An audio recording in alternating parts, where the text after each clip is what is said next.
The suite in the hotel was dim and lightless. A floor lamp in the corner emitted a warm, ambiguous glow. The woman curled up beneath the man, tears welling in her eyes. She trembled slightly, like a pitiful kitten drenched in rain. "Mr. Ji, I'm sorry, I was wrong. Can you let me go?" Xiao Tongyu's voice quivered with sobs. The more she cried, the more it aroused the man's primal desires. Ji Yunze nonchalantly brushed the stray hair from her ear. It's too late. He tore her clothes apart roughly, yanked off his tie, and bound her slender wrists. His scorching kisses rained down like a storm. Then, Xiao Tongyu closed her eyes, devoid of any hope. The next morning, Xiao Tongyu was awakened by the sunlight streaming through the gap in the curtains. The sound of running water came from the bathroom. She struggled to get out of bed, but every move made her body ache as if it were falling apart. The water stopped, and Ji Yunze walked out of the bathroom, wrapped in a towel.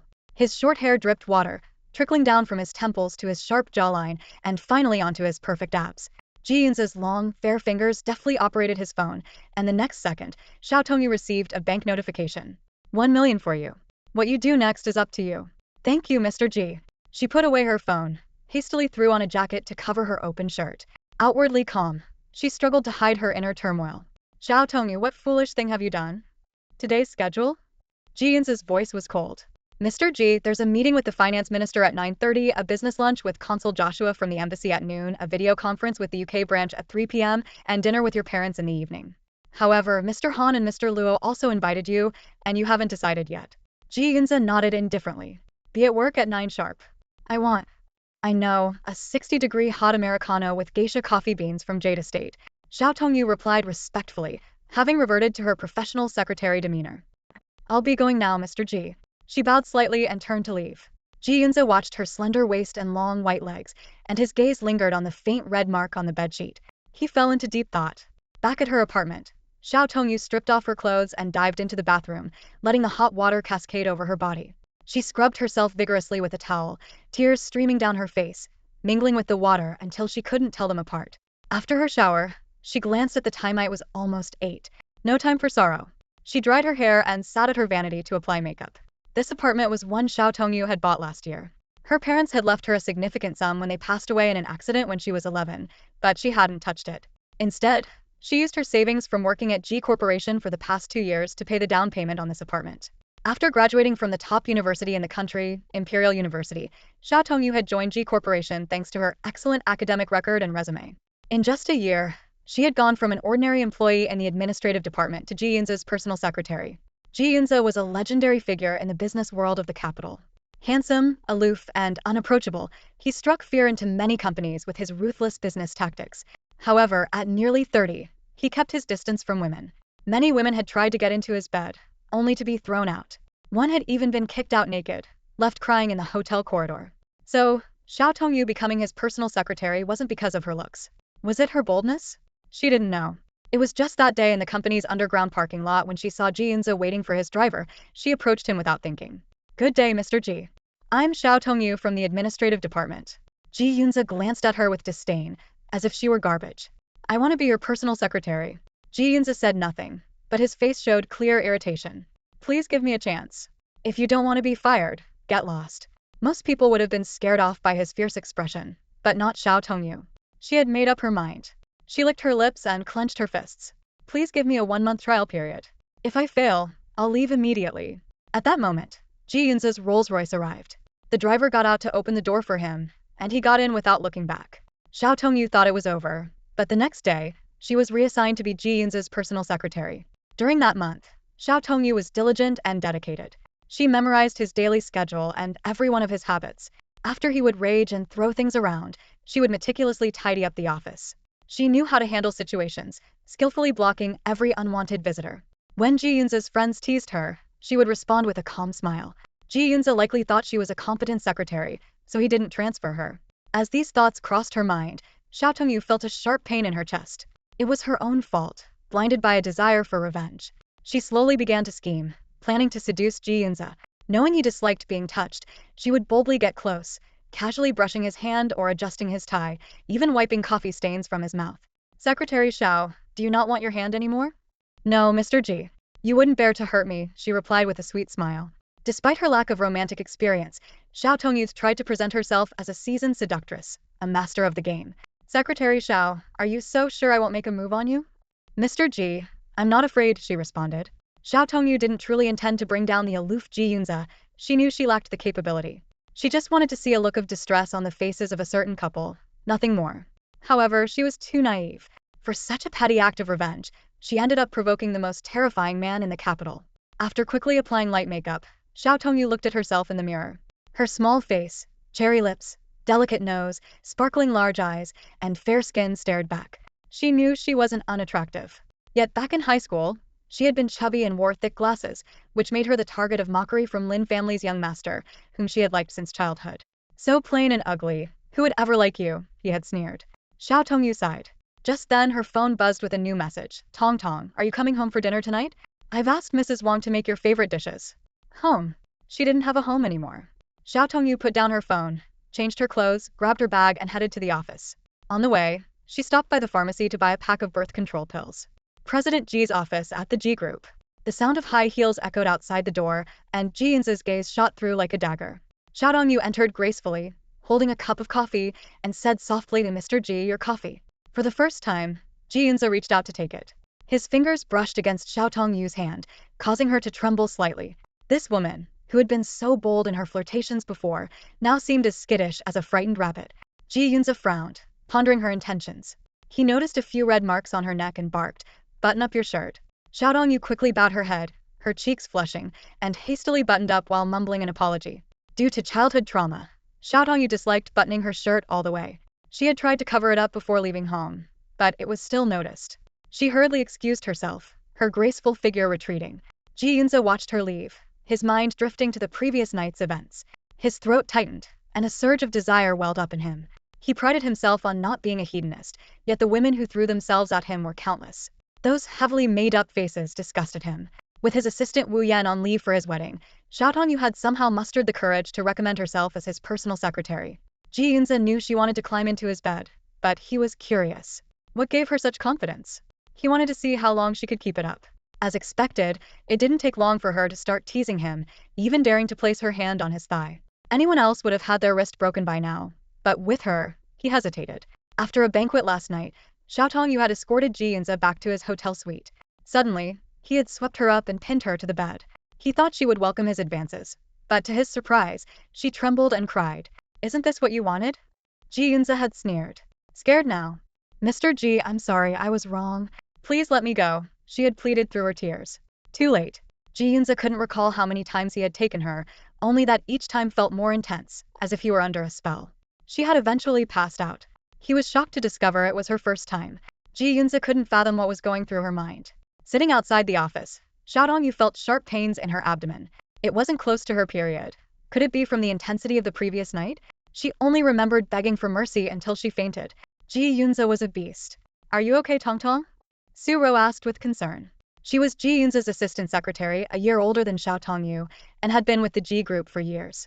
While others questioned Xiao Tongyu's rapid rise, Su Ro had defended her, saying, if Mr. Ji approves of her, she must have her own merits. Everyone else should mind their own business. Xiao Tongyu clutched her stomach and whispered, I'm fine. A bit of hot water will do. Suddenly, the sound of high heels approached. The receptionist hurried over. I'm sorry, Secretary Xiao, Secretary Su. Miss Qin is here without an appointment. She said she's here to see Mr. Ji. Qin Mengyan glared at her. Do I need an appointment to see Mr. Ji? Xiao Tongyu stood up and said, Miss Qin, I'm sorry, but Mr. Ji is in a meeting. Once it's over, I'll ask if you can see him. Who gave you the authority to block me? Qin Mengyan's face twisted with anger. This was the same face that had once been entwined with the man Xiao Tongyu loved. In school, Qin Mengyan had also led others in bullying her. After her parents' death, Xiao Tongyu had no one to turn to. Sorry, Miss Qin, but it's not up to me. If I let you in without permission and Mr. Ji gets angry, neither of us will fare well. Are you saying Mr. Ji doesn't want to see me and wants me to leave? Qin Mengyan raised her hand to slap Xiao Tongyu, but a strong hand caught her wrist. Ji Yunze had appeared without anyone noticing. Which hand were you going to use to hit her? This one. He tightened his grip, and Qin Mengyan screamed in pain. Mr. Ji, my father's company is still collaborating with the Ji Group. I asked, is it this hand? Ji Yunze's face was filled with rage, like a beast unleashed. Xiao Tongyu grabbed his arm. Mr. Ji, it's okay. Miss Qin didn't mean it. She feared Qin Mengyan's wrist would be broken. She knew all too well the strength of this man. Ji Yunze ignored her, his grip tightening until Qin Mingyan's wrist turned purple. Mr. Ji. Xiao Tongyu clung to him more desperately, silently pleading. At that moment, Ji Yunze recalled the previous night, the way she had clung to him, begging for mercy. He released Qin Mingyan and coldly said, "Get out." Qin Mingyan, rubbing her wrist and eyes filled with tears, was paralyzed with fear and humiliation. Ji Yunze turned to his assistant, Wu Yan. "Call security to escort her out and cancel all cooperation with the Qin group." After Qin Mingyan left, Xiao Tongyu struggled to return to her seat. The stinging pain on her cheek, combined with the cramps in her abdomen, nearly overwhelmed her. Su Ro handed her a cup of hot water with concern and asked if she needed any painkillers. Xiao Tongyu managed a faint smile and politely declined the offer. The two began to quietly discuss Qin Mingyan's arrogant behavior. Xiao Tongyu responded absent-mindedly, her mind replaying Ji Yunze's indifferent words. She couldn't help but wonder if his actions were driven by guilt. Su Ro stared at Xiao Tongyu's reddened cheek, puzzled. The trash Qin Mingyan had spoken of seemed worlds apart from the girl in front of her, who looked like a school beauty. Yet, she wisely chose not to ask further. Just as Su Ro suggested going out for spicy hot pot, the finance director and his assistant, Wu Yan, emerged from the office. Xiao Tongyu was summoned to see Ji Yunze. Taking a deep breath, she walked into the CEO's office. Ji Yunze sat behind his desk, his sharp gaze sweeping over the red marks on Xiao Tongyu's face. He coldly ordered the publicity department to buy a trending topic, Qin Mingyan hit someone. Xiao Tongyu was shocked and wanted to refuse, but Ji Yunze's words silenced her. Then, Ji Yunze suddenly brought up the subject of birth control pills, causing Xiao Tongyu's heart to race. She tried to maintain her composure as she answered. Ji Yunze looked at her with a playful expression, hinting that there would be a next time. Xiao Tongyu could barely stand, her mind in turmoil. When Xiao Tongyu attempted to propose returning the money and pretending nothing had happened, a dangerous glint flashed in Ji Yunze's eyes. He roughly grabbed her face and coldly demanded answers. The pain brought tears to Xiao Tongyu's eyes, and she repeatedly apologized. Suddenly, Ji Yunze let go, seemingly startled by his own actions. He harshly ordered Xiao Tongyu to get out, though inside, he felt confused by this woman. Xiao Tongyu fled the office and hid in the restroom sobbing. Through her tears, she recalled her tragic childhood. Her parents died in a car accident when she was 11, and she was sent to live with the Lin family, where there was a boy 2 years older than her named Lin Xiao. The memories came flooding back like a tide, and Xiao Tongyu was engulfed in her painful recollections, unable to escape. Lin Xiao was always the child everyone admired, intelligent, diligent, and strikingly handsome. Both sets of parents often joked about arranging a marriage between the children, which led Xiao Tongyu to believe she would marry Lin Xiao when they grew up. However, during high school, Lin Xiao fell in love with the school beauty, Qin Mingyan. This relationship put Xiao Tongyu in an awkward position. Qin Mingyan disliked Xiao Tongyu's closeness to Lin Xiao and often led others to bully her. Xiao Tongyu had to endure Qin Mingyan's harassment while watching her own dreams slowly shatter. On Lin Xiao's birthday in their senior year, Xiao Tongyu prepared a special gift and went to school full of hope. But when she walked around a rockery, she was devastated by what she saw, Lin Xiao passionately kissing Qin Mingyan. At that moment, Xiao Tongyu felt her heart break. She glanced at her plain clothes and, feeling disheartened, thought to herself, who would ever like someone as plain and unattractive as me? She threw down the carefully prepared gift and ran away, tears blurring her vision. After the high school graduation ceremony, Xiao Tongyu went home early, only to stumble upon a heartbreaking scene, Lin Xiao and Qin Mingyan in bed together. The sight was like a dagger, piercing through her last remaining hopes. That day, she silently packed her things and left the Lin household without saying goodbye, leaving behind an empty, silent room. In her senior year of college, Xiao Tongyu saw something surprising on TV. Qin Mingyan, now a rising star, was attending a grand mall opening with Ji Yunze. Although Ji Yunze remained cold and detached throughout, Xiao Tongyu keenly sensed that Qin Mingyan had broken up with Lin Xiao and set her sights higher on Ji Yunze, the most sought-after bachelor in the imperial capital, the eldest son of the Ji family and the CEO of Ji Group. This realization sparked a desire for revenge in Xiao Tongyu. Even though she knew that a man who even Qin Mingyan couldn't win over would never look twice at her, she decided to give it a try, if only to trouble Qin Mingyan for a few days. After all, she felt she was so insignificant that no one had ever truly cared for her. However, on the night she finally got close to Ji Yunze, Xiao Tongyu suddenly regretted her decision. Fear washed over her, and she couldn't bear to sell her body this way. In her dreams, such intimacy was meant to be a beautiful moment shared with someone she loved. She cried and begged for mercy, but no one answered her pleas. Reality cruelly reminded Xiao Tongyu that there are no second chances in life. She realized she had embarked on a path of no return, with no way to turn back. After work, Xiao Tongyu was tidying up her things. In the office, Su Ro excitedly invited her. "Tong Tong, do you want to go shopping? Ji Yunze actually finished work on time today." Xiao Tongyu smiled gently and declined, not today. I have something to do. Maybe another time. She remembered the message she received from Lin Zhao's mother, Yuan Qing, earlier that morning, inviting her home for dinner. Since moving out, her visits to the Lin household had been rare, and the Lin family had shown little warmth or interest in her life. After a moment of hesitation, Xiao Tongyu decided to go back. After all, it was the Lin family that had raised her since she was 11. But before that, she needed to visit the hospital. The pain had become severe enough to affect her walking. In the gynecology consultation room at the Imperial Capital Hospital, the doctor finished the examination and quickly entered information into the computer. She handed Xiao Tongyu a medical record and advised, I've prescribed an ointment. Apply it twice a day, morning and evening. If the pain is too severe, you can take some painkillers. You should feel better in a couple of days. Blushing, Xiao Tongyu asked softly, Excuse me, doctor, where exactly should I apply the ointment? The doctor glanced at her. Where do you think? Apply it where it hurts. But I feel pain below my lower abdomen. The doctor sighed, about to say something, but Xiao Tongyu quickly interrupted. I understand. Thank you, doctor. She hurriedly left the consultation room, feeling downcast. Walking through the hospital corridor, Xiao Tongyu thought to herself, control it? How am I supposed to control it? Should I accuse Ji Yunze of rape? Who would believe me? Ji Yunze is so incredibly handsome that spending a night with him for $1 million doesn't seem like a bad deal, except it's too painful.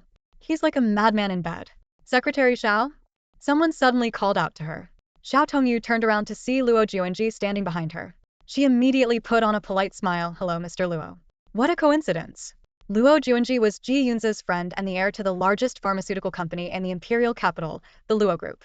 He was not only the chief cardiac surgeon at the Imperial Capital Hospital, but also a well-known playboy in the wealthy circles. At the moment, he had taken off his white lab coat and was dressed in a tailored suit, with his hands in his pockets, looking at Ji Yunze's beautiful secretary with interest. Feeling a bit uncomfortable, Xiao Tongyu quickly said goodbye. Well, I have to go, Mr. Luo. Mr. Ji is waiting for you at the Imperial Hotel. With that, she hurried away. Luo Juanji watched her leave and then walked into the gynecology consultation room, asking Dr. Su, what was that beautiful lady here for? What do you think? Overindulgence in sexual activity, uterine spasms, and even tears in her lower body. Luo Juanji's mouth dropped open in surprise. Wow, that's intense. On the third floor of the Imperial Hotel, in the Tax nightclub, flashing lights, colorful drinks, deafening music, and wild dancing made up the scene at the most popular spot for the wealthy young generation. In a VIP booth, Ji Yunze, dressed in a black shirt tucked into perfectly tailored suit pants, highlighted his lean and perfect physique. His slender, fair fingers lightly tapped the wine glass filled with red wine as he glanced at Han Yu beside him. Han Yu, you must be making quite a bit of money here every night. Han Yu chuckled, clinking glasses with Ji Yunze. Not as much as you. At that moment, Luo Juanji walked over with his long legs. Han Yu shot him a glance. Why so late? Did you get lost in a lady's arms? Luo Juanji lit a cigarette, looking mysteriously at Ji Yunze. No, but I did run into a beautiful woman at the hospital. Ji Yunze ignored him, sipping his drink. Han Yu scoffed. Just say what you mean. Why are you looking at Ji Yunze? When has he ever shown interest in women? Luo Juanji leaned forward. Ji Yunze, guess who I saw? Spit it out. Ji Yunze responded coldly. Luo Juanji glanced at the uninterested man with some frustration. Fine. See if you'll be begging me to tell you later. He paused, then smirked triumphantly. I saw Xiao Tongyu. Ji Yunze's hand, holding the wine glass, paused midair. What was she doing at the hospital? Luo Juanji leaned back on the sofa with a smug look on his face, as if saying, Come on, Ji Yunze, beg me. A wave of anger slowly spread across Ji Yunze's face. Speak. Luo Juanji swung his leg. All right, I'll tell you. Upon hearing Ji Yunze's prompt agreement, Luo Juanji put down his crossed leg, leaned forward, and his face lit up with gossip-fueled excitement. Lowering his voice mysteriously, he said, Xiao Tongyu is seeing a gynecologist. I asked her attending physician, and guess what? Han Yu and Ji Yunze both pricked up their ears. Luo Juanji continued. She overdid it, causing uterine spasms and a tear down there. She was in so much pain she had to see a doctor. Han Yu's face showed surprise, and he instinctively glanced at Ji Yunze. Ji Yunze's expression instantly darkened, a fleeting trace of anger flashing in his eyes. Han Yu's heart sank, realizing something was wrong. Luo Juanji, oblivious to the tension, leisurely took a drag from his cigarette, exhaling a perfect smoke ring. He went on, Ji Yunze, your secretary looks so pure and beautiful, who would have thought she was so wild? And let's not forget, you have two secretaries, Xiao Tongyu and Su Ruboth, top-notch, each with their own unique charm. You've got quite an eye for talent. Han Yu anxiously stomped his foot, constantly giving Luo Juanji warning glances, but to no avail. Luo Juanji, still engrossed, pressed on. Hey, who do you think the guy is, so rough and unkind? Could it be you, Ji Yunze? Ha ha. Before he could finish, there was a loud smash. Ji Yunze suddenly erupted, hurling an expensive bottle of Merlot onto the floor. The costly red liquid spilled out instantly, soaking the luxurious wool carpet. Hanyu winced internally, thinking to himself, that wine cost over 2 million. Luo Juanji finally snapped out of it, jumping up in shock and exclaiming, damn. Ji Yunze, was it really you? Ji Yunze's brows furrowed, his eyes dark and intense. All day he had felt off. He had been unconsciously tracking Xiao Tongyu's every move. When he heard she went to the hospital, his heart inexplicably tightened. This woman seemed to have a strange power over him, not only climbing into his bed but also into his heart. Being controlled like this felt terrible. She's just a woman. What does she matter? Ji Yunze cursed inwardly. He stood up and turned to Hanyu, coldly instructing, find a woman and send her to the presidential suite upstairs. Luo Juanji was dumbfounded, as if he had seen the yellow river flow backward. Ji Yunze, are you crazy? You want to find a woman? Hanyu remained calm, simply asking, are you sure? Ji Yunze didn't respond, striding out the door of tax. Luo Juanji looked at Hanyu in bewilderment, muttering, is he terminally ill? Trying women before he dies. Hanyu shot him a cold glance and warned, say one more word, and you'll be the first to go. As soon as Wang Sa brought her into the house, Lin Zhao's mother, Yuan Qing, rushed to greet her. Because Xiao Tongyu had been away for so long, Yuan Qing's face was filled with fake enthusiasm as she grabbed her hand. It was obvious that this warmth hid ulterior motives. Xiao Tongyu, with her sharp eyes, noticed Yuan Qing's unadorned face. The once fair skin had turned slightly yellow, her eyes sunken, and the marks of time were clearly visible. Tong Tong, you're finally back. Yuan Qing said, feigning affection, her voice tinged with urgency. Xiao Tongyu forced a faint smile. Yes, Auntie Yuan, I've been very busy lately. She knew in her heart that this woman had never truly liked her. At that moment, Lin Xiao walked down from upstairs, glanced at Xiao Tongyu, and gave a cold nod as a greeting. A wave of bitterness washed over Xiao Tongyu. There was a time when she had high hopes for this man, only to be met with endless indifference and disdain. Wang Sa hurriedly served a table full of Xiao Tongyu's favorite dishes. However, the seemingly warm atmosphere was nothing but a meticulously crafted illusion. The four of them sat around the dining table, eating in silence, with an air of suffocating awkwardness hanging over them. Suddenly, Yuan Qing broke the silence. Tong Tong, do you have a boyfriend now? Xiao Tongyu was taken aback for a moment, then replied, no, auntie. Yuan Qing's face immediately lit up with a bright smile. Perfect timing, Lin Xiao is also single. I think you two would be a good match. Xiao Tongyu's heart tightened as she discreetly glanced at Lin Xiao. Surprisingly, Lin Xiao, who usually showed nothing but disdain for her, did not object. She scoffed internally, realizing how desperate the Lin family must be. Lin Tianhao quickly tried to ease the situation by placing a piece of braised pork on Xiao Tongyu's plate. Tong Tong, you should eat more. You look so thin. Is working at the Ji Corporation too tiring? Xiao Tongyu suddenly understood. The Lin family not only coveted her shares, but also wanted to use her to get closer to Ji Yunze. Thinking of Ji Yunze, a sharp pain pierced her heart, almost making her unable to remain seated. Just then, Lin Xiao put down his chopsticks and said abruptly, Tong Tong, can I have a word with you? Filled with suspicion, Xiao Tongyu followed Lin Xiao to a corner of the living room. Lin Xiao looked down at the girl who used to be so obedient, secretly amazed at her transformation. Her delicate face had a faint blush, her large eyes were moist, and her cheeks still had a hint of baby fat, making her both innocent and alluring. Lin Xiao, what is it? Xiao Tongyu asked calmly, her voice devoid of any emotion. Staring intently at her face, Lin Xiao tentatively asked, you know why my parents asked you to come for dinner, right? Xiao Tongyu replied coldly, so what? Lin Xiao took a step closer, his voice low. So, have you considered it? We could give it a try. Xiao Tongyu almost laughed out loud. She sneered inwardly. What does the Lin family take her for? A pawn to be used at will? Once, she naively treated Uncle Lin and Auntie Yuan as family, but reality had dealt her blow after blow. Are you insane, Lin Xiao? Xiao Tongyu retorted bluntly. Go ask Qin Mengyan. At least you two have a history together. Why bother with me? In your eyes, I'm worth less than a dog. Lin Xiao's expression turned panicked, his voice choked with emotion. I know I was wrong, Tong Tong. I was blinded and made bad choices. Can you give me another chance? Xiao Tongyu instinctively took a step back, her face showing intense disgust. She had finally seen the true colors of the Lin family. All the genuine feelings she had given had been trampled on. You've got it all wrong, Lin Xiao, Xiao Tongyu said firmly. My relationship with your family is over. Lin Xiao stood frozen, his body trembling slightly. He had never imagined that the girl who once obeyed him would now reject him so decisively. Just then Xiao Tongyu's phone rang. She glanced down to see it was Ji Yunze calling. "Excuse me, Uncle Lin and Yuan. I just remembered I have something to do. I'll visit you another time." Xiao Tongyu picked up her bag and walked toward the door without looking back. Lin Tianhao and Yuan Qing stared intently at Xiao Tongyu's departing figure, a sense of unease rising in their hearts. "Tianhao, do you think Xiao knows about what happened back then?" Yuan Qing asked worriedly. Lin Tianhao clenched his fists, his knuckles turning white. "Impossible. She won't find out," he said in a low voice. In the presidential suite of the Imperial Capital Hotel, a stunning woman stood naked before Ji Yunze. She was a renowned socialite among the wealthy second generation of the Imperial Capital, a woman many men dreamt of but could never attain. Normally, she would only accompany men for drinks, never staying the night. But tonight, when Hanyu asked, she agreed without hesitation to stay with Ji Yunze. After all, Ji Yunze was at the pinnacle of the city's elite, known for his indifference to women. Could he have taken a liking to her? Ji Yunze lounged lazily on the sofa, smoking a cigarette, his eyes coldly scanning her perfect figure. Inside he felt nothing. The woman hesitated for a moment, then slowly approached and lightly sat on his lap. Wrapping her arms around his neck, she coquettishly called out, "Mr. Ji."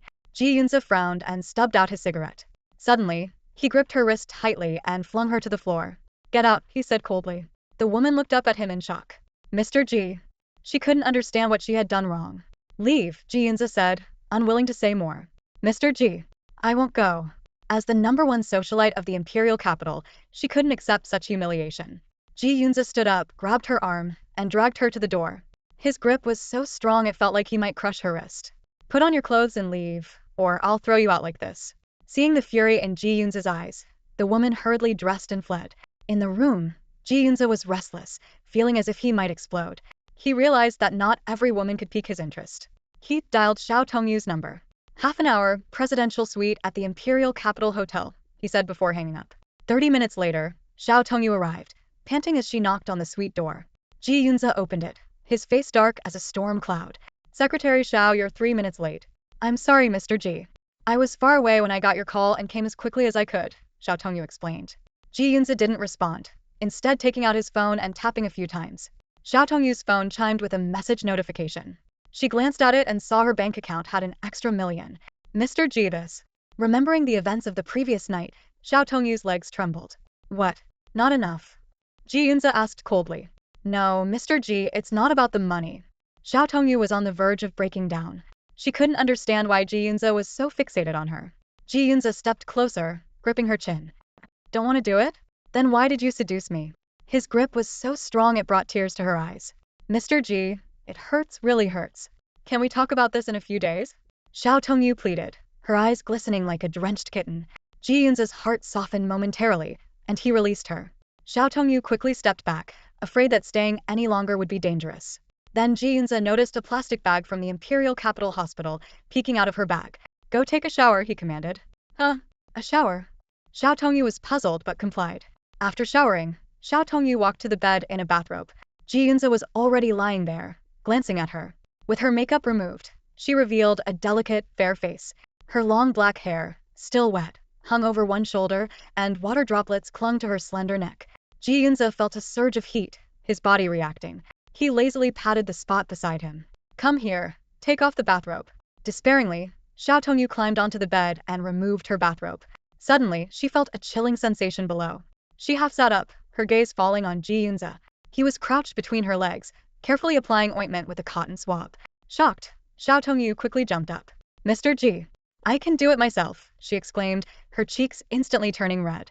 Ji Yunze looked up at her, a hint of amusement in his eyes. "Can you see it?" Xiao Tongyu stammered, "Two can try." A smile tugged at the corners of Ji Yunze's mouth. "With skills like that, why aren't you in a circus?" Just as the words left his mouth, his expression turned serious. Xiao Tongyu instantly understood his Mia ninja was an order, not open to debate. Biting her lip, she slowly lay back down, allowing Ji Yunze to continue. Shame washed over her like a tide. She wished she could bury her head in the mattress and disappear. 5 minutes later, Ji Yunze lifted his head, holding the small tube of ointment. He waved it in front of Xiao Tongyu and said in a low voice, "I'll keep this." The implication was clear: if she needed the ointment, she had to come to him. Xiao Tongyu nodded lightly, quickly putting on her bathrobe and standing by the bed. Summoning her courage, she cautiously asked, "So, Mr. Ji, if there's nothing else?" She was afraid Ji Yunze might suddenly change his mind. Ji Yunze pointed to the spot next to him and said succinctly, sleep here tonight. Xiao Tongyu felt a wave of dizziness. What did he mean by that? Just to keep him company? Or simply to chat under the covers? Did Mr. Ji have such a peculiar preference? Ji Yunze's gaze fell on Xiao Tongyu's pure and sweet face. Without makeup, she looked as fresh as a college freshman. He suddenly realized that he simply didn't want her to leave. He couldn't touch her tonight. She was still in pain. Damn it, Ji Yunze actually felt tenderness for a woman. Seeing Ji Yunze's furrowed brows relax into a smile, Xiao Tongyu met his deep, dark eyes. Okay, Mr. Ji. I'll take care of a few things first and then I'll be back. She walked to the living room, placing Ji Yunze's discarded suit and trousers into the hotel's laundry bag. Then she called room service to arrange for the clothes to be picked up and to order breakfast for the next morning.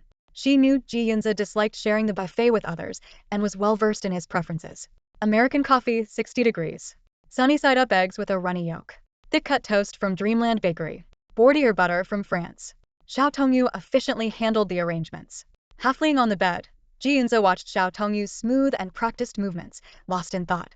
Once everything was set, Xiao Tongyu carefully lifted the covers and lay down beside Ji Yunze. She turned her back to him, pressing herself against the edge of the bed, occupying only a small corner. Last night, she'd fallen asleep from exhaustion and pain. Tonight, she was too nervous to sleep. She worried silently that if this continued, her dark circles would soon spread across her cheeks. Suddenly, a strong force grabbed the back of her bathrobe and pulled her over. In an instant, her waist was tightly held. Turn off the lights, Ji Yunze's deep voice commanded in the darkness. Xiao Tongju's hand reached for the bedside table, and with a click, the room was plunged into darkness. Ji Yunze's gaze swept over the rough-textured bathrobe she wore, mentally noting to remind Hanyu to replace it. He roughly pulled off the robe, resting his head on her smooth, delicate shoulder, savoring the softness. Xiao Tongyu shivered involuntarily, closing her eyes tightly but unable to sleep. Ji Yunze's cold voice came from behind her neck. Why are you seducing me? A man like you, Ji. Which woman wouldn't be tempted? Xiao Tongyu replied, her back to him, afraid he might see through her if she turned around. Tell the truth. Ji Yunze's hand slowly moved to the side of her leg, feeling her slender yet curvy body. I am telling the truth, Ji, Xiao Tongyu answered sweetly. Ji Yunze's hand roamed her inner thigh, suddenly pinching a soft spot hard. Last chance. It hurts. Xiao Tongyu cried out in pain. Speak. Realizing that not telling the truth might cost her life, Xiao Tongyu turned to face Ji Yunze, wrapping her arms around his neck and kissing him clumsily. Ji Yunze was taken aback by the sudden kiss but soon responded forcefully, gripping the back of her head to deepen the kiss. He rolled over, pressing her beneath him, and they began a night of passion. The next morning, Xiao Tongyu woke up feeling less sore than the day before. She quietly observed the still sleeping Ji Yunze, filled with confusion. Why was she lying beside a man so many women dreamed of? Was it because she was obedient? Or something else? Thinking about the $1,000,000 she received yesterday, Xiao Tongyu felt uneasy. She felt like she had been bought. After much hesitation, she picked up her phone and transferred 2 million yuan back to Ji Yunze. The message alert woke Ji Yunze. He sat up, revealing his perfect upper body. Secretary Xiao sending me money at this hour, am I a gigolo? Seeing Ji Yunze's dark expression, Xiao Tongyu regretted it. No, Ji, you gave me too much, I don't deserve it. Ji Yunze stared at her face, guessing her true intentions. He smiled slyly, deciding to play along. Since Secretary Xiao returned the money, I can't just take it for nothing. Xiao Tongyu instinctively retreated. Then give it back to me, I won't take it. Ji Yunze leaned over her, gently pinching her cheek, be good. After another round of intimacy, Xiao Tongyu waited for Ji Yunze to finish breakfast, and then asked if she could go home to change. Ji, can I take an hour off this morning? I want to go home and change my clothes. Xiao Tongyu hadn't slept at home for 2 consecutive nights, and now just wanted to take the day off to sleep like a log. She secretly wished that when she woke up, everything would turn out to be just a dream. Ji Yunze sat upright on the sofa, eyes glued to his tablet.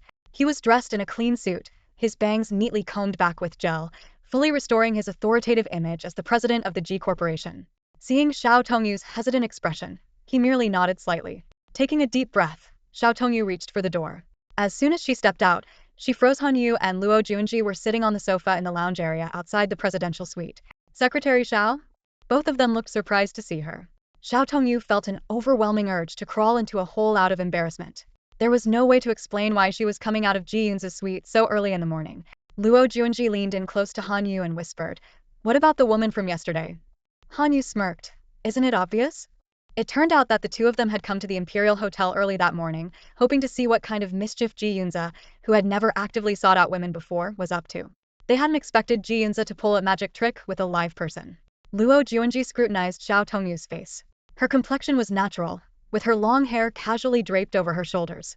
Her large, captivating eyes sparkled beneath her fringe. Despite wearing no makeup, she appeared sweeter and more charming than heavily made-up women. No wonder Ji Yunze couldn't resist. Trying to maintain her composure, Xiao Tongyu flashed a professional smile. Young Master Han, young Master Luo. What a coincidence. President Ji is inside. Let me take you in. Oh, no need, Luo Juanji said slyly. We're just curious. You can tell us. How many times did Ji Yunze go at it last night? Xiao Tongyu felt her mind explode, wishing she could disappear into a crack in the floor. Sensing her discomfort, Han Yu lightly nudged Luo Juanji. Secretary Xiao, you can ignore him. We were just leaving. Just then the door swung open. Ji Yunze stood in the doorway, hands in his pockets, and said in a low voice, 5 times. Counting this morning, 7 in total. Xiao Tongyu was instantly petrified. She only remembered Ji Yunze's relentless demands until she passed out from exhaustion. Luo Juanji was dumbfounded. Seriously, Ji Yunze, are you starting a fire with friction or something? Ji Yunze raised an eyebrow. Want to hear about the night before last too? Xiao Tongyu felt like she could never face them again. President Ji, young Master Han, young Master Luo, you chat. I'm leaving. With that, she bolted into the elevator, leaving the 3 men chuckling in the hallway. After a busy morning, Xiao Tongyu didn't even have time to take a sip of water. Her stomach, already weakened from extreme dieting in the past, began to ache since she hadn't had breakfast. At the Imperial Hotel earlier, she could only stand by and watch Ji Yunze enjoy his breakfast. He hadn't invited her to join him. To Ji Yunze, Xiao Tongyu was merely an object for his desires, not someone worthy of sharing a meal with him. Noticing Xiao Tongyu's pale face, Su Ro asked with concern, Tong, are you okay?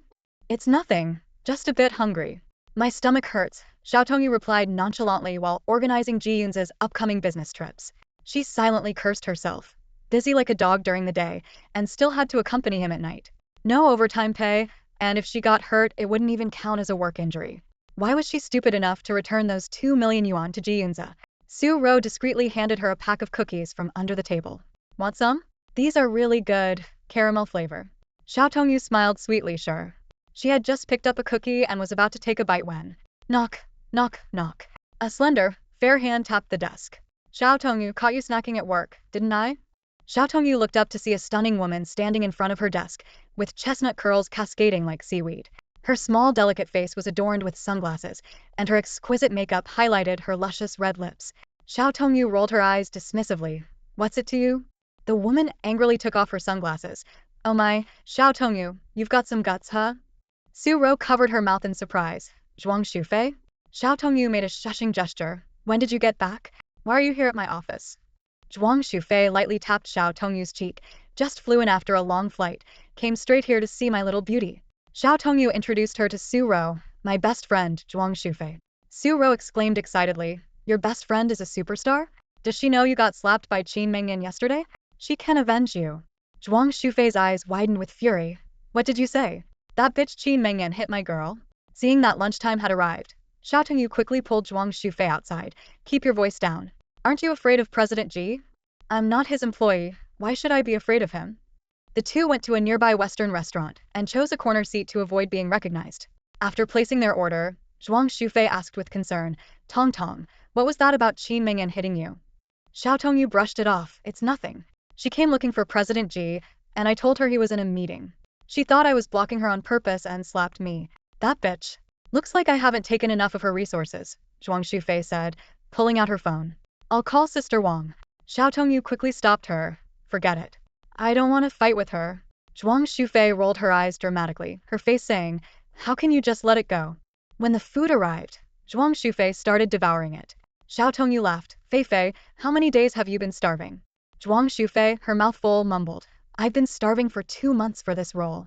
Now that it's wrapped, I deserve a feast. If the paparazzi catch you like this, you might end up trending again. Let them. My dad can always get it taken down. Zhuang Shufei suddenly remembered something and said after swallowing her food, guess who visited my dad the other day? Who? Your Uncle Lin and that scumbag Lin Xiao. Xiao Tongyu raised an eyebrow curiously. What do they want with Uncle Zhuang? What else? Borrow money, of course. Zhuang Shufei answered without hesitation. Xiao Tongyu was taken aback, a hint of surprise flashing in her eyes. She knew the Lin family's financial situation had been poor recently, but she hadn't realized it was dire enough for them to need loans from other businesses. Images of Lin Xiao and Qin Mingyan's arrogant behavior in school, along with the Lin family's various attempts to make her life difficult, flashed through her mind. A malicious thought surfaced how she wished to see their downfall and exile. Did Uncle Zhuang lend them the money? Xiao Tongyu asked softly, suppressing her tumultuous thoughts. Zhuang Shufei scoffed. Not a chance. The Lin family is a bottomless pit. If my dad dared to lend them money, I'd never get married just to drive him crazy. Despite Zhuang Shufei's blunt words, Xiao Tongyu felt a warm sense of comfort. This girl, always so outspoken, never failed to put her at ease. Feifei, Xiao Tongyu hesitated, then continued. The Lin family called me back a few days ago. Zhuang Shufei's head snapped up, her eyes filled with suspicion.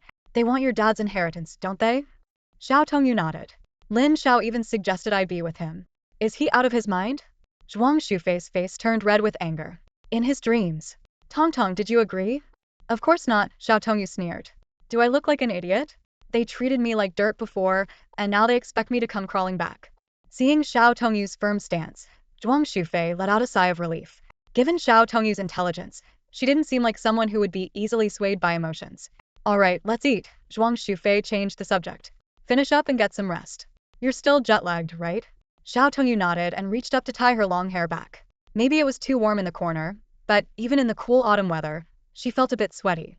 However, this simple action revealed her secret. The red marks along her jawline stood out starkly against her fair skin. With a clatter, Zhuang Shufei's fork fell onto the table. Tong, your neck. Zhuang Shufei's eyes widened. Realizing her mistake, Xiao Tongyu quickly let her hair down, her face flushing. You with whom? Zhuang Shufei pressed on. Knowing she couldn't hide it, Xiao Tongyu prudently moved the utensils and food away from Zhuang Shufei, then whispered, Feifei, I'm going to tell you something. Promise me you won't freak out or scream. What is it? Zhuang Shufei held her breath. Ji Yunze slept with me. No sooner had she finished speaking than there was a loud crush. Zhuang Shufei had fallen off her chair in shock. The sudden commotion caused everyone around to turn their heads, their eyes focusing on Zhuang Shufei. Xiao Tongyu quickly stood up and carefully helped her, trying to avoid drawing more attention. Once seated again, Zhuang Shufei, still agitated, grabbed the juice on the table and gulped it down. She looked up, glaring at Xiao Tongyu with eyes full of questions. Xiao Tongyu hesitated for a moment but finally decided to come clean. She explained the whole situation in a low voice, fearful of being overheard. After listening, Zhuang Shufei was stunned, her eyes widening in shock, her voice trembling with anger. Xiao Tongyu, are you an idiot? Someone as dangerous as Ji Yunze isn't someone you can just walk away from. Is it worth it for someone like Qin Mingyan? Even if you do nothing, Ji Yunze wouldn't care about her. Xiao Tongyu lowered her head in regret. I didn't think he would actually take the bait.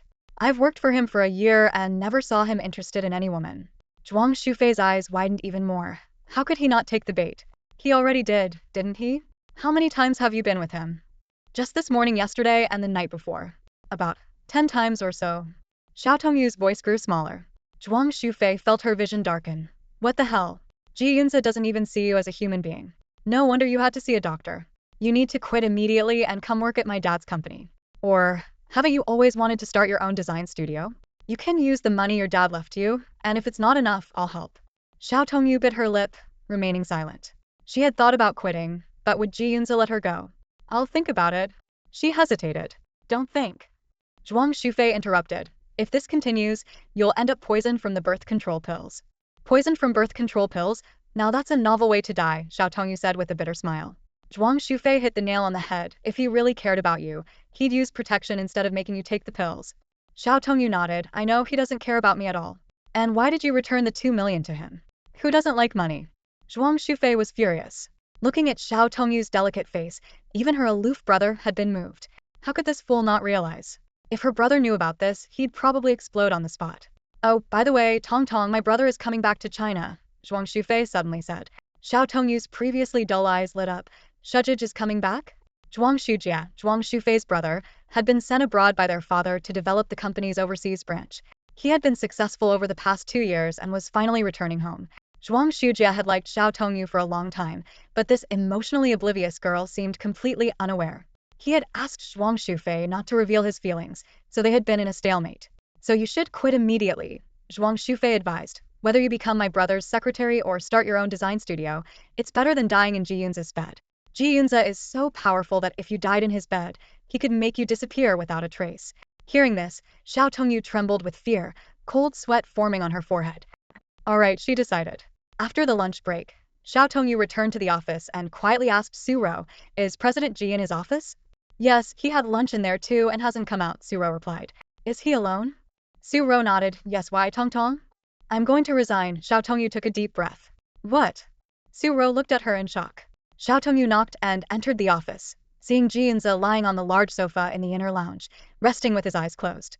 She walked over to the coffee table and started tidying up his lunch dishes. As his personal secretary, she was responsible for ordering from Ji Yunze's favorite restaurants and selecting the freshest ingredients according to the season. Over the past year, Ji Yunze had never complained about the food. She deliberately slowed her pace, but Ji Yunze showed no sign of waking up. Xiao Tongyu hesitated, thinking maybe she should speak to him later. As she picked up the dishes to leave, her wrist was suddenly grabbed firmly. "What's the matter?" Ji Yunze opened his eyes. "President Ji, it's nothing," Xiao Tongyu tried to cover up. "Speak." Ji Yunze's tone was commanding. "President Ji, it's really nothing." "Secretary Xiao, you're deliberately moving slowly and keep looking at me. Isn't there something you want to say?" Ji Yunze had clearly noticed her unusual behavior. Xiao Tongyu put down the dishes, took a step back, and mustered the courage to say, "President Ji, I want to resign." A flash of anger flickered in Ji Yunze's eyes. Xiao Tongyu stood in Ji Yunze's office, her eyes gleaming with anticipation. Summoning her courage, she began, "I studied architectural design in college and have always dreamed of opening my own design studio. Now, I finally have the opportunity." Ji Yunze's gaze turned icy as he interrupted. "Who gave you this opportunity? Tell me who." Startled by his tone, Xiao Tongyu persisted. "I found an office in a good location at a reasonable price." Ji Yunze let out a cold laugh. "The address. I'll buy that building." Xiao Tongyu was rendered speechless. She knew that with Ji Yunze's capabilities, he could easily follow through on his threat. Ji Yunze continued to press, "Secretary Xiao, do you think you can open a studio in the capital without my permission?" The words hit Xiao Tongyu like a hammer, shattering her dreams in an instant. Unwilling to give up, she asked, "Mr. Ji, why won't you let me go?"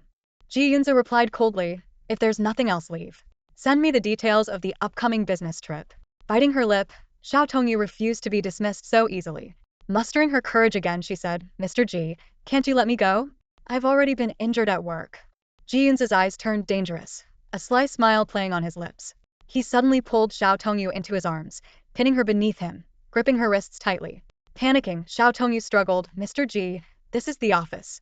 In a low voice, Ji Yunze murmured in her ear, "When Secretary Xiao placed her hand on my leg, did she forget this was the office?" As he spoke, he pushed her skirt up to her waist, exposing her long, pale legs. Ji Yunze's Adam's apple bobbed as he struggled to suppress his desire, originally intending only to scare her. Tears welled in Xiao Tongyu's eyes. Gritting her teeth, she said, "Mr. Ji, aren't you afraid I'll get pregnant if I don't take birth control?" Ji Yunze sneered, "Secretary Xiao, do you think you can keep something I don't want?" At that moment, there was a knock on the door. Wu Yan's voice called out, "Mr. Ji, it's time to go to the consulate." Ji Yunze stood up and adjusted his clothes while Xiao Tongyu quickly pulled down her skirt and wiped away her tears. "Come in," Ji Yunze said.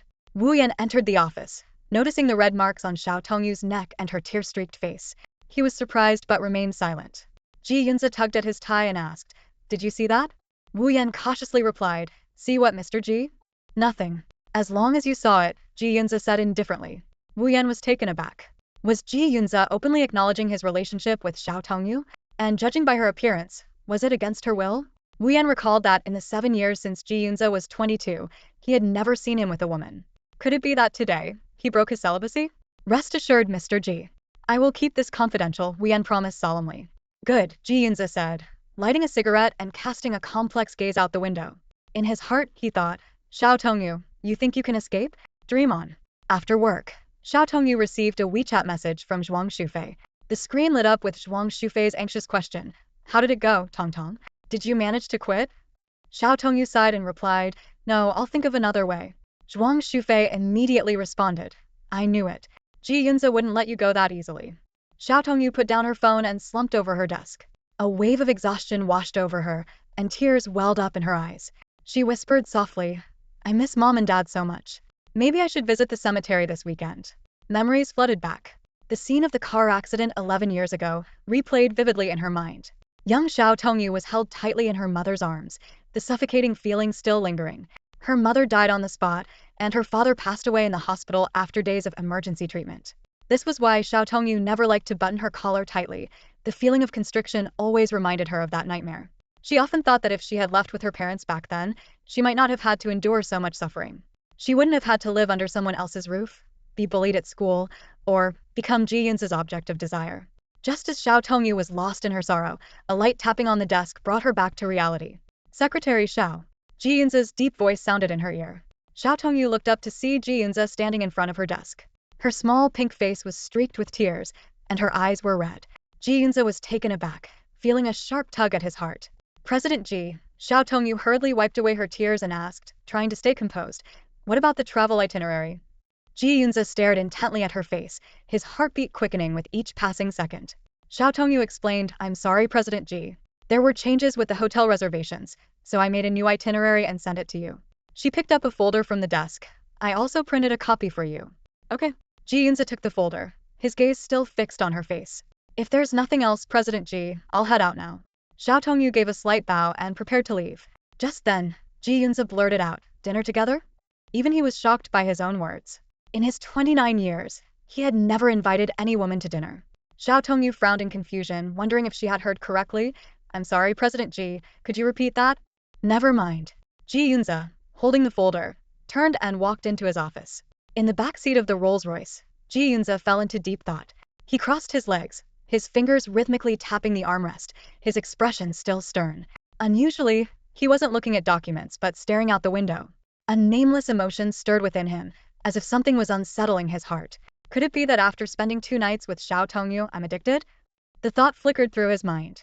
The black Rolls-Royce drove into the private villa on the hillside. From the golden embossed gate to the villa's main entrance, it was a 10-minute drive. The path was lined with lush lawns, towering poplar trees, and vibrant flowers. Such a villa was truly unique in the land-scarce capital city. Ji Yunze pushed open the hall door and stepped in.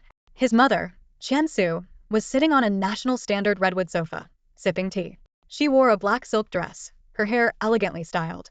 "Finally back?" Qian Su asked without looking up. "Mom." Ji Yunze greeted casually and sat down, crossing his legs. Qian Su glanced at him and immediately sensed her son's foul mood. She ordered quietly, "Put your legs down." Ji Yunze reluctantly complied, looking around as he asked, "Where's Dad?" "He's in D-City for a golf tournament." "And Grandpa?" "He's busy finding you a match." Ji Yunze's face darkened. Ever since the old man retired, aside from practicing calligraphy, gardening, and birdwatching, he was obsessed with finding a partner for his grandson. The door opened, and butler's son respectfully ushered Mr. Ji into the living room. The old man, despite his white hair, looked youthful and walked with a spring in his step. Seeing Ji Yunze, his face lit up with a smile, deepening the wrinkles at the corners of his eyes. Ji Yunze immediately stood up. "Grandpa." "You're back, Yunze?" the old man asked kindly. "How about the girl from the Qin family I introduced to you last time?" At the mention of Qin Mengyan, Ji Yunze's mind instead conjured up the image of Xiao Tongyu's face, reddened from being slapped. He felt a pang of guilt, berating himself for letting his thoughts wander. He straightened up and asked, "Grandpa, did you send her to the company to find me?" "Yes," the old man confirmed with a nod. Ji Yunze suddenly understood. No wonder the girl had dared to barge into his office. He didn't mince words. "I threw her out. She hit my secretary, so I bought a trending topic to teach her a lesson." Mr. Ji almost dropped his cane in surprise. Qian Su, who was standing nearby, chuckled lightly. "Dad, don't bother. This kid has no intention of finding a girlfriend." The old man's face reddened with anger, his voice rising. "No intention of finding a girlfriend? Does he expect the Ji family's enterprise to end with him?" Qian Su remained unfazed. "He's not interested in women. Even if you put a knife to his throat, it wouldn't change a thing." Ji Yunze pondered silently, feeling it might not be entirely true. The old man, now with a headache from his frustration, turned and headed upstairs. "Call me when dinner's ready."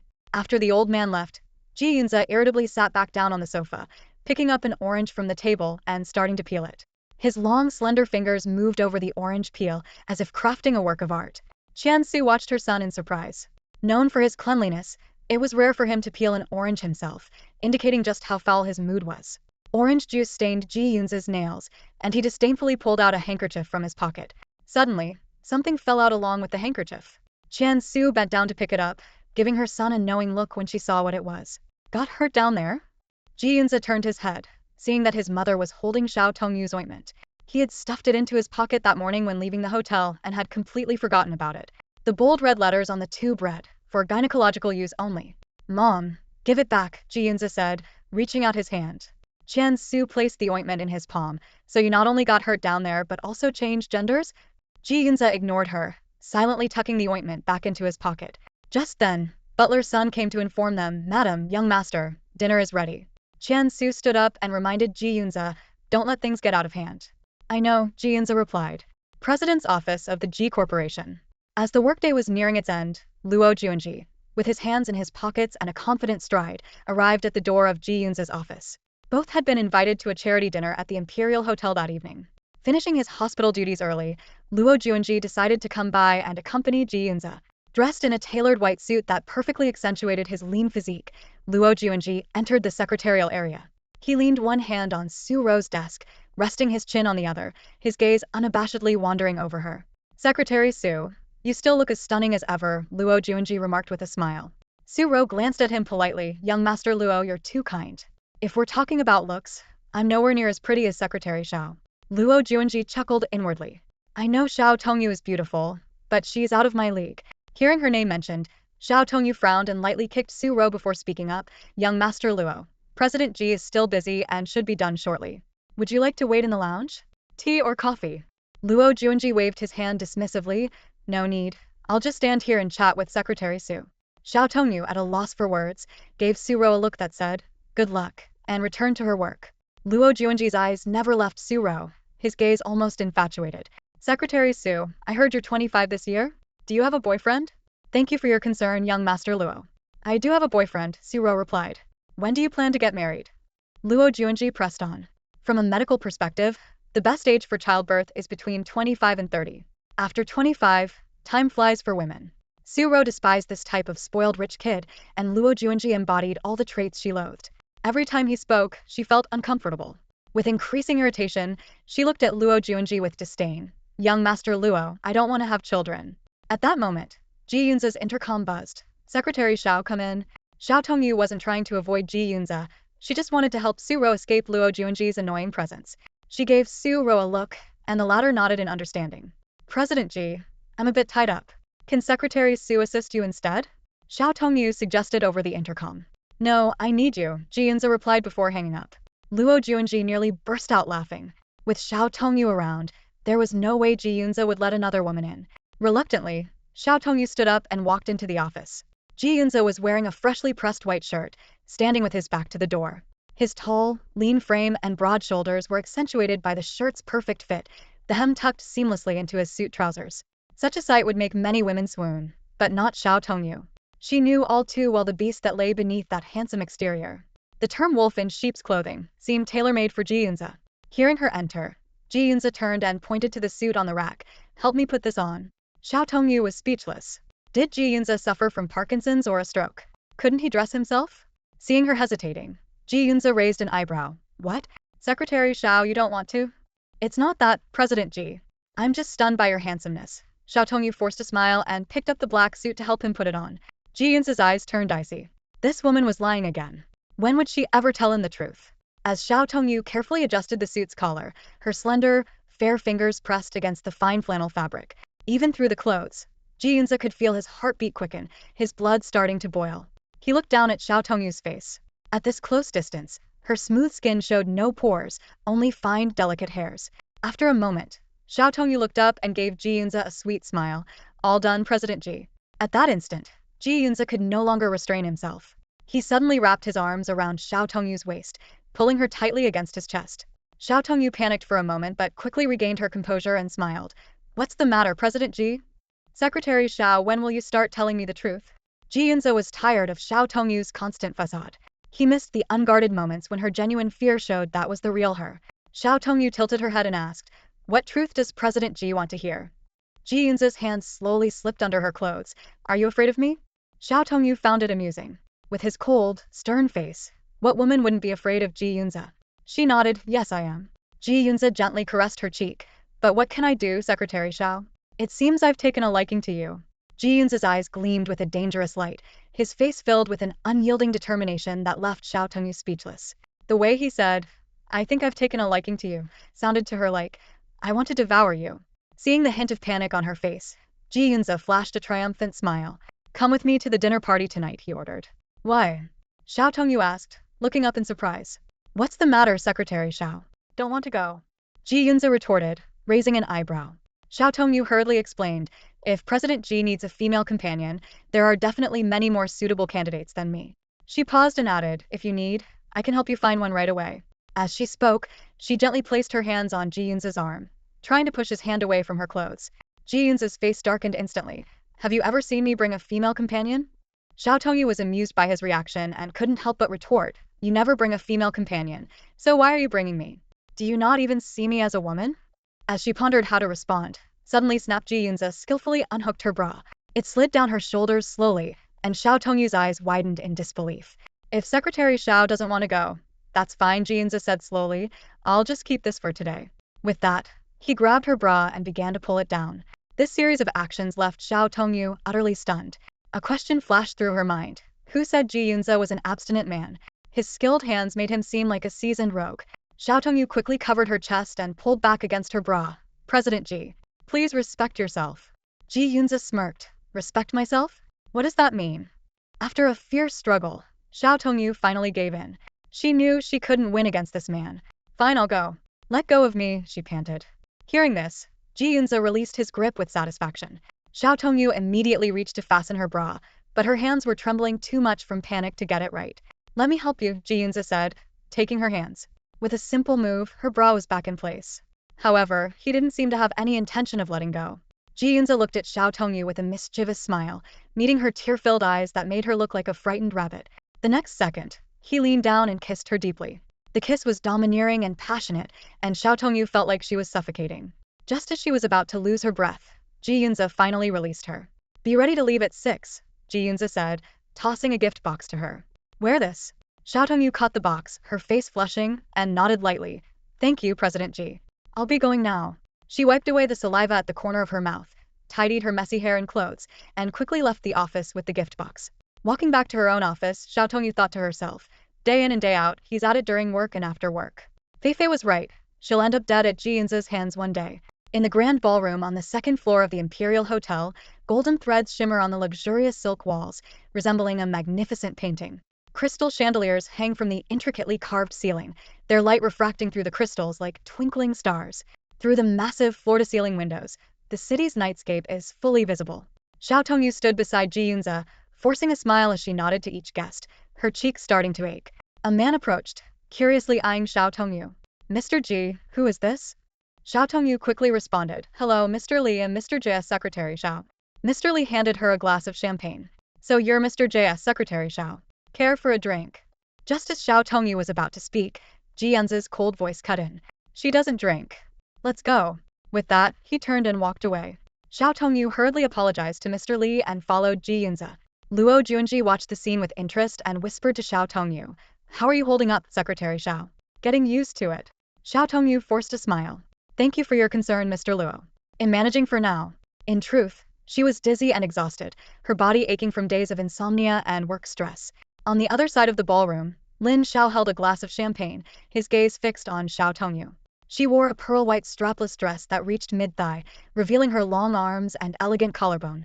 Lin Xiao felt a pang of regret, wondering why he had once ignored this lovely girl. Xiao Tongju's heels were killing her. She whispered to Ji Yunze, excuse me, Mr. Ji, I need to use the restroom. Receiving permission, she quickly left. In the restroom, Xiao Tongyu hurriedly took off her high heels, discovering that her heels were already bleeding. She looked at her weary reflection in the mirror, forcing herself to stay positive. After touching up her makeup, she painfully put her heels back on and walked out. As she stepped out, someone suddenly grabbed her wrist tightly. She looked up to see Lin Xiao's bloodshot eyes. Lin Xiao? What are you doing? Let go. Xiao Tongyu was panic-stricken. Let's talk, Tongyu. Lin Xiao held her wrist firmly. Xiao Tongyu stared at him coldly. There's nothing to talk about. Didn't you always like me? How can you just let go? Lin Xiao's voice was pleading. Xiao Tongyu laughed mockingly. Lin Xiao, wake up. You never liked me. You just wanted me to help your Lin family. But that's all in the past. I've repaid your family for raising me. I don't owe you anything anymore. Lin Xiao tightened his grip. You don't have to help us. I can turn the company around. Just stay with me. I love you. Xiao Tongyu painfully recalled the past. Lin Xiao, have you forgotten how you treated me? You said I was ugly and that I made you sick. Where were you when Qin Mengyan and her friends bullied me, pulling my hair and throwing my school bag? When I was sick and begged you to buy me medicine, what did you say? You told me to drop dead. Tears welled up in Lin Xiao's eyes. I'm sorry, Tongyu. I was wrong. Give me another chance. I really love you. Xiao Tongyu struggled. But I don't love you. Let go of me. In the struggle, her long hair was tossed aside, revealing a conspicuous red mark behind her ear. Lin Xiao froze, his voice choked. Tongyu, you have another man? Xiao Tongyu hurriedly covered the mark, silently cursing Ji Yunze for leaving it there. Lin Xiao, it's none of your business. Let go of me. She tried to break free. Lin Xiao roared, Xiao Tongyu. You're supposed to love me. How can you go to someone else? Lin Xiao, no one is obligated to love you forever. I let go of you the moment you stopped treating me like a person. Xiao Tongji's wrist throbbed with pain. Let go of me.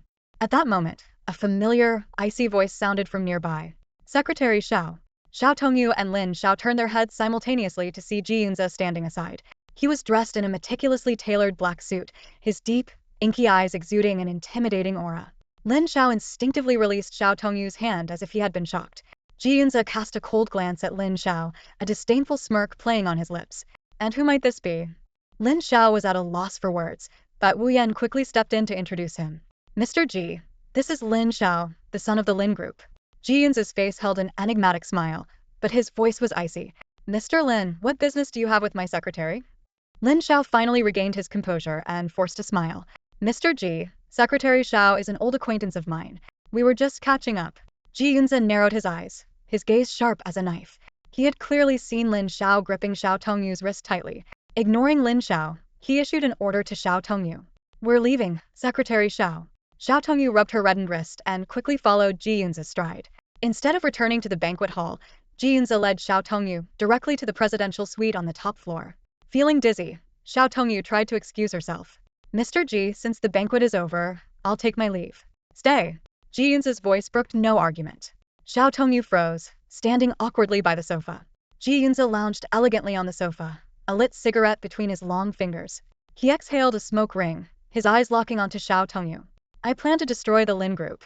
Xiao Tongyu shuddered, nearly losing her balance. She bit back the pain in her heels and cautiously asked, Why, Mr. Ji?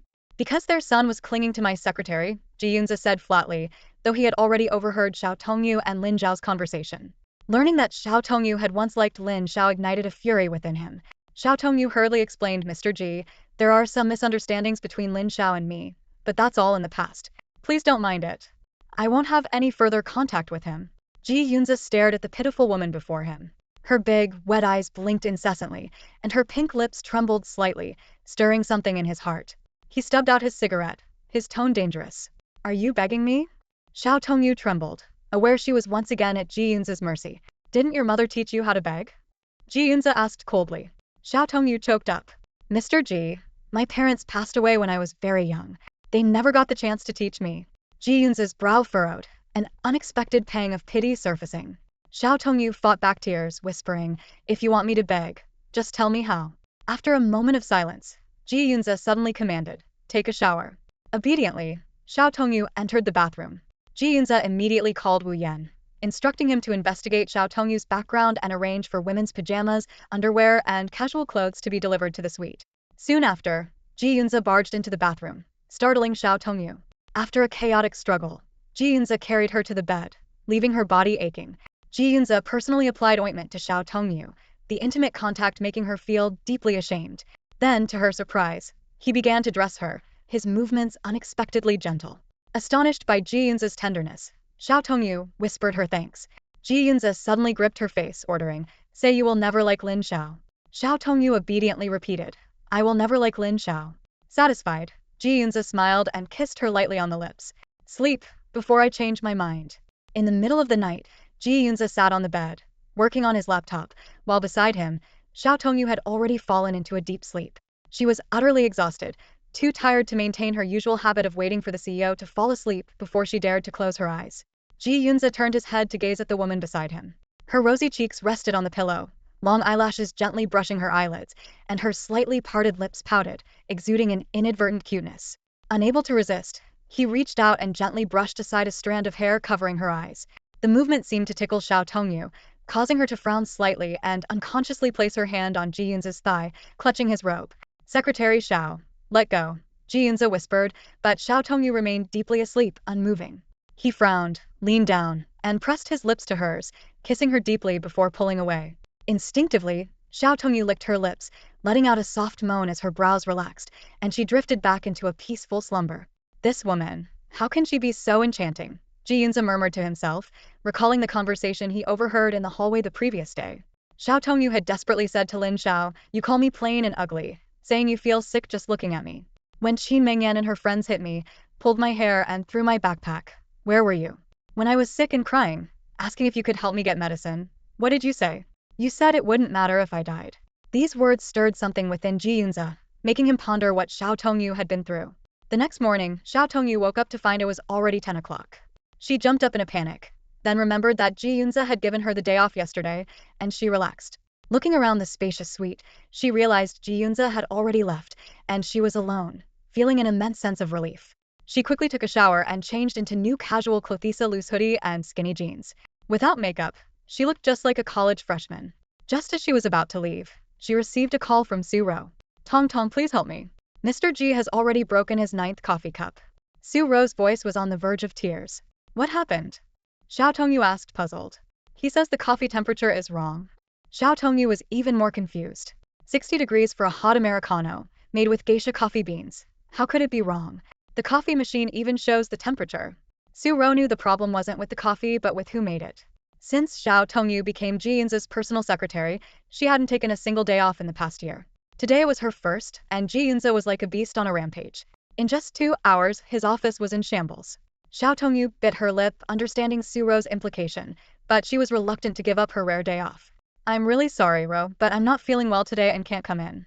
Just bear with it, and if it gets too bad, stop bringing him coffee. Tell him I'll make 10 cups for him tomorrow morning." She wasn't lying. She hadn't eaten or drunk anything since noon the previous day, and after last night's ordeal, her stomach was in turmoil. Hearing that she wasn't feeling well, Su Ro immediately comforted her. "It's okay, Tong Tong. You rest well. Mr. Ji has me and assistant Wu here. We'll survive a few scoldings." After hanging up, Xiao Tongyu decided to eat something first and then visit Lawyer Wang. She bought some fruits and supplements and headed to Wang Kejin's office. "Uncle Wang," she called softly. Wang Kejin took off his glasses, revealing a bright smile. He had worked for Xiao Tongyu's father, Xiao Ming, and it had been 13 years since. Looking at the lively young woman before him, his heart was filled with affection. "Tong Tong, what brings you here?" Wang Kejin asked, pleasantly surprised, knowing how busy she had been lately. "I have a day off today, so I thought I'd come to see you, Uncle Wang." Xiao Tongyu set down the things she had bought and sat across from his desk. Wang Kejin looked at the girl who had faced so many hardships since childhood, feeling a deep sense of care and love. "Tong Tong, have you eaten?" Wang Kejin looked up and asked, his pen still gliding over the documents. He glanced at the wall clock. "I'm a bit tied up at the moment. How about I ask my secretary to order some food for you?" Xiao Tongyu stood at the office door and gently waved her hand. "I've already eaten, Uncle Wang. I just came to check on you and sit for a while."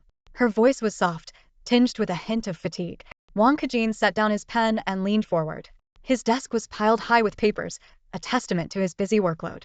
"By the way, Tong Tong," he furrowed his brow, "I've been investigating your parents' car accident, the one with the tampered brakes. I visit the police station every now and then, but you know how it is. The police have new cases coming in all the time, and without pressure from higher-ups, our efforts don't get very far." Xiao Tongyu nodded, a sweet smile appearing on her face, though a trace of sadness flickered in her eyes. "I understand, Uncle Wang. Thank you for keeping my parents' case in mind all these years. I didn't come specifically to ask about that today. I just missed you and Aunt Sue." Wang Kejin and his wife, Su Zhen, had always been fond of Xiao Tongyu. They had a daughter who had married and moved abroad long ago. If it weren't for Xiao Ming entrusting her to the Lin family back then, they might have adopted her themselves. He knew the Lin family hadn't treated her well, and she would likely have been much happier as their daughter. Thinking of this, Wang Kejin asked with concern, "Tong Tong, you're 24 now. Do you have a boyfriend?" Xiao Tongyu's face instantly turned red, and she lowered her head to avoid his gaze. "Uncle Wang, I'm swamped with work. Where would I find the time to date?" "All right, I won't press you on it," Wang Kejin chuckled. "Next time, let us know before you come. We'll have Aunt Sue cook your favorite dishes." "Sure, Uncle Wang," Xiao Tongyu replied, her cheeks still flushed. They chatted a bit more before Xiao Tongyu left Wang Kejin's office. It was afternoon, and the autumn sunlight streamed through the corridor's floor-to-ceiling windows, casting a warm, gentle glow on her porcelain-white face, bringing a rare sense of warmth and comfort. Standing in the corridor, Xiao Tongyu sighed softly. Boyfriend? She longed for a man she could rely on too. But now, as Ji Yunze's plaything, who would dare want her? Would she have to wait until Ji Yunze grew tired of her and discarded her to find freedom? When would this torment end? Her gaze drifted through the window to the distance, as if searching for an invisible answer. Backstage at the Imperial Capital TV station, in the VIP lounge, Qin Mengyan sat poised on a plush leather sofa. Her assistant, Xiao Xin, was carefully tending to her meticulously styled hair. Suddenly, a sharp cry of pain shattered the tranquility of the room. Ouch. Qin Mingyan's almond-shaped eyes widened in anger as she turned furiously towards Xiao Xin. What the hell are you doing? Are you blind? You pulled my hair. Is your mother disabled? How did she give birth to such an idiot? Xiao Xin bit her lip and lowered her head, not daring to speak. Such abuse had become a regular occurrence for her, but the daily torment still left her feeling bitter. Their manager, Zhao Silin, quickly approached Qin Mengyan and whispered in her ear, "Mengyan, keep your voice down. There are a lot of people around here. It took a lot of effort to get you off Ji's trending topics. Do you want to end up on another one?" Hearing this, Qin Mengyan rolled her eyes dramatically. Thinking about that infuriating trending topic, her anger flared up even more. The face of Xiao Tongyu, whom she despised, flashed in her mind. Qin Mengyan gritted her teeth, thinking, how could that lowly woman get Ji Yunze to buy her a trending spot? What's worse, JS Company even released the surveillance video showing her hitting someone, leading to another wave of online backlash against her. In recent years, Qin Mingyan's reputation in the entertainment industry had been in decline. Her arrogance and disregard for others had offended many staff members. Meanwhile, newcomers like Zhuang Shufei, who had beauty, acting skills, and a likable personality, backed by powerful connections, were rising. This led to fewer and fewer endorsement deals for Qin Mengyan, almost to the point of being ignored. However, Qin Mengyan thought as long as she could secure Ji Yunze, why worry about acting gigs? The future of the Qin group would be secure. But Ji Yunze had remained elusive despite her 3-year pursuit. Even when she managed to get in through old Master Ji's connections, Ji Yunze had security throw her out. Looking at this seemingly unattainable man, Qin Mengyan vowed to herself, with her looks, she would eventually win him over. Just then, Zhuang Shufei entered the lounge area with her manager, Wang Xinrong, and overheard the harsh scolding. "Sister Wang, who's in there? So aggressive. Do they not treat their assistants as humans?" Zhuang Shufei asked, frowning. Wang Xinrong sighed. Who else could it be? Qin Mengyan. Every worker in the entertainment industry has been scolded by her at some point. Assistant Tian couldn't help but chime in, Sister Shufei. Qin Mengyan is truly awful. Our assistant group chat is filled with people complaining about her. Once, she had someone bring her water and then poured it over their head because it was too hot. Hearing this, Zhuang Shufei recalled how her good friend Xiao Tongyu had been slapped 2 days ago, and her anger surged. She turned to Wang Xinrong and asked, Sister Wang, is this lounge assigned by the TV station or chosen by ourselves? We choose them. Technically, as the lead female guest, this lounge should be yours today. But knowing Qin Mengyan, she probably picked the biggest and best one. Wang Xinrong explained. Zhuang Shufei was not usually petty, but given the current situation, she decided not to back down. Well then, Sister Wang, today this lounge is mine.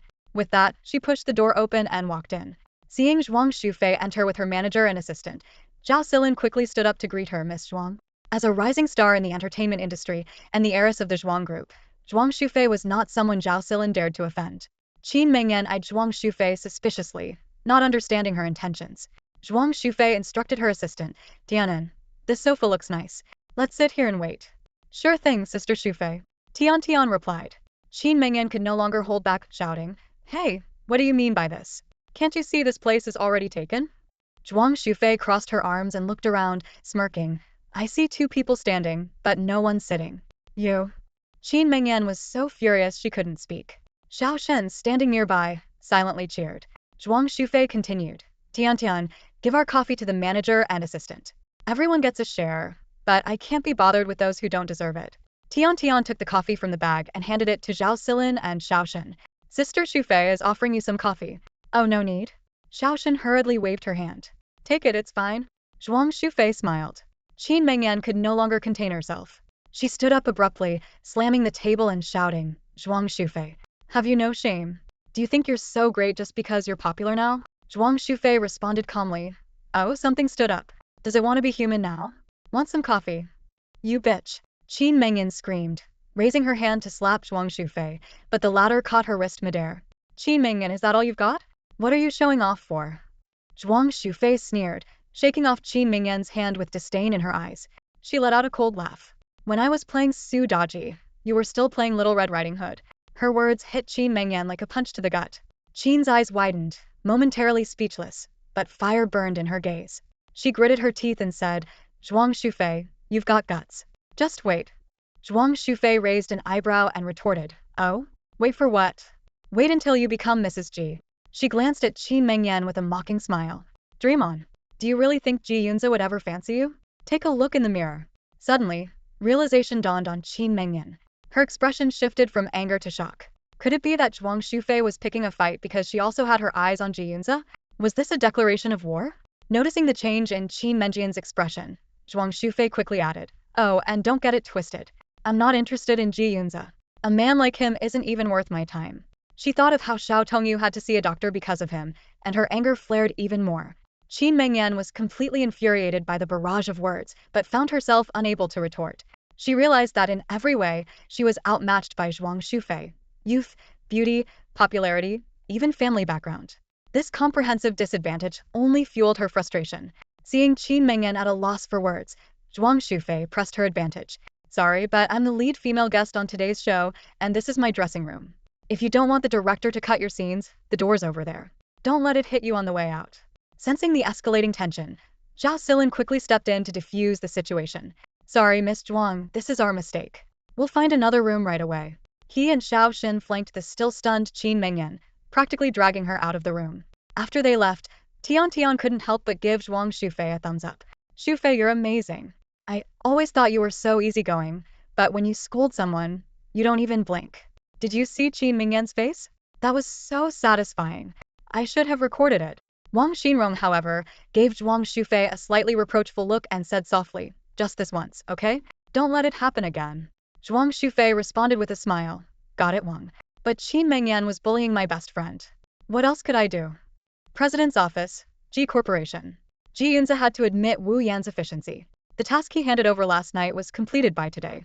He stared at the stack of investigation reports on Xiao Tongyu on his desk, his brows furrowed. Ji Yunze picked up Xiao Tongyu's university graduation photo and scrutinized it closely. In the photo, she wore a graduation gown, her long hair cascading smoothly over her shoulders.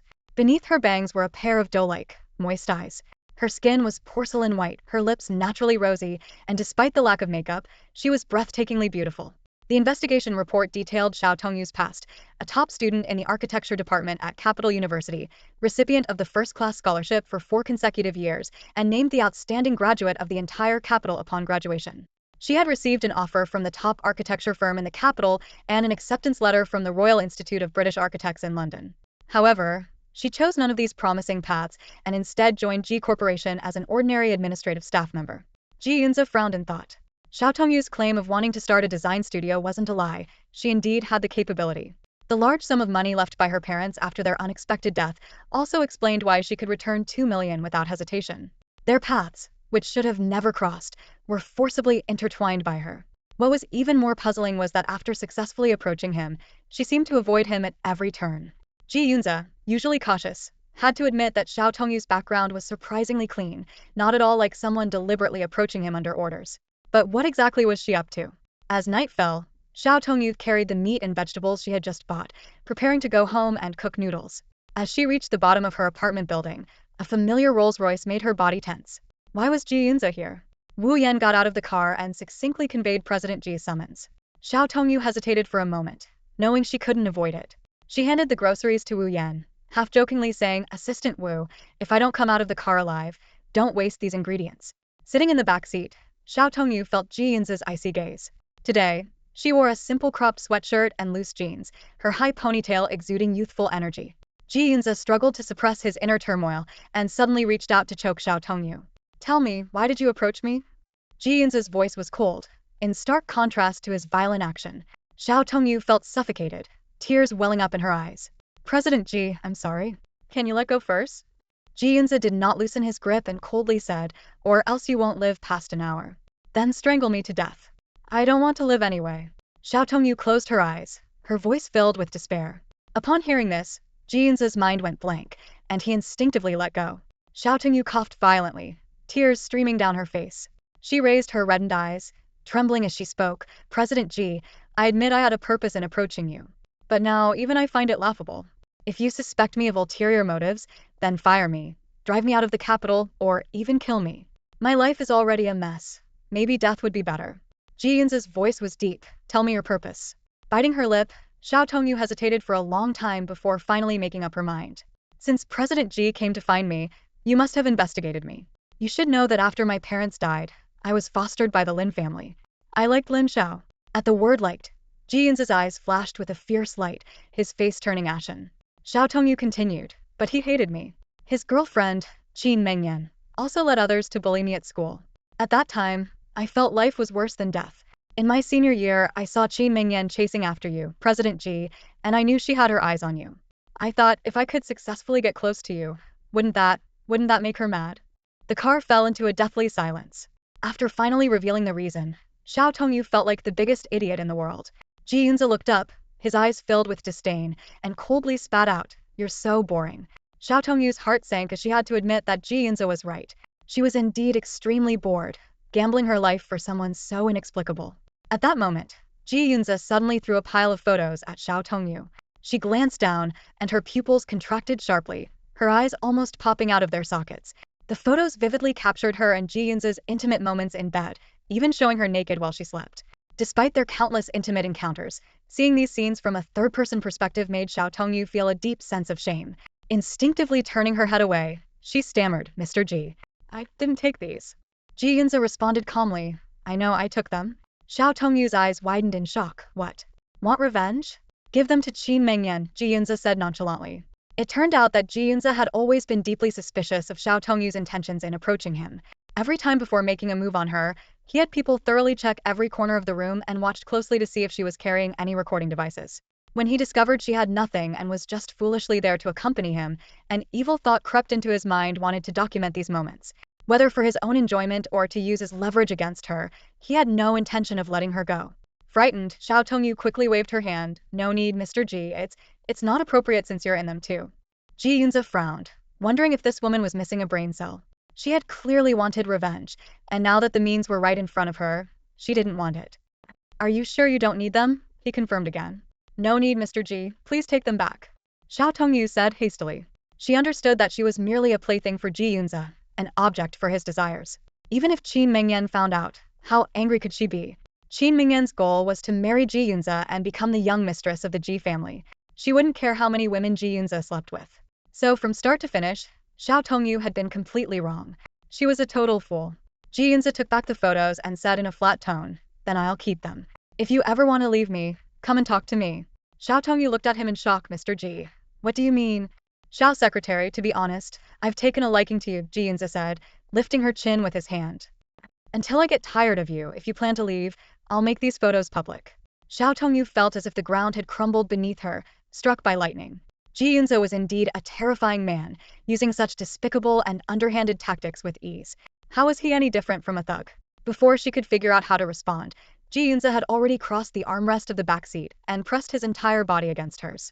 The man, standing at 6 feet 1 inch, squeezed into the same seat with Xiao Tongyu, making the previously spacious area feel incredibly cramped. "Mr. Ji, I'm off today," Xiao Tongyu said weakly. Ji Yunze smirked. "Who gave you the day off?" "You." Looking at Xiao Tongyu's flushed face, Ji Yunze couldn't resist lowering his head to kiss her. The passionate kiss lasted for what felt like an eternity before ending. Ji Yunze whispered softly in her ear, "I'll give you the day off today." His deep, magnetic voice sent a shiver down Xiao Tongyu's spine. She couldn't take her eyes off Ji Yunze's face. Noticing her gaze, Ji Yunze asked, "What? Does Xiao secretary want more?" Xiao Tongyu shook her head vigorously. "No, Mr. Ji. Can you get up? I can't breathe." "Be at work on time tomorrow," Ji Yunze commanded. "Okay," Xiao Tongyu replied. Ji Yunze got up and Xiao Tongyu quickly opened the car door. "Goodbye, Mr. Ji." She fled the car as if escaping. Wu Yan called after her, "Secretary Xiao, your groceries." "Keep them, Assistant Wu," Xiao Tongyu shouted back without turning her head. Wu Yan watched her retreating figure in silence, then got into the car. From the rearview mirror, he saw Ji Yunze with a meaningful smile on his face. Watching Xiao Tongyu's fleeing figure, Ji Yunze felt delighted. Having confirmed her intentions in approaching him, he was even more determined not to let her go. He had to keep her tightly bound to his side. Ji Group. Xiao Tongyu slumped into her office chair, finally getting a chance to take a sip of water. The entire day had been a whirlwind of tasks, leaving her no time to catch her breath. She glanced over to see Su Ro holding her phone, a delighted expression on her face. "Really, Ro? I've been swamped all day, and here you are slacking off," Xiao Tongyu teased with a smile. Su Ro pouted playfully. "Well, it's almost time to clock out. I'm just picking out some curtains." Xiao Tongyu's eyes lit up, and she lowered her voice in excitement. "Ro, Are you getting married? She knew Su Ro and her boyfriend had just moved into a new apartment. Su Ro nodded shyly, yes, and you'll definitely be invited to the wedding. Of course I'll be there. Xiao Tongyu joked. Once you get married, Luo Xiao might be the one crying. Su Ro rolled her eyes. Not as much as Ji Zong will cry when you get hitched. Xiao Tongyu quickly covered her mouth. Don't say things like that. Hearing Ji Yunze's name cast a shadow over Xiao Tongyu's heart. That man, worse than a beast, had forced her into his bed and blackmailed her with photos. She wondered how she could make him lose interest.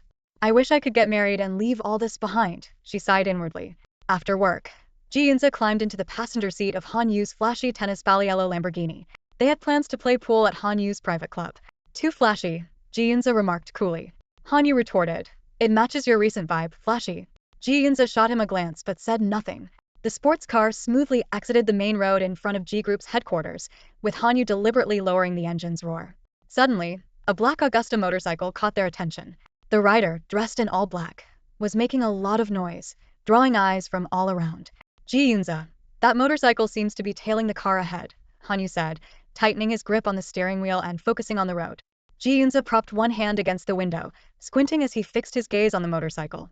At a red light, the rider brazenly stopped behind a white Audi and took out his phone to snap a picture. As the light turned green, he followed closely, like an annoying shadow. Follow them, Ji Yunze ordered curtly.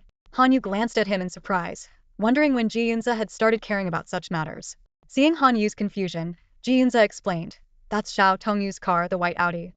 Xiao Tongyu had also noticed the black motorcycle behind her. She remained calm, pondering who might be following her. Ji Yunze? Impossible he knew her address. Qin Mengyan? Or perhaps the Lin family. She furrowed her brow and slowed down, letting the car in front pull ahead. As the light was about to turn red, Xiao Tongyu floored the accelerator. The white Audi shot through the intersection like a released beast, leaving a trail of speed in its wake. Han Yu couldn't react in time and was stuck at the red light. The motorcycle, however, ignored the light and sped after Xiao Tongyu. Xiao's secretary is quite the driver. Han Yu muttered. A flicker of anger crossed Ji Yunze's face. Keep following. I know where she lives. Xiao Tongyu deliberately turned into a secluded alley, not foolish enough to reveal her real address. In the darkness and silence, she suddenly yanked the wheel. The Audi skidded and stopped horizontally, blocking the motorcycle's path. The rider couldn't brake in time and crashed hard. Xiao Tongyu stepped out, arms crossed, looking down at the man on the ground. Excuse me, sir, but why are you following me? The rider stood up, spat on the ground in disgust, and removed his helmet to reveal a sleazy face. Miss, I've been paid to give you some special attention. Xiao Tongyu chuckled softly. You must be mistaken. My humble status isn't worth anyone paying for your special attention. At this moment, Xiao Tongyu felt no fear in her heart. She was merely pondering who she might have offended to warrant someone being sent specifically to deal with her. There was only one person approaching, and Xiao Tongyu was confident that her years of martial arts training would be more than enough to handle the situation. Meanwhile, Han Yu's car had been circling the neighborhood where Xiao Tongyu lived, but he still couldn't find any trace of her. Ji Yunze suggested, why don't we look around nearby? She wouldn't be foolish enough to lead someone right to her doorstep. Han Yu smirked. We're on the same page. The car continued to drive when suddenly, a scene on a secluded path caught their attention. A man and a woman were standing face to face, clearly in a tense standoff. Han Yu immediately stopped the car and turned off the engine. Should we go help? Han Yu asked, a hint of hesitation in his eyes. Let's watch for a moment, Ji Yunze replied calmly. Watch. Han Yu widened his eyes in disbelief at Ji Yunze. Xiao Tongyu was, after all, his secretary and had once shared an intimate moment with him. How could this cold-hearted man possibly just sit back and do nothing? Ji Yunze understood. Given Xiao Tongyu's intelligence, she wouldn't lure her opponent to such a deserted road unless she was confident in her chances. If there were real danger, wouldn't it be safer to drive straight to the police station? At that moment, the man had already begun advancing on Xiao Tongyu with a sinister grin. He grabbed her wrist and crudely pulled her towards him, shouting lewdly, Such a beautiful woman. Today I'll have my fun. Xiao Tongyu frowned slightly as pain shot through her wrist. However, in the next second, she swiftly countered with a sharp spinning kick to the man's chest. The sudden attack left him stunned. Instinctively, he released his grip and stumbled backward, clutching his chest and gasping for air. Calmly, Xiao Tongyu spoke, Sir, whoever sent you, please inform them that Xiao Tongyu has always conducted herself with integrity. If I have offended anyone, I ask for their forgiveness. Being humiliated by a seemingly frail woman, the man was instantly enraged. His eyes widened as he lunged at Xiao Tongyu again. Originally intending to hold back, Xiao Tongyu decided not to show mercy. Her fists flew rapidly, landing heavy blows on the man's brutish face. She then delivered a swift kick, and with a thud, he fell to his knees, his pain evident. Xiao Tongyu dusted off her hands disdainfully, a hint of pride in her voice. You can't beat me, sir. I've trained in martial arts for many years. The man, battered and bruised, blood streaming from his nose, was in too much pain to even stand. Xiao Tongyu glanced at him with disgust and added, By the way, sir, the reason I haven't called the police is that I have a good idea who sent you.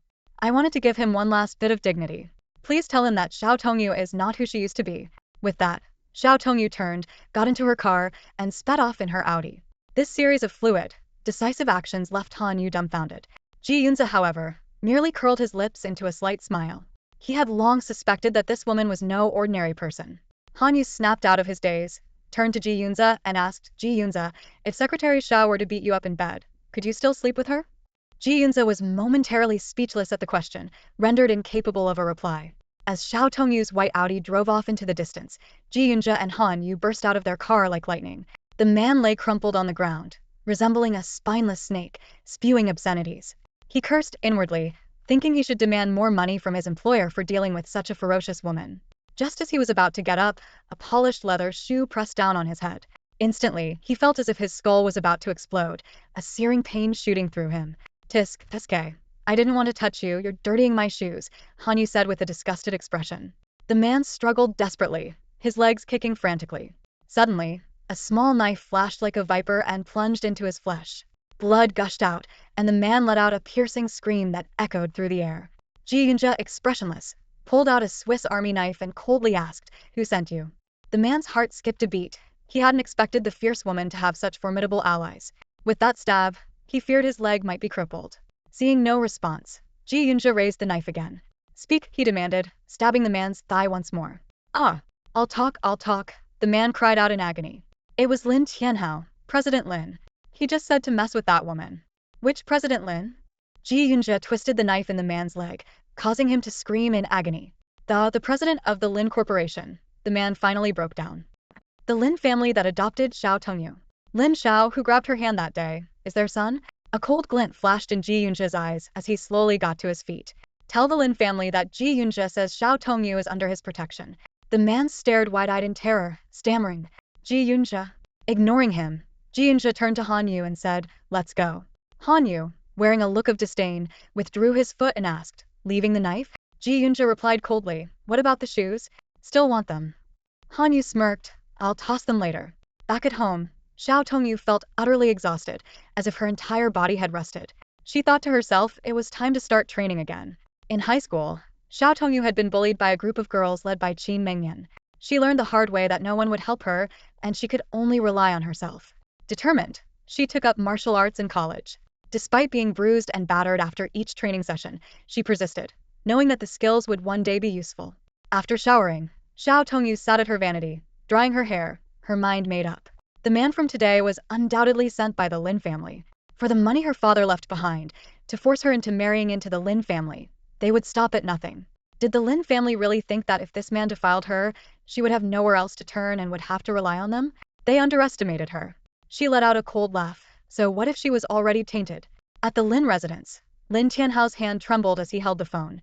The voice on the other end roared angrily, Another million.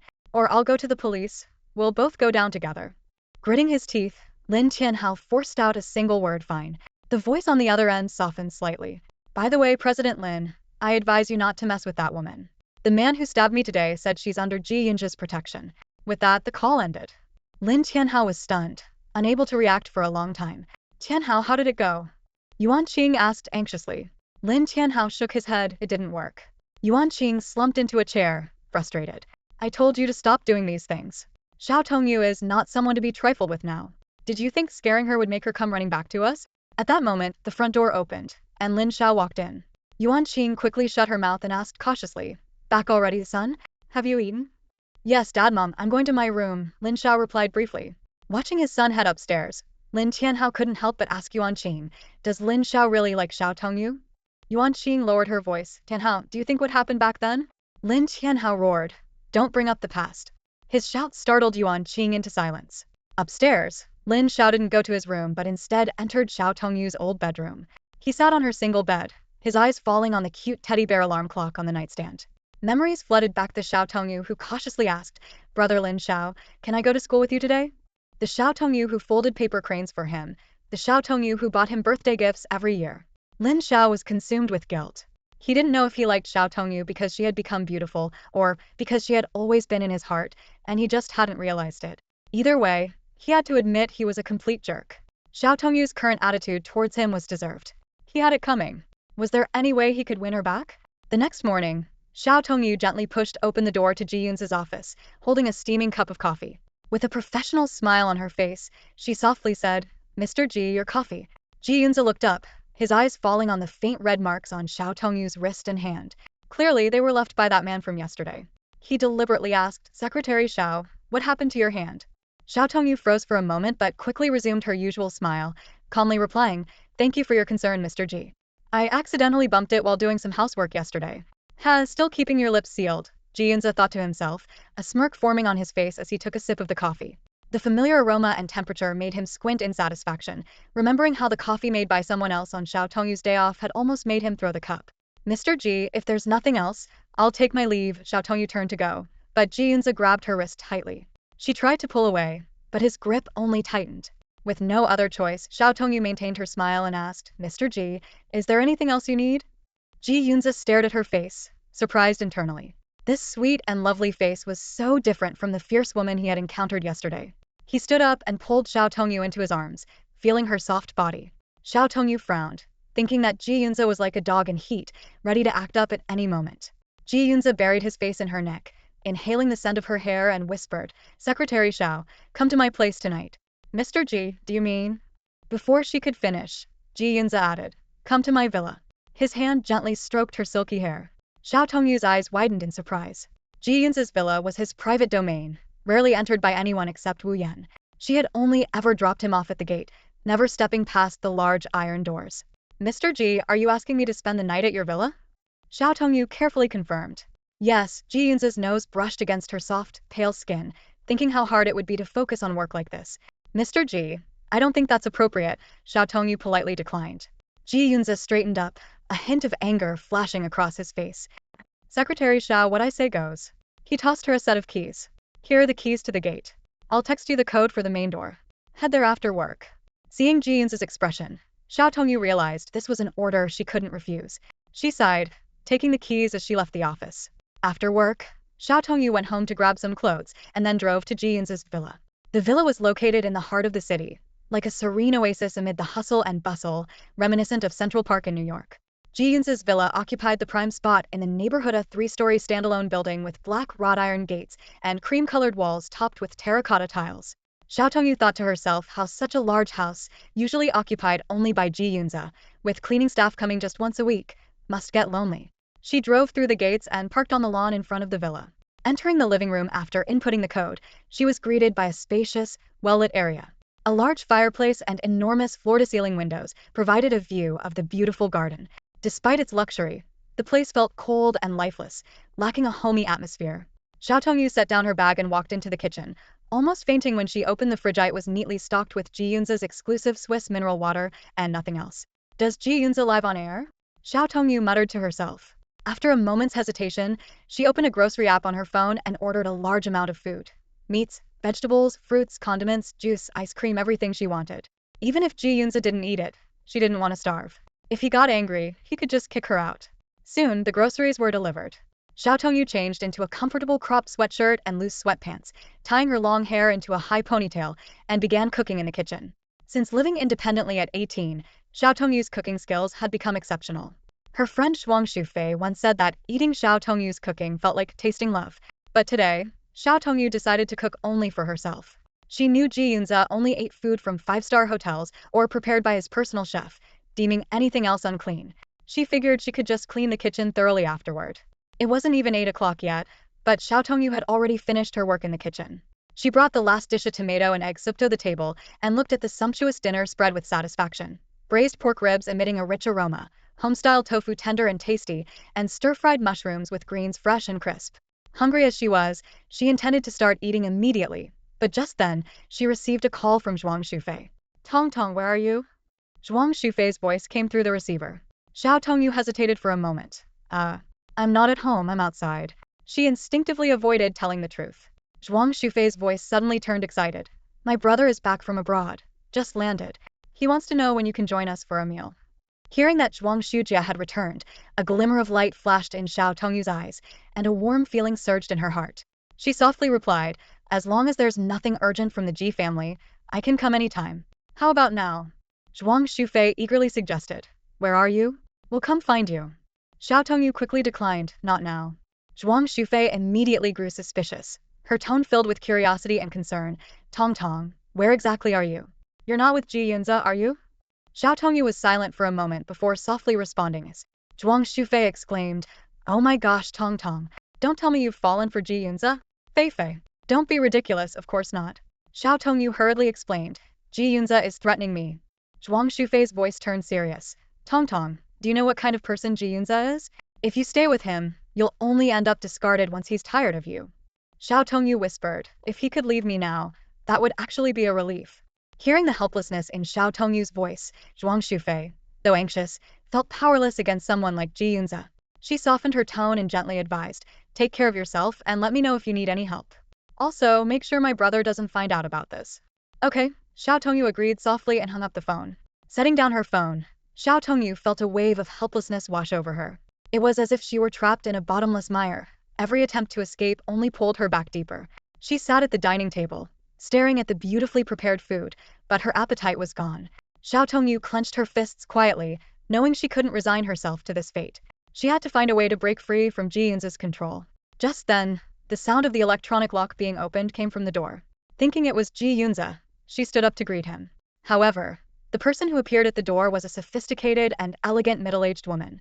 The woman was dressed in a high-end flannel suit, her hair neatly styled, with light makeup, and her skin fair and rosy. She exuded an air of nobility that made her seem unapproachable. Seeing Xiao Tongyu, the woman slightly furrowed her brows and asked, Who are you? After a moment of stunned silence, Xiao Tongyu quickly regained her composure. Her gaze fell upon the elegant woman standing before her. From head to toe, this lady exuded an indescribable air of nobility. Possessing the key to the Iron Gate and knowing the code to Ji Yunze's villa, her identity was unmistakable. Good afternoon, Mrs. Ji. Xiao Tongyu immediately bowed in greeting. I am Ji's secretary, Xiao Tongyu. Qian Su subtly scrutinized the woman before her. Fair-skinned, beautiful, with a curvaceous figure and an irresistible charm. She was dressed in comfortable loungewear, and a few steaming dishes were laid out on the table. It was hard to believe that a woman who appeared so naturally in Ji Yunze's villa was merely his secretary. Qian Su recalled the gynecological ointment that had previously fallen out of Ji Yunze's pocket and couldn't help but wonder if this secretary was its owner. Noticing Qian Su's scrutinizing gaze, Xiao Tongyu quickly explained, I came to prepare some dishes for Mr. Ji. He will be back shortly. Since Mrs. Ji is here, I will take my leave now. Despite her outward calm, her heart was pounding. She knew well that Mrs. Ji, as the daughter of a prominent family in Jiangqing, was no ordinary person. It would be best to leave before Ji Yunze returned, using Mrs. Ji's presence as an excuse to escape. Just as Xiao Tongyu picked up her bag to leave, Ji Yunze's voice suddenly rang out from behind her. Secretary Xiao, where are you going? Xiao Tongyu's heart skipped a beat. Did Ji Yunze intend to keep her here even in the presence of his wife? Why would he want to retain a seemingly random woman in front of his wife? Before she could respond, Ji Yunze had already stepped into the living room, closing the door with a bang. The action was clear. She was not allowed to leave. Ji Yunze had noticed both Xiao Tongyu's and Qian Su's cars parked in front of the villa as he drove in, realizing they had already met. He frowned at Qian Su. What brings you here? Qian Su crossed her arms, a meaningful smile playing on her lips. Just checking on you, afraid you might starve. She glanced at the dishes on the table. Seems like you won't starve after all. Ji Yunze's face darkened as he noticed the dishes Xiao Tongyu had prepared. Known for his cleanliness, he was furious that she had treated his kitchen as her own. Secretary Xiao, throw the food away, Ji Yunze said as he turned to go upstairs. And don't dump it in the kitchen trash. Qian Su chuckled softly and followed him upstairs, adding, Secretary Xiao, please bring 2 cups of tea to the study. Thank you. Xiao Tongyu stood frozen. The dishes she had painstakingly prepared were to be discarded, and not even in the kitchen trash. Was she supposed to throw them on the lawn or the street? Worse still, there was no tea in Ji Yunze's house. How was she supposed to make tea? In the study on the 2nd floor, Ji Yunze sat at his desk, removing his suit jacket and tossing his tie carelessly onto the sofa. He rolled up the sleeves of his white shirt to his elbows, revealing his strong, toned arms. Qian Su sat down and shot her son a glance. All right, Secretary Xiao isn't here. No need to show off in front of your mother. Ji Yunze remained silent, crossing his legs and lighting a cigarette. So, almost 30 years old and finally interested in a woman? Yes. Ji Yunze didn't deny it, slowly exhaling a ring of smoke. Did you check her background? Yes, clean background. Clean person, a virgin. Qian Su scoffed, surprised that her son had a preference for virgins. Should I go tell your grandfather this good news? Ji Yunze flicked ash off his cigarette with his long fingers. No need, it's just a fling. I'll toss her aside when I'm bored. Be careful, take precautions, and don't cause any trouble, she reminded him. Doesn't matter. If something happens, she can get an abortion. Ji Yunze's tone was cold, as if discussing tonight's dinner rather than a potential life. Meanwhile, in the kitchen, Xiao Tongyu searched every cupboard but couldn't find any tea leaves.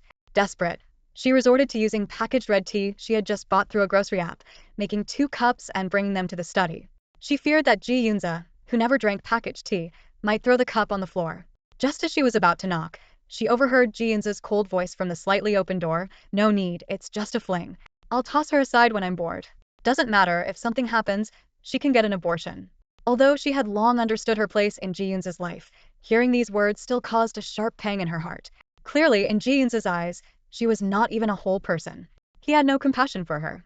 Xiao Tongyu resolved never to bear this heartless man's child. She took a deep breath, adjusted her expression, put on a smile, and knocked gently before entering. Madam Ji, Mr. Ji, the tea is ready. As the servant's words fell, Madam Ji gracefully rose and left. Ji Yunze glanced at the table and noticed that the food remained untouched. Instantly, anger surged through him, and his blood pressure spiked. His sharp gaze turned to Xiao Tongyu, silently demanding an explanation. Secretary Xiao immediately understood and quickly spoke up. Mr. Ji, I can eat all this food. Give me 10 minutes, and I promise there won't be a single bite left. Ji Yunze's face darkened, and the atmosphere seemed to freeze. Seeing he didn't respond, Xiao Tongyu assumed she had permission. She sat down and began devouring the food without hesitation. She thought to herself, since Ji Yunze doesn't treat her like a human anyway, and she might not survive tonight's perilous mission, she might as well eat her fill. So, she stuffed her mouth with braised ribs and home-style tofu, eating ravenously. Ji Yunze watched this unusual woman with interest. Her cheeks puffed out, and her petite face looked even rounder due to her rapid eating. Her bright eyes were entirely focused on the food, making him wonder whether it was the food that was enticing or the woman herself. Suddenly, a wave of hunger hit him. Ji Yunze walked to the table and curtly ordered, Secretary Xiao, stand up. Xiao Tongyu widened her eyes in disbelief but immediately obeyed, still chewing. Ji Yunze sat down, picked up her chopsticks, and began selecting from the braised ribs. He inspected a piece of rib that satisfied his criteria for color and shape, even sniffing it. Finally, he took a bite. The rich, savory flavor of the meat, combined with the aroma of scallions, blossomed in his mouth, compelling him to continue eating heartily. Xiao Tongyu watched in stunned silence, thinking, isn't Ji Yunze the kind who only eats from high-end restaurants? She softly reminded, Mr. Ji, I've already used those chopsticks and rice. But Ji Yunze ignored her, and in no time he had cleared the table of the 3 dishes, 1 soup and a bowl of rice. Xiao Tongyu looked at the now empty table and thought to herself, well, at least now I don't have to worry about where to dispose of the food. Xiao Tongyu looked at the empty dishes on the table, a wave of helplessness surging in her heart. This man, Ji Yunze, was like a ravenous beast. He didn't even spare her portion of the meal. She had just taken a few bites before he devoured everything, leaving nothing for her. How could this be considered normal? As Xiao Tongyu silently grumbled, Ji Yunze stood up, his face expressionless as he issued a command. Clean up, take a shower, and then come to the master bedroom upstairs. With that, he turned and went upstairs, leaving Xiao Tongyu standing there in a daze. Xiao Tongyu finally saw through it all. Ji Yunze was planning to swallow her whole, even with her stomach empty. Helpless, she picked up the bananas and oranges she had ordered earlier from the grocery app and started eating them silently, feeling as downcast as the fallen leaves in autumn. As she chewed slowly, Xiao Tongyu couldn't help but fall into deep self-reflection. She once had such a bright future ahead of her. The most renowned architectural firm in the country had extended an olive branch to her, and the path to further studies in the UK was also open, with her IELTS already passed. Who would have thought that her inexplicable desire for revenge would lead her to squander her good fortune? If she had chosen a different path, she might have already found her Mr. Right by now, perhaps even preparing for marriage like Su Ro. But now, what was she? Just a pawn in Ji Yunze's hands, ready to be discarded at any moment. With this realization, Xiao Tongyu stood up abruptly, a determined look flashing in her eyes. She resolved that she could not continue to sit idly by. After taking a shower, Xiao Tongyu gently knocked on the master bedroom door. As she entered, she saw Ji Yunze already changed into a dark gray silk pajama set, lazily leaning against the headboard. His hawk-like eyes stared intensely at the door, as if he had been waiting for her. Xiao Tongyu had deliberately chosen a conservative pajama set, with long sleeves and pants, covering herself thoroughly. However, the pink lace trim and cute cartoon rabbit patterns made her look even more innocent and alluring, unintentionally stirring Ji Yunze's desire to completely possess her. Summoning her courage, Xiao Tongyu walked up to Ji Yunze and bit her lip, saying, "Mr. Ji, I want to talk to you." Ji Yunze's eyes narrowed, and he coldly responded, "We'll talk after we're done." "No, we need to talk now," Xiao Tongyu insisted. Ji Yunze's face darkened, his voice icy. "Xiao secretary, who gave you the courage to bargain with me?" Before she could react, he grabbed her hand. In an instant, Xiao Tongyu found herself pinned beneath Ji Yunze. Their eyes met, and Ji Yunze's dark eyes burned with undisguised desire. "Afraid of me? Isn't Xiao's secretary quite skilled? Why not fight back?" Ji Yunze taunted, gripping her face with a smirk. Xiao Tongyu's heart skipped a beat. How did he know about her skills? Had he investigated even that? "I don't dare to fight back. Afraid of going to jail," she whispered. Ji Yunze's smile grew more sinister. "I gave you a chance, and you gave it up." The next second, he kissed her roughly. From 10 o'clock to 1 in the morning, Xiao Tongyu felt like she was caught in a violent storm. Finally, as she clung to Ji Yunze's arm, whimpering for mercy, he let her go. Xiao Tongyu sat half upright in bed, clutching the blanket. Her lips were swollen, her bangs damp with sweat, and her once rosy cheeks were even redder. Her neck and collarbone were covered in red and purple marks. Ji Yunze's gaze was intense as he looked at her. "Mr. Ji, can we talk now?" Xiao Tongyu asked weakly. Ji Yunze frowned, his mood souring. "Speak." Xiao Tongyu licked her lips, summoning her courage. "Mr. Ji, I want a time limit." "What do you mean?" "I mean, when will Mr. Ji tire of me? Can you give me a definite time?" Xiao Tongyu's eyes filled with a layer of mist. "I want to see a bit of hope in these dark days." Ji Yunze's face turned ashen, veins bulging on his forehead. Women had always vied to climb into his bed, yet Xiao Tongyu was so eager to escape him. "Xiao secretary, do you think you have the right to negotiate with me?" Ji Yunze asked through gritted teeth. Xiao Tongyu instinctively shrank back, pressing herself against the edge of the bed. Seeing Ji Yunze's furious expression, she realized she had overstepped. "I'm sorry, Mr. Ji. I crossed the line," Xiao Tongyu said softly, turning over to lie down. Ji Yunze looked at her back, a strange mix of irritation and an inexplicable pang in his heart. He knew she was crying silently but didn't know how to comfort her.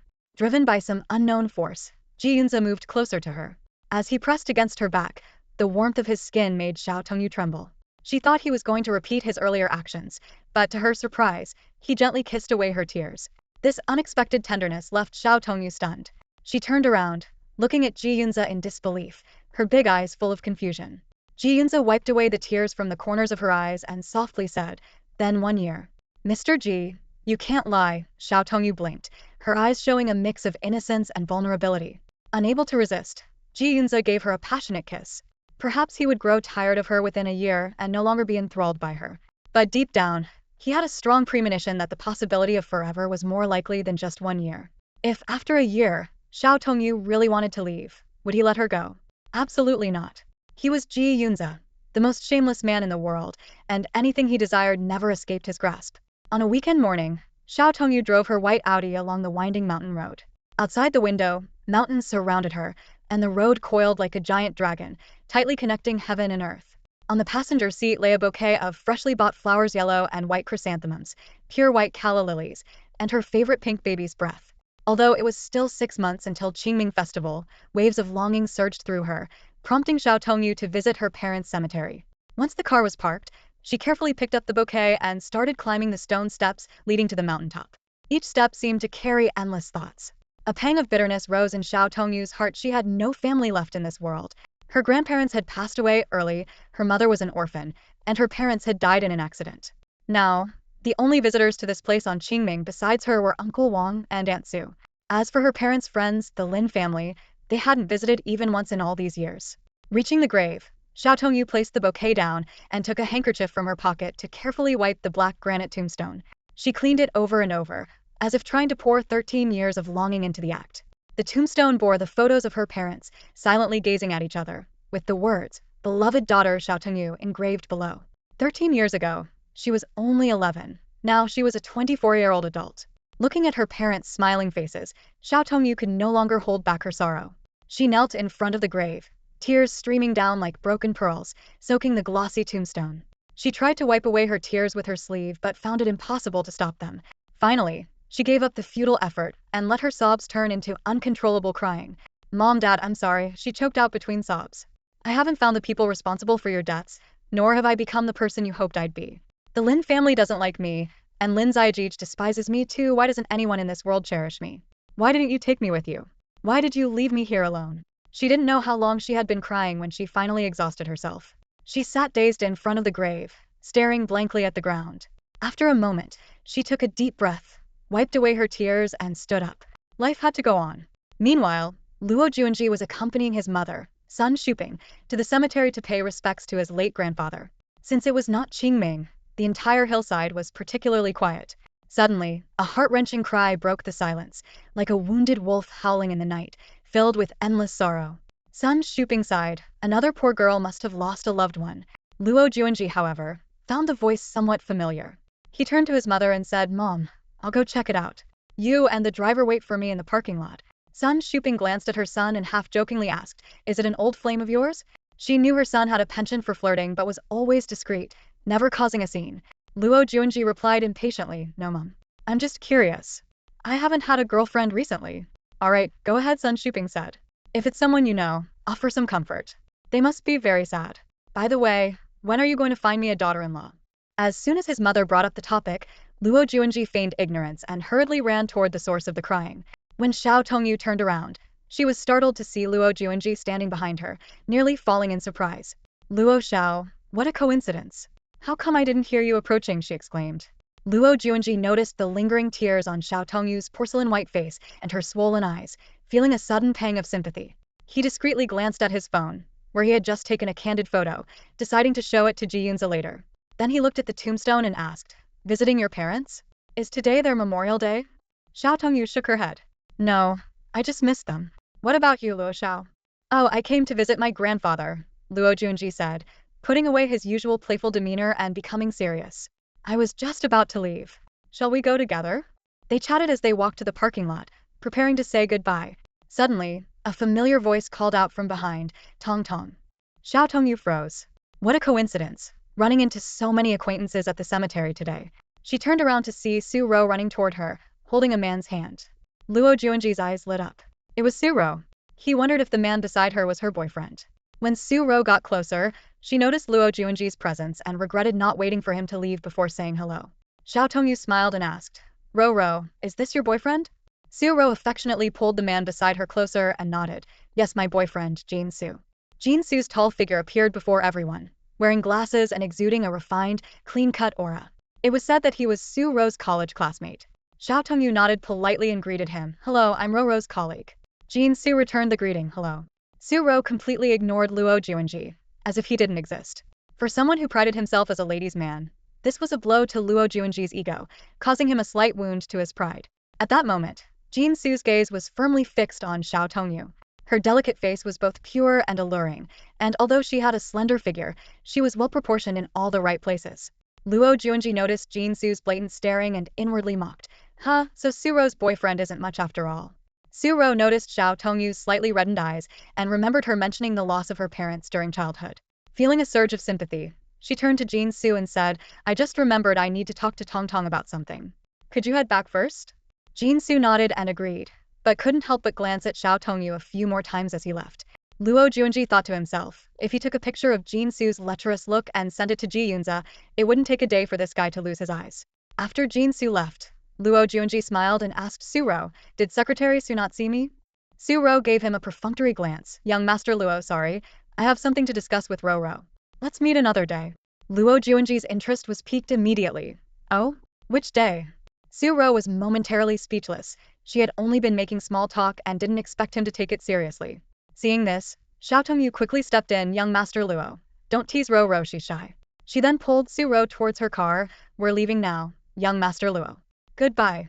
As he watched the two girls walk away, Luo Juanji took out his phone and sent a side-profile photo of Xiao Tongyu, which he had secretly taken at the cemetery, to Ji Yunze with the message, SK. Even when crying, Secretary Xiao looks stunning. Almost instantly, Ji Yunze replied, 9 p.m. tonight, Hanyu's club. I'll make you regret it. Damn, make me regret it? I'm not even into guys. Luo Juanji laughed as he put his phone back in his pocket, already planning tonight's meeting. The wheels spun rapidly as the white Audi sped down the winding mountain road. With her hands gripping the steering wheel tightly, Xiao Tongyu's eyes were sharp and focused. Sitting in the passenger seat, Suro couldn't help but exclaim, "Wow, Tong, this is my first time riding in your car. You're an amazing driver." Xiao Tongyu's lips curved into a slight smile. "It's alright. Ro, why did you come to the cemetery today?" "I came with Jean Su to visit his mother. She passed away a few years ago," Suro replied softly. Xiao Tongyu understood immediately, thinking it made sense for Suro to visit her future mother-in-law since she was getting married soon. Tong, did you come to see your parents?" Suro suddenly asked. "How come we ran into Luo Xiao? Why is he everywhere?" She pouted adorably, making one feel protective of her. Xiao Tongyu answered lightly, "Yeah, I've been having a rough time lately, so I wanted to see my parents." Ro, why do you dislike Luo Xiao so much?" "I think he's pretty nice."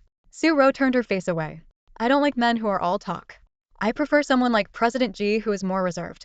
Hearing Ji Yunze's name, Xiao Tongyu felt a shiver run through her body. The image of the well-dressed yet beastly man flashed in her mind. She quickly changed the subject. "By the way, Ro, why did you want to see me? Do you have lunch plans?" "I wanted to have hot pot with you." "Of course." Soon after, they arrived at a trendy hot pot restaurant in the city center. It was past lunchtime, and the place was nearly empty. Suro ordered a table full of dishes. Xiao Tongyu looked at the array of meats, meatballs, vegetables, and desserts, feeling both amused and exasperated. She knew all too well about Suro's big eyes and small appetite. The boiling hot pot emitted a rich aroma, and the meat slices swirled in the flavorful broth. Xiao Tongyu took a bite, and a sense of happiness filled her.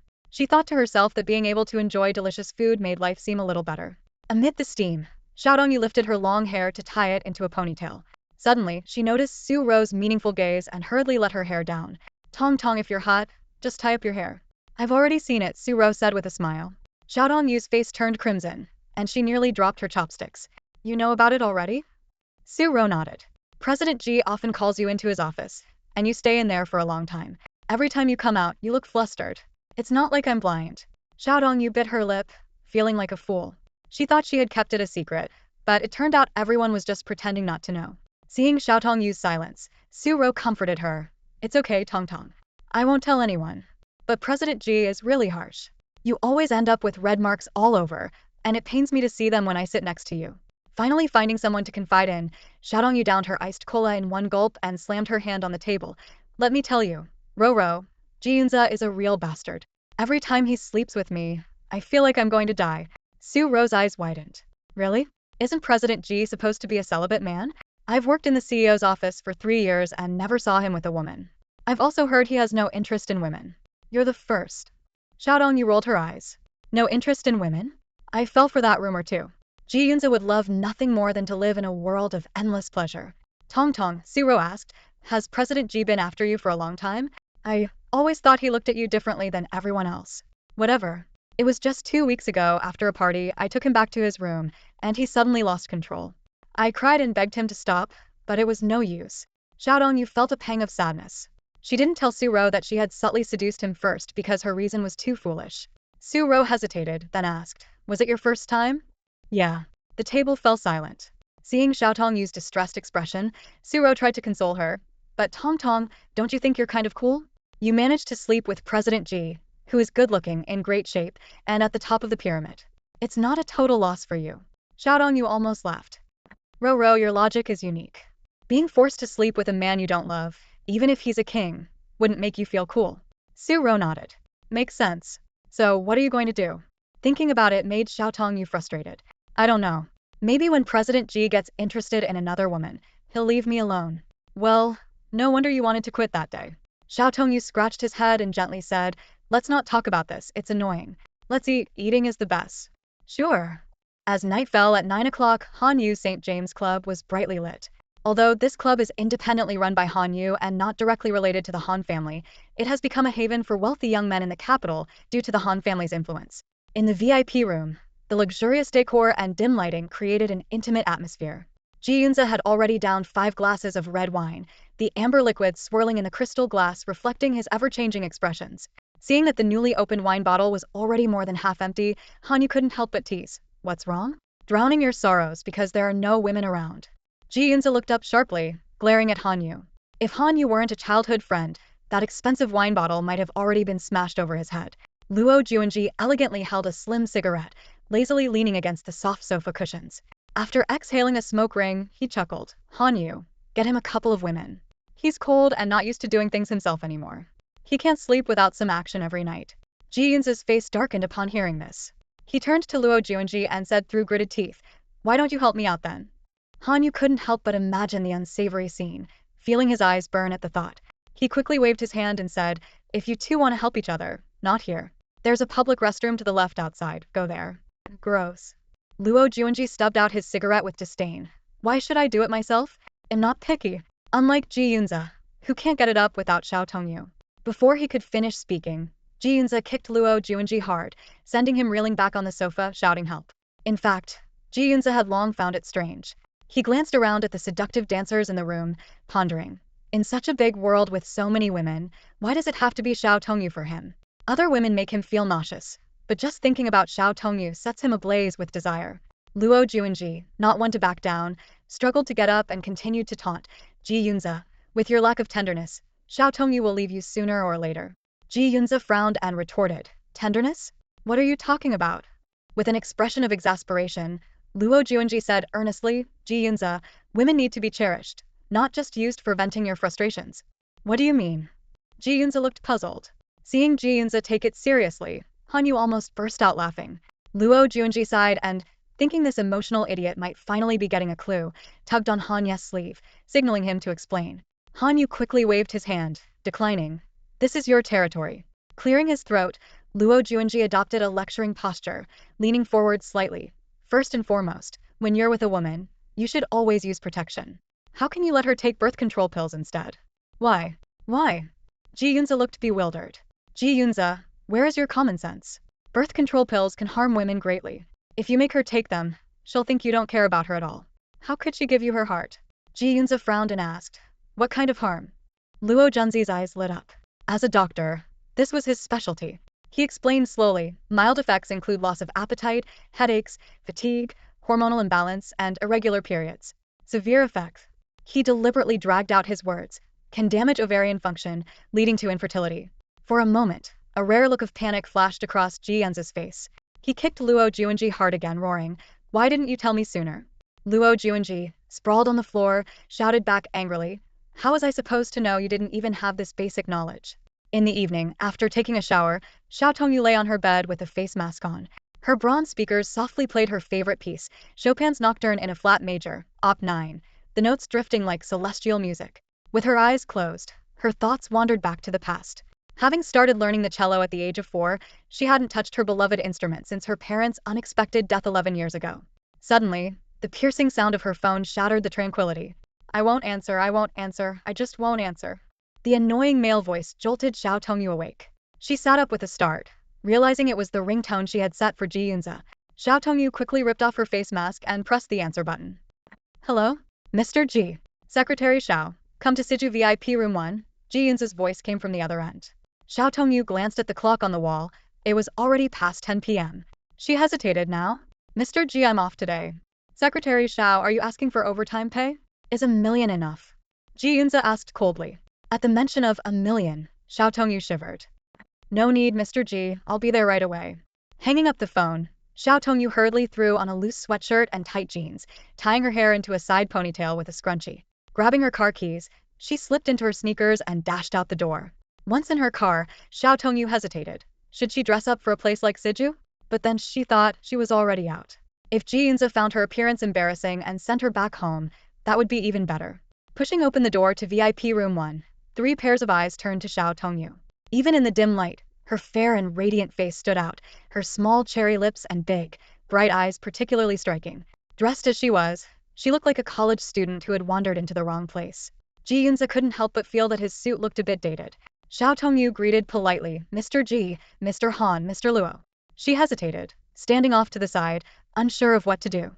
Luo Juanji chuckled. "Secretary Xiao, not tired yet? We called you over for a drink. How can you spend the weekend cooped up at home?" He thought to himself. Ji Yunze had been staring at his phone distractedly earlier, and it was Han Yu who had finally made the call. Xiao Tongyu politely declined, "Mr. Luo, I can't handle alcohol well." "No worries, just a couple of drinks, you won't get drunk," Luo Juanji said with a meaningful glance at Ji Yunze, "and if you do, Mr. Ji can take you home." Xiao Tongyu had grown used to such teasing, feeling her skin thickening over time. Han Yu handed her a glass of red wine. Secretary Xiao, give it a try, it's top-notch. Xiao Tongyu took the glass but remained standing.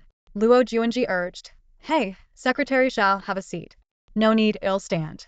In Mr. J's secretary, it wouldn't be appropriate to sit. Xiao Tongyu dared not sit next to Ji Yunze. In her memory, aside from in the car, she had never sat with Ji Yunze. Even after spending the night at the Imperial Hotel, she had to stand by and watch him eat breakfast, nearly fainting from hunger. Ji Yunze, who had been silent, suddenly spoke. Secretary Xiao, sit down. What? Does Secretary Xiao need a hearing aid? Xiao Tongyu hurriedly sat next to Ji Yunze, downing her wine in one gulp. The cold, bitter liquid burned down her throat, leaving a bitter aftertaste, much like her life. The wine was no match for cola. Secretary Xiao can hold her liquor, Han Yu said, refilling her glass. Mr. Han, let me do it. I can't let you pour for me, Xiao Tongyu quickly said. Han Yu chuckled inwardly, thinking that one day, Xiao Tongyu might really become Mrs. Ji, and he would have plenty of chances to pour her wine then. Luo Juanji noticed Ji Yunze's intense gaze on Xiao Tongyu's face, his desire almost palpable. But dragging Xiao Tongyu upstairs to a private room didn't seem appropriate at the moment, and Ji Yunze didn't want to reveal his longing for her. Whether Ji Yunze's intentions were physical or emotional, Luo Juanji decided to give him a hand. Secretary Xiao, how about we play a game? Luo Juanji suddenly suggested, a mischievous glint in his eyes. Xiao Tongyu eyed him warily. What kind of game? Luo Juanji smirked and explained. The rules are simple. We take turns asking each other questions. If you don't want to answer or can't answer, you have to drink a glass of red wine. Xiao Tongyu hesitated for a moment. Well, young Master Luo, I don't really have any questions for you. Luo Juanji's face darkened instantly, feeling insulted. Are you saying you're not interested in me at all, Secretary Xiao? Xiao Tongyu shook her head decisively. Not interested. Han Yu, standing nearby, struggled to suppress his laughter, his lips twitching slightly. Luo Juanji, furious, slammed the table. Then you can play with Ji Yunze. Xiao Tongyu instinctively turned and met Ji Yunze's icy gaze, which was so intense it seemed like ink could drip from it. She shrank back involuntarily, her voice weak. I'm sorry, young Master Luo. I'll play with you. A gleam of triumph flashed in Luo Juanji's eyes as he immediately threw out the first question. How many boyfriends have you had, Secretary Xiao? I've never been in a relationship, Xiao Tongyu answered honestly. Luo Juanji raised an eyebrow. Really? No lying, Secretary Xiao. If you lie, you have to drink. Xiao Tongyu insisted, it's true, young Master Luo. No one has ever liked me. Luo Juanji looked at Ji Yunze in shock, their eyes meeting in a subtle exchange. Luo Juanji cursed inwardly at him. Ji Yunze actually got involved with a virgin. He reluctantly accepted her answer. Alright, your turn to ask me. Xiao Tongyu thought for a moment. I can't think of a question, so I'll just ask you the same when you asked me. Luo Juanji gave a roguish smile. I really can't answer that because I've lost count of how many girlfriends I've had. With that, he downed his glass of red wine in one gulp. Xiao Tongyu pursed her lips, thinking. The rumors about young Master Luo are true. No wonder he's known as the most notorious playboy in the capital. Luo Juanji eagerly posed the second question. Have you ever had a crush on someone, Secretary Xiao? This question struck Xiao Tongyu like a hammer to the heart. The image of Lin Xiao immediately came to mind. His tall figure, the blue and white school uniform, the black headphones, and those dimples that appeared when he smiled. But that radiant smile had never been directed at her. Just as she was about to answer yes, she felt a terrifying gaze from beside her. Ji Yunze's voice, filled with menace, whispered in her ear, you will never like Lin Xiao. Trembling, she picked up her glass. Young Master Luo, I toast to you. Han Yu and Luo Juanji exchanged a knowing glance, both understanding the truth behind Xiao Tongyu's choice. And so, under the barrage of Luo Juanji's tricky questions, the already poor drinker Xiao Tongyu gradually became woozy. She staggered to her feet. Excuse me, President Ji, young Master Luo, young Master Han, I need to use the restroom. Inside the VIP room 4 at Siju, the atmosphere was one of wild revelry. Lin Xiao sat among the chaos, observing the intoxicated investors with a cold, detached gaze. The sounds of flirtation and laughter filled the air, mingled with the heavy scent of alcohol. He alone remained sober, a deep, unspoken loneliness welling up inside him. His thoughts wandered to a girl he had once neglected, and regret washed over him. But life offers no second chances. He stood up and left the room, only to run into a familiar figure. Xiao Tongyu, dressed simply in a sweatshirt and jeans, yet her elegance was undeniable. Lin Xiao hurried over and called out, Tong Tong. Xiao Tongyu turned, her voice cold. What do you want, Lin Xiao? Lin Xiao approached her, urgency in his voice. We didn't get a chance last time, but today we can. Tong Tong, let's talk. Xiao Tongyu firmly refused and turned to leave. Lin Xiao grabbed her arm, demanding, didn't you love me the most? How could you just let go? Xiao Tongyu struggled and warned coldly, Lin Xiao, let go. I'm here with Mr. Ji today. Fueled by alcohol, Lin Xiao suddenly pinned her against the wall, leaning in for a kiss. At that critical moment, a loud crash interrupted Thema wine bottle shattered over Lin Xiao's head. Ji Yunze, like an enraged beast, began to punch and kick the fallen Lin Xiao. Xiao Tongyu was stunned. She had never seen Ji Yunze so terrifying. Han Yu and Luo Juanji rushed to restrain Ji Yunze, but he roared at them to back off. Xiao Tongyu snapped out of her shock and stepped in front of Ji Yunze, pleading desperately. When her words failed, she bit her lip and stood on tiptoe to kiss him. The unexpected kiss instantly calmed Ji Yunze's fury. He kissed her back, holding her head possessively. After a long moment, Ji Yunze scooped Xiao Tongyu into his arms and strode towards an upstairs suite. Luo Juanji stood dumbfounded, while Han Yu patted his shoulder and whispered, "Stop staring. The fight scene's over. They're about to get passionate. Let's go." He then arranged for the unconscious Lin Xiao to be taken to the hospital. Ji Yunze had a private suite on the upper floor of Siju, reserved specifically for him by Han Yu. This suite was usually used solely by Ji Yunze whenever he was too drunk to go home. However, tonight, an unusual presence invaded the Spasea woman. Ji Yunze roughly pulled Xiao Tongyu into the room and pinned her against the door. As his fingerprint touched the lock, the door was kicked open with a deafening crash. Before Xiao Tongyu could utter a word, Ji Yunze's lips crashed onto hers, unleashing a storm of fervent kisses. In the overwhelming onslaught, Xiao Tongyu felt her brain deprived of oxygen, tears welling up in her eyes, and her heartbeat pounding like a drum. A strong sense of regret surged within her. Why had she provoked the terrifying Ji Yunze for the unworthy Lin Xiao? She realized with dread that this time, she might truly be inescapable. Just as the situation reached a boiling point, Ji Yunze's body suddenly stiffened as if struck by an electric current. His gaze turned as dark as ink, and he buried his head in Xiao Tongyu's neck, breathing heavily to calm himself. Confused, Xiao Tongyu wondered if Ji Yunze had exhausted himself from excessive indulgence. A few minutes later, Ji Yunze stood up and silently covered Xiao Tongyu with a blanket. "Wait for me," he said before turning and leaving the bedroom, slamming the door behind him, leaving Xiao Tongyu bewildered on the bed. Meanwhile, in the VIP lounge downstairs, Han Yu and Luo Juanji were leisurely sipping red wine. Suddenly, Han Yu's phone rang. Glancing at the caller ID, he handed the phone to Luo Juanji. "Ji Yunze? That was quick." "His speed is impressive," Luo Juanji remarked, glancing at his watch with a mocking smile. Han Yu put the call on speaker. From the other end, Ji Yunze's angry voice erupted. "Han Yu, why are there no condoms in the room?" Han Yu and Luo Juanji exchanged looks. The latter couldn't help but tease, "Ji Yunze, you're the only one who uses that room. Why would we stock condoms? For you to blow up balloons." "Bring me some," Ji Yunze ordered. "When have you ever used them?" Han Yu asked, exasperated. "Starting today." "Fine, how many do you need?" "2 boxes." The call abruptly ended, leaving only the busy tone. Han Yu and Luo Juanji shared a knowing smile. Looks like Ji Yunze took all that talk about ovarian dysfunction and infertility seriously. "He's really into Xiao Tongyu," Luo Juanji commented. A few minutes later, Han Yu delivered the condoms, along with Xiao Tongyu's phone and car keys, to Ji Yunze's door. Ji Yunze, shirtless and with a stern expression, opened the door, snatched the items, and slammed the door shut before Han Yu could say a word. Back in the bedroom, Ji Yunze found Xiao Tongyu fast asleep. Half of her face was buried in the blanket, her long hair spread over the pillow, highlighting her fair skin, making her look stunning. Ji Yunze gently nudged her. "Secretary Xiao, wake up." But Xiao Tongyu only furrowed her brow slightly, licked her lips, and remained unresponsive. Seeing the tear stains at the corners of her eyes, a surge of tenderness welled up in Ji Yunze's heart. He leaned down and gently wiped away her tears, realizing that his affection for Xiao Tongyu seemed to surpass his primal desires. "Let her sleep. I won't touch her tonight," he decided. Ji Yunze sat on the edge of the bed, lit a cigarette, and furrowed his brows. He realized he was sinking deeper into a whirlpool. Just then, Xiao Tongyu's phone buzzed, displaying several messages. "Tong Tong, my brother asked when we could have dinner together. I think he misses you, Are you asleep? You better not be with that jerk Ji Yunze. Reply to me when you see this." Ji Yunze's expression darkened as he picked up Xiao Tongyu's hand to unlock her phone. The contact was named Feifei. He replied, "Who are you?" The response came quickly. "What do you mean, who am I? Are you drunk?" "It's your bestie, Zhuang Shufei." "Zhuang Shufei?" The name sounded familiar to Ji Yunze. Sensing something was off, another message came through. "Who are you? Is this Xiao Tongyu?" Ji Yunze replied, "I'm the jerk Ji Yunze." The other side fell silent, with no further responses. After a moment of thought, Ji Yunze called Han Yu. "What's up, Ji Yunze? Not enough condoms?" Han Yu teased. "Who is Zhuang Shufei?" Ji Yunze asked directly.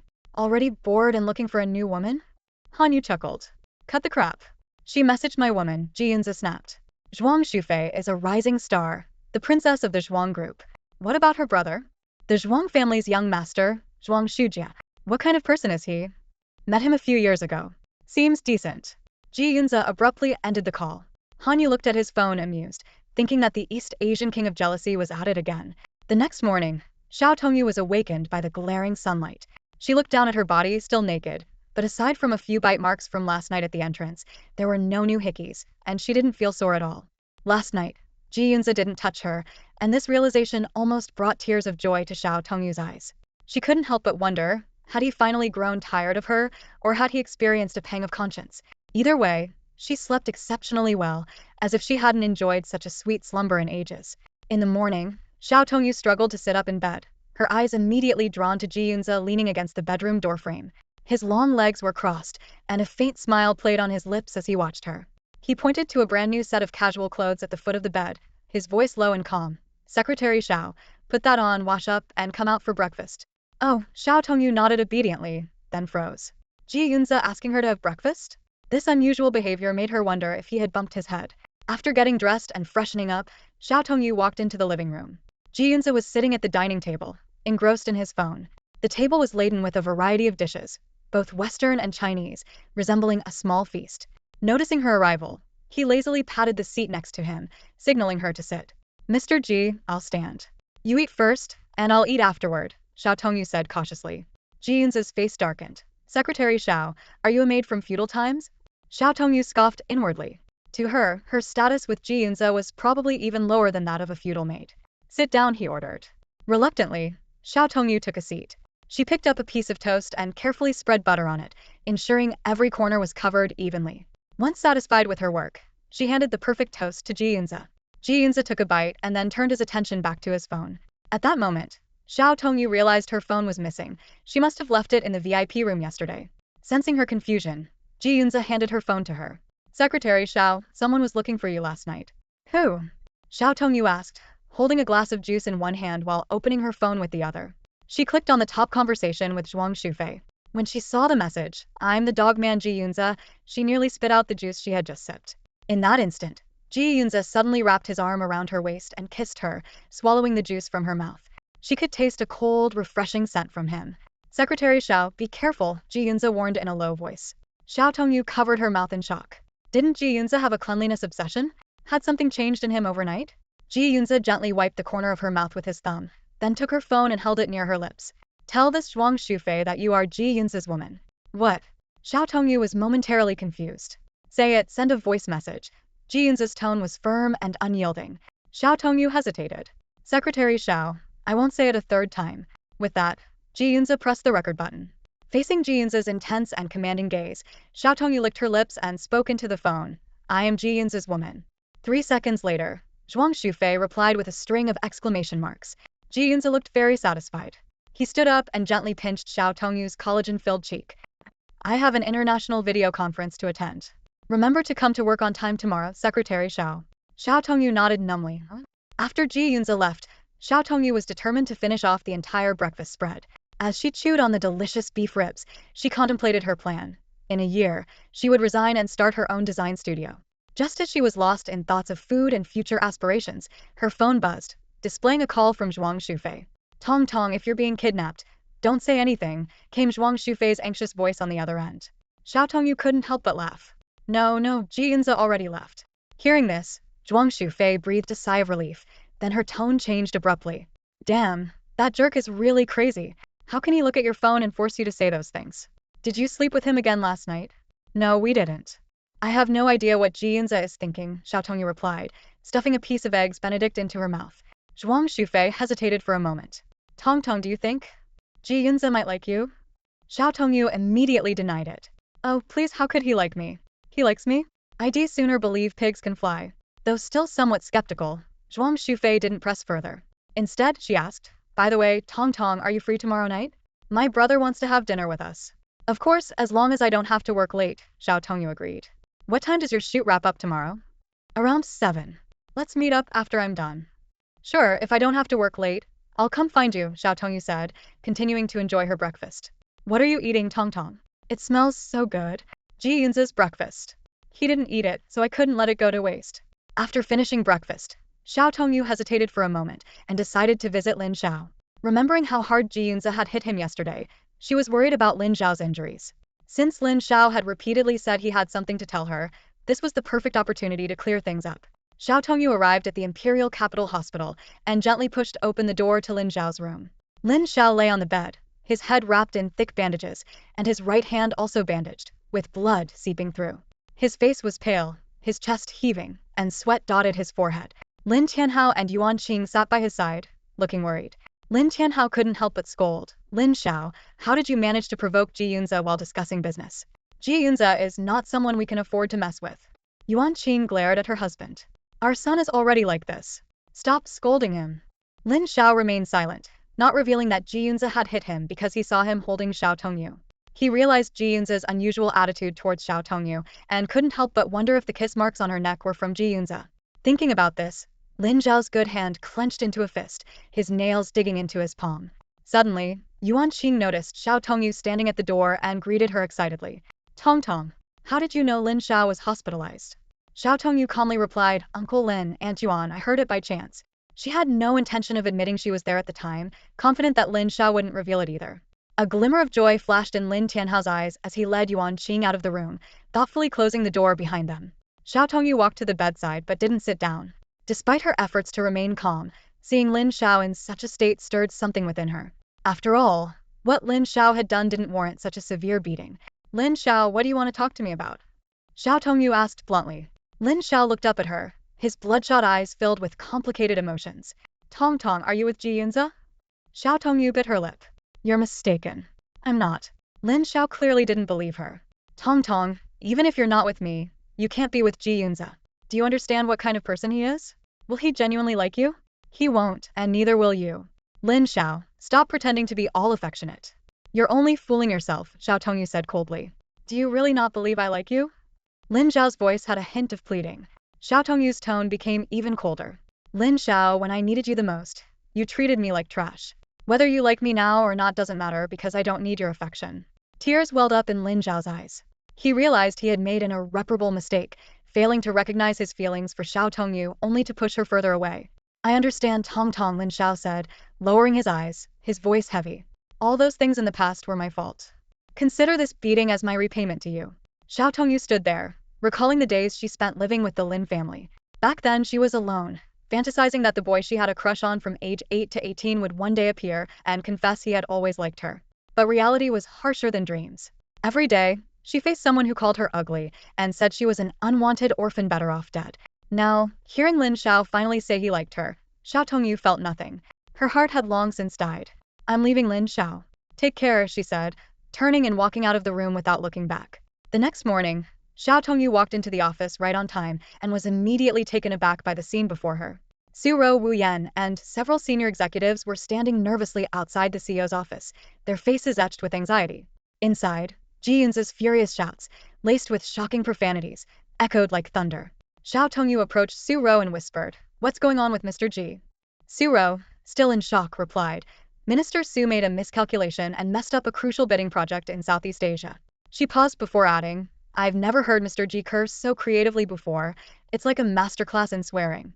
Xiao Tongyu couldn't help but mutter to herself, Oh my, isn't Mr. Ji a graduate of the prestigious S University in the US? That's a top-tier school. Its graduates are supposed to be highly cultured elites. Where did all his education go? She wondered silently, did he graduate from the Department of Arguing at S University? At that moment, Wu Yan spoke up, Secretary Xiao, it's time to bring Mr. Ji his coffee. Xiao Tongyu hesitated. Now? Is it appropriate?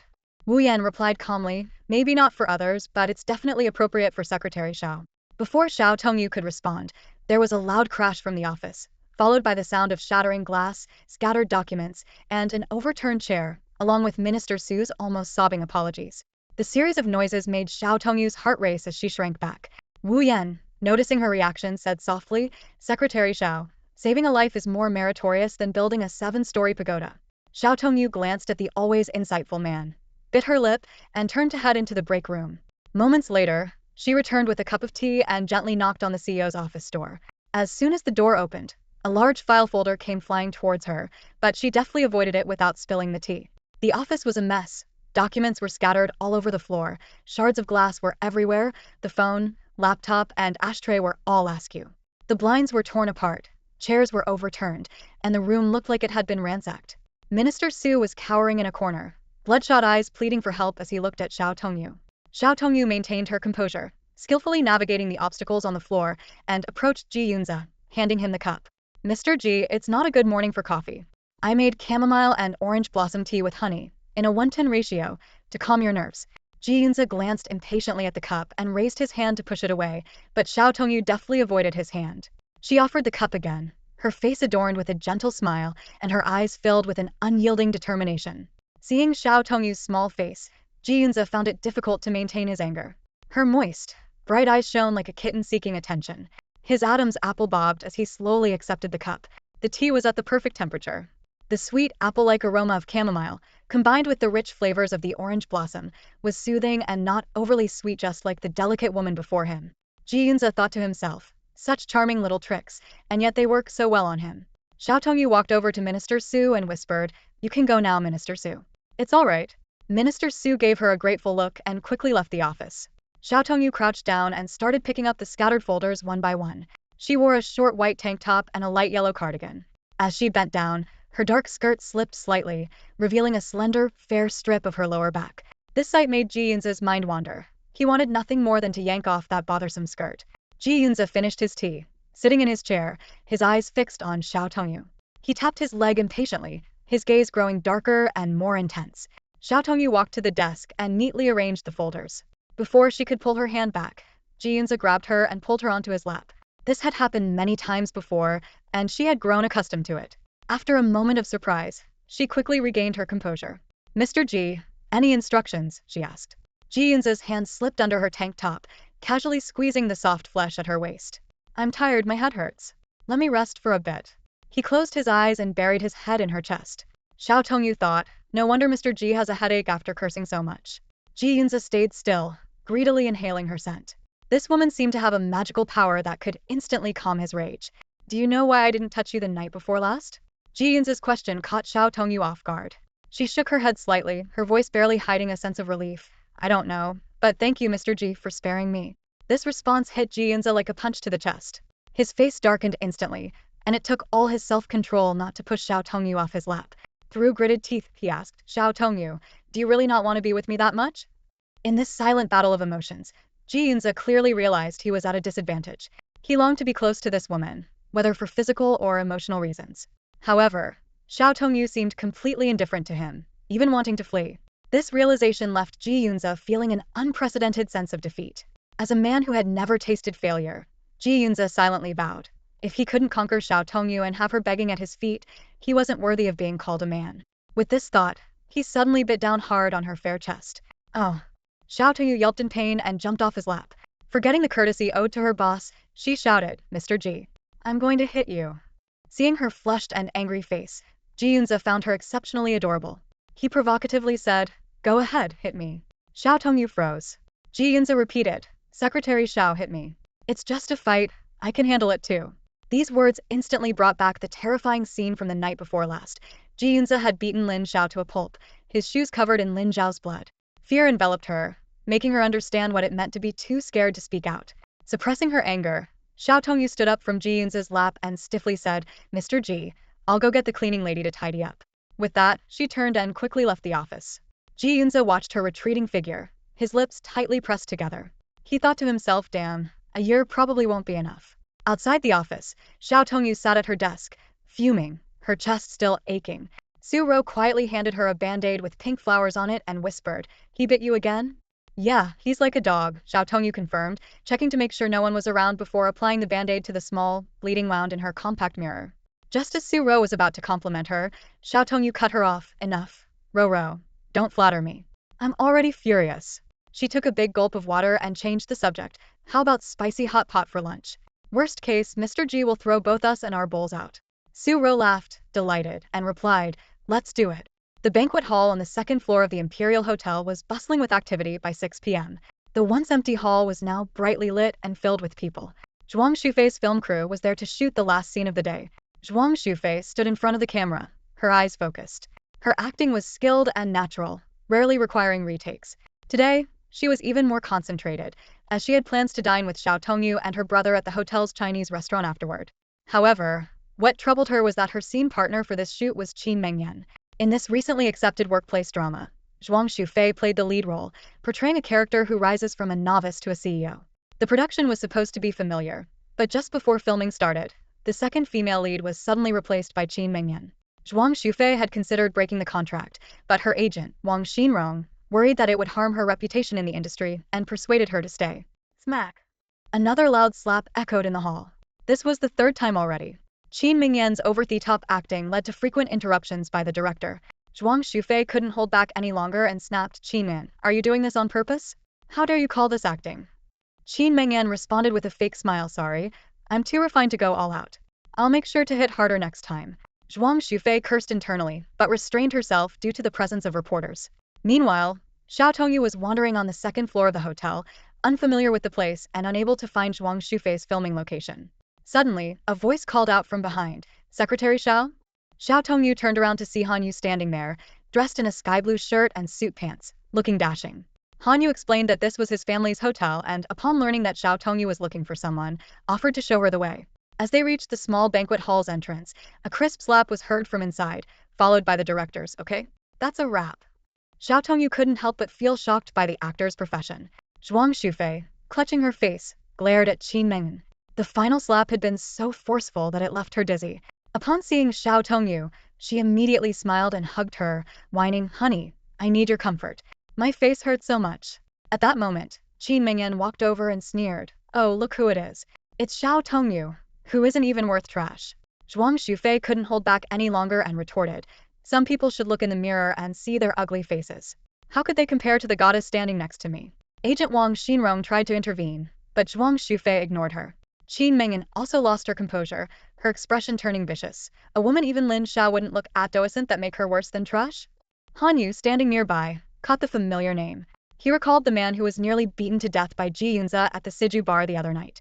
It seemed that the person Xiao Tongyu refused to admit she had a crush on in front of Ji Yunze was indeed Lin Xiao.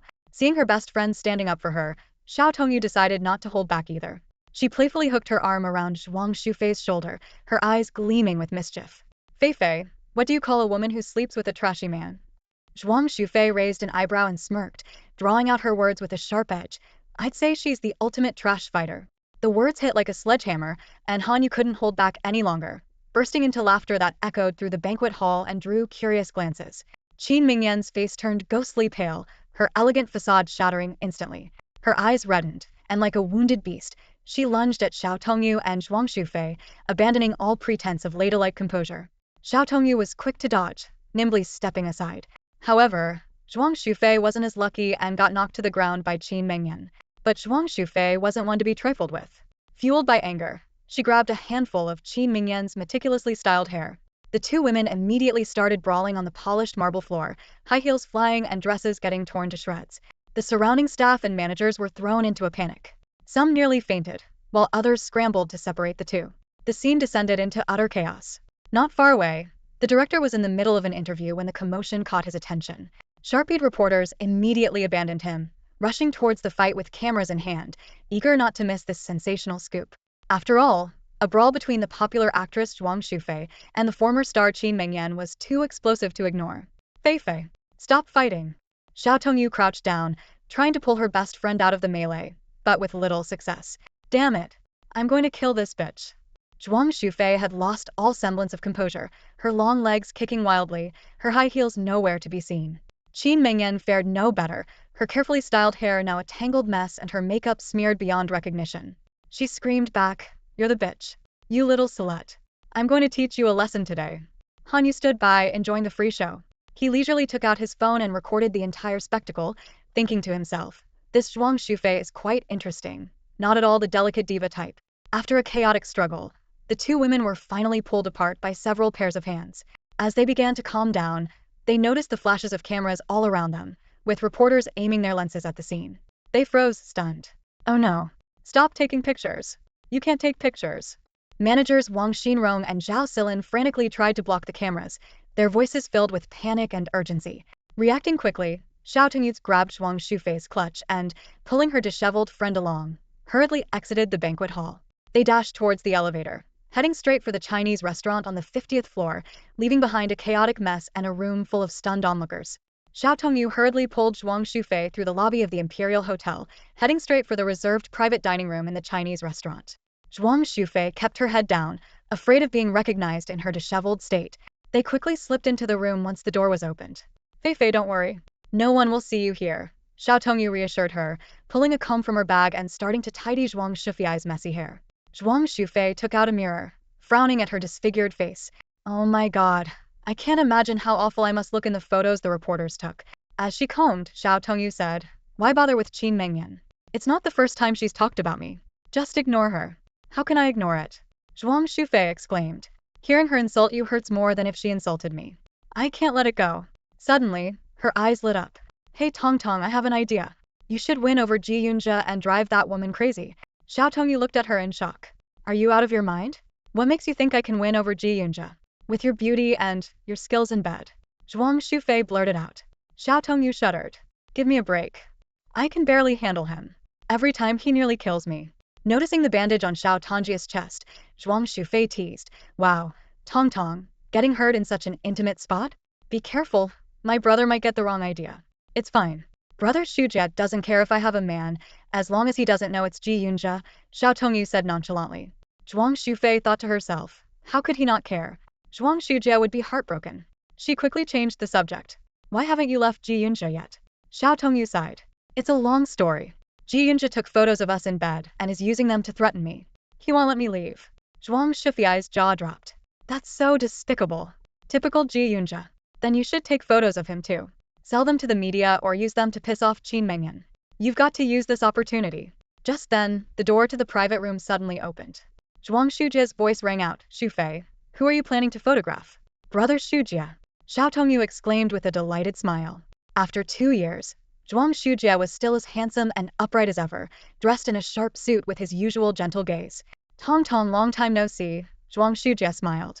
Brother, you only see Tong? Zhuang Shufei pouted unhappily from the side. Zhuang Shujie glanced at his sister with a look of disdain. Shufei, were you mugged? I was beaten. By that witch Qin Mengyan. You have to get revenge for me, brother. Zhuang Shufei said excitedly. Zhuang Shujie turned to Xiao Tongyu. Did you see it? Who threw the first punch? Xiao Tongyu recalled. It was indeed Qin Mengyan who struck first. Did you hear that, brother? And she insulted us first. Especially Tong. Zhuang Shufei added fuel to the fire. Xiao Tongyu patted Zhuang Shufei lightly. Stop it. It's just a few insults. It's not worth fighting over. Zhuang Shujie's face darkened, but then he smirked, a cold glint in his eyes. I understand. Are you too hungry? Let's eat first. Zhuang Shufei was still a bit aggrieved. Sensing this, Xiao Tongyu picked up a hairy crab, skillfully peeled it, placed the meat in the shell, poured on some vinegar, and handed it to Zhuang Shufei. Don't be upset, Miss Zhuang. Have some crab. You're the best. Tong, Zhuang Shufei's mood improved. Why don't you move in with me? My bed is too big. It's uncomfortable sleeping alone. No way, Xiao Tongyu laughed. Uncle Zhuang and Aunt Chen might think I'm freeloading at your place. While the two girls chatted, Zhuang Shujie had already peeled a small bowl of shrimp and placed it in front of Xiao Tongyu. Tong, have some shrimp. Zhuang Shufei immediately rolled her eyes. Brother, have you ever peeled shrimp for me? Why the double standard? You have your own hands and feet. Why should I peel them for you? Zhuang Shujie retorted. So you're saying Tong's hands are broken? Zhuang Shufei persisted. Tong's hands are busy peeling crab for you, Zhuang Shujie replied confidently. Xiao Tongyu gave Zhuang Shujie a sweet smile. Thank you, brother Shujie. In another VIP private room at the Imperial Hotel's Chinese restaurant, Ji Yunze and Luo Juanji were savoring a newly arrived red wine. The room was filled with the rich aroma of the wine as the two men engaged in a low conversation. Suddenly, the door swung open, and Han Yu strode in with a broad smile. Luo Juanji glanced up at him and teased. What's up, Han Yu? Did you pick up a stunning beauty on your way here? Han Yu didn't answer. Instead, he walked straight to the table, handed an empty wine glass to Luo Juanji, and gestured for him to pour some wine. I just watched an incredible show, he said mysteriously. Luo Juanji held the wine bottle tightly, raising an eyebrow. Tell me and I'll pour you some wine. I'll tell you after you pour, Han Yu insisted. After a few seconds of standoff, curiosity finally got the better of him, and Luo Juanji filled Han Yu's glass. Han Yu swirled the crimson liquid in his glass, his gaze settling meaningfully on Ji Yunze. Guess who Qin Mengyan was fighting with in the second-floor banquet hall just now? Luo Junzi's eyes lit up with interest. A catfight? That sounds intense. Was it with Xiao Tongyu? Ji Yunze remained expressionless, calmly analyzing the situation. Xiao Tongyu wouldn't start a fight easily. If she did, someone would end up at least half paralyzed. Is Xiao Tongyu that formidable? Luo Juanji asked in surprise. Why hasn't she left you half paralyzed then? Ji Yunze shot Luo Juanji a cold glare, the warning in his eyes unmistakable. Han Yu broke the brief silence with a chuckle. It wasn't Xiao Tongyu. It was Zhuang Shufei, the one you asked me about the other day. For a playboy like Luo Juanji, he was familiar with almost all the actresses in the entertainment industry. He dismissed it casually. Zhuang Shufei and Qin Mengyan are always competing for resources. It's no surprise if they ended up fighting. A flicker of interest crossed Ji Yunze's eyes. Why were they fighting? Han Yu slowly explained. Qin Mengyan insulted Xiao Tongyu to her face again, and Zhuang Shufei couldn't stand it, so she stepped in. Xiao Tongyu was there? Ji Yunze's tone suddenly sharpened. Yes, Han Yu nodded. She should be here. From what Zhuang Shufei said, the two of them were supposed to have dinner with Zhuang Shujie today. After Han Yu finished speaking, he watched Ji Yunze's expression with keen interest. Sure enough, a sharp, knife-like glint appeared in Ji Yunze's eyes. Luo Juanji was still puzzled. Wait a minute, how does Xiao Tongyu know Zhuang Shufei? But no one paid attention to his question. The atmosphere in the private room had suddenly grown tense. Han Yu looked like he was enjoying the show, while Ji Yunze's face was clouded with barely concealed fury. After finishing their meal, it was almost 10 p.m. Xiao Tongyu, Zhuang Shufei and Zhuang Shujie walked out of the VIP room, chatting and laughing as they headed towards the elevator lobby. The Chinese restaurant on the 50th floor of the Imperial Hotel had massive floor-to-ceiling windows on both sides, offering a breathtaking view of the city's neon-lit nightscape. With each step, Xiao Tongyu felt her mood lift a little more. Oh my, tonight was so much fun. Zhuang Shufei, her cheeks flushed from the alcohol, draped an arm over Xiao Tongyu's shoulder. Let's make plans to hang out again soon. She had completely forgotten the scuffle with Qin Mengyan just a few hours earlier. Xiao Tongyu gently patted her hand, reminding her, all right, but as a celebrity, you need to maintain your image. Watch out for reporters. Zhuang Shufei immediately turned to Zhuang Shujie. Brother, make sure Dad buys off the news so the reporters don't publish anything.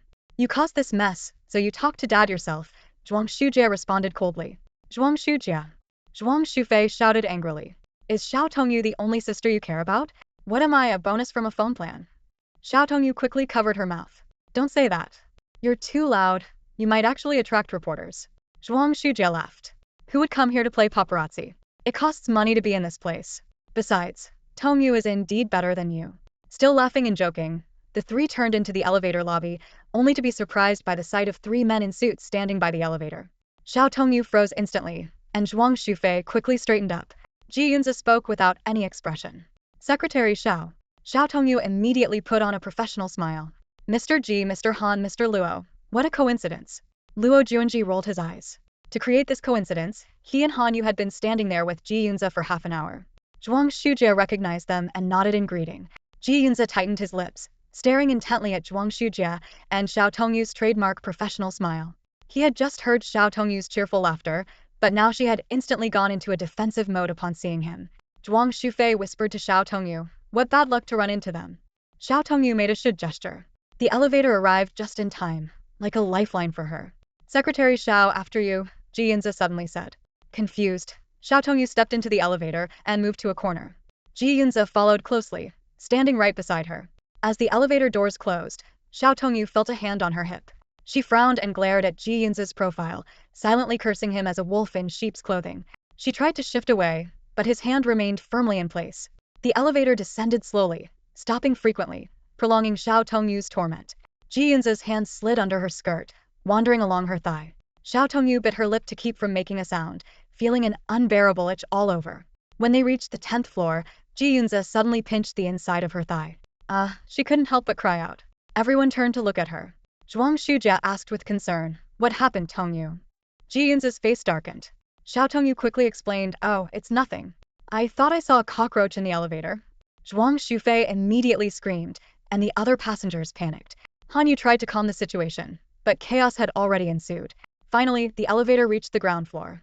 Xiao Tongyu was about to dash out when Ji Yunze grabbed her arm. Secretary Xiao, come to my place tonight.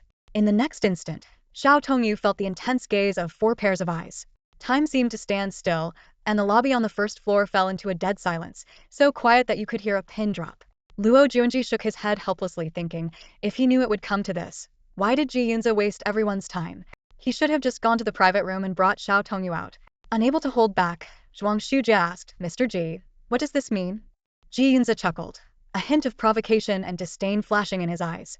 Why don't you ask your dear Tong Tong what this means? Zhuang Shufei clenched her fists, struggling to keep her composure. The atmosphere was thick with tension. Ji Yunze's face blatantly displayed an air of arrogance, as if saying, what can you do about me? Xiao Tongyu felt her cheeks burning. She couldn't understand why Ji Yunze would humiliate her in front of everyone. Was being his plaything something to be proud of? Taking a deep breath to suppress her humiliation, Xiao Tongyu forced a smile at Ji Yunze. Mr. Ji, you've had too much to drink. I'll ask Assistant Wu to drive you home. She quickly sent a message to Wu Yan. Under Ji Yunze's shocked gaze, Xiao Tongyu politely bid farewell to everyone and left with the Zhuang siblings. Ji Yunze's eyes darkened, anger blazing within them. Luo Junji couldn't help but remark, Xiao Tongyu really handled that well. Han Yu quickly warned in a low voice, shut up, don't provoke him. On the way to the underground parking lot, Zhuang Shujie remained silent. Worried, Zhuang Shufei asked, Tong Tong, are you okay? Xiao Tongyu forced a smile. I'm fine. I'll head home first. You two should go back early as well. She waved to Zhuang Shujie. Shujij, I'm leaving. Zhuang Shujie nodded. Alright, Tong Tong, get some rest. Xiao Tongyu walked to her car, feeling a heavy weight on her chest. Just as she was about to close the door, she heard a thud. A foot blocked the car door. Xiao Tongyu looked up to meet Ji Yunze's furious eyes. Mr. Ji. Before she could finish, Ji Yunze had already jumped into the driver's seat. In the confined space, he pressed down on her, reclined the seat, and slammed the door shut. His swift actions left Xiao Tongyu stunned. She was about to scream, but Ji Yunze quickly grabbed her slender wrist and pinned it above her head. Ji Yunze stared at her face, his voice menacing. Xiao Tongyu, no one has ever refused me. Xiao Tongyu tried to stay calm, retorting, just don't treat me like a human being, Mr. Ji. Ji Yunze sneered, thinking, this woman still dares to be defiant at this point. In the dimly lit car, their heavy breaths intertwined. Ji Yunze leaned down and kissed her cool lips, his burning touch seeming to ignite her whole being. Xiao Tongyu struggled to turn her head away, which only fueled Ji Yunze's desire to dominate. He moved to her neck, biting down hard on her collarbone. Mr. Ji, I'll scream for help. Xiao Tongyu threatened. Ji Yunze lifted his head, a wicked smile on his lips. He tightly held her body, immobilizing her, then reached out to open both the driver and passenger windows. Go ahead, scream. I'm listening, he taunted. Panic surged through Xiao Tongyu. Although the parking lot was sparsely populated at night, cars occasionally passed by.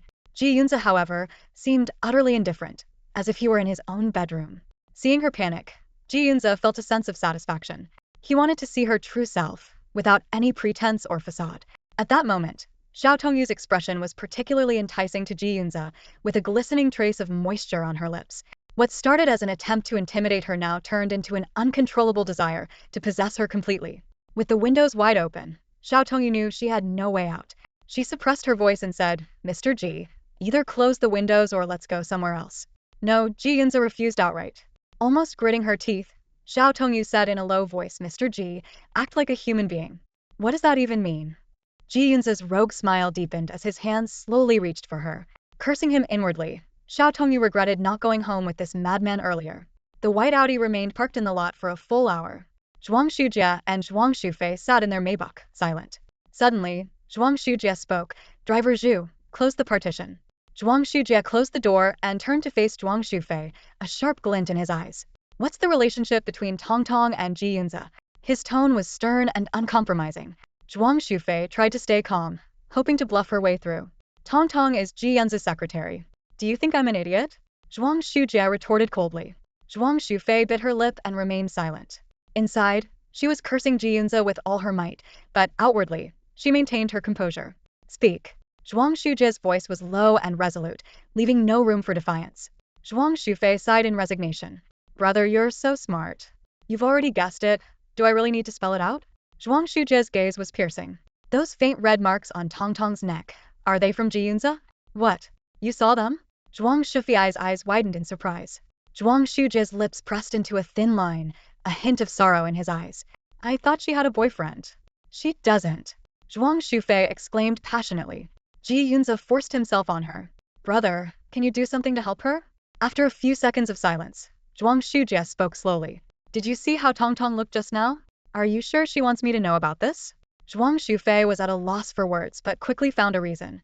But considering what just happened, Ji Yunze's two friends clearly know about this too. If we don't do something, more people will find out. Zhuang Shujia looked thoughtfully at his sister. You've known Tong Tong for a long time. When she left the Lin family with no one to rely on, did she ask us for help?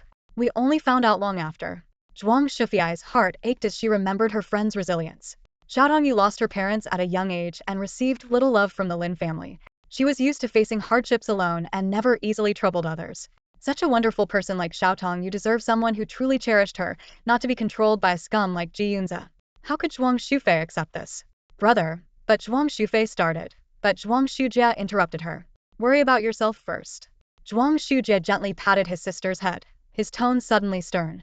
I warn you, if you get into another fight, they'll sell your embarrassing childhood photos to the press. Look at yourself. Do you think you look like a celebrity? Zhuang Shufei playfully grabbed her brother's hand. You wouldn't do that. My brother loves me the most, right? Zhuang Shujia looked out the window, lost in thought. Watching her brother's profile, Zhuang Shufei hesitated but couldn't help asking brother, are you upset about Tong Tong? Zhuang Shujia was silent for a moment before answering softly, don't say any more, I understand. If Tong Tong is willing, I'll find a way to help. Early in the morning, Wang Kejin walked into the police station to retrieve the files of relevant personnel for his ongoing case. Well prepared, he quickly obtained the necessary documents. Just as he was about to leave, a familiar figure caught his eye. Captain Lu Wei of the Criminal Investigation Unit. Captain Lu, Wang Kejin called out. Lu Wei had once been the lead officer on the case involving Xiao Tongyu's parents' car accident. Initially classified as a traffic accident, the case revealed suspicious elements during the investigation and was subsequently handed over to Lu Wei's team at the time. Lawyer Wang, care for a cup of tea? Lu Wei politely invited. Sure, Wang Kejin replied, following him. In the meeting room, Lu Wei handed him a cup of hot tea and asked, how have you been, Lawyer Wang? Just getting by, Wang Kejin responded simply. Lu Wei reminisced about the high-profile case.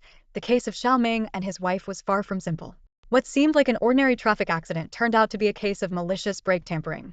The brakes would fail if the car exceeded 80 kilometers per hour. He continued to describe the tragic day. Xiao Ming and his wife were taking their daughter to a countryside park. Once they got on the highway, the brakes failed. To avoid a chain collision, Xiao Ming drove straight into a field. Lu Wei expressed his admiration for Xiao Ming's actions.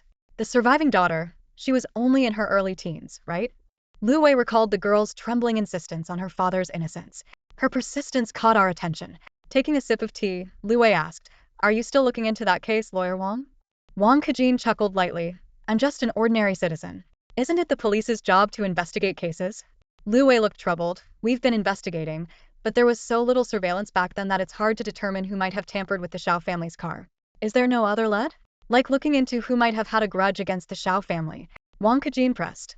Of course, we considered that, Lu Wei explained. But the Xiao family had an excellent reputation in the industry. Almost no enemies. Xiao Ming and his wife were kind people, rarely receiving negative remarks.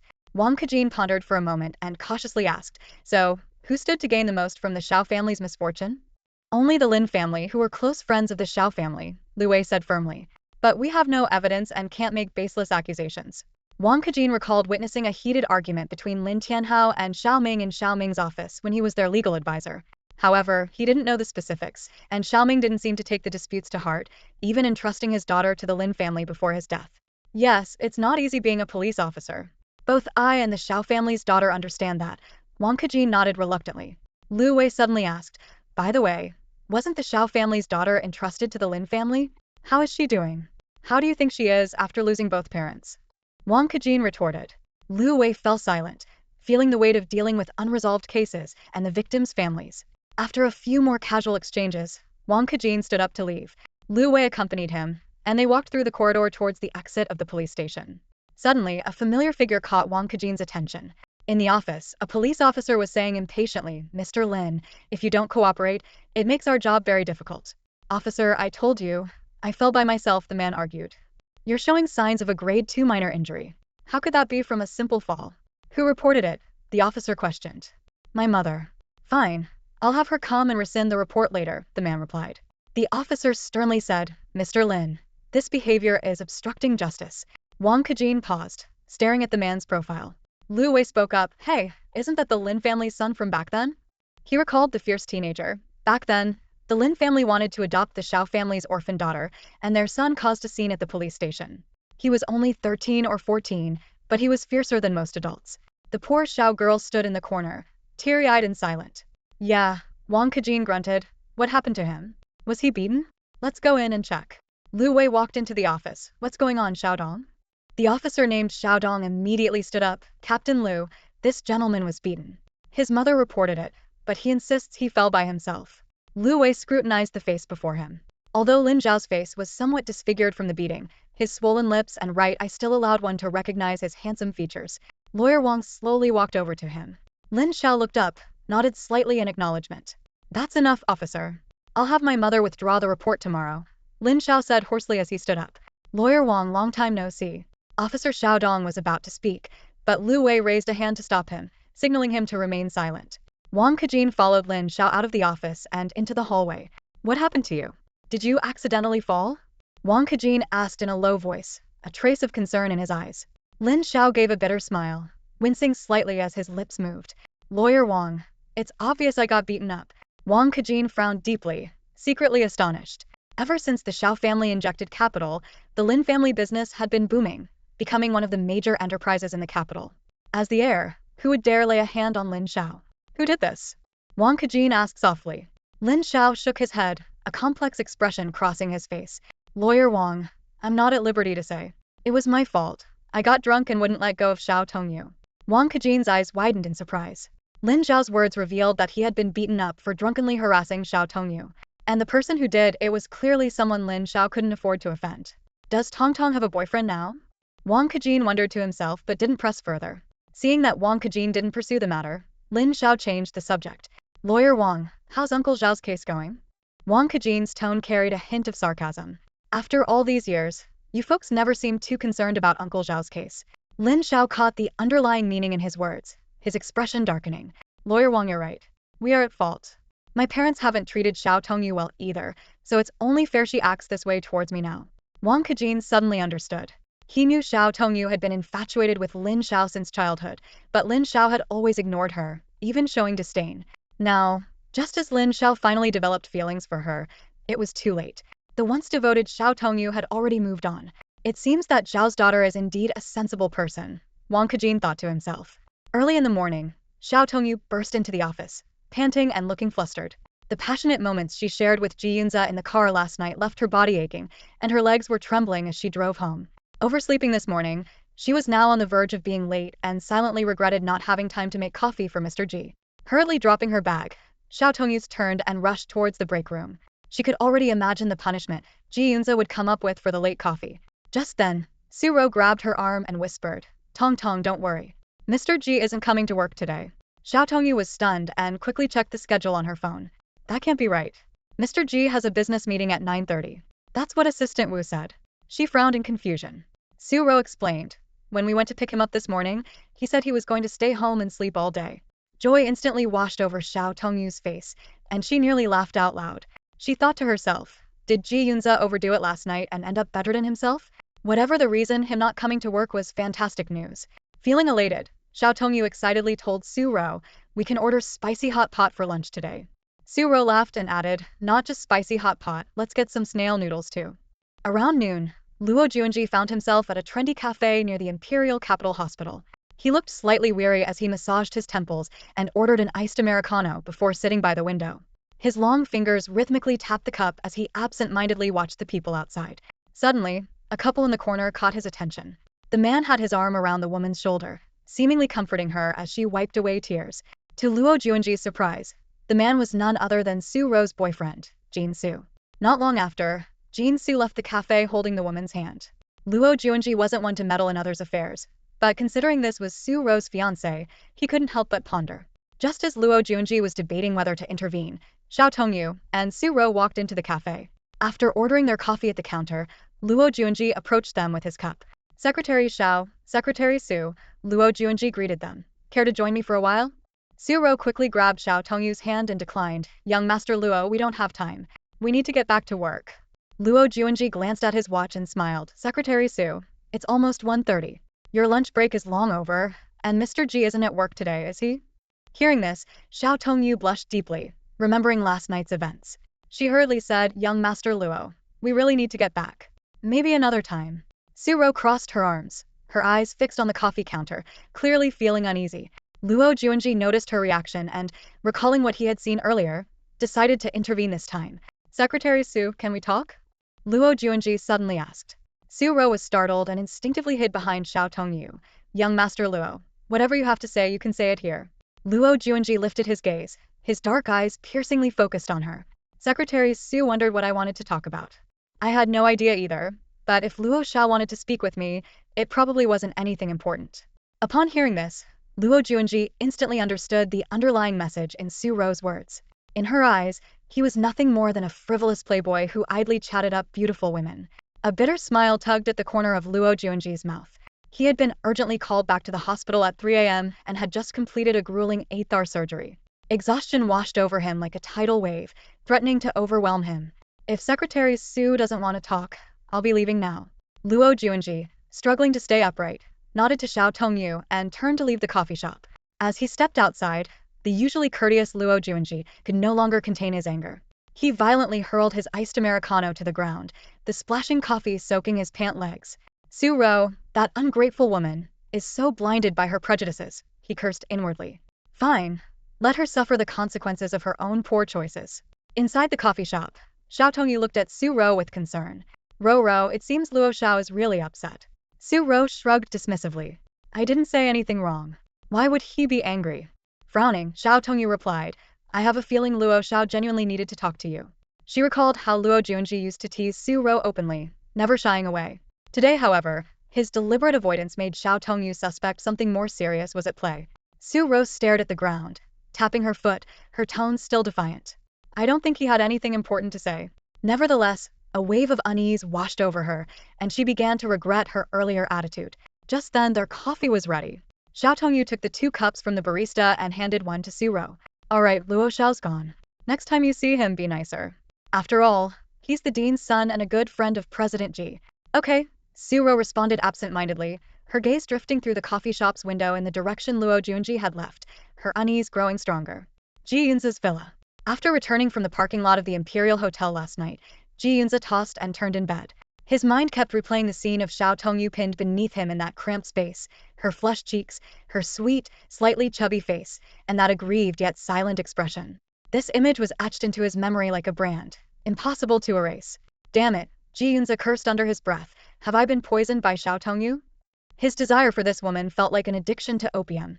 The more he indulged, the harder it became to break free. In the early hours, he finally sat up and stumbled towards the liquor cabinet. Although he wasn't a heavy drinker, he downed an entire bottle of 60-proof whiskey in an attempt to drown out the image of Xiao Tongyu from his mind. Under the influence of the alcohol, he collapsed back onto the bed, not remembering how he fell asleep. The next morning, the hangover hit him hard. Ji Yunze's head felt like it was splitting open, his stomach churned, and even getting out of bed seemed like a luxury. Gritting his teeth, he thought, damn that woman, it's all her fault. It wasn't until past 4 in the afternoon that Ji Yunze managed to drag himself out of bed. He forced himself to take a shower, put on a robe, and trudged downstairs. The dining table was already laden with a star-rated meal from the Ritz Hotel, delivered by Wu Yan. Ji Yunze sat down and asked, "Everything all right at the company?" Wu Yan respectfully replied, "Yes, Mr. Ji, everything is fine. Did Secretary Xiao arrive on time?" "Yes, Mr. Ji, she did." Ji Yunze feigned nonchalance as he asked, "What did she have for lunch?" Wu Yan was momentarily at a loss for words. Picking up his chopsticks, Ji Yunze said casually, "Just curious." After a brief pause, Wu Yan responded, "I'm not sure, Mr. Ji." Ji Yunze shot Wu Yan a look, thinking, how did this dull and rigid man ever manage to get married? He picked up a piece of fish, examined it, and then put it back, having lost his appetite. Suddenly, he noticed a bowl of red-colored dish in the corner, which looked like the braised pork ribs Xiao Tongyu had made before. With a glimmer of hope, he picked up a piece, but as soon as he tasted it, he frowned and spat it out. The overwhelming saltiness masked any original flavor of the food.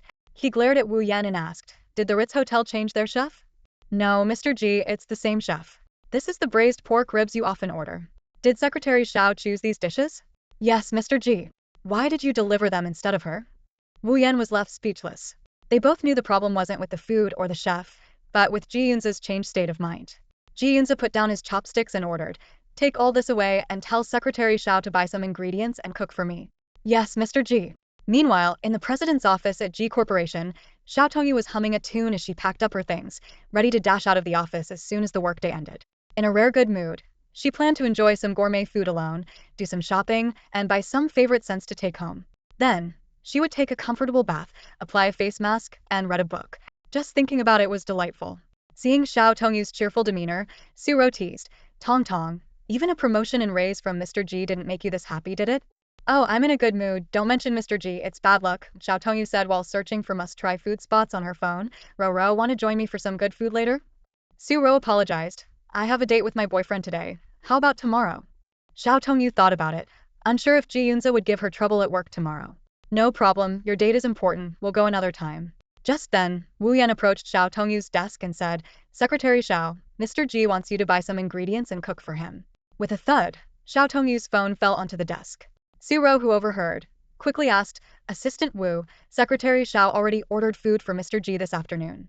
Yes, but Mr. Ji didn't like it and threw it all away. The implication was clear. Ji Yunze only wanted food personally cooked by Xiao Tongyu. Biting her lip, Xiao Tongyu said nothing. A surge of anger welled up inside her. They had been intimate, and now he wanted her to cook for him? Once it involved meals, the relationship changed entirely. Whether it was at the company, the hotel, the club, or even in the car, it wasn't enough for him. Now he wanted to bring it to the dining table? Xiao Tongyu thought she might as well package herself up and deliver herself to Ji Yunze directly. Suppressing her anger, she told Wu Yan, Assistant Wu, please tell Mr. Ji that I'm off work. I have plans today, and I'm not available. Alright, Secretary Xiao, Wu Yan said, taking out his phone as if to himself. Mr. Ji said Secretary Xiao would never refuse. Where does he get that confidence? This remark instantly reminded Xiao Tongyu of the pile of photos Ji Yunze had thrown on her lap and the man who had gone mad over her in the car yesterday. The consequences of refusing him could be dire. With this in mind, she grabbed Wu Yan's wrist. Assistant Wu, I just remembered, I might be free. Wu Yan put away his phone and smiled faintly. It's time to get off work. Better hurry, Secretary Xiao. After work, Xiao Tongyu headed to the nearby international supermarket. This supermarket was Ji Yunze's top choice due to his picky taste, offering everything from 5J Iberian ham to Parmigiano Reggiano cheese. Pushing her shopping cart through the aisles, Xiao Tongyu's frustration grew with each item she tossed into the cart. She stopped, took out her phone and hesitated, wondering whether she should call Ji Yunze to ask about his preferences. Her finger hovered over the call button, unable to press it. Making this call seemed like crossing an invisible line once dialed. Their relationship would move beyond boss and subordinate, beyond casual lovers, to something more like a couple or even spouses. The thought made Xiao Tongyu shudder, her fingers trembling slightly. Just then, Ji Yunze's distinctive ringtone suddenly rang. Xiao Tongyu glanced at the caller ID, disdainfully shoved her phone back into her pocket, and muttered to herself, I'm not answering.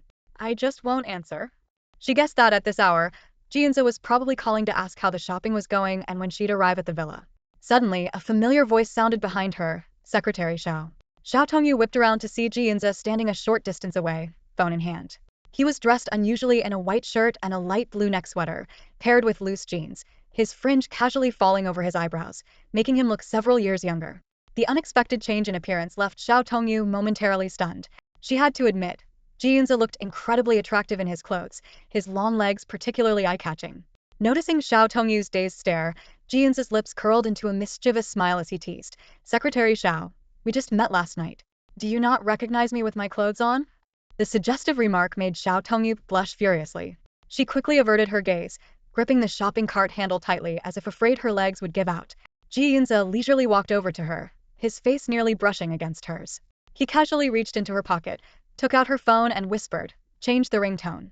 Xiao Tongyu nervously pulled her phone from Ji Yunze's hand, her voice trembling slightly. Mr. Ji, you're standing too close. If someone takes a picture, it'll be all over the news. She quickly looked down at her phone screen, ready to change the ringtone. Ji Yunze, however, didn't seem to care. Instead, he leaned in even closer, his warm breath nearly brushing Xiao Tongyu's earlobe. His gaze was intense and unyielding. Xiao Tongyu instantly understood that he wouldn't let her go until she changed the ringtone. She swiftly tapped the screen and randomly selected a system ringtone. After doing so, she took a deep breath and tried to appear nonchalant as she asked, Mr. Ji, since you're here, why aren't you at the office? Just came to see what Xiao's secretary is buying. Ji Yunze's eyes scanned the shopping cart filled with various items. Xiao Tongyu felt a bit embarrassed as she looked at the overflowing cart. She asked softly, Mr. Ji, is this enough, or is there anything else you want? I want you. Ji Yunze's voice was deep and magnetic, with a hint of teasing. Xiao Tongyu stared at him in shock for a full 3 seconds. She quickly said, Mr. Ji, let's go check out over there. With that, she pushed the shopping cart away like a gust of wind. While waiting in line to check out, Xiao Tongyu felt incredibly uneasy. She had never stood in such an ordinary place with Ji Yunze before. Their interactions were usually confined to the office, a hotel, or his villa. At that moment, she felt as if Ji Yunze was gradually invading her personal life, making her feel a sense of unreality and even discomfort. It was like having a job you disliked, only to be relentlessly pursued by your boss and clients even after hours, suffocating you. Lost in her thoughts, she suddenly heard people whispering behind her. Hey, look, the guy in front is so handsome. Yeah, and his girlfriend is really pretty too. Are they models? Maybe celebrities? They look familiar. Xiao Tongyu's heart skipped a beat. Although Ji Yunze was usually low-key and rarely appeared in the media, he still got photographed occasionally. His unforgettable face made it hard for him to stay low profile. She quickly rummaged through her bag, pulled out a new mask, and handed it to Ji Yunze, whispering, Mr. Ji, I think someone recognized you. Do you want to put this on? Ji Yunze, still staring at the items on the shelf near the checkout counter, didn't even look up. Xiao secretary, are we having an affair? What? No. Xiao Tongyu was momentarily speechless. Then why worry about being seen? People already think we're a couple. Ji Yunze's tone was calm, as if he hadn't heard the whispers behind them. Curious, Xiao Tongyu peeked at what he was looking at and was stunned. Ji Yunze's attention was entirely on a rack of condoms. Xiao secretary, have you used these before? Ji Yunze suddenly asked. Xiao Tongyu stared at him incredulously. What do you think? Do you think I have other men besides you? Sensing her slightly angry gaze, Ji Yunze slowly replied, you haven't used them? He crossed his arms, rested his chin on his hand, and stared thoughtfully at the boxes of condoms. Stop looking, Mr. Ji. It's our turn, Xiao Tongyu urged him. Xiao secretary, what do you think the difference is between all these types? Ji Yunze asked, looking genuinely curious. Xiao Tongyu was at a loss for words. How would I know? She thought to herself, why is Ji Yunze studying these? Doesn't he never use them? Next, the cashier called. Coming. Xiao Tongyu pushed the cart forward. Suddenly, with a loud clatter, Ji Yunze swept 5 or 6 boxes of condoms into the cart. Xiao Tongyu stood there, dumbfounded, while gasps of surprise echoed behind her. Once they were out of the supermarket, Xiao Tongyu, unable to bear the stares from others, quickly pushed the cart towards the parking lot. She opened the car's trunk, ready to load the groceries, only to find Ji Yunze standing there like a statue. Mr. Ji, aren't you going back? She asked. Ji Yunze lazily replied, I'll ride with you. Assistant Wu isn't picking you up? No. Then how did you get here? I drove myself. Where's your car? I had Assistant Wu drive it back. Xiao Tongyu was speechless. Ji Yunze was clearly doing this on purpose, insisting on hitching a ride with her back to the villa. The thought of being in such a confined space with him again made her want to explode on the spot. Just as she was about to close the trunk, Ji Yunze reached out and blocked the lid. In a flash, he pulled a box of condoms from the shopping bag. Xiao Tongyu, startled, grabbed his arm. Mr. Ji, what are you doing? Ji Yunze's lips curled into a mischievous smile. Don't worry, Xiao secretary. I'm just going to study them. What is there to study? Are they some kind of precision instrument? He then patted his long legs and added, my legs are too long, it's uncomfortable in the car. With that, he got into the passenger seat. Throughout the drive, Xiao Tongyu gripped the steering wheel tightly, feeling like she was sitting next to a ticking time bomb that could go off at any moment. Her heart raced, uncertain of what might happen next. Ji Yunze's attention was completely captivated by the box of small, colorful umbrellas. As he examined it closely, he simultaneously fiddled with his phone to look up information. Suddenly, he decisively tore open the clear packaging and opened the box. Xiao Tongyu was so startled by his sudden action that she slammed on the brakes, causing the cars behind them to honk furiously. Mr. Ji, Xiao Tongyu exclaimed. I heard that hyaluronic acid is better than oil-based ones. I just wanted to check it out. Ji Yunze, like a curious child, eagerly inspected the item in his hand, clearly fascinated. Xiao Tongyu couldn't help but wonder if this nearly 30-year-old man was just pretending to be naive or genuinely that simple-minded. Suddenly, a thought crossed Xiao Tongyu's mind. She and Ji Yunze never use such things. Could it be he was planning to use them with another woman? This idea brought a surge of excitement to her heart. Mr. Ji, do you have someone else in mind? Xiao Tongyu tried to hide her inner joy, but a hint of anticipation slipped into her voice. A cold glint flashed in Ji Yunze's eyes as he turned to look at her. Secretary Xiao, what are you talking about? Xiao Tongyu pointed to the shiny little box in his hand. You've bought this, Mr. Ji. Doesn't that mean you have a new target? Ji Yunze's expression darkened as he glared at her. Who do you think this new target is, Secretary Xiao? Hearing his response, Xiao Tongyu's heart leapt with joy. I don't know, Mr. Ji. I don't pry into your personal matters, she said tentatively. So, after I cook dinner for you tonight, can I leave? A heavy atmosphere surrounded Ji Yunze. This woman, both mentally and physically, seemed to have no need for him. However, Ji Yunze couldn't quite understand his own feelings, but he knew he had an almost pathological dependence on Xiao Tongyu physically. She was sweet, alluring, and obedient, making it hard for him to let go. Ji Yunze wished he could cling to her every moment. With this thought, he reached out with his left hand and touched Xiao Tongyu's leg, which was exposed under her short skirt. Mr. Ji, I'm driving. Xiao Tongyu cried out in surprise. So what? Ji Yunze said coldly, then cruelly pinched the smooth, pale skin of her inner thigh. Secretary Xiao wants to go home? Dream on. Ow! Xiao Tongyu screamed in pain. Back at Ji Yunze's villa, Xiao Tongyu deftly tied up her long hair and headed straight to the kitchen. Having lived with the Lin family since she was 11, she had picked up quite a few cooking skills from Aunt Wang. By the time she was 18 and living independently, she was already adept at preparing home-style dishes. Before long, the aroma of food filled the air and 3 dishes and a soup were set on the table. Golden, crispy sweet and sour pork, flavorful minced pork with eggplant, savory braised tofu with ham and cabbage, and a refreshing winter melon soup with 3 delicacies. Xiao Tongyu stood respectfully to the side and softly said, Mr. Ji, my cooking skills are not exceptional, but I hope you find it acceptable. Ji Yunze was already famished. For some reason, Xiao Tongju's simple home-cooked meals always whetted his appetite. He said, Secretary Xiao, join me for dinner. No need, Mr. Ji. I'm not hungry, Xiao Tongyu politely declined. Ji Yunze frowned, wondering if she didn't understand him or if she was just too afraid of him. Remembering what she had said in the car earlier, his expression darkened, and he didn't press further. He picked up his chopsticks, grabbed a piece of tofu, and put it in his mouth. Instantly, his appetite was piqued, and he continued eating with relish. Suddenly, Xiao Tongju's phone rang. Glancing at the caller ID, she said, Mr. Ji, please continue eating. I need to take this call. With that, she quickly walked to the other side of the living room. Hello? Uncle Wang. Tong, are you busy? Wang Kejin's voice came through the phone. Not really, just having dinner. Is there something you need, Uncle Wang? Next week is your parents' Memorial Day. I wanted to ask if you plan to visit their graves. I can go with you. After a brief pause, Xiao Tongyu replied, I might be on a business trip with Mr. Ji next week. I visited them last weekend. If it's convenient for you, can we go together when I get back? Of course, no problem, Wang Kejin agreed, then hesitated before continuing. By the way, Tong. What's the matter, Uncle Wang? I was at the police station today and ran into Lin Xiao. He mentioned that he was reported by Mrs. Lin for being beaten because he hugged you. But he insists that he fell by himself and wants to withdraw the report. Wang Kejin's words were probing. This strong, independent girl never wanted to trouble others, and he genuinely hoped to help her when she needed it. I know about this, Uncle Wang. I've already explained it to Lin Xiao. Given how he and the Lin family have treated me, we have nothing to do with each other anymore, Xiao Tongyu calmly replied. As long as you understand. Wang Kejin sighed. The Lin family hasn't treated you well. You've had it tough all these years. If your father were still alive, he would be heartbroken. Mentioning her father, Xiao Tongyu's eyes reddened. She recalled her father's words before he passed away. Tong, Daddy might not see you grow up. Daddy wants to find a good family to take care of you. Sensing her silence, Wang Kejin continued. Also regarding your parents' car accident, Officer Liu and I are still investigating. Don't worry. Thank you, Uncle Wang, for keeping my parents' case in mind all these years. Xiao Tongyu choked up. Alright, I'll let you go now. Take care of yourself. Come over for a meal sometime, and let Aunt Sue cook something nice for you. Sure, goodbye, Uncle Wang. After hanging up, Xiao Tongyu couldn't hold back her tears any longer. Large drops fell from her eyes. When she turned around, she was startled to find Ji Yunze standing less than a foot behind her.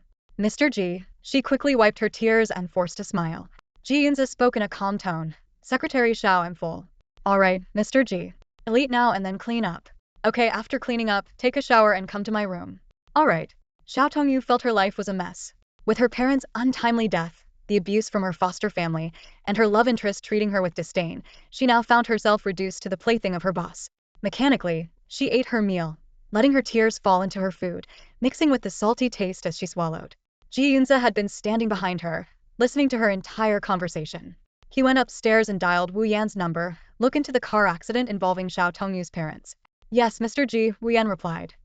After her shower, Xiao Tongyu, wrapped only in a towel, went directly to Ji Yunze's room. She had no change of clothes here, and Ji Yunze had once told her there was no need to wear anything when entering his room. Whatever she wore would be torn apart anyway, so she might as well not bother. Mr. Ji, Xiao Tongyu walked to the bedside, her body covered only by a towel. Ji Yunze looked up, his gaze falling on her. Her hair was half dry, with glistening droplets still clinging to her bangs. Xiao Tongyu lifted her head, her eyes red-rimmed. Faint traces of last night's intimate encounter in the car were visible on her fair collarbone and shoulders. Her moist lips trembled slightly, and she exuded an air of inescapable sadness and despair. Ji Yunze's heart tightened as if gripped by an invisible hand. He got out of bed and gently pulled away the towel wrapped around Xiao Tongyu. She seemed accustomed to such actions, merely lowering her head without any reaction. Unexpectedly, Ji Yunze didn't proceed further. Instead, he picked up a pure white silk nightgown from the bedside table and carefully dressed Xiao Tongyu in it. His long, deft fingers fastened each button with deliberate care. This series of actions left Xiao Tongyu somewhat bewildered, unsure of Ji Yunze's intentions. After dressing her, Ji Yunze suddenly bent down and cradled Xiao Tongyu in his arms. He gently laid her on the bed and thoughtfully covered her with a blanket. Instinctively, Xiao Tongyu buried most of her face in the blanket, clutching its edges tightly, her wide eyes filled with confusion. Ji Yunze also got into bed, gazing at her with an affectionate look she had never seen before. He pulled Xiao Tongyu into his arms and softly asked, "Xiao Tongyu, why are you crying?" The unexpected use of her name startled Xiao Tongyu. She realized that this was perhaps the first time Ji Yunze had called her by her name. The arrogant man who always referred to her as Secretary Xiao seemed to have vanished, replaced by this gentle stranger who left her at a loss. Trying to remain calm, Xiao Tongyu looked up at Ji Yunze and said, "It has nothing to do with you, Mr. Ji. It's my own issue. There's no need to trouble you with it." Ji Yunze gently lifted her chin, making her look into his eyes. "Xiao Tongyu, are you sure I don't want to know?" "I know you're only interested in my body," Xiao Tongyu replied bitterly. "As for anything else, you don't care and I'm not worth it." Ji Yunze let out a derisive laugh, but his eyes grew more profound. "You're half right. I am interested in your body. But, inconveniently for you, I want to know everything about you." In the ensuing silence, their eyes locked. Xiao Tongyu mulled over Ji Yunze's words, trying to decipher his true intentions. Did he want to know everything about her just to control her better? But after the agreed-upon year, they would become strangers again. What was the point? As her thoughts raced, Ji Yunze suddenly kissed her. This kiss was entirely different from before, so tender, it made her heart tremble. He delicately savored her lips, moving softly from her lips to her cheeks, then to her chin, and finally to the hollow of her neck, as if she were a fragile treasure. Xiao Tongyu's breath quickened, her mind a whirl of confusion. After what felt like an eternity, Ji Yunze finally released her. He gently caressed her cheek, his voice softer than ever. "I know you're unhappy. I won't touch you tonight." Then, resuming his usual domineering tone, he said seriously, "Xiao Tongyu, listen to me. Ji Yunze doesn't want you to be sad. Got it?" Seeing Ji Yunze's mix of domineering and earnest expressions, Xiao Tongyu couldn't help but burst into laughter. She thought to herself, Ji Yunze is overly confident, thinking he can control someone's emotions like a god. Yet, strangely enough, his words did make her feel a bit lighter. Finally, she nodded obediently and softly replied, "Okay." At 6 o'clock the next morning, Xiao Tongyu opened her eyes in Ji Yunze's bed. Even without an alarm clock, her biological clock seemed to have adjusted to this time. She reached out to touch the spot next to her, still warm, realizing Ji Yunze had just gotten up. Xiao Tongyu quickly got up, worried she might delay preparing breakfast. She walked briskly to the master bedroom's bathroom. As she pushed open the door, a tall figure came into view. Ji Yunze was only wearing a thin top, completely naked from the waist down, an image hard to ignore. "Mr. Ji." Xiao Tongyu stuttered, her cheeks turning bright red instantly. Ji Yunze turned around, his expression freezing. Xiao Tongyu hurriedly closed the door and fled. A short while later, Ji Yunze, now fully dressed, sat at the dining table. Xiao Tongyu brought over a sumptuous English breakfast, 2 soft-boiled eggs, 2 slices of golden toasted ciabatta with bordier butter, baked beans in tomato sauce, grilled tomatoes, hash browns made from labanat potatoes, and O'Charlie's bacon and sausages. A cup of 60-degree Nula hot milk was placed beside them. "Mr. Ji, is there anything else you'd like to eat?" Xiao Tongyu asked with a smile. Ji Yunze didn't answer, his face dark as he picked up his knife and fork and silently ate his breakfast. Xiao Tongyu stood by, tidying up the table. Suddenly, Ji Yunze spoke, "Secretary Xiao, walking so silently can scare people." Xiao Tongyu looked up, staring at Ji Yunze for a few seconds before blinking and softly saying, "I'm sorry, Mr. Ji. I won't do it again. I just didn't expect you to have such a virtue." "What virtue?" "Doing things yourself and being self-reliant." Ji Yunze. In the president's office of the Ji Group, Ji Yunze had been carefully reading the report in his hand for over half an hour. He turned to Wu Yan beside him and asked, "Is this team leader named Lu Wei reliable?" Wu Yan responded, "Mr. Ji, team leader Lu's team has maintained the highest case-solving rate in the capital for nearly 10 years and has received multiple second-class and third-class individual merits." Ji Yunze put down the report, his fingers unconsciously tracing the paper. "So you're saying he's reliable?" Wu Yan slightly lowered his head. Mr. Ji, I only provide objective facts. The subjective judgment is up to you. Ji Yunze knew Wu Yan rarely offered personal opinions. His suspicion seemed confirmed. Xiao Tongyu's parents' deaths were not just a simple traffic accident.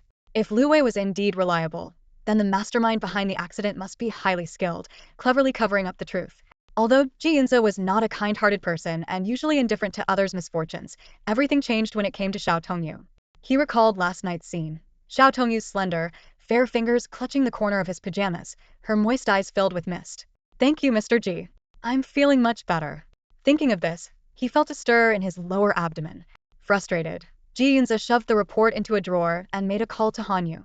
Given that the hotel was a family business involving various overt and covert dealings, Hanyu's connections in the underworld were likely broader than Ji Yunze's. Ji Yunze knew that such an orchestrated accident was unlikely to be carried out by the culprit personally, but rather by hired hands. Ji Yunze, what's up? Hanyu asked. I'll send you some information shortly. Get in touch with Li Ziren. What's it about? Hanyu knew Ji Yunze disliked the chaos of the underworld. If he needed to contact someone as influential as Li Ziren, it had to be important. It's about Xiao Tongyu. You'll understand once you see it. Hanyu chuckled knowingly. He had long sensed Ji Yunze's growing affection for Xiao Tongyu. Alright, if Mr. Ji asks, Li Ziren will definitely go all out. After hanging up, Ji Yunze couldn't help but think of what he had told his mother, Jiansu, before, just playing around, I'll toss her aside when I'm bored. He feared those words would come back to bite him hard, louder than a drumbeat. Outside the office, Xiao Tongyu was arranging lunch for Ji Yunze. She held a phone in one hand and a pen in the other, carefully checking the list on the paper. After hanging up, Su Ro looked at her admiringly. Tongyu, you're amazing.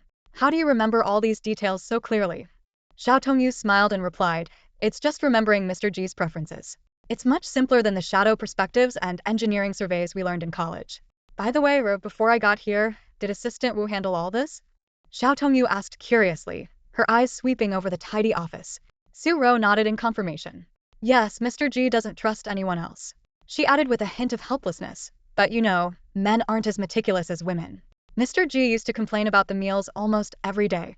Xiao Tongyu wondered inwardly why Ji Yunze was so picky. She couldn't help but imagine that living with such a person would be unbearable, with the constant threat of things falling apart. Just then, the receptionist walked in with a man. Secretary Xiao, this is Mr. Zhuang here to see you, she announced politely. Su Ro sighed softly beside her.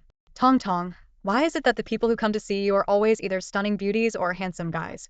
Xiao Tongyu playfully winked at her and whispered, because this handsome guy and that beautiful lady are siblings. She then stood up and greeted the visitor with a smile, Shujie Gij. Tong Tong, Zhuang Shujie greeted simply. Are you busy? Not really, I'm about to take my lunch break, Xiao Tongyu replied. Zhuang Shujie placed an exquisite gift box on Xiao Tongyu's desk. This is from Feifei. She got it for you while filming abroad but kept forgetting to give it to you. I happened to be nearby today, so I brought it over. Xiao Tongyu recognized the box as a set of cosmetics that Zhuang Shufei had always recommended. Thank Feifei for me.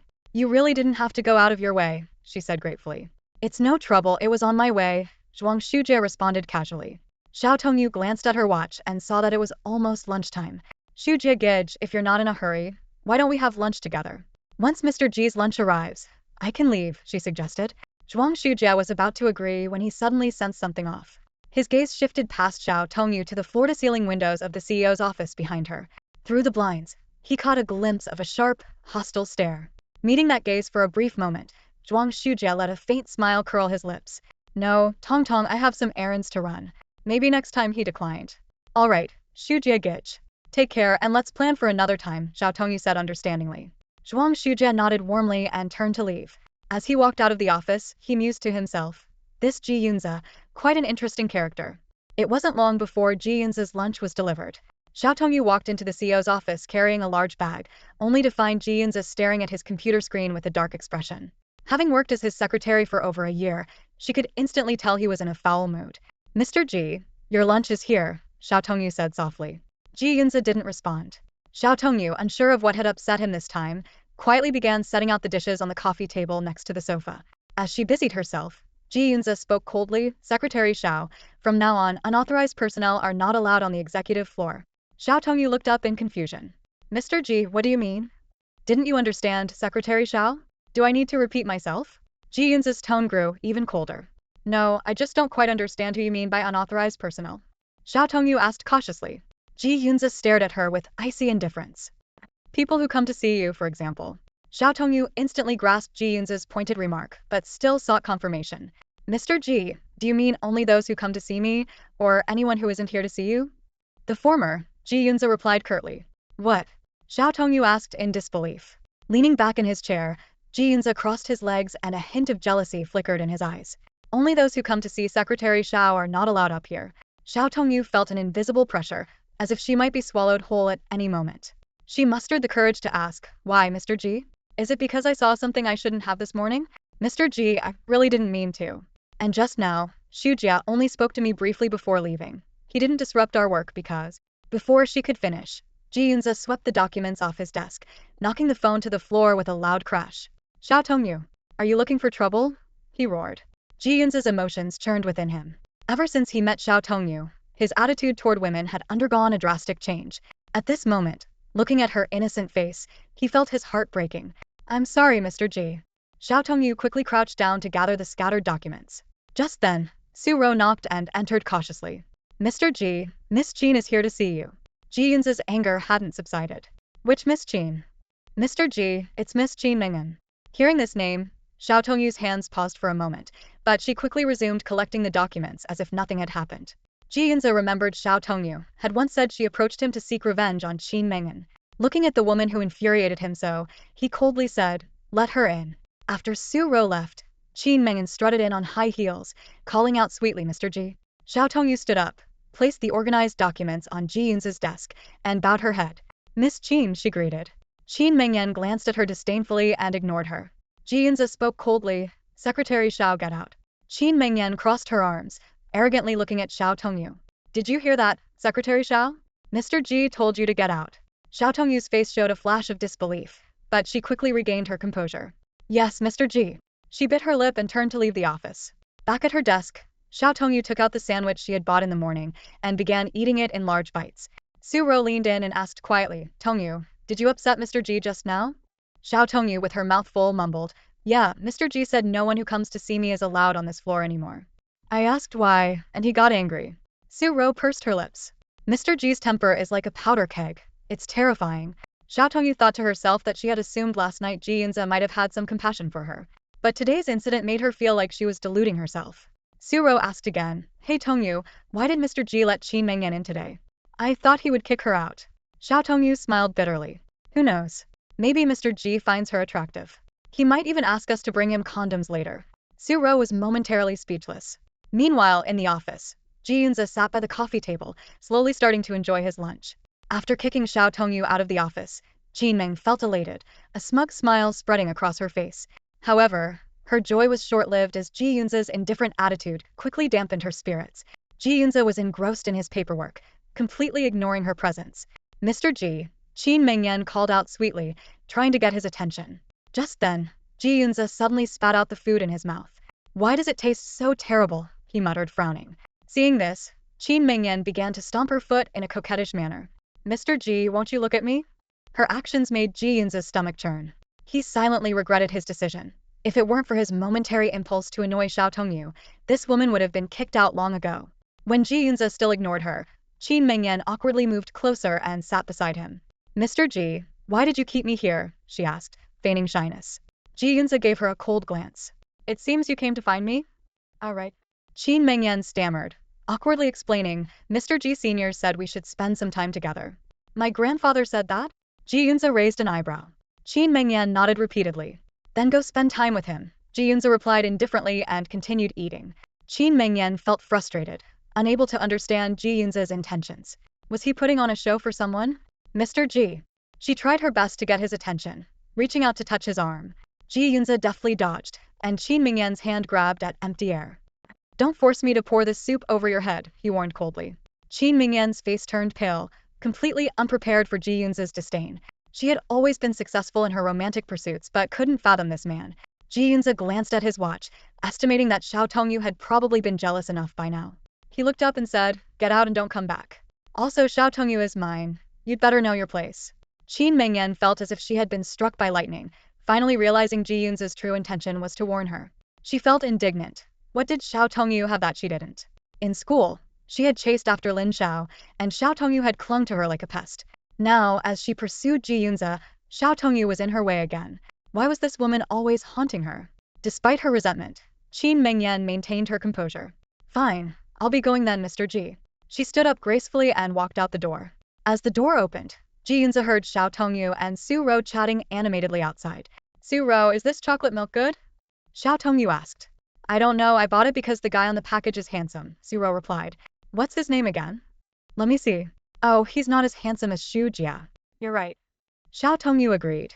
Ji Yunze clenched his fists, itching to drag Xiao Tongyu into the office and give her a stern talking to. He thought to himself, Xiao Tongyu, just you wait.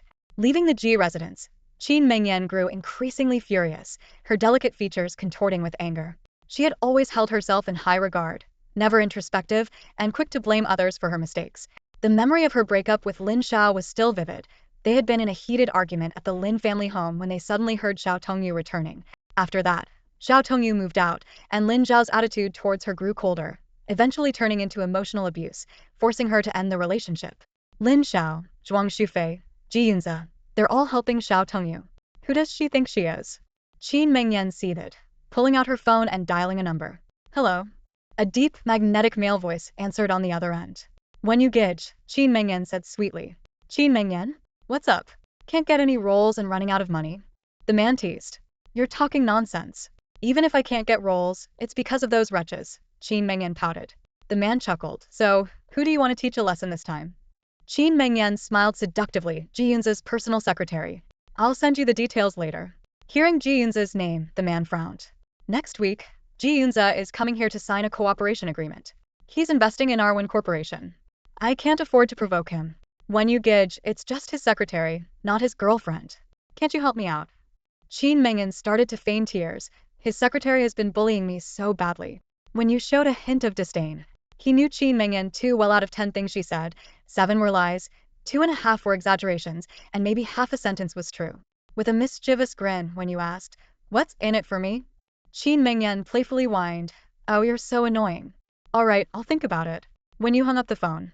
A minute later, Qin Mengyan's message arrived on his phone. When you glanced at it and then turned off the screen. Just then, his secretary approached with a document. Vice President Wen, please review and sign this. Wen Yu, with a cigarette between his lips, casually signed the document with his long, slender fingers. He closed the file and gestured for the secretary to leave.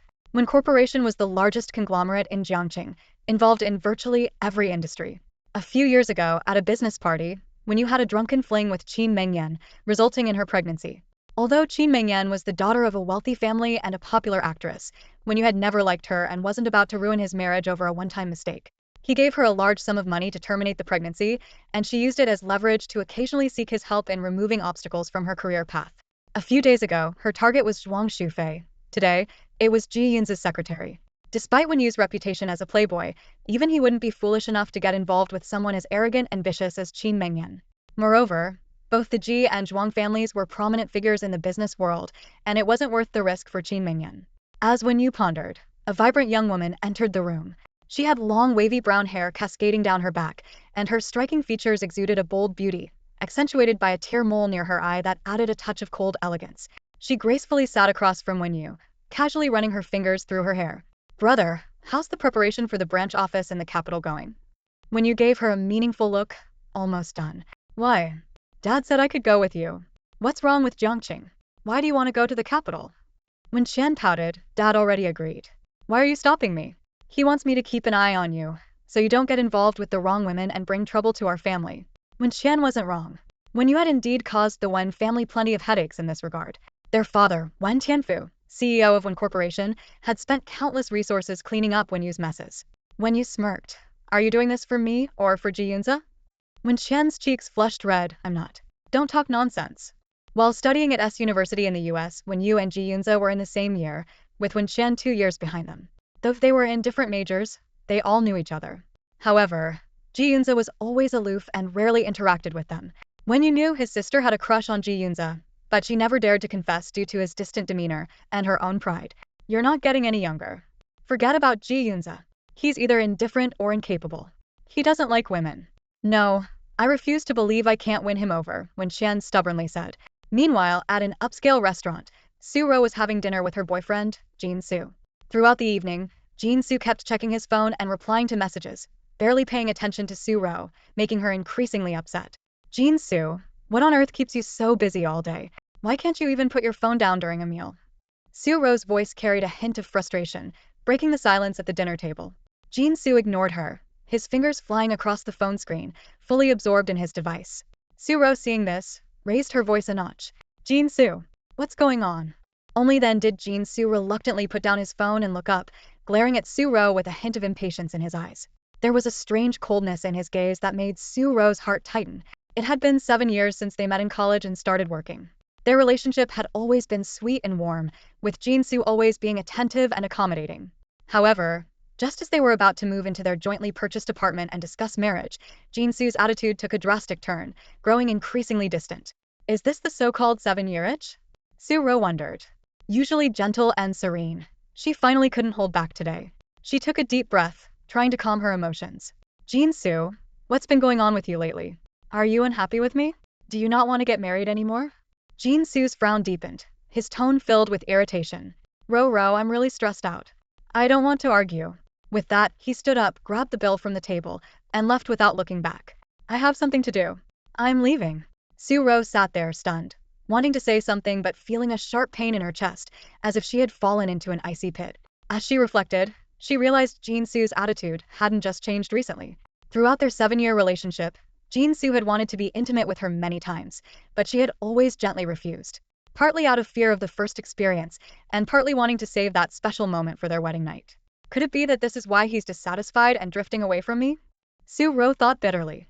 If he can't even understand this, is it really true love? The sadness in her chest surged like a tide, almost suffocating her. Just then Soo-ro's phone rang. Forcing herself to calm down, she answered the call. Hello? Dad. Ro, her father Soo Yonyan's excited voice came through. I've got some good news. I'll be transferring to the hospital in the capital next month. Soo-ro's hand holding the phone trembled slightly. Dad, when did you apply for this? How come I didn't know? I applied earlier this year. I thought since you're getting married soon, and you've been alone in the capital for so many years, I wasn't at ease. Now that I'm moving there for work, I can be closer to you. Soo Yonyan was the head of surgery at the Zhongqing hospital. Since Soo-ro's mother passed away, he had raised her on his own. As a surgeon, he often worked long hours without coming home, and he always felt guilty about it. Hearing that her father would be moving to the capital improved Soo-ro's mood slightly. All right, Dad. Let me know when you're coming and you can stay with me. I'll come pick you up. It's okay, Ro. The hospital has arranged an apartment for me. You're about to get married, and it wouldn't be convenient for me to stay with you. Okay, Soo-ro replied, exchanging a few more words with her father before hanging up. She sighed deeply, feeling a tinge of bitterness. I don't even know if this wedding is going to happen. And if it doesn't, what will happen to the apartment Jin-soo and I bought together? Suddenly, a thought struck Soo-ro, making her shiver.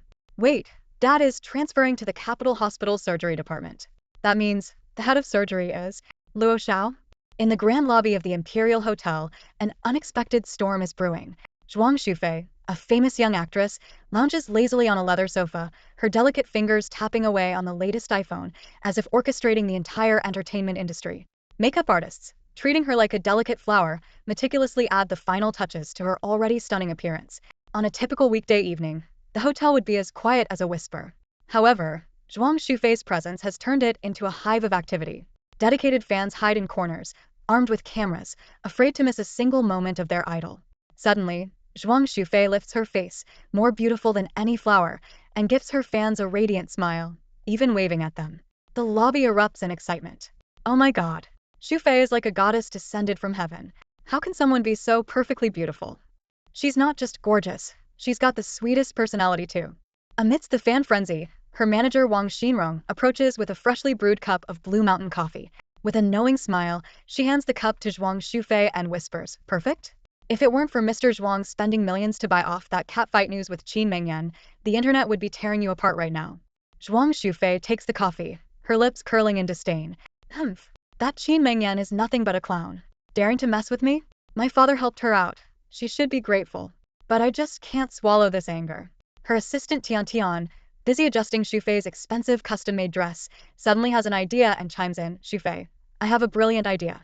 Why don't we buy that video, get an expert to Photoshop your face out, and only show Qin Mingyan's ugly mug? That'll ruin her reputation for sure. Wang Xinrong glares at Tian. Are you serious? Shut up and get Shufei's things ready. We're about to start filming. Tian Tian sticks out her tongue and scurries off. Zhuang Shufei scrolls through her phone, looking bored, until her expression suddenly hardens. It's about her brother, Zhuang Shujia. He had failed her carefully laid plans to set him up with Xiao Tongyu. The clueless fool had dropped off a gift and left without even staying for a meal. That idiot. Zhuang Shufei curses. A face more beautiful than a flower, but a brain that doesn't work. Serves him right to be single. She nearly throws her phone in frustration, but Wang Xinrong swiftly intercepts it. My dear lady. Wang Xinrong sighs. Don't lose your temper. The makeup artist just finished your hair, and you still have fans watching. Mentioning the upcoming shoot only fuels Shufei's anger. She has to act opposite Yan Hao, a notorious actor, and there's even a kissing scene. Despite Wang Xinrong's efforts to convince the director to use camera tricks, Shufei still feels repulsed. Wang Jia, I can't do this. Shufei suddenly stands up. This stupid movie has Qin Mengyan, that green tea bitch, and now I have to act with that scumbag Yan Hao. I feel like I'm suffocating. Wang Xinrong's expression turns stern. Shufei, don't be so reckless. Quitting now means a huge penalty. Let them penalize me. Shufei stubbornly lifts her chin. If I keep acting, I'm afraid I'll develop a tumor from the stress. Wang Xinrong shakes her head in exasperation. Silly girl, this isn't just about money. Your reputation in the industry will be ruined. Unless you plan to quit for good. Then I'll quit. Shufei huffs. I'll just go work at Zhuang Corporation. At that tense moment, a tall figure steps out of the elevator. It's Hanyu. Seeing the chaotic scene in the lobby, he frowns deeply. What's going on? He asks coldly. The receptionist nervously replies, Mr. Han, it's the film crew. There seems to be some trouble. Hanyu snorts. Since when did the Imperial Hotel become a film studio? Are we that desperate for money? He strides towards the commotion, and before he can get close, a familiar voice booms out. Director, I'm not doing this. That scumbag dared to take advantage of me. I'd rather die. Following the voice, Hanyu sees Zhuang Shufei's beautiful face flushed with anger, like a blooming red rose. Miss Zhuang, a kissing scene inevitably involves some contact. Yan Hao tries to defend himself, looking innocent. Bullshit. Shufei explodes. Who gave you permission to touch me? Believe me, I can end your career in this industry. The director, nearly pulling his hair out, yells. Zhuang Shufei. What do you want? Not wanting a real kiss is one thing, but now you won't even do a camera trick. How are we supposed to film this? Wang Xinrong quickly intervenes. Director, please calm down. We'll start filming soon, I promise. Shufei, feeling betrayed, cries out. Wang Jia. Are you insane? Kissing this scumbag? I'd rather jump off a building. Yan Hao, finally losing his patience, sneers. Stop pretending to be innocent. It's just a kiss. In this industry, who do you think you are? You should go back to being a spoiled princess. His words are like gasoline on a fire. Shufei erupts. Yan Hao. You disgusting pervert. Director, get me a stand-in. Anyone but him. I don't want to catch some disease. The director is on the verge of tears. Zhuang Shufei. Do you think I can conjure a stand-in out of thin air? In that critical moment, Shufei's eyes land on a tall, handsome figure. His face looks familiar, but she doesn't have time to think. Him, she shouts, pointing at the man. Director, I'll pay for this stand-in. I'll do the kissing scene with him. Everyone's eyes turn to the man. He looks surprised, then frowns. The hotel manager, Fu Ming, rushes over in a panic. Miss Zhuang, no. That's Hanyu, the heir of Han Group. Upon hearing manager Fu's words, Zhuang Shufei suddenly realized the situation. The man in front of her was one of Ji Yunze's friends she had met at the Imperial Hotel's Chinese restaurant. It turned out he was young Master Han, the scion of the Imperial Hotel Group. Zhuang Shufei thought to herself, who cares who he is? I've already said it, and I'm not backing down. Even if I have to film a kissing scene with him, it's better than doing it with that jerk Yan Hao. Thinking about Yan Hao's flirtatious nature, she frowned, fearing any involvement with him would bring nothing but trouble. Tilting her head, she gave Hanyu a challenging look and said, Young Master Han, are you in or not? The onlookers stepped back, giving them space. It was only then that Zhuang Shufei got a clear look at Hanyu. He was dressed in the same color suit as Yan Hao, with a similar hairstyle.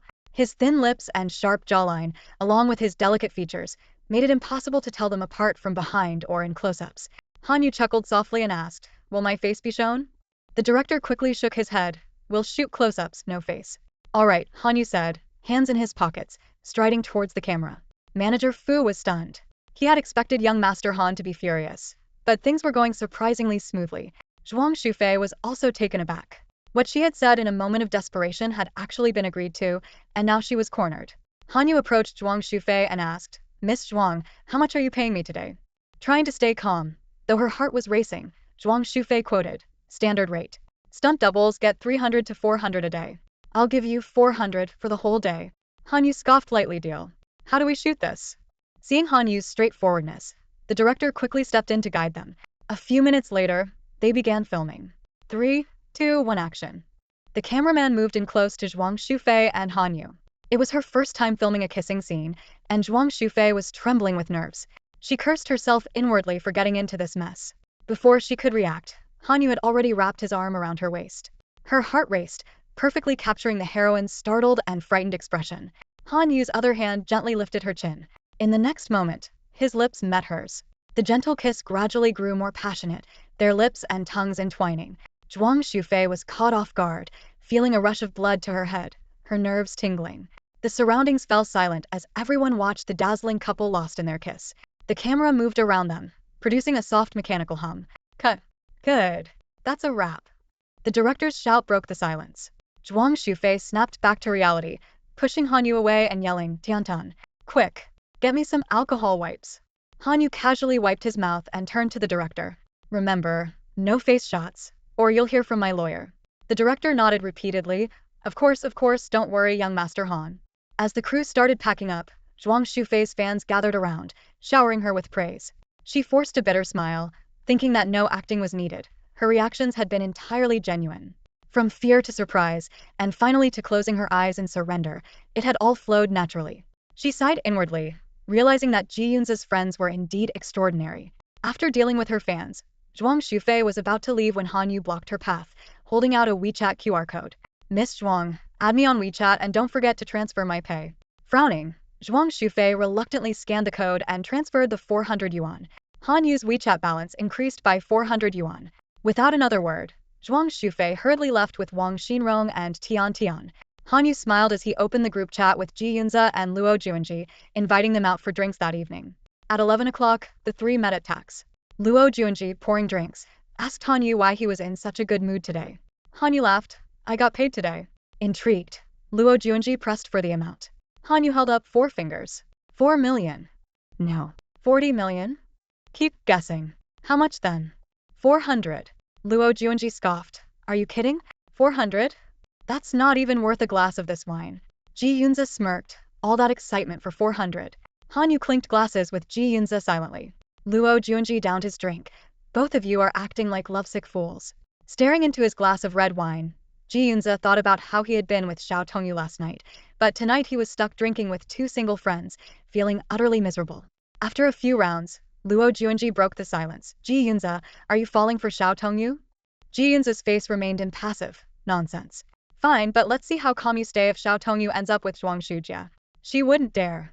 Why not? Speaking from experience, Zhuang Shujia has that gentle and understanding vibe that women love. Leaning closer to Ji Yunze, Luo Juanji placed a hand on his shoulder. If you don't make a move soon, once Zhuang Shujia does, you'll be stuck with your right hand for the rest of your life. Han Yu laughed. Practice a bit, and the left hand isn't so bad either. Ji Yunze's expression darkened. If she ends up with any man, I'll deal with them both. In the following days, Ji Yunze's attitude towards Xiao Tongyu suddenly turned cold, as if the intimate moments they once shared had never existed. He reverted to the indifferent demeanor he had a year ago when she first became his secretary. Whether Ji Yunze had found someone new or was doing it intentionally, this change brought Xiao Tongyu a sense of relief. She was surprised to find that it took less than a year for her to free herself from that complicated relationship. Today, Xiao Tongyu accompanied Ji Yunze on a business trip to Zhongqing. After lunch, the group got into a car heading to Zhongqing. Ji Yunze's bodyguard and driver, Sun Chengshuan, took the wheel. Wei Yan sat in the front passenger seat, while Ji Yunze and Xiao Tongyu sat side by side in the back. Xiao Tongyu quietly reported the itinerary. President Ji, we are expected to arrive at Wen Group in Zhongqing at 3:30 p.m. We have dinner with President Wen at Zhongqing Grand Hotel at 6 p.m. and we'll stay there for the night. We'll return to the capital after breakfast tomorrow. Ji Yunze stared silently out of the window, not responding. Suddenly, an unsettling image flashed through Xiao Tongyu's mind. Ji Yunze with a mischievous smile, his hand restlessly moving up her leg. She quickly shook her head, banishing the thought from her mind. Upon arriving at Wen Group, Ji Yunze had a lengthy discussion in President Wen Tianfu's office, lasting over 3 hours. During this time, Xiao Tongyu and Wu Yan stood behind Ji Yunze. Xiao Tongyu couldn't help but admire Ji Yunze's performance in the business world. His quick thinking, articulate speech, and adept negotiation skills were impressive. Even after hours of discussion, when most people would be exhausted, Ji Yunze maintained a clear mind and strong arguments, earning Wen Tianfu's admiration. Xiao Tongyu was surprised to find that Ji Yunze seemed to exude an extraordinary charm at that moment. She quietly wondered where this feeling came from. After the negotiations concluded and the contracts were signed, when Tianfu stood up to shake Ji Yunze's hand, smiling as he said, "Today's conversation with you, President Ji, was very fruitful. You are even more capable than the rumors suggest." Ji Yunze stood up and returned the handshake, humbly replying, "President Wen, you flatter me. I look forward to our successful collaboration." When Tianfu nodded and smiled, then added, "By the way, President Ji, my heart isn't in the best condition due to my age, so I've scheduled a traditional Chinese medicine doctor to come to my home tonight. My son, Wen Yu, will accompany you for dinner. I heard from Wen Yu that you are former classmates, so you should be quite familiar with each other." Ji Yunze briefly responded, "Yes, President Wen, you take care." When they arrived at Zhongqing Grand Hotel, Xiao Tongyu noticed that Ji Yunze looked tired. She took out a disposable wet wipe and handed it to him, softly asking, "President Ji, would you like to freshen up?" Ji Yunze ignored her and walked straight towards the private dining room. Xiao Tongyu sighed lightly and put away the wet wipe. Inside the private room, Wen Yu had been waiting for a while, idly tapping the table with a lighter. His sister, Wen Qian, reminded him, "Brother, can you put your legs down? President Ji will be here any minute." Wen Yu rolled his eyes at her and retorted, "I mean, why are you here at a business dinner? Do you even understand what we're discussing?" Wen Qian refused to back down. "I am an employee of the Wen Group's finance department. Why shouldn't I be here?" Wen Yu leaned closer to his sister, scrutinizing her with a meaningful look before teasing, "Oh, I see. That elaborate makeup must be for Ji Yunze, right?" Just then the door to the private room opened, and Ji Yunze walked in with Xiao Tongyu and Wu Yan. Seeing Ji Yunze after so many years, Wen Qian's heart started racing, and a blush spread across her cheeks. Wen Yu stood up to greet him, "President Ji." However, his attention was quickly drawn to Xiao Tongyu standing behind Ji Yunze. Her face, both innocent and alluring, instantly captivated him. He thought to himself, "Is this the secretary Qin Mengyan wants to teach a lesson to? Such an exceptional woman. It would be a pity to let someone else handle her." Ji Yunze noticed Wen Yu's unabashed stare at Xiao Tongyu and coldly nodded at them. Xiao Tongyu bowed and greeted them, "Vice President Wen, Miss Wen, I am President Ji's secretary. My surname is Xiao, and this is Assistant Wu." Wen Yu curiously asked, "Secretary Xiao, how did you know this is my sister?" Xiao Tongyu smiled. Anyone who can sit alongside Vice President Wen and is so beautiful, elegant, and graceful must be Miss Wen. Wen Yu secretly admired her. This woman was not only striking in appearance and had an enticing voice, but was also quick-witted and intelligent. He wondered if Ji Yunze would ever let go of such a secretary. Wen Qian smiled back at Xiao Tongyu.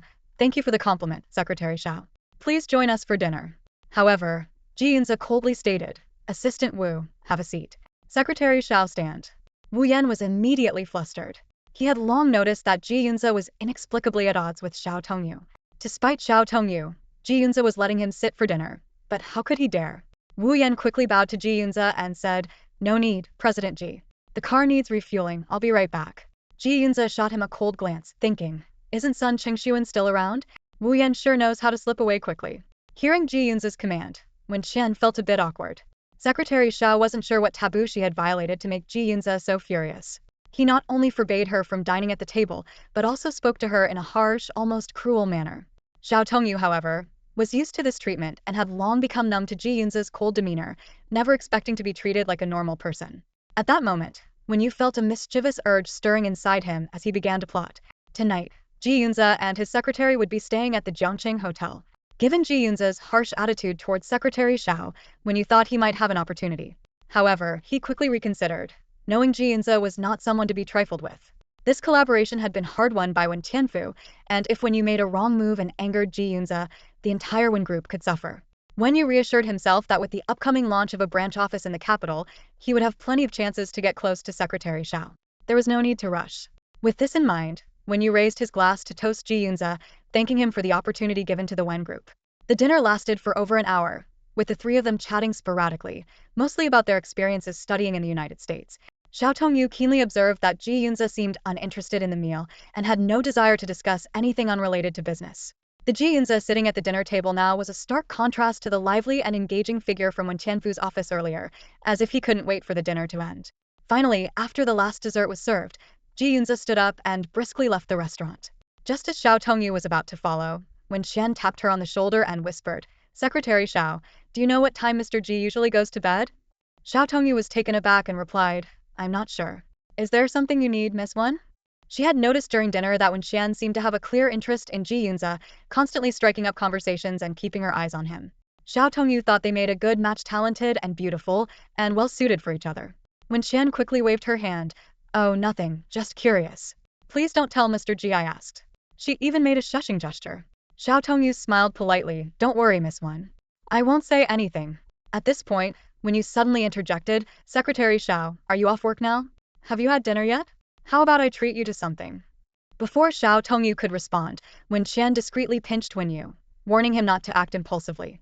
She quickly said to Xiao Tongyu, "Don't mind my brother, he's just joking. Please take good care of Mr. Ji. We'll be leaving now." Watching the siblings walk away, Xiao Tongyu turned and quickly caught up with Ji Yunze. The elevator arrived at the 48th floor. Xiao Tongyu used her room card to open the door for Ji Yunze. Ji Yunze snatched the card from her, turned around, and slammed the door shut, leaving Xiao Tongyu outside. She stood there, stunned, having intended to help him unpack but was met with a cold shoulder. Xiao Tongyu was puzzled, recalling Ji Yunze's tenderness at the villa that night, which contrasted sharply with his current indifference. She mocked herself, thinking that to a man of his stature, women were probably just fleeting distractions. Suddenly, a wave of stomach pain hit her. Xiao Tongyu realized she had been standing since 3 p.m. without having dinner. She decided to go back to her room to rest. After taking a shower, Xiao Tongyu put on a cream-colored off-the-shoulder sweater and jeans. She sat on her bed, scrolling through her phone, debating whether to order takeout or go downstairs to find something to eat. She thought of her colleague Wu Yan and considered inviting him to dinner, but dismissed the idea, thinking he was too quiet to be a good dining companion. Just as Xiao Tongyu was about to leave her room, a message from Ji Yunze popped up. "Secretary Xiao, bring 2 boxes of condoms to my room." The brief message left her flustered, and she almost dropped her phone. Xiao Tongyu quickly composed herself, analyzing the strange request. She knew Ji Yunze never used condoms with her, so this request must have another meaning.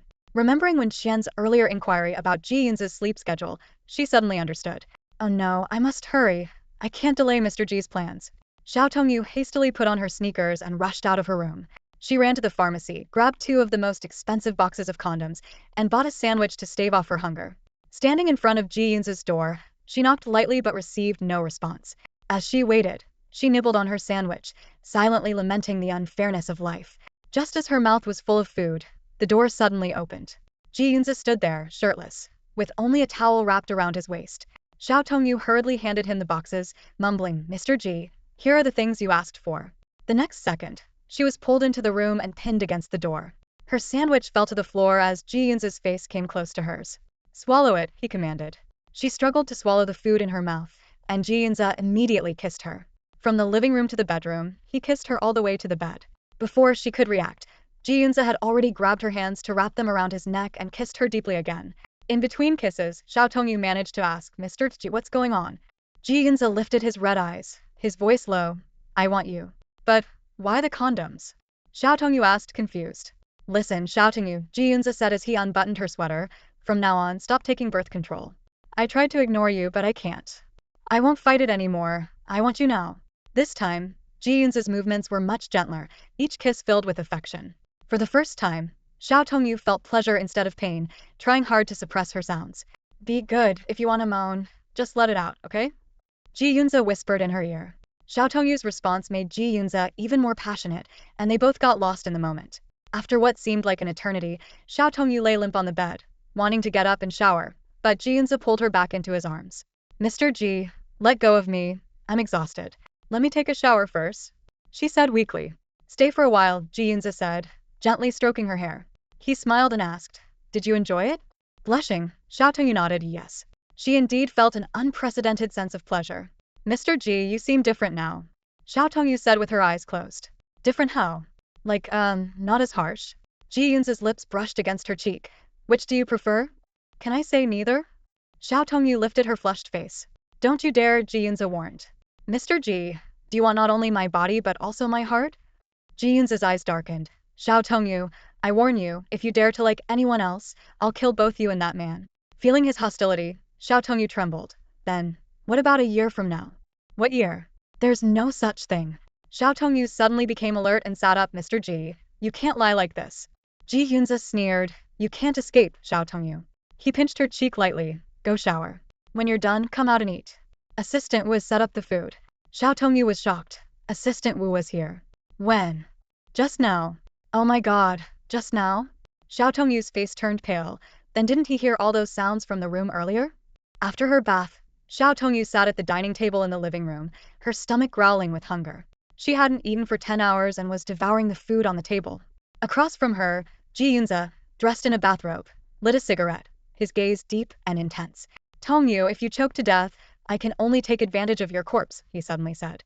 Xiao Tongyu shuddered, her cheeks stuffed with spaghetti, and she responded with difficulty, Mr. Ji, please call me Secretary Xiao. I'm not used to being called by my name. Ji Yunze looked up, his voice low. We've been intimate countless times, and you're still in a hurry to distance yourself? Xiao Tongyu remained silent and continued eating. Ji Yunze exhaled a ring of smoke. Fine, whatever you say. If I talk too much, your body will suffer later. He stared directly at Xiao Tongjia's face, a mix of innocence and allure. Why do people with the surname Zhuang get to call you Tong Tong? Are you talking about Fei Fei or brother Shujia? Xiao Tongyu asked in return. What do you think? Oh, because I'm very close to them. Tong Tong. Ji Yunze deliberately elongated his tone. Are you saying we're not close? Xiao Tongyu's fork clattered onto her plate. She felt a chill run down her spine and her voice trembled. Mr. Ji, if you have something to say, please say it straightforwardly. Don't scare me like this. Ji Yunze's lips curled into a malicious smile. He pulled a black card from the pocket of his bathrobe and pushed it in front of Xiao Tongyu. I've thought it over. You should stay with me. Mr. Ji, what do you mean? Stay with me, and this is yours. Buy whatever you want. Xiao Tongyu was stunned. Are you saying you want to keep me? Ji Yunze flicked the ash from his cigarette. Yes. No dating, no marriage, you obey me completely and come whenever I call. A wave of sadness washed over Xiao Tongyu, and she refused. Mr. Ji, I don't want this. Ji Yunze's face darkened. Why not? I don't need money, and there's nothing I want to buy. Xiao Tongyu, I don't sleep with women for free. Then let's just say I slept with you, Mr. Ji. Xiao Tongyu forced a smile. Ji Yunze sneered. Xiao Tongyu, are you still thinking about dating and getting married? Which girl doesn't dream of marriage? I lost my family in my teens. I just want a home, Xiao Tongyu said softly. Xiao Tongyu, stop dreaming. You have two choices. Take this card and stay with me, or don't take the card and still stay with me. Xiao Tongyu's eyes reddened as she remembered Ji Yunze telling Mrs. Ji, she's just a plaything. He'll discard her when I'm bored. She bit her lip.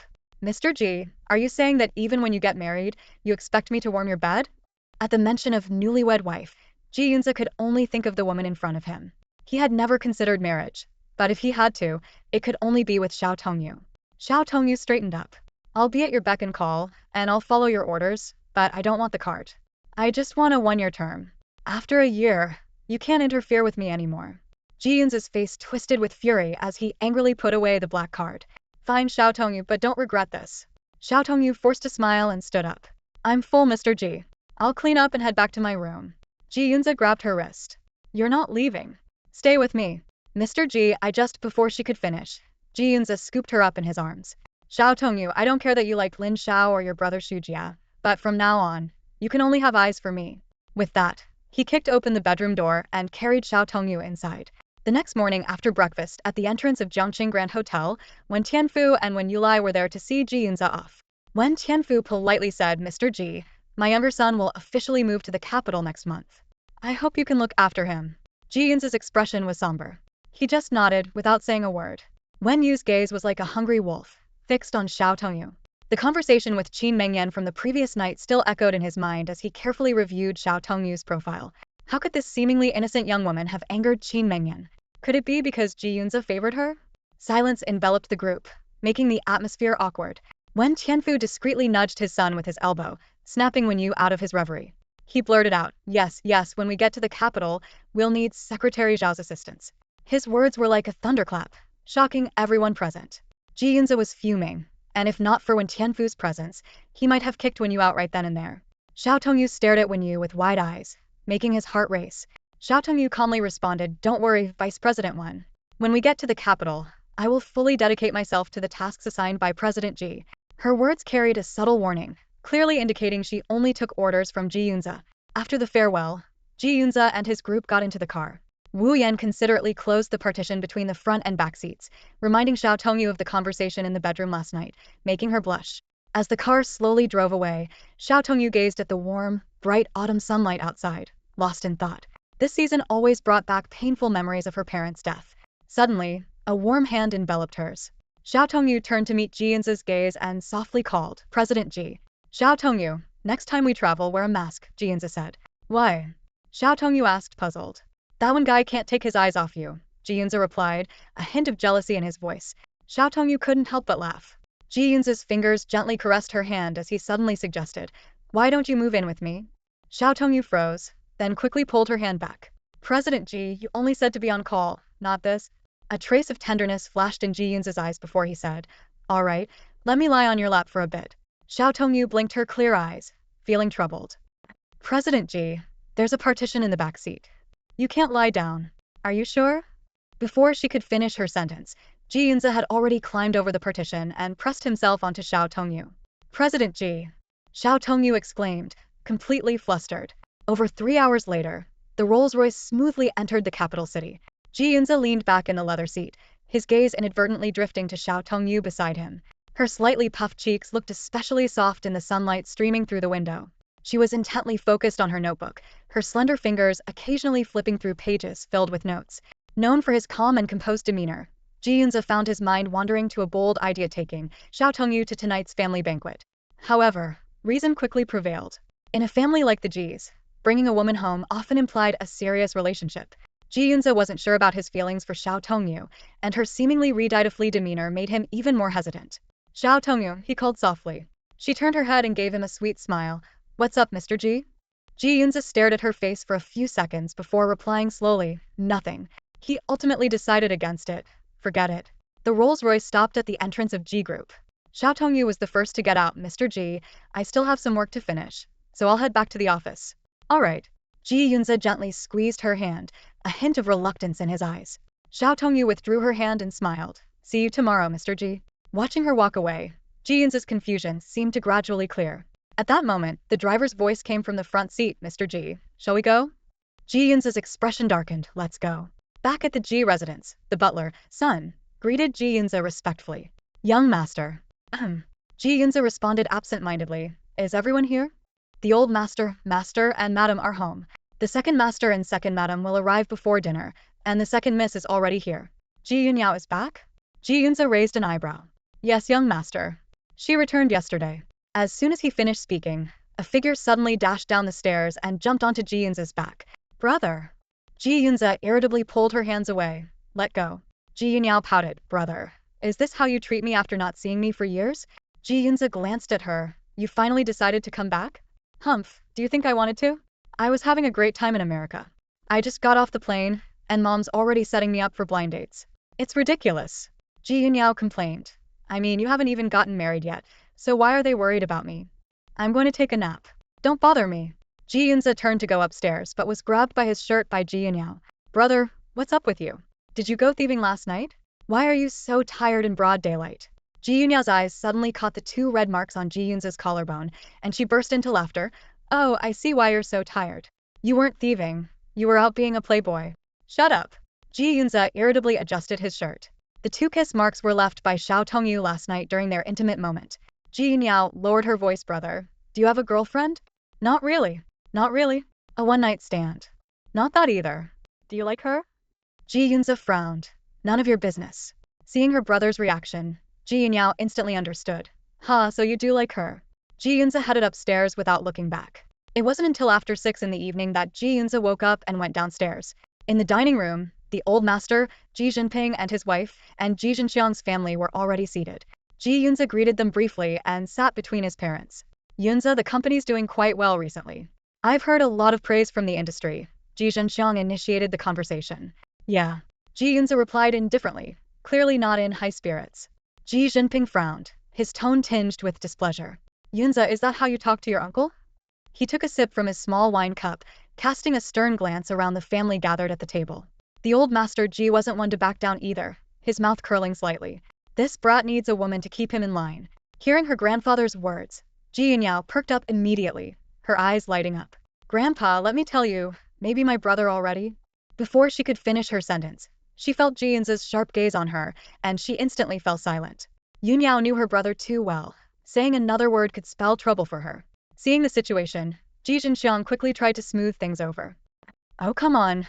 Yunze has done a great job with the company at such a young age. It's natural for him to be a bit tired and not want to talk sometimes.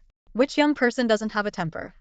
When Xu Hui chimed in at the right moment, Yunze, don't be upset. Yao Yao just likes to say whatever comes to her mind. I think Dad got it wrong. It's Yao Yao who needs a man to keep her in line. Yunyao's eyes widened in disbelief as she looked at her mother. Mom, are you serious? How can you turn any conversation into finding me a husband? Sensing the awkward atmosphere, Ji Yunze changed the subject. Let's not talk about this. Something else, perhaps. He picked up his wine cup, looking thoughtful. Recently, I've been in contact with a Chinese businessman who returned from the Middle East, surname Li. He's made it big in the oil business over there and is quite interested in partnering with our Ji family. Ji Yunze, who had been uninterested before, suddenly perked up at the mention of a potential foreign partnership. His eyes sparkled. What's his name? Have you checked him out? Li Jinging, around the same age as the old master. Yes, I've checked. He's a legitimate businessman with a high reputation in the Middle East, Jinxiang replied. I'm in the process of further discussions and will keep you informed. Yunze nodded and said no more. Seeing this, the old master Ji waved his hand. Alright, it's rare for the family to gather together. Let's not talk about work. Let's eat.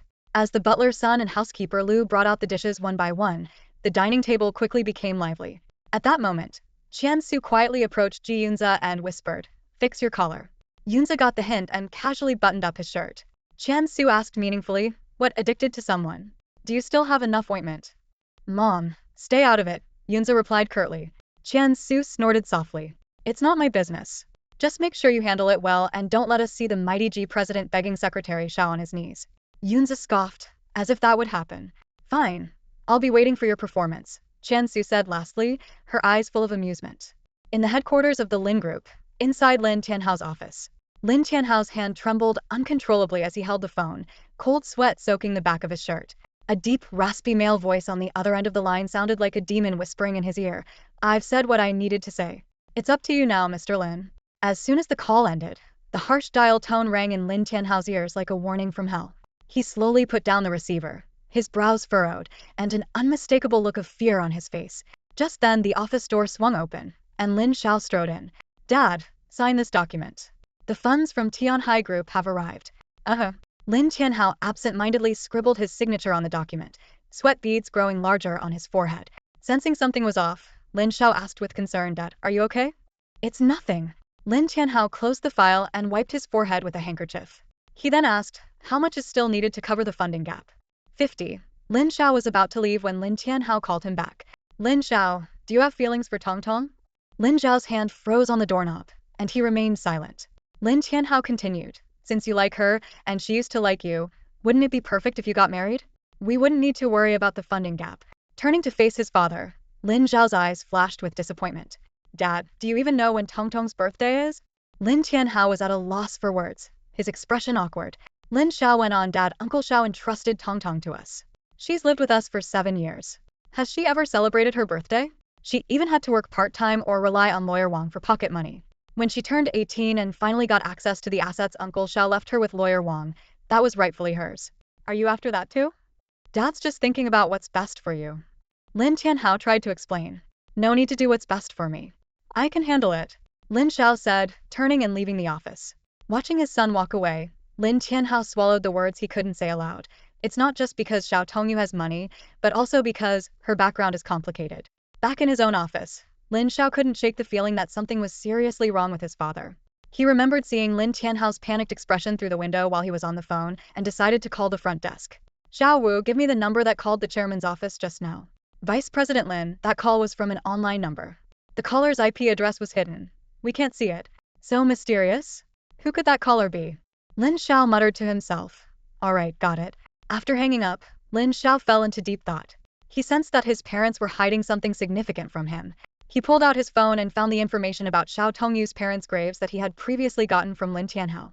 Their death date should be around this time, Lin Xiao recalled that day. Just after getting his monthly exam results, he, usually a top student, was in a foul mood due to a poor performance.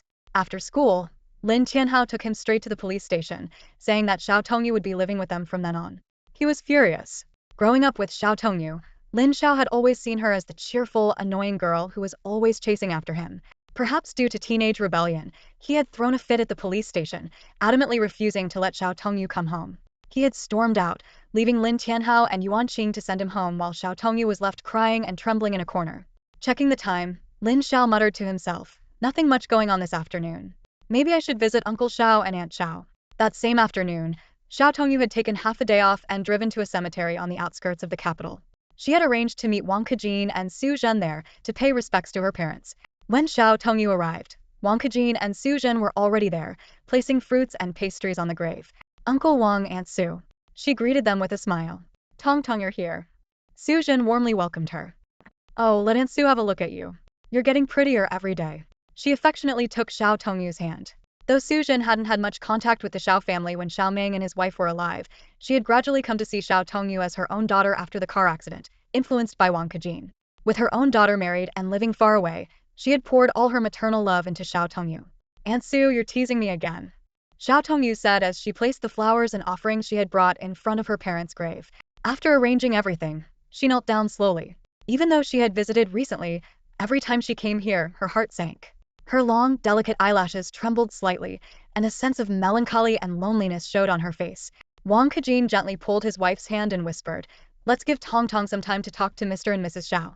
Su Zhen nodded. Her eyes filled with pity as she looked at Xiao Tongyu's frail figure. She followed her husband a few steps away. Old Wang, she couldn't help but whisper, "Is Mr. Zhao's case still not clear?"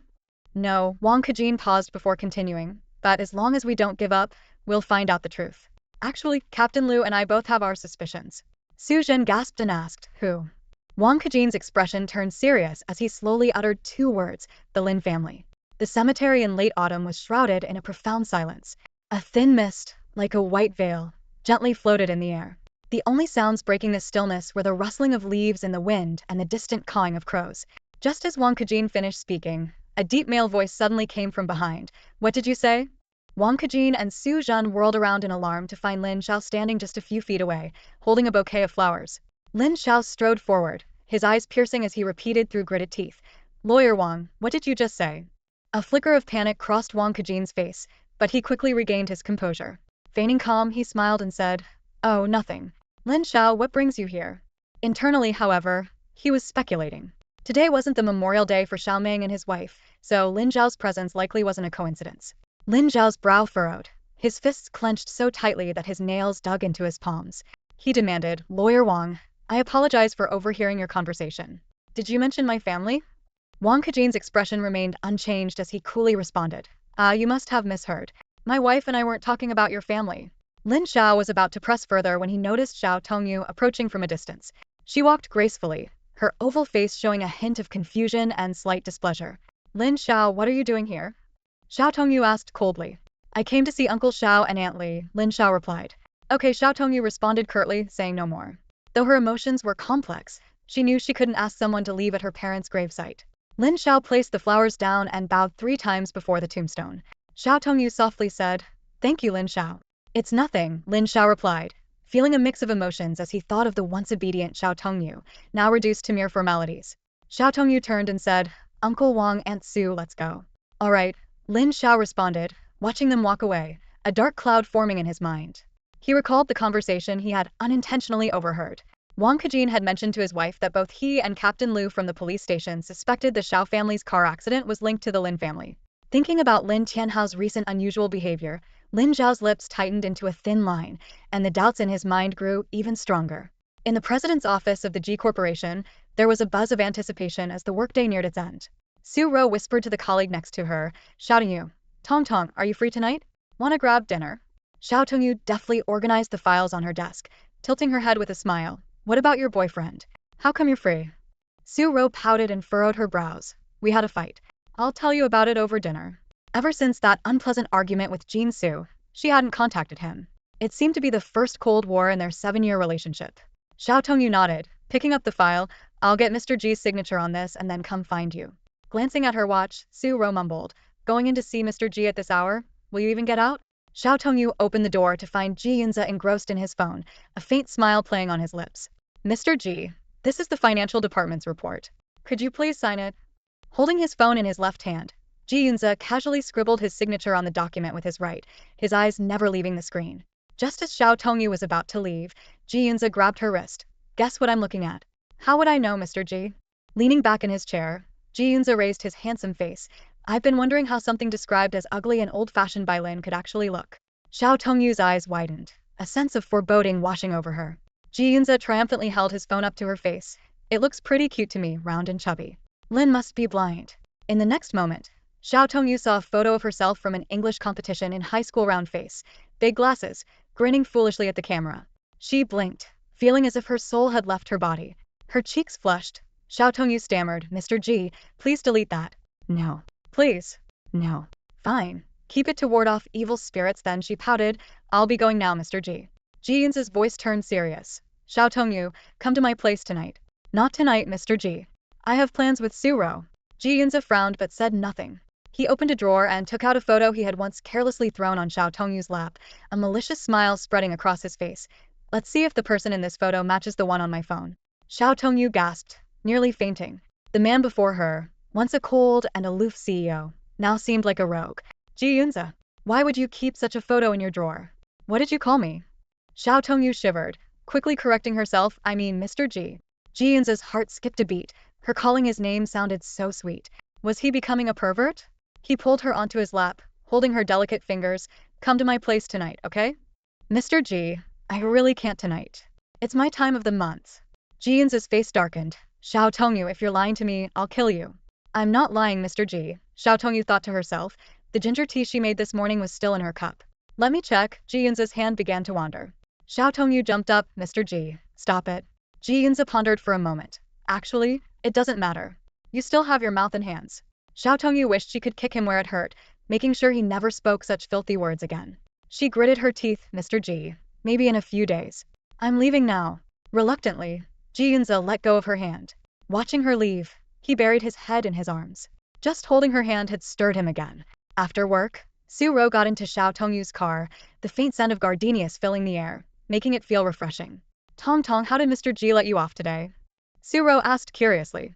Xiao Tongyu kept her eyes on the road. "It's my time of the month." "What else could he do?" Suro leaned closer. "I think Mr. Ji really likes you. He keeps looking at you, even during meetings." "He probably just likes my body to satisfy his physical needs," Xiao Tongyu said with a hint of self-mockery. "Have you ever thought about being with Mr. Ji? His partner would have to be someone of equal standing." "I don't even have parents. I know my place." She smiled as she spoke, but it made Suro feel a pang of sadness for her friend. Seeing that Suro remained silent, Xiao Tongyu continued. "All right, let's not talk about that. Ro, where do you want to eat?" "It's up to you. But before that, I need to swing by my new place to pick up a package that was left at the door." Suro nodded in agreement. "Sure, let's eat somewhere near your new place." Xiao Tongyu deftly entered the address into the GPS on her phone, a hint of envy flashing in her eyes. "I'm so envious of you, Roro. You're getting married soon." Suro gazed out the window, her expression heavy. "What's there to be envious about? I'm not even sure if the wedding will happen." "Why would you say that? Did you have a fight?" Xiao Tongyu asked in surprise. Suro nodded slightly yes. Xiao Tongyu tried to comfort her. "Couples fight all the time. You've been with your boyfriend for so many years, and you're already talking about marriage. Breaking up isn't that easy." Suro sighed deeply. "It's been 7 years. I think I'm just used to being with him. I don't even know if I truly love him." "Come on, Roro, it's normal to have doubts before getting married. Just talk things through.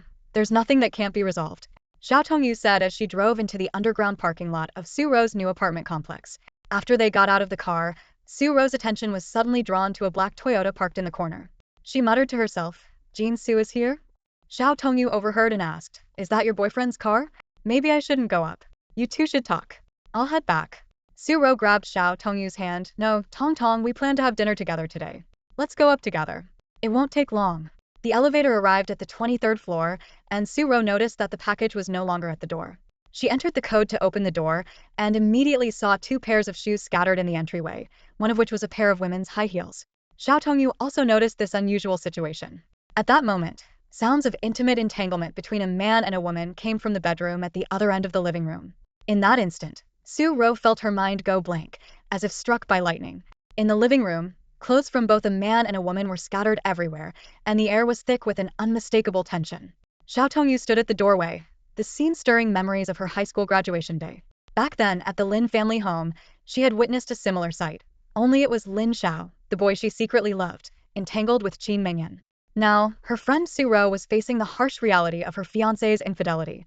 Suro stood frozen for a few seconds before regaining her composure and heading towards the bedroom.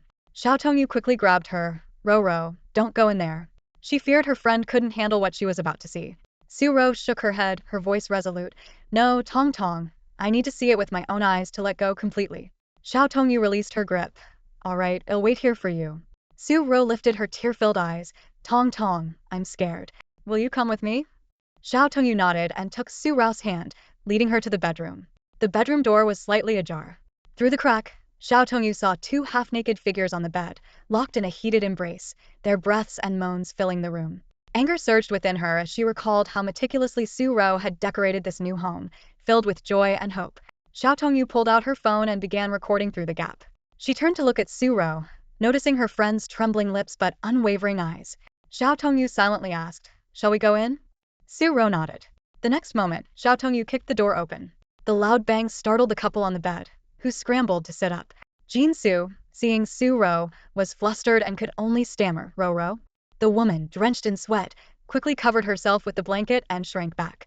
Xiao Tongyu, holding the phone, sneered, "Don't stop now. The show is just getting interesting." Ji Yunze shouted, "What are you doing? Turn off the phone." Xiao Tongyu smirked. "I heard you both bought this place together?" "I'm gathering evidence to avoid future disputes." Panicking, Ji Yunze lunged at Xiao Tongyu despite his nakedness. She easily kicked him to the floor. Su Ro, trembling, walked over to Ji Yunze and slapped him hard. "We're done. Contact me to sort out the house affairs." Ji Yunze, eyes wide with shock, scrambled up and grabbed Su Rao's hand. "No, Ro, let me explain." The woman on the bed yelled angrily, "Ji Yunze, what did you just promise me?" Su Ro shook off Ji Yunze's hand in disgust. "Don't touch me, you're filthy." With that, she pulled Xiao Tongyu and left the apartment. In Xiao Tongju's car, Su Ro remained silent, her tears soaking the collar of her shirt. "Tong Tong, can you stay with me tonight?" Xiao Tongyu nodded. "Sure, you can stay at my place." Back at Xiao Tongju's apartment, she handed Su Ro some clean clothes and pushed her towards the bathroom. Ro, take a shower and come out to eat. I'll cook something for you." Su Ro nodded weakly and headed into the bathroom. 20 minutes later, Su Ro emerged with red eyes. 2 bowls of noodles were already set on the table. She ate slowly, finding no taste in the food. They sat in silence, heads bowed, eating their meal. Suddenly, Su Ro spoke. "Tong Tong, am I a failure?" "Of course not. You just misjudged someone. The important thing is you realized it in time." Su Ro wiped her tears, her voice choking. "I kept thinking in the shower, maybe it's because I didn't let Ji Yunze touch me for 7 years that he cheated." Xiao Tongyu put down her chopsticks. Ro, everyone has choices. The fault lies with him, not you. Besides, if he couldn't wait a little longer until the wedding, how could you trust him for the rest of your life?" Unable to hold back any longer, Su Rao's shoulders shook as she broke into sobs. The next moment, Su Rao's emotions completely broke down. She burst into tears, her sobs echoing through the room, deafening. Xiao Tongyu, watching her friend in such agony, couldn't help but get teary-eyed herself. She sat beside Su Ro and pulled her into a tight embrace. Gently patting Su Ro's back, Xiao Tongyu softly comforted her. "It's okay to cry. At least you found out before the wedding, right?" But Su Ro couldn't stop sobbing, her breathing rapid and uneven, almost suffocating. Tong Tong, I feel like such a failure." Su Ro choked out. Maybe it was Su Ro's emotions affecting her, but Xiao Tongyu could no longer stay composed. She bitterly said, "I'm even more of a failure.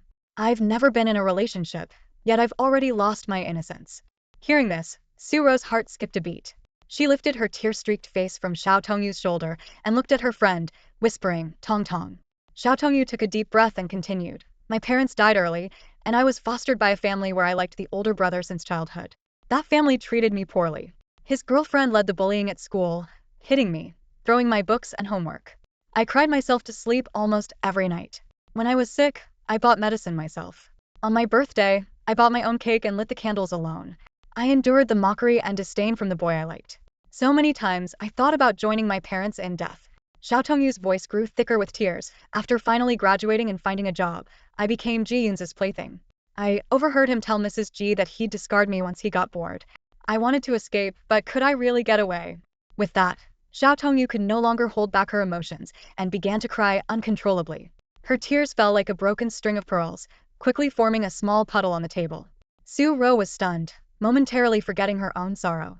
She had never imagined that the seemingly cheerful and optimistic Xiao Tongyu had such a tragic past. Although Su Ro's mother had also passed away early, her father had always cherished her. As the daughter of the chief surgeon at Jiangxing Hospital, she had rarely faced any hardships. At this moment, she looked at her sobbing friend with a heart full of compassion and even felt a twinge of resentment towards Mr. Ji, whom she had always respected. "Tong Tong, don't cry." Su Ro softly consoled. Xiao Tongyu lifted her head, wiping her tears with the back of her hand, forcing a smile. I'm sorry, Roro. I meant to comfort you, but I ended up crying even harder. Suddenly, Suro felt that her troubles were insignificant compared to Xiao Tongyu's experiences. She picked up a tissue and gently wiped away the remaining tears on Xiao Tongyu's face, speaking tenderly, "Don't cry anymore. Everything will get better." Taking the tissue, Xiao Tongyu took a deep breath and tried to smile. "Yeah, let's eat some noodles. After a good meal, tomorrow will be a new day." "Okay." Suro nodded, and the two of them exchanged a smile, finding strength in each other at that moment. As lunchtime approached, Xiao Tongyu sat at her desk, skillfully scrolling through her phone with her left hand while rapidly jotting down notes with her right. Her eyes were slightly red and puffy, remnants of the tears she shared with Su-ro the previous night. To the unknowing observer, it might appear as though the secretaries of Mr. Ji had collectively faced some unfair treatment. Curious, Su-ro leaned over. "Tong Tong, what are you writing?" Without lifting her head, Xiao Tongyu replied, "I'm looking for a suitable office building to start a studio." "Really? Have you made up your mind?" Su-ro asked in surprise. Last night, Xiao Tongyu had confided in her that becoming a designer had always been her dream. In a year, she planned to resign from Ji's company and open her own design studio. "Of course, I'm not joking," Xiao Tongyu said firmly. Her conversation with Su-ro had only strengthened her resolve. She couldn't continue to waste away by Ji Yunze's side. She had to leave in a year, or she would see no end to these dark days. Just then, Xiao Tongyu's phone rang. She quickly answered. "Xu Jiege. Tong Tong, you and Fei Fei mentioned wanting to find an office. I took some time to look at a few places. Want me to bring the details over for you to check out?" Zhuang Shujie's voice came through the phone. Joy sparkled in Xiao Tongyu's eyes, and her voice brightened. "Sure, when? I can come over to pick it up too. I'm near Ji's office. I'll bring them to you. How about we grab lunch together?" Zhuang Shujie suggested. Xiao Tongyu glanced at her watch. "Sounds good. I'll send you the restaurant location. You head over first and I'll be there soon." After hanging up, she turned to Su-ro. "Ro, could you please take Mr. Ji's lunch to him? I've got a lunch date with Xu Jiege, but he'll be back before the break ends." Su-ro gasped. "What? You want me to deliver his lunch? Mr. Ji will go ballistic if he doesn't see you." "It'll be fine," Xiao Tongyu said nonchalantly. "Just tell him I had a stomachache and am in the restroom. He wouldn't come looking for me there, would he?" With that, she grabbed her phone and dashed out the door. "Tong Tong, wait." Su-ro's words trailed off as Xiao Tongyu disappeared through the doorway. Taking a deep breath, Su-ro cautiously knocked on the door to the CEO's office. Ji Yunze was typing rapidly on his computer, with Wu Yan standing expressionless beside him. "Mr. Ji, your lunch has arrived," Su-ro said softly. Ji Yunze looked up. "Where is Secretary Xiao?" Su-ro placed the lunch on the coffee table. Secretary Xiao said she had a stomachache. Ji Yunze's face darkened instantly, like a powder keg about to explode. "Tell me the truth," he commanded coldly. Trembling, Su-ro froze mid-unpacking. "I'm sorry, Mr. Ji." Secretary Xiao went out for lunch. "With whom?" Ji Yunze pressed. Su-ro hesitated, silently cursing. "You never treated Tong Tong like a person. Even if she were your wife, would you control her this much?" "I don't know, Mr. Ji," she finally replied. "Do you want to keep your job, Secretary Su?" Ji Yunze's tone grew icier. Frightened, Su-ro blurted out, "I remember now, it's her brother." Ji Yunze sneered. "Her brother? Since when does Xiao Tongyu have a brother?" "It's that Zhuang guy again, isn't it?" He motioned for Su-ro to come closer. "Hand me your phone." Trembling, Su-ro obeyed. Ji Yunze took her phone and quickly typed a message to Xiao Tongyu. "Tong Tong, where are you having lunch?" He even added a smiley face emoji. Seeing this, Su-ro nearly fainted. She realized that Xiao Tongyu might not escape this possessive man's grasp. Within a minute, the phone buzzed with a reply from the unsuspecting Xiao Tongyu. Without a word, Ji Yunze grabbed his jacket and strode out the door. Wu Yan, who had been standing by, asked, "Mr. Ji, should I follow you?" "No need," Ji Yunze replied without looking back. "Eat the lunch on the table with Secretary Su." Meanwhile, at a Western restaurant near Ji's company, Xiao Tongyu walked in and saw Zhuang Shujie waving to her from a window seat. "Xu Jiege, how are you faster than me?" Xiao Tongyu laughed as she sat down. "I was right outside your office when I called," Zhuang Shujie said, placing the menu in front of her. "Take a look and see what you'd like to eat." Xiao Tongyu scanned the QR code on the table with her phone. "Today's my treat." No arguing. "All right," Zhuang Shujie agreed. While waiting for their food, Zhuang Shujie handed her a few brochures. "I checked them out, Tong Tong.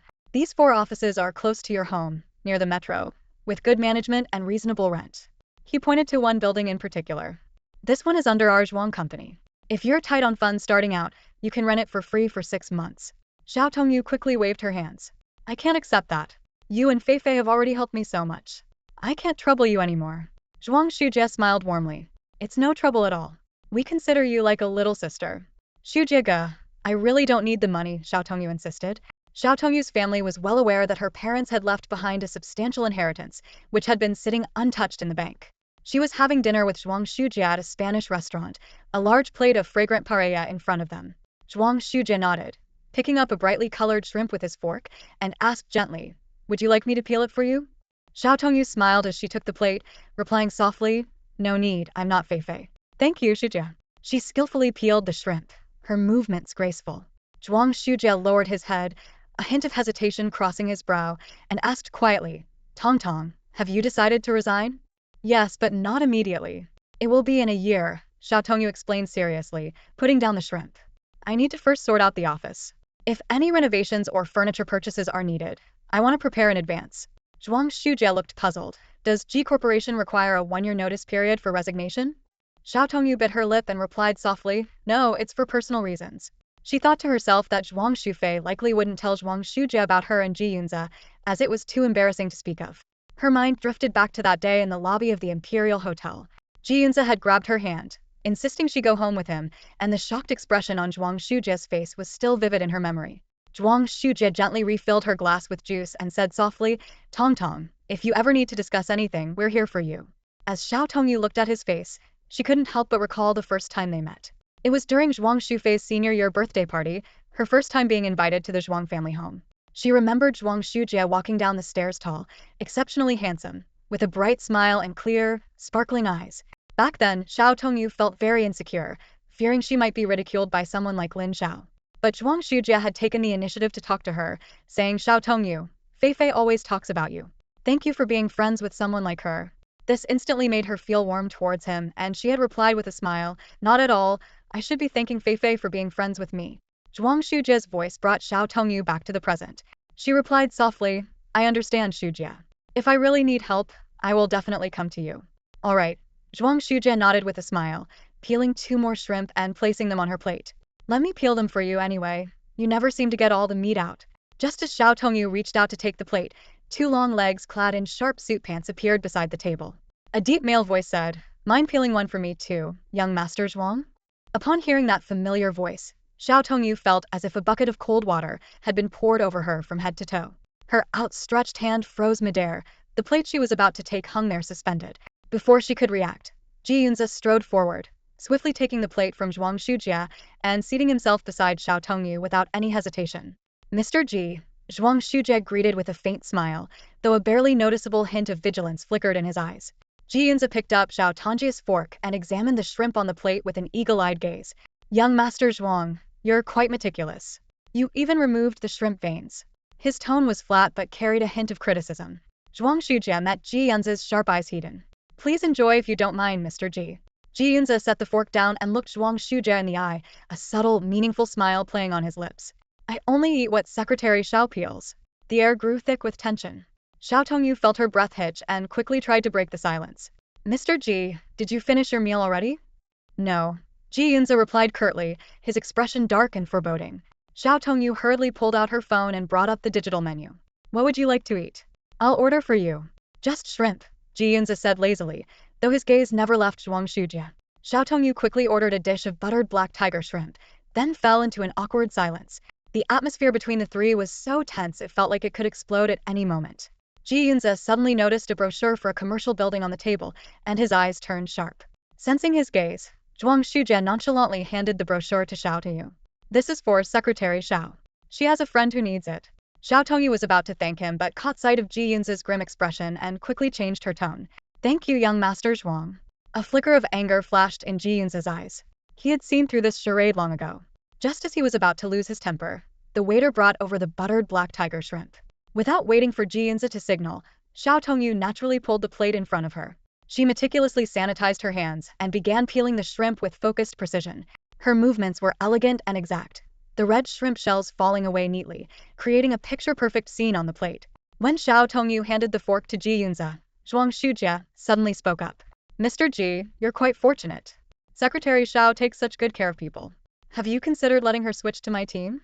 Xiao Tongyu looked up in shock, meeting Zhuang Shujie's challenging smile. She knew this was a dangerous provocation.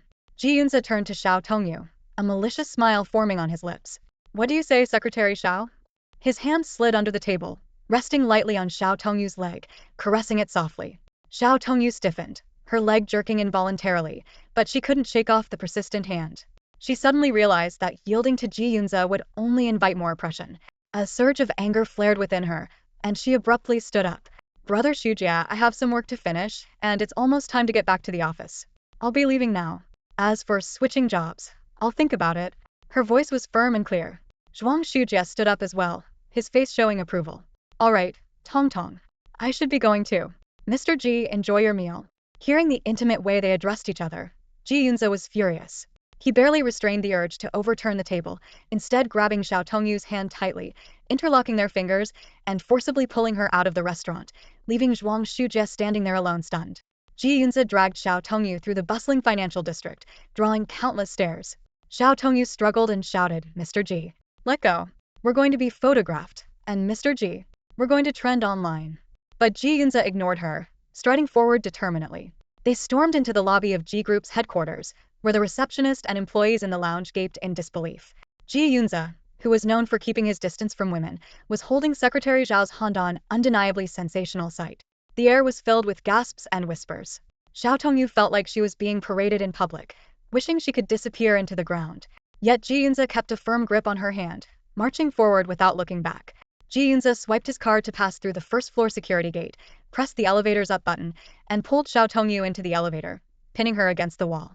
This swift series of actions left Xiao Tongyu stunned. She thought to herself, I just said something in anger, does Ji Yunze really need to be this mad? With bloodshot eyes, Ji Yunze glared at Xiao Tongyu, trapped between him and the elevator wall, and demanded, Xiao Tongyu, have you found another office? Are you preparing to resign? Or are you planning to jump ship to Zhuang's company? Xiao Tongyu anxiously watched the elevator numbers rise, silently praying they would quickly reach the executive floor. She didn't want to discuss this in such a confined space. Speak, Ji Yunze commanded through gritted teeth.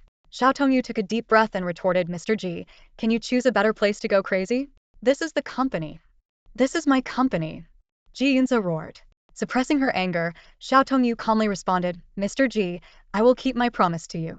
But after 1 year, you won't be able to control me. Ji Yunze pressed on relentlessly, Xiao Tongyu, having dinner with another man is what you call obedience? Mr. Ji never said I couldn't have dinner with men, Xiao Tongyu countered.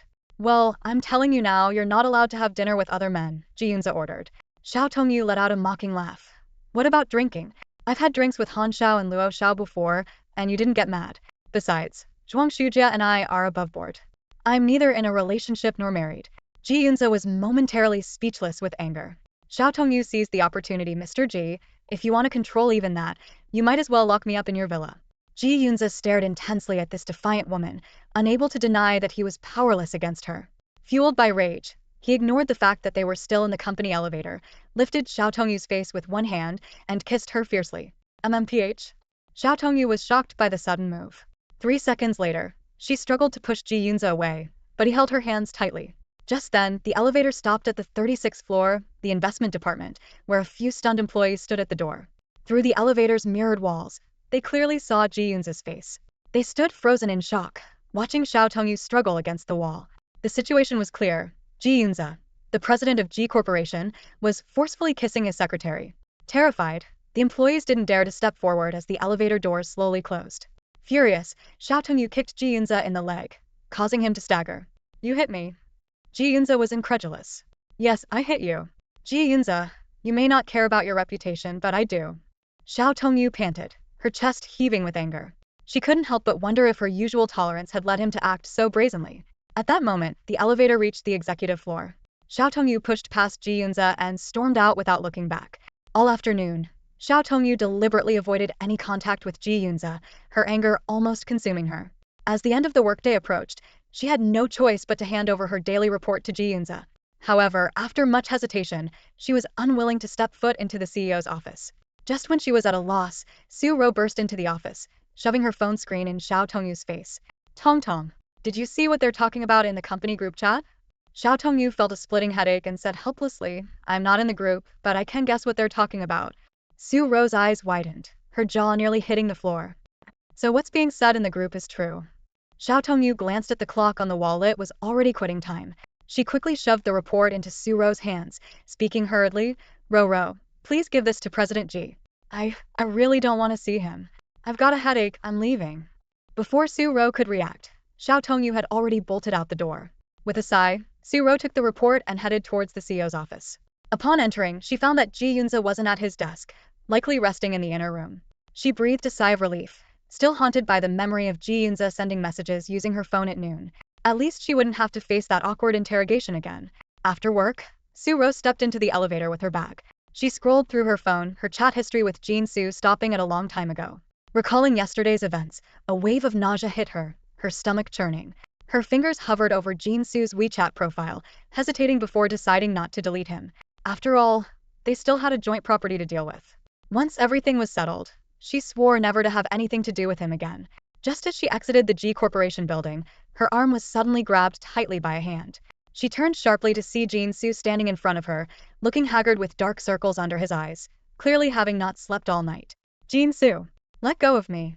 Su Ro shouted sternly. Ro, let's talk. Jin Su's voice carried a hint of pleading. Su Ro forcefully shook off his hand, her tone icy. We can talk, but no grabbing. When are you free? Let's get a notary and sell the house, split the money 50-50. Hearing that Su Ro wanted to sell the house, Jin Su panicked. He hadn't expected the usually gentle Su Ro to be so resolute. Sell the house? Do you know how much its value has increased? Jin Su argued urgently. Keep the house? For you and that woman to use as a love nest. Su Ro retorted, her tone dripping with sarcasm. Jin Su grabbed Su Ro's hand again, his voice desperate. Ro, I know I was wrong. Please forgive me this once. I don't even like her. She's the one who keeps pestering me. Su Ro let out a cold laugh, finding the man in front of her utterly ridiculous. With things having come to this point, he was still lying, trying to coax her back. At this moment, she felt a deep sense of relief for seeing his true colors before they got married. Really, Jin Su? I saw you two having a great time in bed. Do you think you owe her an explanation for what you're saying? Su Ro mercilessly exposed his lie.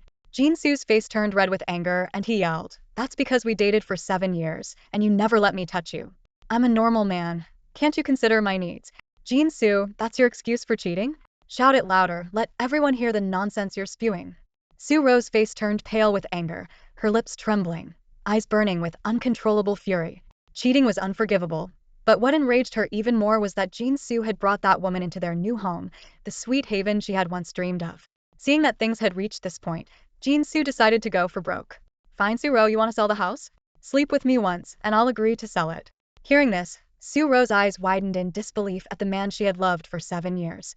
She couldn't help but mock herself, wondering if she had been blind or simply delusional to be deceived by such a scumbag for so long. Jin Su in your dreams. Su Ro almost spat, her voice trembling with rage. At that moment, Luo Juanji happened to walk to the entrance of the G Corporation building. He was there to get Ji Yunze's signature on a previously promised transfer agreement for a shop on Zhong Street, but inadvertently witnessed this confrontation. Hearing this, Luo Juanji understood the situation. The man had been caught cheating. The woman wanted to break up and sell the house, and the man disagreed and even threatened her. Luo Juanji sneered inwardly, thinking, Su Ro, who told you not to listen to me that day? Now you're reaping what you sowed. With a none of my business attitude, Luo Juanji was about to turn and enter the building. However, in the next second, he saw Jin Su suddenly grab Su Ro's slender wrist again. Su Ro, come on. Sleep with me just once, and I'll help you sell the house tomorrow. I've never been with a virgin. Jin Su's voice cut through the rush hour noise, sounding particularly jarring.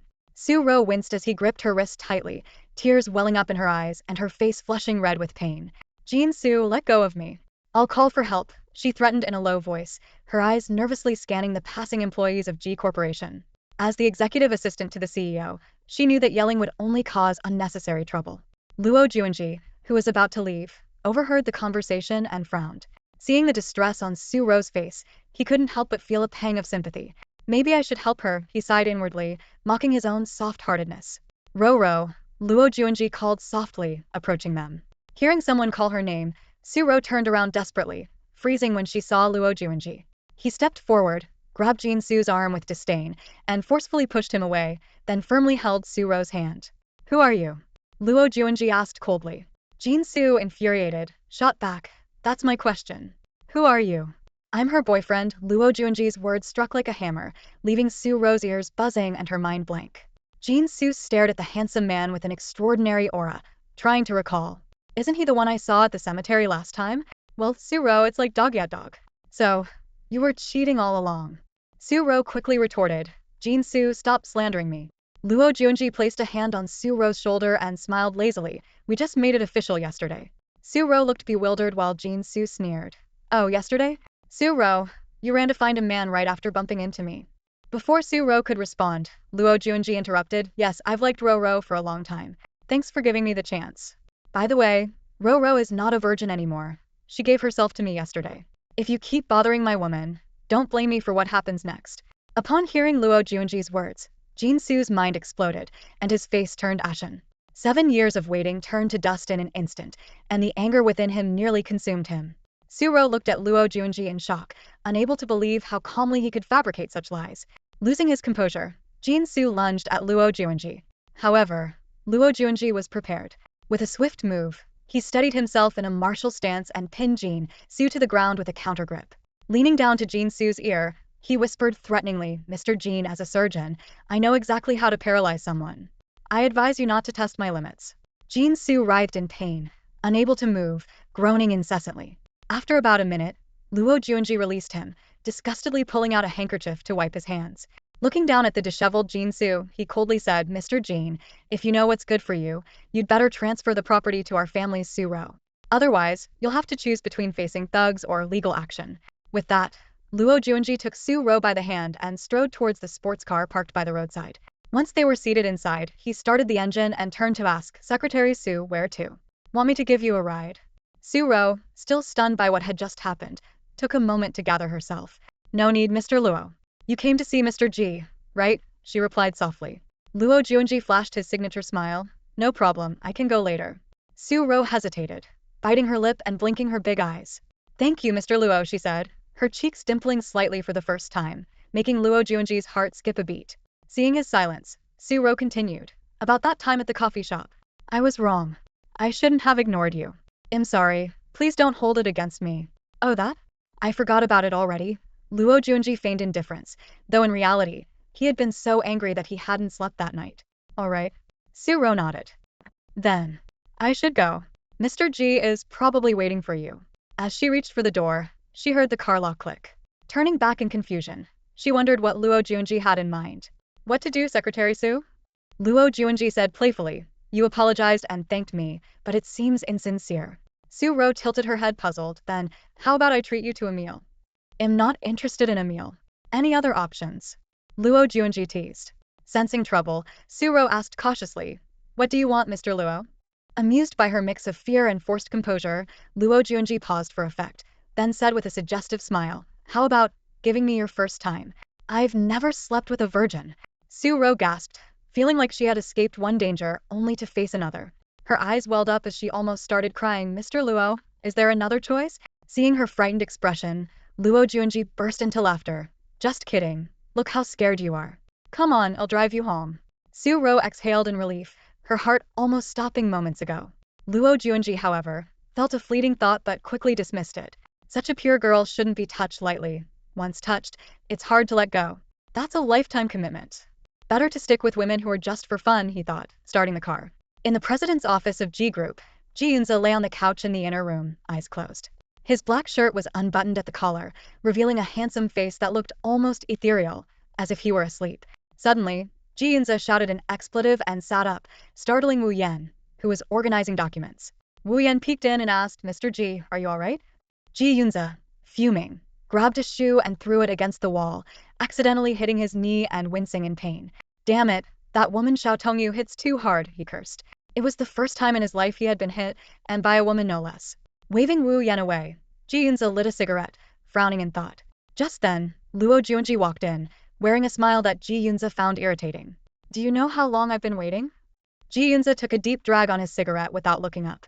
Sorry, had to drop off a woman. Got held up, Luo Junji said nonchalantly, lighting a cigarette from the table.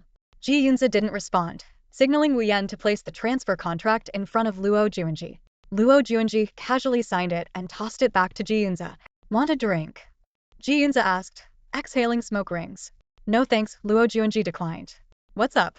Did a big project fall through? No, Ji Yunze replied curtly. Luo Junji narrowed his eyes, a low chuckle escaping from deep within his throat.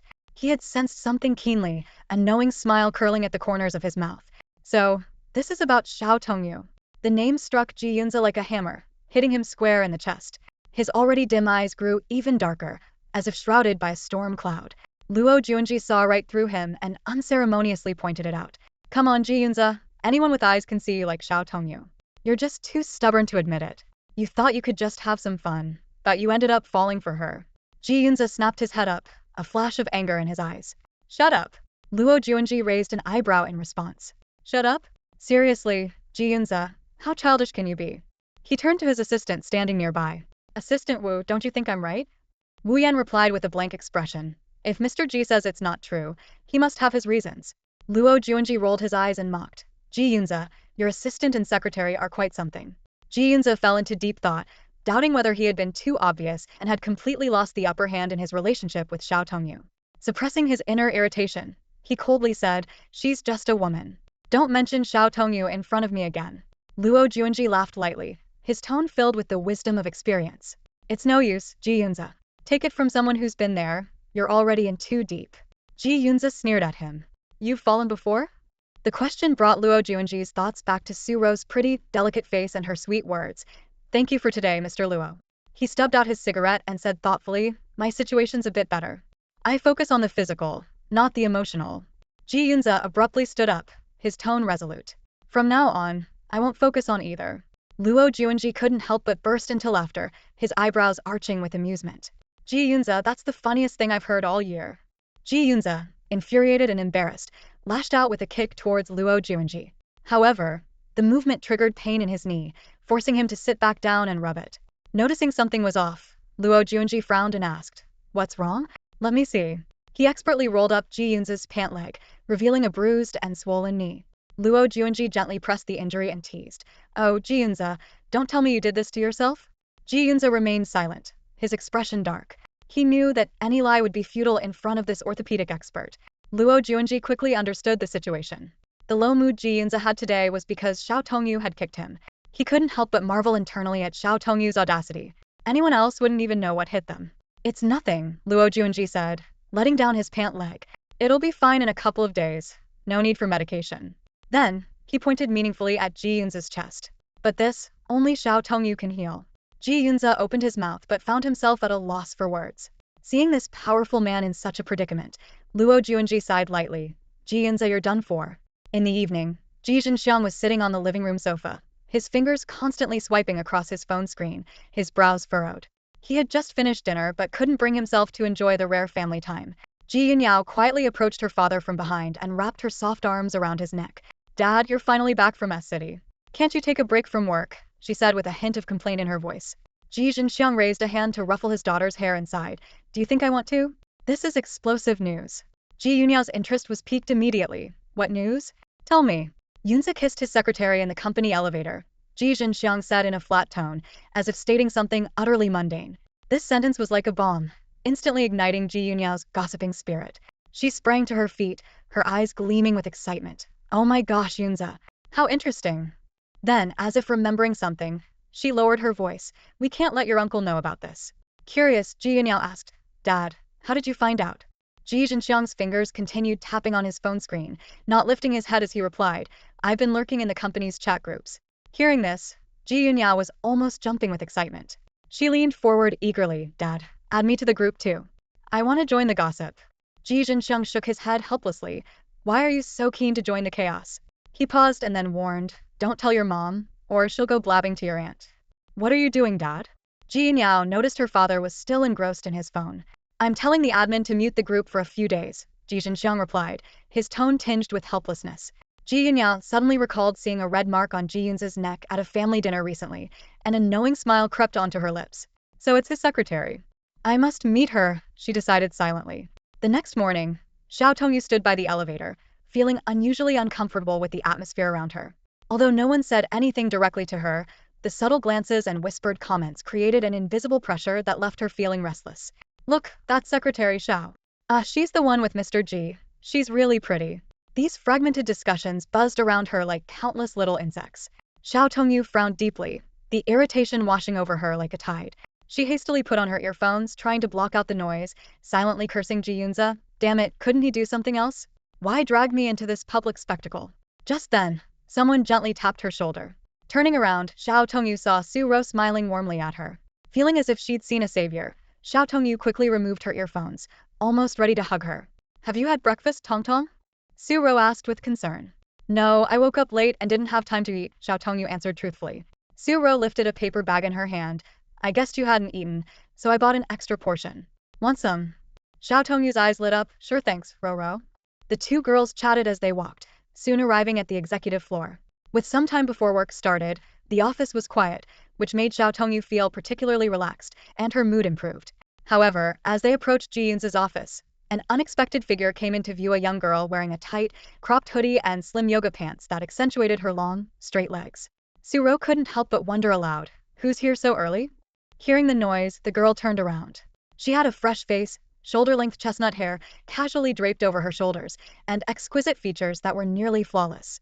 Xiao Tongyu politely asked, Hello, who are you here to see? Ji Yunze looked them up and down, then flashed a bright smile. I'm here to see Mr. Ji. Do you have an appointment? Su Ro asked as a matter of procedure. Ji Yunze playfully blinked. I don't need an appointment to see Mr. Ji. This left Xiao Tongyu and Su Ro momentarily speechless. Such a bold statement, one even Qin Mengyan wouldn't dare to make, was said by this girl as casually as discussing breakfast. Seeing their silence, Ji Yunze curiously asked, Are you both Mr. Ji's secretaries? Yes, they answered almost in unison. Ji Yunze examined Xiao Tongyu and Su Ro closely. She had to admit, Ji Yunze had good taste. In front of her were two rare beauties, one with a sweet, alluring charm that was strikingly captivating, and the other with a gentle, demure beauty that was endearingly likable. She speculated silently, wondering which one was Ji Yunze's favorite. After a moment of thought, based on her understanding of her brother, she decided it must be the taller one. So she asked, What's your name? I'm Xiao. Just call me Secretary Xiao, Xiao Tongyu replied politely, then added, Mr. Ji hasn't arrived yet. You can wait in the lounge. Would you like some tea or coffee? I'll bring it over. Xiao Tongyu secretly felt this girl was no ordinary person. She came to see Ji Yunze with almost no makeup, yet exuded an extraordinary confidence. Moreover, her tone wasn't arrogant. Instead, it was so amiable that it made people want to get close to her. No need, Secretary Xiao. I'll just wait here, Ji Yunze declined graciously. All right then. Xiao Tongyu and Su Ro exchanged a helpless glance and sat down at their desks. They opened the KFC bag and started sharing breakfast. Standing nearby, Ji Yunze watched them intently, clearly feeling a bit restless. She had done cardio on an empty stomach that morning and then jogged all the way from home to Ji Corp, so by now, she was starving. Su Ro handed a sausage and egg panini to Xiao Tongyu and said gently, Tong Tong, you eat this. You've lost weight recently, eat more. Wow, this is too big for me to finish. How about we split it in half? Xiao Tongyu said, looking at the enormous panini in her hand with a hint of hesitation. No way. I bought so much more. Fried dough sticks, congee with preserved egg and lean meat, rice balls. How can I eat all this by myself? Su Ro waved her hands repeatedly, pointing to the table full of breakfast items. At that moment, Ji Yunze, who had been standing quietly to the side, suddenly spoke up with a touch of anticipation in her voice. Secretary Xiao, how about we share it? Xiao Tongyu was stunned and didn't react immediately. She blinked, seemingly contemplating the unexpected suggestion. 3 seconds later, she slowly handed the panini over, with a slight hesitation in her voice. If you don't mind, you can have the whole thing. Ji Yunze's eyes lit up as she eagerly took the panini, her face beaming with joy. Thank you, Secretary Xiao. I won't hold back then. She quickly unwrapped it and began devouring it as if she hadn't eaten in ages. Xiao Tongyu and Su Ro exchanged glances, a bit surprised by the girl's behavior. In reality, Ji Yunze had been raised by Ji Yunze as an ordinary child, without any of the pampering typical of a wealthy family. During her studies abroad, she often worked late into the night and was never picky about food. This starkly contrasted with Ji Yunze, showing none of the airs of a privileged upbringing. With her mouth full, Ji Yunze still managed to chat with Xiao Tongyu and Su Ro. Hey, do you think Mr. Ji is strict with you guys? Xiao Tongyu and Su Ro looked uncomfortable, unsure how to respond. Not knowing the girl's identity, they dared not casually comment on their boss. Finally, Su Ro cautiously replied, if Mr. Ji wasn't strict, he couldn't manage such a big company. Oh, he just likes to act tough, Ji Yunze said bluntly. This statement was like a bolt of lightning, plunging Xiao Tongyu and Su Ro into silence. They even stopped chewing their breakfast, wondering who this girl was to speak so boldly about Ji Yunze. Ji Yunze seemed oblivious to the change in atmosphere and continued nonchalantly, I'm so thirsty. Do you have anything to drink? Xiao Tongyu quickly handed her the unfinished coffee in her hand. Is a latte okay? Thank you, Secretary Xiao. You're so kind. No wonder Mr. Ji likes you. Ji Yunze said with a smile as she took the coffee without hesitation. With a thud, the rice ball in Xiao Tongyu's hand fell onto the table. Su Ro's eyes widened in surprise as she asked, "How do you know Mr. Ji likes Secretary Xiao?" Ji Yunze took a big gulp of coffee and wiped her mouth with the back of her hand, replying matter-of-factly, "Who doesn't know that Mr. Ji kissed Secretary Xiao in the elevator? Mr. Ji is usually so cold, but he goes crazy for the things he likes." Just then, a cool voice from afar interrupted their conversation. "Do you think this is a restaurant?" Ji Yunze's voice carried a hint of displeasure, causing everyone to tense up instinctively. Xiao Tongyu looked up and saw Ji Yunze striding towards her with Wu Yan following closely behind. The girl's words still haunted her, and now the subject of the gossip had appeared out of the blue. Ji Yunze turned around, beaming as she greeted Ji Yunze. "Good morning, President Ji." Ji Yunze's eyes swept over the messy food wrappers on the secretary's desk, his brow furrowing. His tone was icy. "If I see this again, you're all fired." Xiao Tongyu and Su Ro quickly stood up and apologized softly. "We're sorry, President Ji." Ji Yunze raised an eyebrow, her tone teasing. "President Ji, why are you so angry this early in the morning? Mind your own business." She paused and added, "President Ji, did you not have anyone to warm your bed last night? Is that why you're in such a bad mood?" Her words were like a bomb, instantly freezing the atmosphere. Everyone held their breath, not daring to make a sound. Ji Yunze's eyes darkened, like a storm was about to break. He coldly ordered, "Get in here." "Yes, President Ji." Ji Yunze replied cheerfully, bouncing after her brother into the office. Xiao Tongyu and Su Ro exchanged glances and whispered, "Who is she?" "No idea." Inside the office, Ji Yunze took off his suit jacket and sat in his leather chair. "What are you doing here?" he asked coldly. Ji Yunze, hands behind her back, looked around the office with interest. "Brother, this decor is way too cold and minimalistic for you. Ji Yunze, if you have nothing to say, get out." Unfazed, she sat across from Ji Yunze, leaning her hands on his desk. "I do have something to say. I'm here to check out our future sister-in-law." "Who told you that?" "Dad did. He said it's all over the company chat." Ji Yunya's eyes gleamed with gossip. "Hey brother, aren't you afraid uncle will find out?" Ji Yunze ignored her, focusing on his computer. Ji Yunyao continued, "It wouldn't be too bad if uncle knew, but if grandpa finds out, won't he drag Secretary Xiao home immediately?" "There's no need for that. She and I have nothing to do with each other," Ji Yunze replied coldly. Last night, he had tossed and turned, realizing how unpleasant it was to have his emotions swayed by a woman. He decided to either treat Xiao Tongyu as heir or get rid of her. Forget the one-year deal. She could leave immediately. Just then, Xiao Tongyu knocked and entered. "President Ji, your coffee." Ji Yunze ignored her, not even acknowledging her presence. Xiao Tongyu placed the coffee on his desk, and Ji Yunyao praised, "Secretary Xiao, your hands are so beautiful." Xiao Tongyu smiled back, "Thank you." Ji Yunyao continued, "Secretary Xiao with such a pretty face, I wonder which man will be lucky enough to have you." Before she finished speaking, Ji Yunze suddenly swung his hand, spilling the entire cup of coffee on the floor. Xiao Tongyu couldn't dodge in time, and her white skirt was stained with coffee. "The coffee temperature is wrong. Make another one," Ji Yunze said coldly. Ji Yunyao stared at him in disbelief. "You didn't even touch the cup. How do you know the temperature is wrong?" "Sorry, President Ji." Xiao Tongyu quickly wiped the floor with a tissue, ignoring the coffee dripping into her shoes. "President Ji, I'll leave now and have the cleaning staff come by later." As Xiao Tongyu left, Ji Yunyao couldn't help but say, "Brother, aren't you being a bit too harsh?"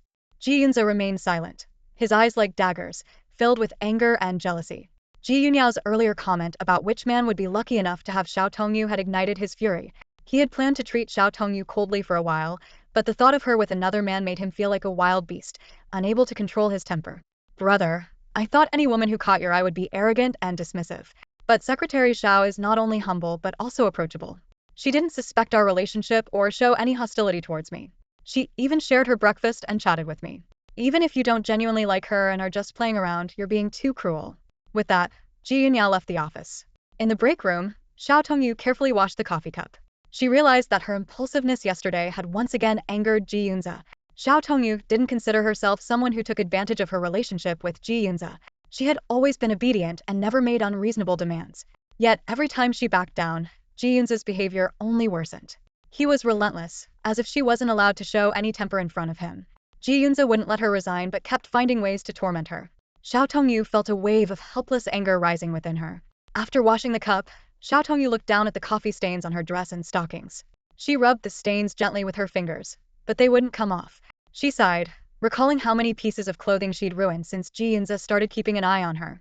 A hint of regret crept into her heart as she thought that if she had accepted Ji Yunze's card back then, at least she could have gotten some money to buy new clothes. Lost in these thoughts, she felt a gentle tap on her shoulder. Secretary Xiao, a soft voice came from behind. Turning around, she saw a young woman with a warm smile standing there. Oh, you haven't left yet? Xiao Tongyu said, slightly surprised. Can I get you a cup of tea? The young woman shook her head. No need, I'm leaving soon. Her eyes fell on the stains on Xiao Tongju's dress, and she looked sympathetic. Those coffee stains are probably not coming out. Xiao Tongyu forced a smile. It's okay, it was a cheap dress anyway. She paused, then hesitantly asked, is Mr. Ji always like this? As Ji Yunze's secretary, she couldn't afford to speak ill of him in front of others. The young woman seemed to realize something. Oh, I forgot to introduce myself. I'm Ji Yunze, Ji Yunze's cousin.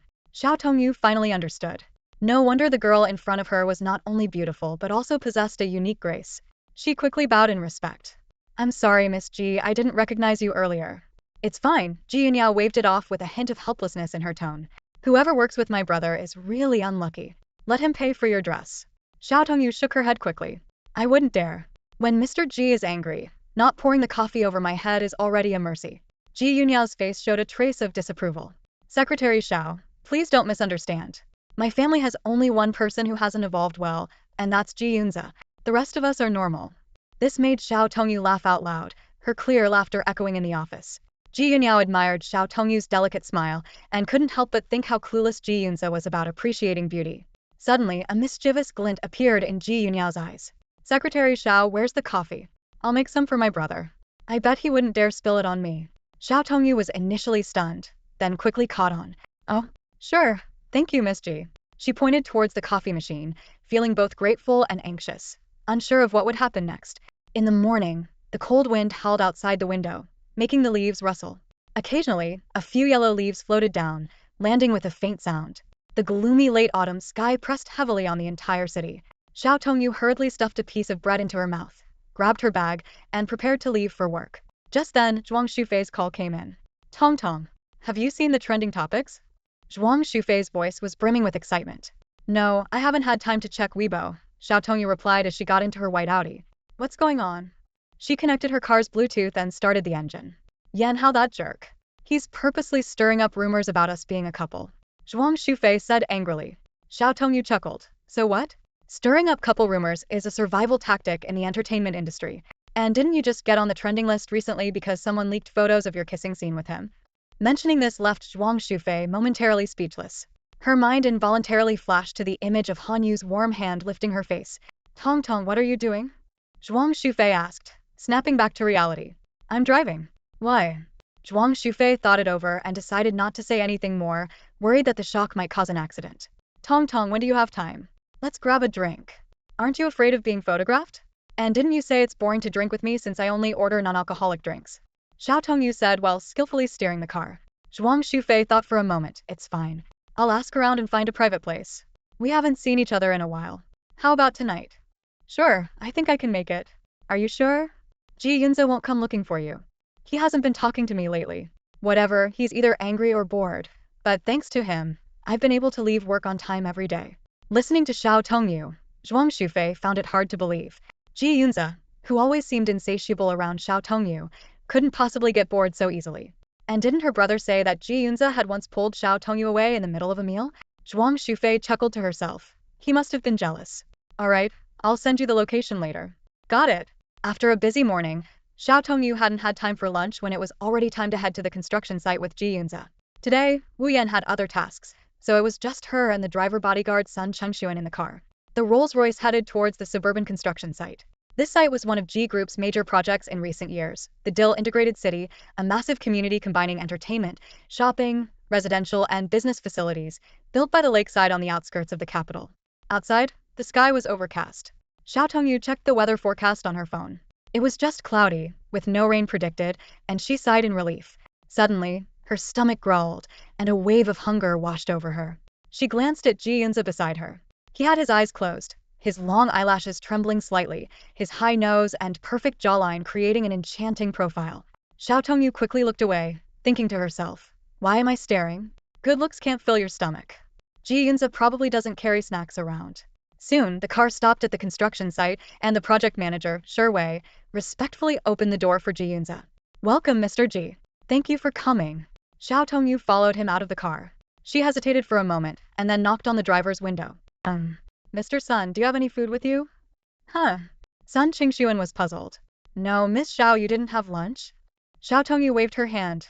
Never mind. Just wait here. Mr. Ji and I will be back soon. Xiao Tongyu carefully followed Ji Yunze in her high heels, navigating the uneven concrete ground and dirt, which seemed to conspire against her with every step, making her wobble and nearly fall several times. She regretted not wearing more comfortable shoes. Miss Xiao, are you alright? Sure Wei, walking ahead, asked with concern. Ji Yunze turned back, his eyes showing a hint of annoyance. Xiao Tongyu knew that if she moved any slower, she might get scolded. I'm fine, she steadied herself and quickened her pace. The group arrived at the main building of the site, the core of the community, with its basic framework already in place but not yet topped out.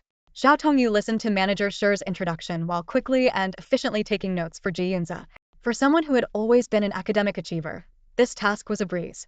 Over an hour later, as the inspection was wrapping up, dark clouds gathered in the sky, and a bolt of lightning split the horizon, followed by a thunderclap that shook the ground. This weather was quite unusual for late autumn. Oh no, it's going to rain. Xiao Tongyu put away her notebook and quickly pulled an umbrella from her bag. Just as she held the umbrella over Ji Yunze's head, a torrential downpour began, the raindrops hitting the ground with a loud, splattering sound. The weather forecast had completely missed today's rain, so all Xiao Tongyu had with her was a small parasol. The sudden downpour caught her off guard, but her first instinct was to shield Ji Yunze beside her. She nearly gave him the entire umbrella, leaving herself exposed to the rain. The relentless rain drenched Xiao Tongyu from head to toe, soaking her clothes instantly and making them cling to her body. Her meticulously styled hair became a mess, and her carefully applied makeup was washed away. Ji Yunze frowned as he glanced at the bedraggled woman beside him, her wet clothes faintly outlining her undergarments. Hold the umbrella yourself, Ji Yunze said coldly. I can't do that. I don't mind getting wet, but I can't let you get soaked, Xiao Tongyu insisted, her vision blurred by the rain as she hurried along, wiping her face haphazardly. President Ji, please get in the car. Manager Shi and a few employees rushed over through the rain, quickly escorting Ji Yunze to the car. Once inside, Xiao Tongyu immediately grabbed some tissues from the back seat. Ignoring her own drenched state, she began to carefully wipe the rain off Ji Yunze's coat. Fortunately, apart from his slightly damp coat, he was mostly dry. Ji Yunze's gaze fell on Xiao Tongyu's face. The rain had washed away her makeup, revealing her bare face. Raindrops clung to the ends of her hair and slowly slid down her soaked clothes. This sight suddenly made Ji Yunze's heart race. Do it yourself. You don't need to help me, Ji Yunze said brusquely, pushing her hand away. Xiao Tongyu paused for a moment, then silently withdrew her hand. Secretary Xiao, you mentioned you were hungry earlier. I bought a bag of chips from the convenience store over there. Do you want some? Sun Qingxuan, the driver, suddenly spoke up from the front seat. Xiao Tongyu blushed. Despite her hunger, she didn't dare eat in front of Ji Yunze. Known for his cleanliness, he might just kick her out of the car. Thank you, driver Sunday. I'll eat after I get out, she replied with a forced smile. Ji Yunze's face darkened. Did you skip lunch, Secretary Xiao? Xiao Tongyu nodded, continuing to wipe the rain off herself. I didn't have time to eat, but it's fine. I'm not that hungry now. A complex expression flashed in Ji Yunze's eyes, but he said nothing more. As the Rolls-Royce drove towards the center of Imperial City, Xiao Tongyu's rain-soaked body began to tremble uncontrollably. Hunger and cold combined to make her feel more exhausted than ever. The gentle swaying of the car only intensified her fatigue, and she involuntarily closed her eyes, slumping weakly against the seat. Turn on the heater, Ji Yunze suddenly instructed Sun Qingxuan. Yes, President Ji. Stop the car and take off your coat. Sun Qingxuan immediately complied, handing his coat to the back seat. To Xiao Tongyu's surprise, Ji Yunze took the coat and gently draped it over her. His movements were careful, as if afraid of waking her. Inside, Ji Yunze felt torn. One part of him ached for this woman who had gotten soaked for his sake, while the other part refused to show any concern. He watched Xiao Tongyu with a conflicted expression, his brows knitted in a struggle. What a complicated man. After work, Xiao Tongyu hurriedly tidied herself up and prepared to head to the St. James Club for her appointment. Although her clothes and hair were dry, she still looked a bit disheveled. She thought to herself wryly that Zhuang Shufei must be used to seeing her like this by now. Xiao Tongyu felt a wave of dizziness and weakness, unsure if it was due to hunger or catching a cold. As she debated whether to go home and rest, her phone vibrated. Zhuang Shufei had sent a message. I'm here, Tong Tong. VIP room 2, waiting for you.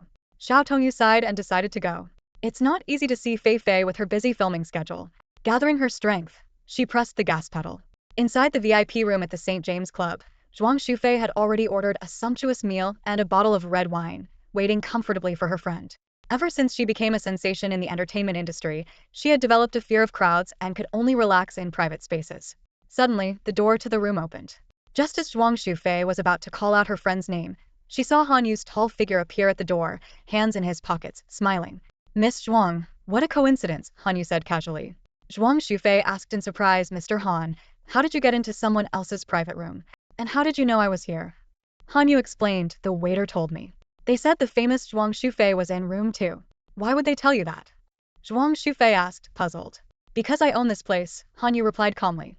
Zhuang Shufei cursed her bad luck in her heart, realizing she had walked into Han Yu's territory by mistake.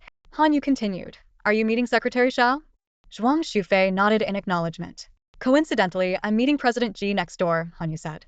Zhuang Shufei immediately stood up, urgently saying, Mr. Han, please don't tell President Ji that Xiao Tongyu will be here. She doesn't like him. Han Yu frowned, Secretary Xiao doesn't like President Ji? Realizing she had misspoken, Zhuang Shufei quickly covered her mouth. I don't know. I didn't say anything. Han Yu pondered for a moment and then smiled faintly. All right, I won't tell. But how will Miss Zhuang repay me? Zhuang Shufei said indignantly. Do I need to repay you for this? What are you, a fascist? Han Yu turned to leave. Fine. Then I can't guarantee what I might say after a few drinks. Zhuang Shufei quickly grabbed his arm. I'll transfer you 400. Han Yu looked incredulous. Do you think I need that 400? Zhuang Shufei raised her voice in frustration. Do you want 4,000 then? Thinking that this woman lacked both intelligence and emotional quotient, Han Yu decided to drop the matter. Miss Zhuang, you owe me a favor. I'll come to collect it when I figure out what I want. With that, he turned and left the room. Not long after, Xiao Tongyu finally arrived. She sat down on the sofa, feeling weak and dizzy. Zhuang Shufei asked with concern, Tong Tong, are you alright? Did you take a shower? Did Ji Yunze sleep with you again? Xiao Tongyu shook her head and explained, no, I just got caught in the rain this afternoon. Do I look terrible? Zhuang Shufei looked seriously at Xiao Tongyu's flawless bare face. Xiao Tongyu, since I met you, you've never looked terrible. Xiao Tongyu took a sip of water and asked self-deprecatingly, are you sure? Did you think I looked good in high school? Zhuang Shufei recalled, you just had a bit of baby fat and glasses that hid your pretty eyes, but you were still a beauty. Xiao Tongyu smiled bitterly, remembering how Lin Xiao had despised her. She then asked, did you order juice for me? Zhuang Shufei hesitated. You're not drinking? Xiao Tongyu explained, no, I got caught in the rain and feel a bit unwell. Besides, I have to drive later. Zhuang Shufei said awkwardly, then, how about some water? The waiter recognized me when they brought the food. Xiao Tongyu didn't mind, that's fine. It doesn't matter what I drink. She picked up a fork and took a large piece of roast chicken. Having only eaten a slice of bread and a small bag of chips since morning, she was starving. Zhuang Shufei lounged lazily against the back of her chair in the restaurant, her fingers gently swirling the wine in her glass. Her gaze roamed casually over the table before settling on Xiao Tongyu, who was enthusiastically devouring her meal. By the way, Feifei, what did you want to tell me? Xiao Tongyu asked, her words muffled by the food in her mouth. Zhuang Shufei took a small sip of her wine and replied flatly, it's nothing much. Just that the kissing scene I had wasn't with that scumbag Yan Hao. Xiao Tongyu's eyes lit up as she swallowed her food. Oh, you used a stand-in. Yeah, Zhuang Shufei nodded. I was furious at the time and picked a stand-in on the spot. It was Han Yu. Xiao Tongyu froze, her fork suspended in midair. She stared wide-eyed, the chicken in her mouth forgotten. Han Yu? Han Xiao. Ji Zong's friend. Zhuang Shufei slowly nodded, continuing to swirl her wine. Xiao Tongyu snapped out of her daze, a smile spreading across her face. Han Xiao is great, tall, handsome, and nice. Feifei, did you do it on purpose? Zhuang Shufei abruptly placed her glass on the table with a crisp clink. She crossed her legs, her tone sharp. I was so angry at the time, I didn't care whose face it was. As long as it wasn't Yan Hao, even a dog would have sufficed. Xiao Tongyu frowned, chiding her. That's too much. Han Xiao isn't just any guy. He helped you out, and you compare him to a dog. Zhuang Shufei's expression grew complicated as she recalled Han Yu standing at the door, negotiating with her. She had to admit, Han Yu was indeed handsome and a shining star in the entertainment industry. But his character seemed questionable. Noticing the change in Zhuang Shufei's expression, Xiao Tongyu playfully nudged her. So, how was your first kiss? Zhuang Shufei retorted. How about yours? How did your first kiss feel?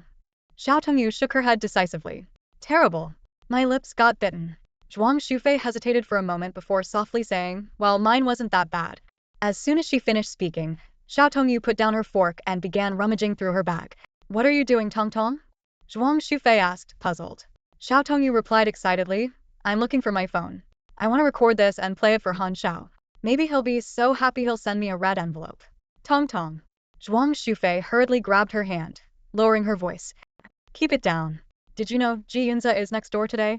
Xiao Tongyu froze, staring at Zhuang Shufei in disbelief. Fei, don't scare me like that. Zhuang Shufei nodded seriously. It's true. Han, you mentioned it earlier. Xiao Tongyu slowly closed her bag, her tone suddenly cold. It doesn't matter. Ji Zong hasn't been paying attention to me lately. He's probably jealous, Zhuang Shufei suggested, raising an eyebrow. Xiao Tongyu laughed bitterly. Why would he be jealous? We're just bed partners. As long as I satisfy him in bed, why does he get to throw tantrums and interfere with my life? Do I have to be so submissive around him? Zhuang Shufei looked intently at Xiao Tongyu, her voice serious. Is it possible Ji Yunze wants more than just a bed partner relationship with you? Xiao Tongyu shook her head firmly, her tone resolute. No way. I know my place. VIP room 1 at the Ju Clubhouse. Ji Yunze swirled the red wine in his glass, staring blankly at the crimson liquid, his thoughts wandering far away. The afternoon's events replayed in his mind. Xiao Tongyu desperately held an umbrella for him, rain soaking her delicate face, a blush tinting her cheeks. Mr. Ji, watch your step, she softly reminded him. Once in the car, she apologized in a gentle voice. I'm sorry, Mr. Ji. I didn't expect it to rain today. I'll make sure to always carry a big umbrella from now on. Ji Yunze understood that Xiao Tongyu was just doing her job, but he wished her concern was genuine, not just out of duty. Luo Juanji's voice interrupted his thoughts. Han Yu, get a woman over here. Han Yu raised an eyebrow. What's up with you? Too many surgeries lately. I need to unwind, Luo Juanji replied, rubbing his temples in frustration. It's been months. You know, I need to release some stress. Han Yu turned to Ji Yunze. Do you mind if we get a woman? Ji Yunze remained expressionless. Do whatever you want, just don't involve me. Soon, a heavily made-up socialite entered the room. Luo Juanji wasted no time pulling her into his arms, and the two began drinking together. Annoyed, Ji Yunze moved aside and sipped his wine alone. Han Yu clinked glasses with him, laughing. Ji Yunze, stop acting like this. You have a mouth, don't you? What do you mean? Nothing. Figure it out yourself. Meanwhile, in VIP room 2, Zhuang Shufei, a few glasses of red wine in, excitedly chatted with Xiao Tongyu. Tong Tong, tell me honestly, does Ji Yunze have a good body? Xiao Tongyu sighed. Fei, you've had too much to drink. Why do you even care about his body? I just want to know if he's in better shape than my brother. Xiao Tongyu rolled her eyes. It's not like I've seen Shujia without clothes. Zhuang Shufei gave a mischievous smile. You don't get it, do you? If you want to see, my brother would definitely be willing to strip. Do you even think before you speak? Aren't you worried about being overheard by reporters? As she finished speaking, Xiao Tongyu felt a wave of dizziness. Fei, it's getting late. I'm feeling a bit dizzy, probably catching a cold from the rain. Let's head back. Zhuang Shufei immediately stood up. All right, let's go. Next time come over to my place. We can have a sleepover. Xiao Tongyu smiled.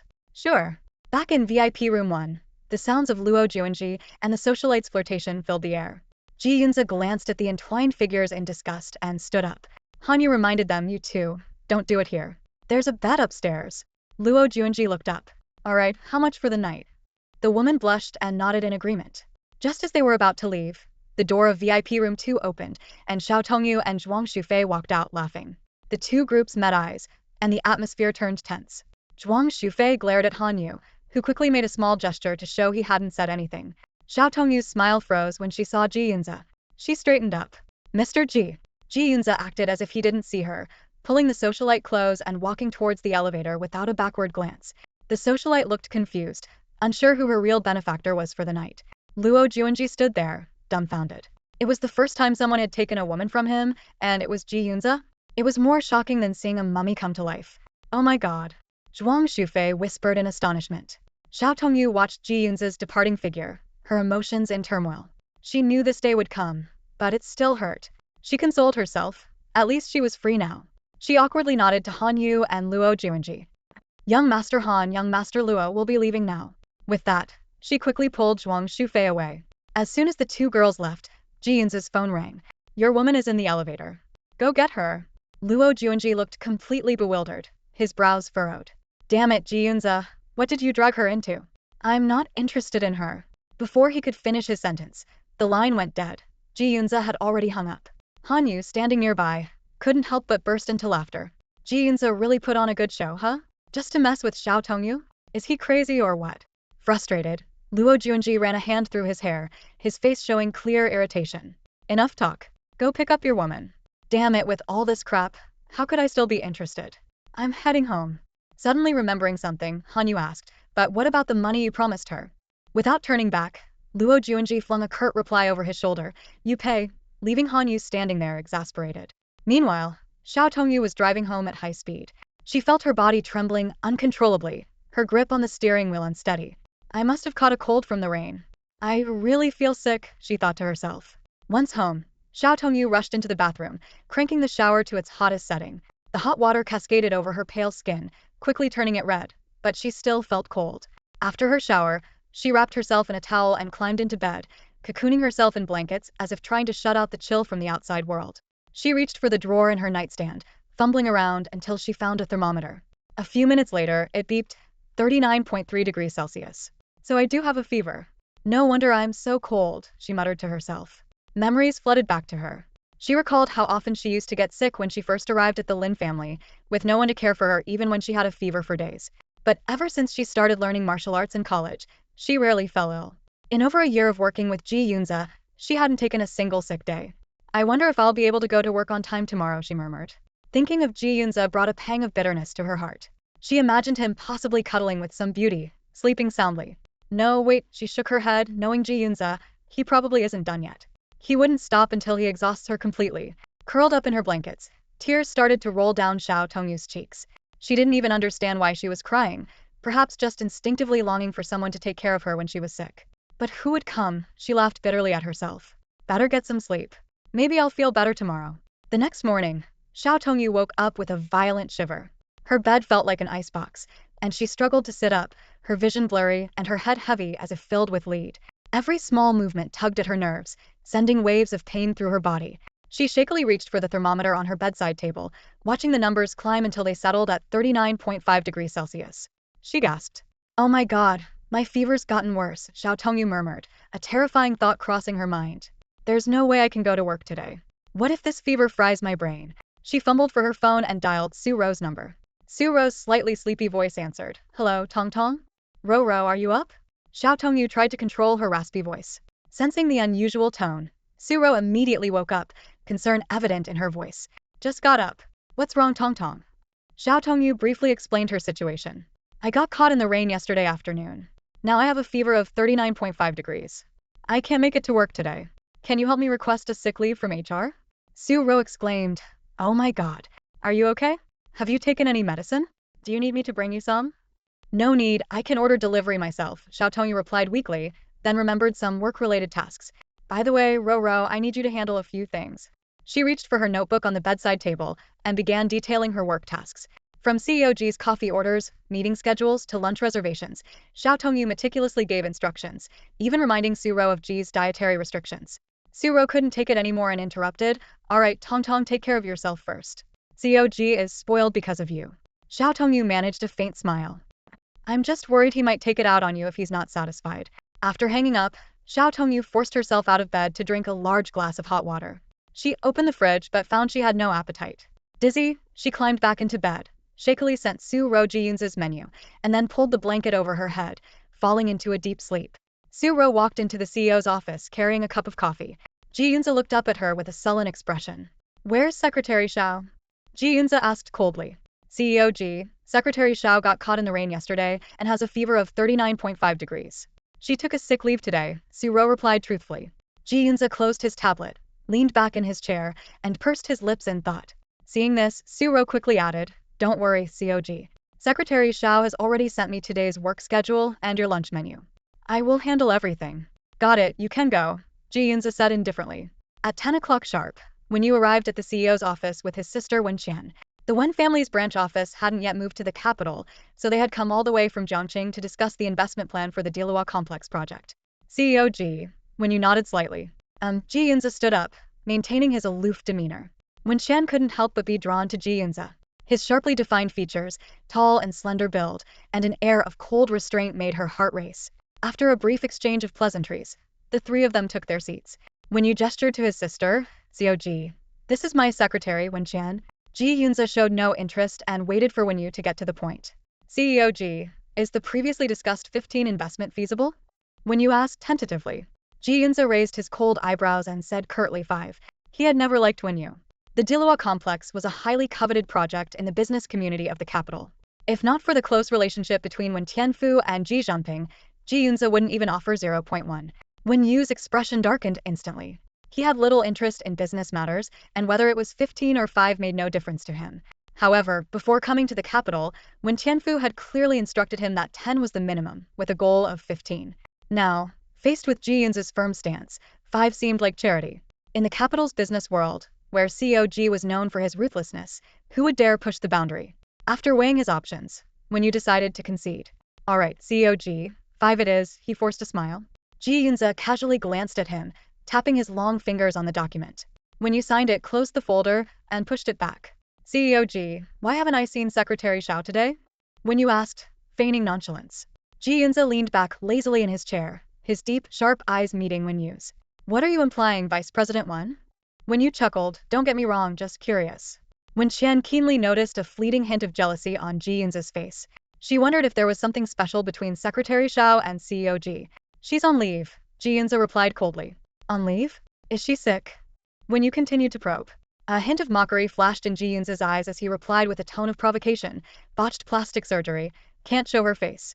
After listening to Ji Yunze, when you immediately realized that Ji was blatantly lying and deliberately targeting him. Wisely, he chose not to press further, though he couldn't help but reflect internally. Ji Yunze is just as aloof and arrogant as he was in college, only interested in business and unwilling to engage with others. It became clear to Wen Yu that trying to get information about Secretary Xiao by currying favor with Ji Yunze was a fool's errand. Acknowledging this, he stood up and said calmly, "We won't disturb you any further, Mr. Ji. We'll take our leave." As Wen Yu and his entourage left, Ji Yunze let out an involuntary grunt of displeasure. Wu Yan, who had remained silent all along, suddenly cleared his throat, startling Ji Yunze. Turning sharply to Wu Yan, Ji Yunze asked with a piercing gaze, "Wu Yan, do you think one has a thing for Secretary Xiao?" Without hesitation, Wu Yan replied, "I share the same view as you, Mr. Ji. Is Secretary Xiao attractive?" Ji Yunze probed further. Maintaining his stoic expression, Wu Yan said, "I still share the same view as you, Mr. Ji." Ji Yunze slowly swiveled his leather chair, fixing his eyes on the unassuming man before him. "Wu Yan, do you want to marry Secretary Xiao?" Wu Yan's heart skipped a beat. He knew that echoing Ji Yunze's opinion on this question could be perilous. Quickly, he changed the subject. "Mr. Ji, Secretary Xiao is ill." Ji Yunze's eyes darkened instantly. Meanwhile, just outside the office, when you paused and turned to ask Suro, who was sitting at the desk by the door, "Excuse me, did Secretary Xiao take the day off?" Despite sensing Wen Yu's ulterior motives, Suro had to suppress her annoyance due to his status. She answered politely, "Vice President Wen, Secretary Xiao is sick." Sick. Wen Yu muttered thoughtfully. Seeing this, Wen Qian immediately pulled Wen Yu along, her tone tinged with disapproval. "Vice President Wen, please focus on company affairs and stop thinking about women all the time." Wen Yu was unfazed and instead flashed a mischievous grin. "Secretary Wen, I suddenly support you in winning over Ji Yunze. Then you can put in a good word for me, and Secretary Xiao will be in the bag." Wen Qian lifted her confident face and replied firmly, "I have my own plans. I don't need your advice." As the end of the workday approached, Ji Yunze dialed Luo Juanji's number. After a brief conversation, they agreed to meet at the hospital entrance in 15 minutes, with Ji reminding him to bring his tools. Despite having an important consultation, Luo agreed without hesitation. 15 minutes later, Luo Juanji climbed into Ji Yunze's Rolls-Royce, medical bag in hand. Inside the car, Ji concisely explained, "Xiao Tongyu is ill." The news hit Luo like a bolt from the blue, and he nearly threw his bag at Ji's face. He couldn't help but retort, "Ji Yunze, you've got the wrong person. I'm a surgeon, not a gynecologist." Ji's face darkened as he clarified, "She has a fever." Luo sighed and rubbed his forehead, thinking Ji must have used all his intelligence on making money. He even suspected that if he were a veterinarian, Ji would have still dragged him along. Xiao Tongyu was in a deep sleep when the sudden doorbell woke her. She struggled to get up and, still groggy, opened the door to find 2 tall men in suits. Rubbing her eyes to confirm she wasn't hallucinating, her face turned red. "Mr. Ji, Mr. Luo." She greeted softly. Ji Yunze's gaze swept over Xiao Tongyu. She was wearing a pink silk camisole that barely covered half her thighs, revealing her fair arms and long legs. Her tousled black hair framed her flushed face, made rosier by the fever, and the faintly visible curves. Ji inwardly scoffed, thinking that she usually acted so proper at work, but this was how she looked in private. Luo Juanji couldn't help but remark, "Secretary Xiao, you might be the most beautiful patient I've ever seen." This comment made Xiao Tongyu suddenly aware of her disheveled appearance. She quickly grabbed a cardigan from the coat rack and put it on. In the bedroom, Luo began examining Xiao Tongyu. When his hand touched her forehead and chest, Ji Yunze's eyes grew sharp. Finally, unable to bear it any longer, he stormed out of the room, slamming the door behind him. After the examination, Luo explained the medication to Xiao Tongyu and jokingly asked for an outcall fee her WeChat contact. Seeing her surprised expression, he laughed heartily, assuring her it was just a joke. Luo exited the room, and Ji immediately approached him for an update. Upon hearing it was just a common cold, Ji hurried Luo to leave.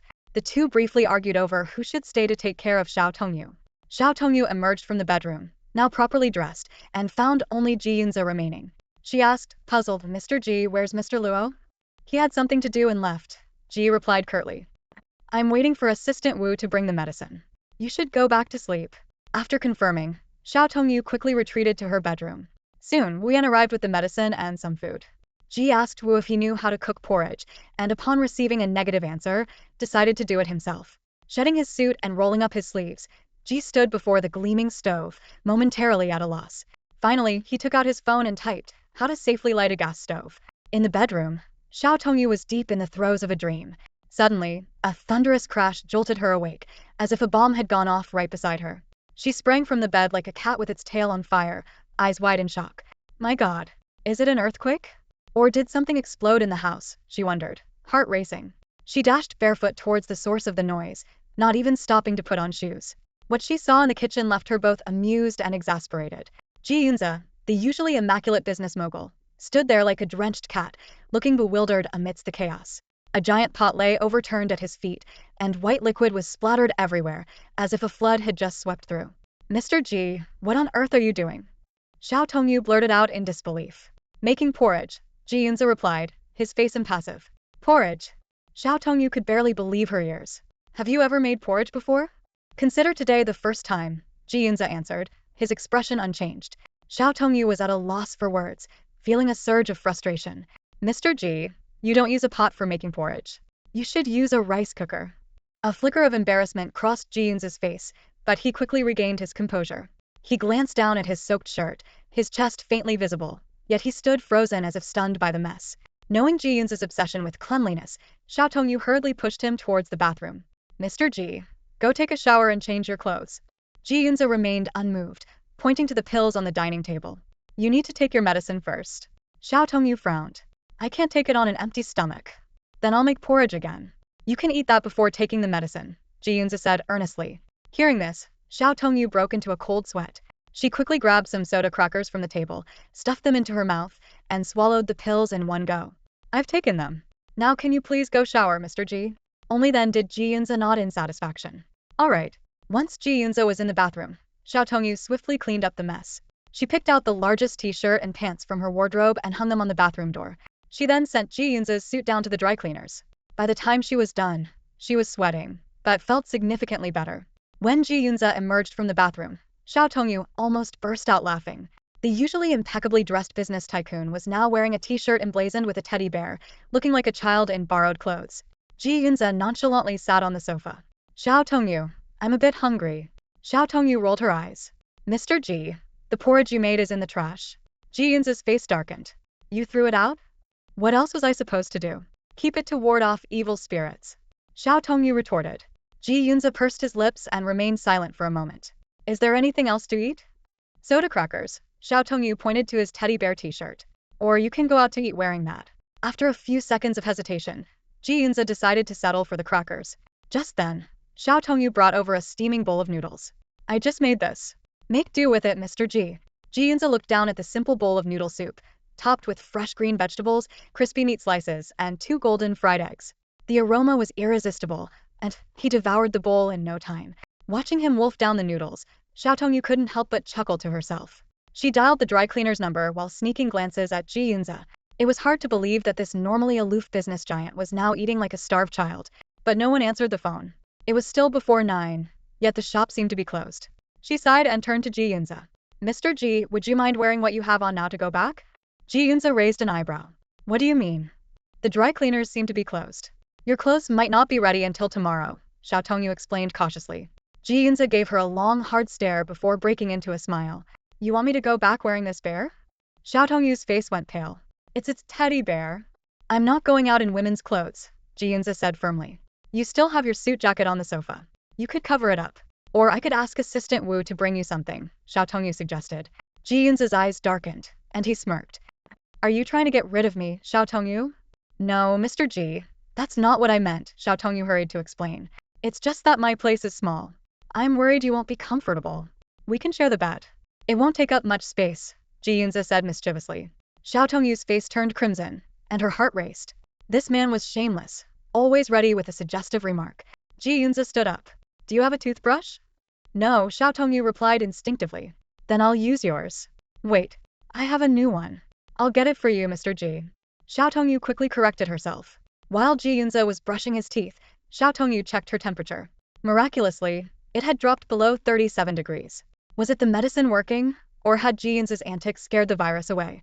Thinking of Ji Yunze standing dumbfounded in the kitchen, Xiao Tongyu couldn't help but smile.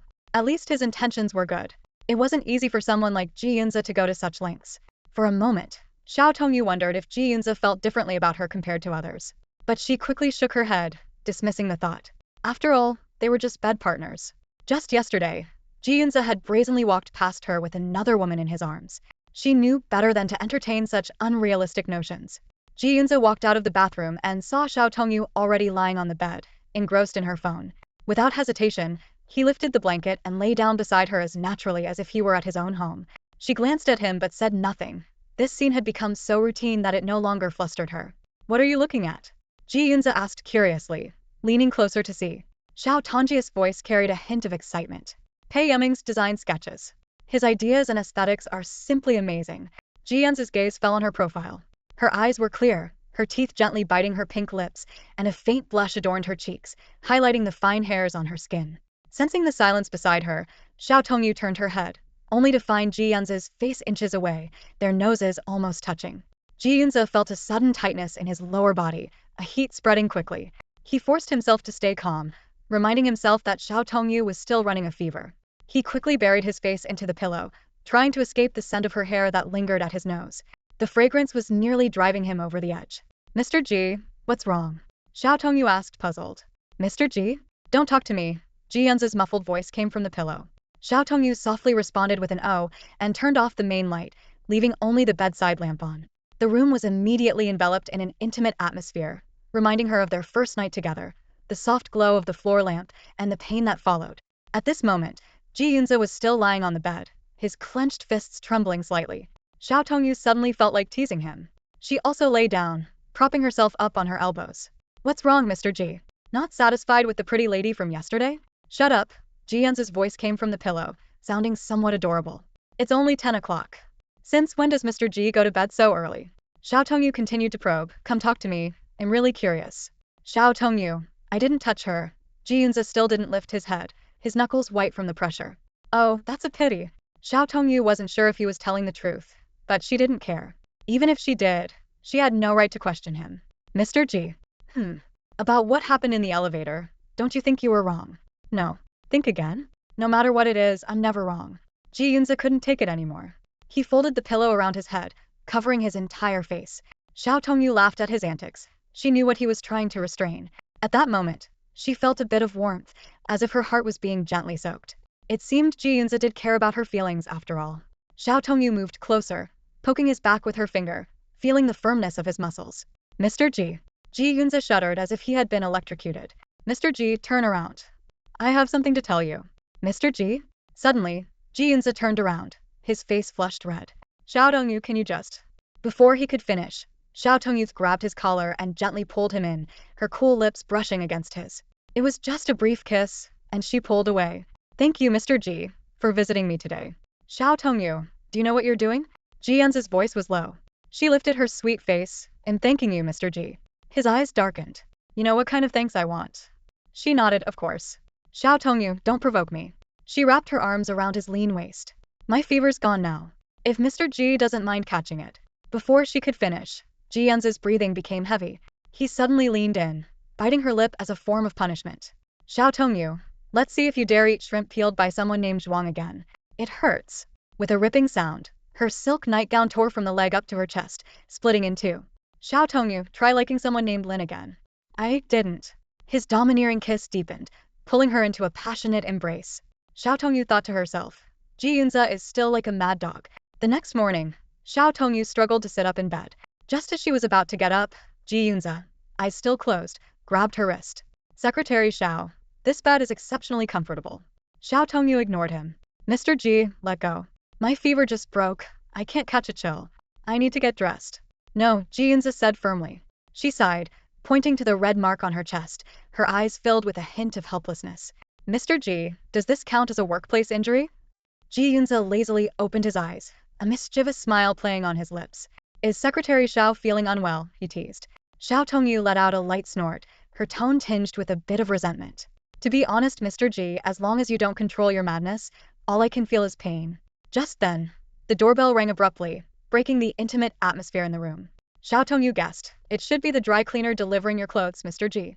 She looked down at her wrist, tightly gripped by Ji Yunze, and asked with a hint of sarcasm, do you think I should go to the door naked, or should you? Moments later, Ji Yunze, now dressed, sat elegantly at the dining table. Xiao Tongyu approached with a plate and set it in front of him. On the plate were 2 sunny-side-up eggs, a scallion pancake, a few slices of pan-fried tomatoes, and a steaming cup of milk on the side. Sorry, Mr. Ji, we're out of toast and butter. This is all I could manage, Xiao Tongyu said, placing the pan with the scallion pancake directly on the table for convenience. She thought to herself, since it's just the two of them eating, it didn't matter how it was served. Ji Yunze picked up a fork and curiously examined the pancake. What's this? He asked, a hint of uncertainty in his voice. Try it, Xiao Tongyu replied. It may not look great, but it tastes really good. Cautiously, Ji Yunze took a bite, as if wary of being poisoned. Suddenly, his brows relaxed and he took a second, then a third bite. Before long, the entire pancake was gone. Is there more? He asked, his tone filled with lingering satisfaction. Xiao Tongyu widened her eyes at him, reluctantly pushing the pan in front of her over to him. After finishing his meal, Ji Yunze tossed a black card towards Xiao Tongyu. Buy more nightgowns for me to tear, he said, his tone carrying a hint of command. Xiao Tongyu was about to argue but remembered how her most expensive silk nightgown had been torn in half the previous night. She silently took the card, a hint of resignation in her voice. Since I've accepted it, Mr. Ji, if you have any other requests, please state them all at once. Let me do it one more time, Ji Yunze suddenly said. What? Xiao Tongyu didn't react immediately. Now, he added, a dangerous glint in his eyes. Xiao Tongyu jumped in surprise. Mr. Ji, look at the time. We're going to be late. I'll be quick, Ji Yunze said nonchalantly. Mr. Ji, Xiao Tongyu looked at him helplessly. Quick? With you, Ji Yunze. Even friction generates sparks, and you still might not be done. Before she could finish her sentence, Ji Yunze had already lifted her up horizontally. In that moment, Xiao Tongyu silently vowed to herself, she must get a rabies shot as soon as possible. In the late autumn night, an unprecedented downpour began. The rain was so heavy that it seemed as if the sky had been torn apart, with torrents of water rushing down, washing every inch of the city. A white Bentley was parked by the roadside in the countryside on the outskirts of the city, its body splattered with mud. Lin Tianhao sat in the driver's seat, gripping the steering wheel so tightly that his knuckles turned white. The wipers swung frantically, but they struggled to keep up with the sudden deluge. His eyes constantly scanned the surroundings, nerves taut like a prey ready to flee. From the back seat, Yuan Qing nervously spoke. Tianhao, will he come? Shut up. Don't talk, Lin Tianhao snapped, his body tense as if bound by invisible chains. Suddenly, the car door was yanked open. A figure in a black raincoat swiftly jumped in, rainwater dripping onto the leather seats. Under the rain hood, a dark face with a prominent scar came into view. Mr. Lin, the man said, lifting his cold eyes with a mocking smile. The look sent a chill down Lin Tianhao's spine. Yuan Qing, in the back seat, covered her mouth in fear as the intruder's sudden appearance frightened her. The man glanced back and sneered. Oh, Mr. Lin brought a helper. Planning to take me out from behind. Lin Tianhao hurriedly explained. You've got it wrong, Black Knife. This is my wife. Having another person to help cover us is better. Black Knife curled his lip disdainfully. Don't get any ideas, Mr. Lin. I still have the recording evidence. If I don't make it back alive today, my brothers will hand it over to the police. No, I wouldn't dare, not in front of you, Black Knife. I'm a man of my word, Lin Tianhao stammered, beads of sweat forming on his forehead. Where's the money? Black Knife cut to the chase. In the suitcase in the trunk. Just open it and take it. Lin Tianhao's voice trembled slightly. Black Knife's lips twitched into a slight smile. Thanks, Mr. Lin. If I run out of money, I'll come find you again. Before he finished speaking, Black Knife had already opened the door and, in a few steps, reached the trunk. He lifted the suitcase with one hand, his movements fluid, disappearing into the dark fields in seconds. The entire process took only a few moments, leaving Yuan Qing stunned. The suitcase containing 2 million weighed at least 50 pounds, yet Black Knife lifted it effortlessly, his strength astonishing. Lin Tianhao stared at the muddy water left on the passenger seat, his brow furrowed as if trapped in an unreal dream. Tianhao, Yuan Qing cautiously spoke, 2 million may not be a huge amount, but if he keeps coming back for more, even a king couldn't sustain it, especially with our current situation. You think I don't know? Do you need to say it? Lin Tianhao interrupted irritably. Then what do we do? He's given the evidence to someone else, so we can't kill him. Yuan Qing's voice trailed off. Lin Tianhao scoffed, who knows if there's any evidence at all. So? Let's not talk about this now. Lin Tianhao changed the subject. How are Lin Xiao and Xiao Tongyu? Yuan Qing sighed, leaning back in her seat. He gave up. Recently, someone beat him up, and he refused to report it. Lin Tianhao pondered. He suspected that the person who beat Lin Xiao might be Ji Yunze. Xiao Tongyu. She's no simple woman, he muttered to himself. Tianhao, what's Xiao Tongyu's secret? Yuan Qing pressed. If it's just her wealth, you wouldn't insist on our son being with her. Don't worry about it for now. We'll talk later, Lin Tianhao replied softly, then started the car. Back at the Lin residence, Lin Tianhao and Yuan Qing were unusually silent during dinner, exchanging worried glances. Lin Xiao noticed his parents' odd behavior, but chose to remain silent. Late at night, Lin Xiao was awakened by noises downstairs. He quietly got up and saw Lin Tianhao and Yuan Qing sneaking out with a large suitcase. This strange behavior made him suspicious, but he decided not to follow them. With his parents gone, Lin Xiao slipped into their room and began searching. He knew his father wouldn't leave crucial evidence in plain sight, but he couldn't resist the urge to investigate. Lawyer Wang's suspicions lingered in his mind, and he was torn between disbelief and a desire to find the truth. Suddenly, a photo slipped out from the bottom of a drawer. In the picture, Lin Tianhao, Yuan Qing, Lin Xiao, and Xiao Tongyu were smiling at the camera, seated at a dining table. This seemingly ordinary family photo deepened Lin Xiao's confusion. Lin Xiao stared at the photo taken to celebrate his success in the college entrance exams. In the picture, Xiao Tongyu was still a high school student, wearing a faded blue and white school uniform. Her chubby face was framed by large glasses, and she had a goofy mushroom haircut. Now, Xiao Tongyu had slimmed down considerably, ditched the glasses, and grown her hair long. She had become more fashionable, yet fundamentally she was still the same as in high school. In Lin Xiao's memory, Xiao Tongyu was always in that faded school uniform, rarely having any new, beautiful clothes. He realized that this might be the only four-person photo taken since Xiao Tongyu joined the Lin family. Time seemed to stand still as Lin Xiao sat on the floor, lost in thought for who knows how long. Suddenly, the sound of the door opening downstairs snapped him back to reality. He quickly stuffed the photo into his pocket and got up to head towards the stairs. Dad, Mom, Lin Xiao's voice echoed at the stairway, startling Lin Tianhao and Yuan Qing, who looked up to see their tall son gazing down at them. Where have you been? Lin Xiao questioned. Lin Tianhao struggled to maintain his composure and stammered. We just went out for a walk. In the middle of the night? In the pouring rain. Lin Xiao's tone was filled with suspicion. Yuan Qing quickly interjected, yes, your mom was feeling a bit stuffy, so she dragged your dad out for some fresh air. As she finished speaking, a loud clap of thunder boomed, almost causing her to fall over in fright. Lin Tianhao clutched his chest, attempting to change the subject. Lin Xiao, if there's nothing else, you should go to bed. There's a meeting at the company early tomorrow. Dad, Mom, are you hiding something from me? Lin Xiao asked directly.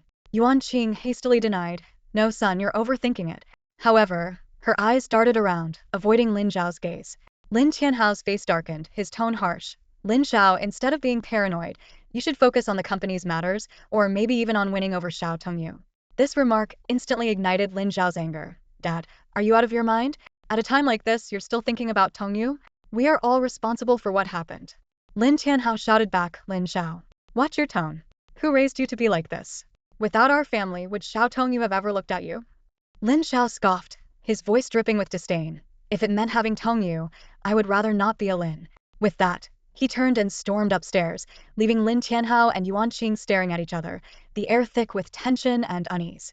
Around noon, Zhuang Shufei staggered downstairs. She was dressed in disheveled pajamas, her long hair a tangled mess, and fatigue washed over her pale face, her eyes bleary and unfocused. Zhuang Shujie stood at the foot of the stairs, his brows furrowing at the sight of his sister. Zhuang Shufei, are you planning to go out looking like a beggar? Rubbing her sleepy eyes, Shufei replied listlessly, Bro, can't I just skip it? She recalled the night before last at the Siju Club with Xiao Tongyu, where she had downed an entire bottle of red wine by herself. Last night, after wrapping up filming, the immense mental strain led her to drink a substantial amount of whiskey alone at home. Now she felt as if her chest was stuffed with cotton, making it hard to breathe, her stomach churning with discomfort. Leaning against the staircase, Xu Jie looked displeased. Xu Fei, even though you're endorsing our own company's product, you should take it seriously. Aren't you afraid of Dad's reprimand? Recently, Zhuang Group launched a new cosmetics brand called Mooney, marking their significant venture into the beauty industry. Zhuang Yang specifically appointed his daughter as the brand ambassador, following the principle of keeping benefits within the family. Today at noon, Xu Jie was supposed to take Xu Fei to lunch with the marketing manager to discuss the advertising details. Xu Fei pouted, her tone tinged with impatience. Bro, it's not that I'm saying anything, but the audience is tired of my face. You should find some fresh faces. Oh, and who would that be? Seeing his sister perk up, Xu Jie asked, his curiosity piqued. Get Tong Tong. She's so pretty, fair, and youthful. She doesn't even need makeup. Just standing there, her skin is more convincing than mine. Xu Jie couldn't help but chuckle at his sister's suggestion, thinking she must have been a chef in her past life, given how adeptly she dodged responsibility. Go wash your face, brush your teeth, and change your clothes. Okay. Xu Fei drawled reluctantly. In the Western restaurant of the Imperial Hotel, Xu Fei wore a loose sweatshirt and jeans, her face bare, with her fluffy chestnut curls almost hiding her small face. She yawned, sipping water, her stomach still in turmoil. Across from her, the marketing manager, Yu Kaming, respectfully placed a folder in front of her. Miss Zhuang, we've discussed with the advertising agency and plan to shoot the first commercial as a mini-drama. Here's the detailed plan. Could you take a look? Xu Fei glanced at the densely packed words, her head aching. No need. Just go with whatever you guys decided. Xu Jie shot her a warning look. Are you sure you don't want to review it? No need, bro. Do as you please. Xu Fei felt a wave of burning anxiety in her stomach, making her nauseous. Displeased, Xu Jie remarked, Xu Fei, is this your attitude towards your work? Sensing her brother's anger, she reluctantly picked up the folder, skimming through it without really absorbing anything. Yu Kaming, noticing the tense atmosphere, quickly intervened. It's okay. This isn't urgent. Miss Zhuang, why don't you eat something first? He pushed a few dishes towards her. Thank you, Manager Yu. But I can't eat anything, Xu Fei replied, her stomach too unsettled to feel hungry. How about a dessert then? Girls usually like something sweet. At the mention of dessert, Xu Fei's interest was piqued. Ever since entering the entertainment industry, she hadn't touched sweets. Without the joy from dopamine, life felt meaningless. She quickly calculated the calories of various desserts in her mind and decided on a tiramisu, even if she only ate half. 300 to 400 calories were acceptable, much better than a New York cheesecake. Waiter, one tiramisu please. Xu Jie scoffed. You never show this much enthusiasm for work. Give me a break. Bro, show some sympathy for me once in a while. Soon, the tiramisu arrived. Just as Xu Fei reached out for a bite, a scene description on the document caught her eye.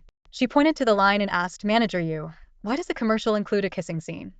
Yu Kaming hurriedly explained, oh, it's not a kissing scene. It's just a shot where Miss Zhuang's profile faces the camera, and the male lead fakes a kiss on the other cheek. He demonstrated the action for clarity. Male-led? Who's the male lead? We haven't decided yet.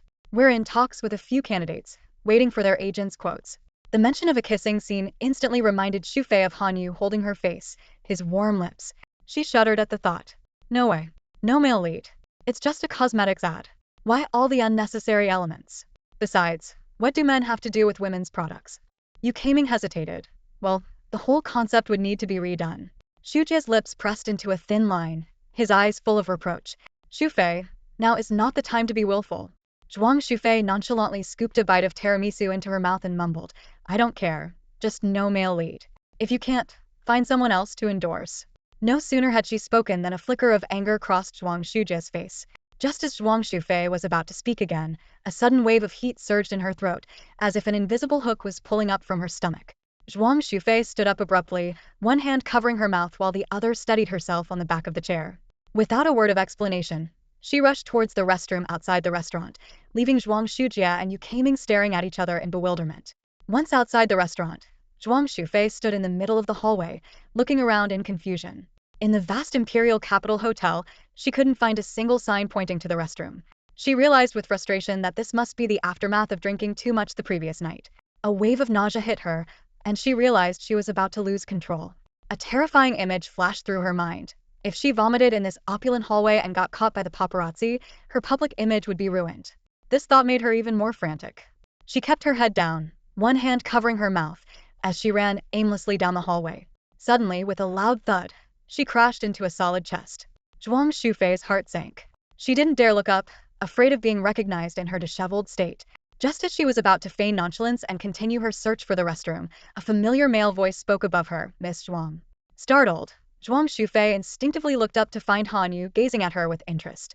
Seeing a familiar face, she felt a slight sense of relief and managed to ask, Mr. Han, could you tell me where the restroom is? Her voice was muffled, still covering her mouth.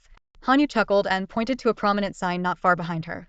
Only then did Zhuang Shufei realize she had been too flustered to notice it. Just as she was about to bow her head in thanks, the tumultuous feeling in her stomach erupted. She instinctively grabbed Han Yu's suit collar, and a foul-smelling brown liquid uncontrollably spewed from her mouth, drenching Han Yu's expensive light gray suit and striped white shirt. Han Yu's meticulously tailored suit was instantly soiled, becoming an eyesore. He stood there, stunned, his face a picture of disbelief. After throwing up, Zhuang Shufei felt much better. A smug smile appeared on her breathtakingly beautiful face, as if she had just accomplished a proud feat. Looking down, she saw that the floor was still spotless and nodded in satisfaction, silently thanking her good luck. Han Yu, on the other hand, was struck dumb, his handsome face turning ashen. His deep-set eyes were blazing with anger, ready to erupt at any moment. This usually elegant business elite was rendered speechless by a mere girl. Oh dear, Mr. Han. Zhuang Shufei covered her mouth in feigned surprise, her eyes gleaming with mischief. How much is your suit? I'll pay for it. Her tone was flippant, showing no hint of remorse, and was instead laced with provocation. Han Yu's expression darkened instantly. This wasn't about money. It was a blatant assault on his dignity. His pride in his cleanliness had become his biggest weakness. If it weren't for a lingering fondness for Zhuang Shufei, he might have lost his temper and hit her. Seeing Han Yu remain silent, Zhuang Shufei grew bolder. She took out her phone, acting all high and mighty. Mr. Han, name your price. I'll transfer it to you right now. Her attitude was as if she were throwing alms to a beggar, completely disregarding Han Yu. Just as Han Yu was about to explode, Zhuang Shujie arrived in the nick of time, cutting through the tense atmosphere like a bolt of lightning. Brother, why are you here? Zhuang Shufei feigned innocence, but a hint of guilt flashed in her eyes. Zhuang Shujie's sharp gaze flicked between the stain on his sister's lips and Han Yu's ruined suit, quickly grasping the situation. He roared in fury, Zhuang Shufei, did you vomit on someone? Zhuang Shufei shrank back, weakly defending herself. I couldn't hold it in, but at least I didn't throw up in the hallway.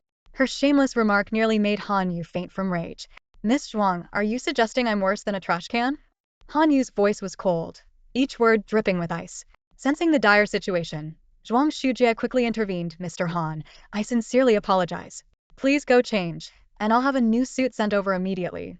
Han Yu suppressed his fury, smirking coldly. No problem, Mr. Zhuang. But Miss Zhuang, could it be that you're pregnant?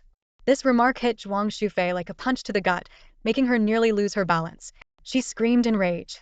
What nonsense are you spouting? I'm still a virgin. Han Yu raised an eyebrow, amusement flickering in his eyes. Oh? Doesn't seem like it. Zhuang Shufei was livid. She jumped up, pointing at Han Yu's nose and shouting, bullshit.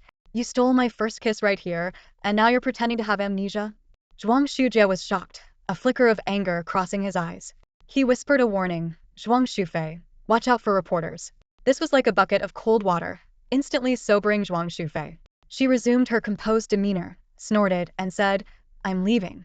With that, she turned and walked away without looking back. Zhuang Shujie sighed helplessly and said to Han Yu, Mr. Han, I apologize again. I'll have a new suit sent over shortly. Then he hurried after his sister. Han Yu watched them leave, his mind replaying the words, first kiss. Suddenly, a foul smell hit him, and he nearly threw up. He quickly dashed to his suite upstairs. In the luxurious Maybach, Zhuang Shujie sat in the back seat, his brows furrowed. The car's atmosphere was suffocatingly tense. Finally, Zhuang Shufei couldn't hold back. Brother, if you want to scold me, just do it. Don't use cold violence. Zhuang Shujie turned his head coldly. What should I scold you for? Vomiting on someone or messing around with them? Zhuang Shufei hastily defended herself. I couldn't control throwing up on Mr. Han, and as for the kiss, it was for a movie scene. I was sacrificing for art. Zhuang Shujie smirked meaningfully. Fine. Just don't let Dad find out. You should find time to apologize to Mr. Han. Why should I? Zhuang Shufei protested. Why? Zhuang Shujie sneered. Because you were wrong and Dad didn't raise us like this. Zhuang Shufei bit her lip and finally lowered her proud head. Okay, I get it. In the president's office of G Corporation, it was lunchtime. Xiao Tongyu was engrossed in flipping through a product catalog, her slender fingers dancing over the pages. Suddenly, Suro, like a curious kitten, sneaked up, choosing another suit for Mr. G. Xiao Tongyu nodded helplessly. Yes, Mr. G just threw another one out. She recalled the absurd scene from the morning and couldn't help but laugh. Ji Yunze, that cleanliness freak, had thrown away a suit fresh from the dry cleaners because he claimed it smelled. Su-ro clicked her tongue in wonder. Mr. Ji is so picky. Only you can handle him. An idea suddenly sparked in Xiao Tongyu's mind, her eyes gleaming mischievously. Hey, do you think I'd make a fortune if I sold Mr. Ji's discarded suits on second-hand websites? Su-ro burst into laughter. Would you dare? But speaking of which, she leaned in conspiratorially. Did Mr. Ji come to work in your car today? Could it be that last night? Xiao Tongyu hurriedly covered Su-ro's mouth. Keep your voice down. Su-ro laughed even harder. Don't pretend. I saw it. Not just me. Many people at the company saw it, but no one dared to greet you. Xiao Tongyu's face turned crimson. She silently vowed. No, I can't face anyone at the company anymore. She started counting down on her fingers. Less than a year left. I must resign and get as far away as possible. At that moment, Su-ro's phone suddenly rang. It was a text from her ex-husband, Jin Su. When are we going to notarize the house sale? Su-ro's hand trembled involuntarily. She knew Jin Su too well. Meeting him every time they viewed the house would be a living hell. She'd rather notarize it, let him handle everything, and just split the money. But even for notarizing, she didn't want to face Jin Su alone. She glanced at Xiao Tongyu, considering whether to ask for help. However, seeing how overwhelmed Xiao Tongyu was with Mr. Ji, she couldn't bear to trouble her friend. Just then, Luo Juanji's devastatingly handsome face flashed into her mind. Su-ro had an idea. Should I ask Luo one more time? But he's a doctor. He must be busy. While Su-ro was still indecisive, Xiao Tongyu leaned in mysteriously. Hey, Ro-ro, guess who I ran into last night? Mr. Luo. And guess what he said to me?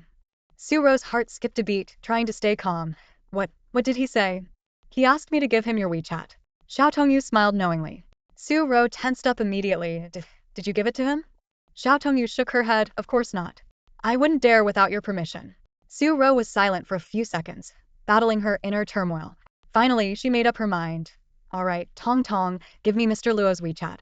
Just as Xiao Tongyu was about to finish work, her phone buzzed, displaying a call from Zhuang Shufei. She answered, and Zhuang Shufei's voice came through. Tong Tong, are you busy? No, I'm almost done for the day. What's up? Xiao Tongyu replied while tidying her desk. Do you know if Ji Yunze has plans with Han Yu tonight? Zhuang Shufei's tone had a hint of hesitation. Xiao Tongyu furrowed her brows. I have no idea. Let me ask for you. Fei, why are you looking for Han Xiao? Zhuang Shufei stammered. Well, I got drunk and accidentally threw up on him. I didn't apologize and just left. Then my brother scolded me. Xiao Tongyu couldn't help but facepalm, thinking that only Zhuang Shufei could get into such a mess. She teased, Han Xiao didn't hang you out to dry? He's really a good guy. Ugh, whatever. It's annoying. I'm planning to apologize now. Zhuang Shufei sounded impatient. Can you ask Ji Yunze for me? Sure, I'll text you once I find out. Xiao Tongyu promised. After hanging up, she took a deep breath and headed to Ji Yunze's office. Xiao Tongyu gently knocked and entered the office. Ji Yunze was engrossed in his work, not looking up. She approached with a product catalog. President Ji, I picked out 3 suits for you during lunch break. Could you take a look? When Ji Yunze didn't respond, Xiao Tongyu continued. President Ji, do you have plans tonight? Ji Yunze finally looked up, a glint of interest in his eyes. Why? Does Secretary Xiao want to ask me out? Xiao Tongyu mentally rolled her eyes but maintained a professional smile. No, President Ji. My friend Zhuang Shufei needs to find Han Xiao and wanted to know if you might be meeting him at the Imperial Hotel or somewhere. Ji Yunze's expression darkened as he stood up and grabbed his suit jacket from the chair. No plans with him.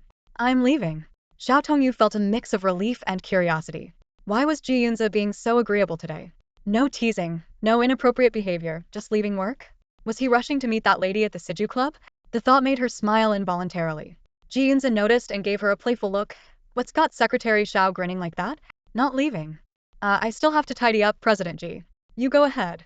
Xiao Tongyu quickly replied. We'll go together. Ji Yunze pointed at the product catalog on the desk. Forget about that. We'll go to the store directly, and you'll come with me. Xiao Tongyu was startled. Go where? Soon, they arrived at the exclusive Stefano Ricci boutique. This was the only store in the city, and it operated on a membership and appointment basis. Normally, one couldn't enter without booking a week in advance. But Ji Yunze walked right in, greeted by the store manager's warm smile. President Ji, why didn't you inform us in advance? We could have sent someone to the parking lot to greet you. The manager bowed. Ji Yunze lounged on a leather sofa. It was a spur-of-the-moment decision. Of course, President Ji. You are welcome anytime. The manager beamed even more obsequiously. Would you like something to drink? I'll have it prepared. Ji Yunze turned to Xiao Tongyu. What do you want to drink? Caught off guard, Xiao Tongyu waved her hands. I'm fine, President Ji. Ji Yunze shifted his position and continued. Tell him the item numbers you picked earlier. Xiao Tongyu efficiently recited several item numbers to the manager, adding, Manager, President Ji's jacket size is usually 50A, and for trousers, he might need 52A or 54A. If they're too big, they can be altered, but the length must be sufficient. The manager bowed respectfully and went to fetch the clothes. Ji Yunze stood up and leaned close to Xiao Tongyu's face. Not bad, Xiao Tongyu. You know my leg length. Feeling the warmth of his breath, Xiao Tongyu instinctively moved aside. Ji Yunze continued, By the way, no need to alter the trousers, he grabbed her hand. When you're around, my third leg tends to grow, and it might rip the pants. Xiao Tongyu gave him a look as if he were crazy. President Ji, this is a public place. Public place? It's just the two of us here. Ji Yunze said, pinching her cheek. President Ji. Xiao Tongyu exclaimed. Footsteps approached, and Xiao Tongyu quickly shook off Ji Yunze's hand and stepped aside. The manager returned with 3 suits. President Ji, shall I escort you to the fitting room? Do you need assistance? Ji Yunze glanced playfully at Xiao Tongyu. No need. While Ji Yunze was trying on the suits, Xiao Tongyu asked a nearby clerk, Are there no other customers scheduled for this time slot? The clerk seemed nervous. There are, but they might be running late. Sorry, I'm new here and not very sure. Xiao Tongyu reassured her. It's all right, I was just asking. No need to be nervous. Just then, an elegant woman in a fitted dress and high heels walked into the store, accompanied by another equally refined woman. Standing near the fitting room, Xiao Tongyu didn't notice them at first. The manager hurried over to welcome them, Mrs. Ji. Hearing the manager, Xiao Tongyu turned around in shock. In an instant, Qian Su spotted her and gave her a meaningful look. Oh my god, it's really Ji Yunze's mother, Mrs. Ji. Their eyes met. Though Mrs. Ji wore a faint smile, Xiao Tongyu felt as if she had plunged into an icy abyss, a wave of suffocation instantly crashing over her. The vivid memory of their unexpected meeting at Ji Yunze's villa surged back. She steadied herself and quickly stepped forward, Mrs. Ji. Qian Su nodded slightly, her tone calm. Secretary Xiao, is Mr. Ji inside? Xiao Tongyu nodded in affirmation. Qian Su understood, knowing her son, who rarely set foot in physical stores, had come here to try on clothes himself. The intention was clear. She then introduced the distinguished middle-aged woman beside her. This is my sister-in-law, the second Mrs. Ji. Xiao Tongyu respectfully greeted her, silently admiring the elegance of the Ji family women. When Xu Hui smiled in response and then whispered to Qian Su, Sister-in-law, is Yunze's secretary always this stunning? Qian Su answered with a meaningful look. At that moment, Ji Yunze pushed the door open, wearing a perfectly tailored dark gray suit with a white shirt, exuding both nobility and nonchalance. He greeted his mother and aunt as if nothing was out of the ordinary. When Xu Hui, unreserved as always, asked, Yunze, why did you come to buy clothes yourself? Ji Yunze replied nonchalantly, just on a whim. Then he beckoned to Xiao Tongyu. Come here, help me with my tie. Xiao Tongyu's alarm bells rang, suspecting Ji Yunze had ulterior motives. Was he trying to cut off her escape routes by being so intimate in front of the elders? Countless scenarios of family drama flashed through her mind. She couldn't understand why Ji Yunze was putting her in such an awkward position. Seeing her hesitation, Ji Yunze frowned slightly. Still not coming? Xiao Tongyu dared not delay and quickly stepped forward. She expertly tied his tie, her movements fluid, hoping to get it over with quickly. How does it look? Ji Yunze asked lazily, hands in his pockets. Looks good, Mr. Ji, Xiao Tongyu replied, ignoring the presence of his mother and aunt. The store manager approached at the right moment. Mr. Ji, would you like to try the other 2 suits? Ji Yunze nodded and signaled Xiao Tongyu to take the other 2 suits. You come with me. Xiao Tongyu felt as if struck by lightning, silently protesting with her eyes as she turned her back to the elders. Ji Yunze remained unmoved, even threatening. Is Secretary Zhao's leg broken? Need me to help you? Xiao Tongyu had no choice but to comply. No, I'm coming, Mr. Ji. She felt the burning gaze from behind, wishing she could disappear on the spot. Wen Shuhui stared in shock as the fitting room door closed.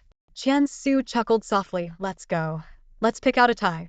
Inside the fitting room, Ji Yunze crossed his arms, watching Xiao Tongyu with interest. She urgently motioned for him to be quiet, listening intently for any sounds outside. What are you doing? Ji Yunze asked. Xiao Tongyu lowered her voice. Mr. Ji, if you need to change, do it quickly and quietly. Aren't you afraid Mrs. Ji and the others will hear? Ji Yunze was unconcerned. I've never been afraid.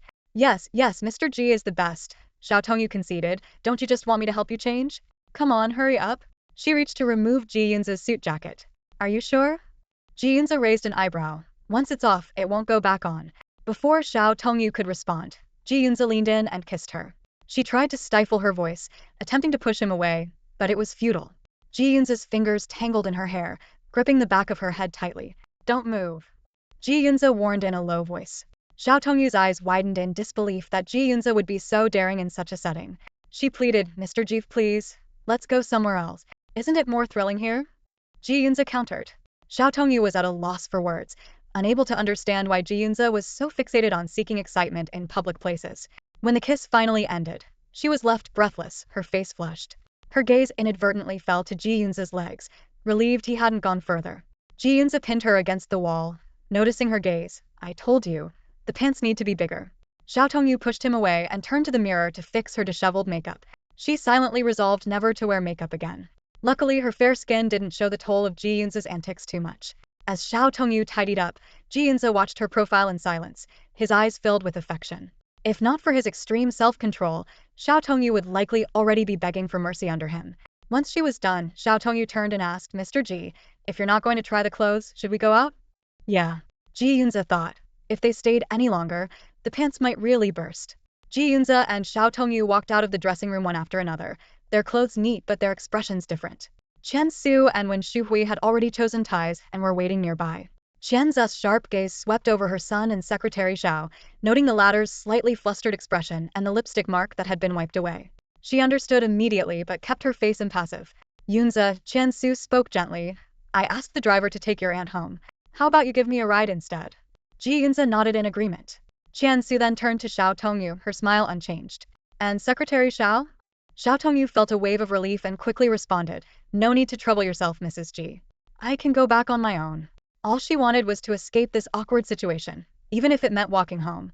After brief goodbyes, Ji Yunze and Qian Su got into the Rolls-Royce. Wu Yan, the driver, tactfully raised the partition between the front and back seats, giving the mother and son some privacy. The car was silent for a moment. Ji Yunze rolled down the window, lit a cigarette, and tapped the armrest with his long fingers, lost in thought. Qian Su broke the silence with a light laugh. Was it deliberate? Ji Yunze turned to her. What was? Do you think I don't know you? Qian Su looked her son in the eye. Coming to the store to try on clothes suddenly, did you know I had this time slot reserved?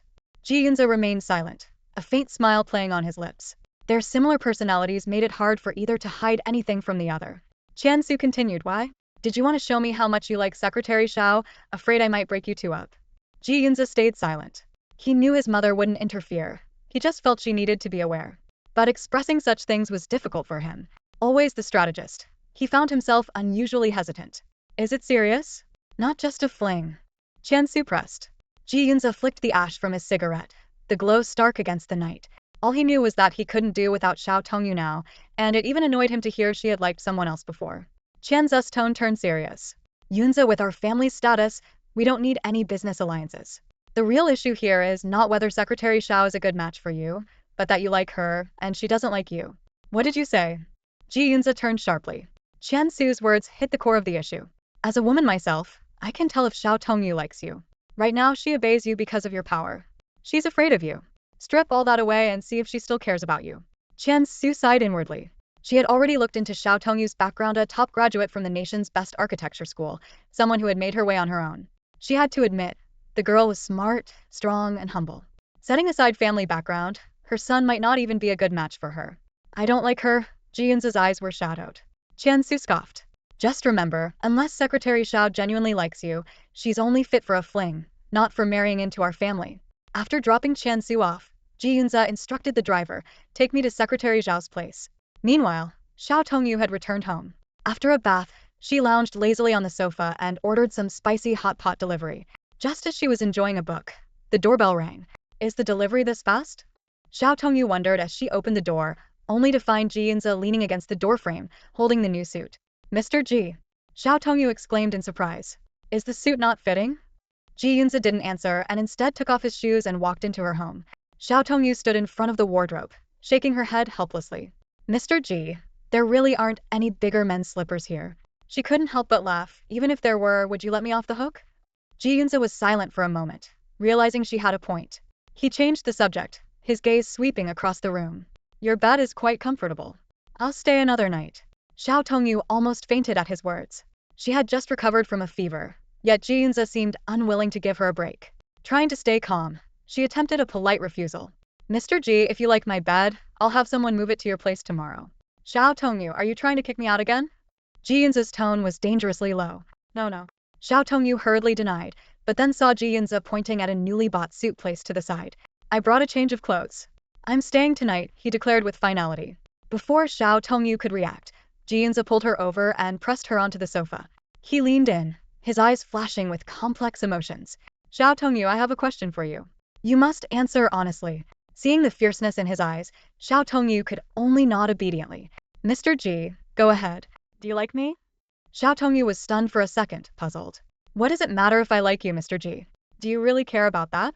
It matters. Answer me. Ji Yunze's tone grew more severe. The truth? Yes.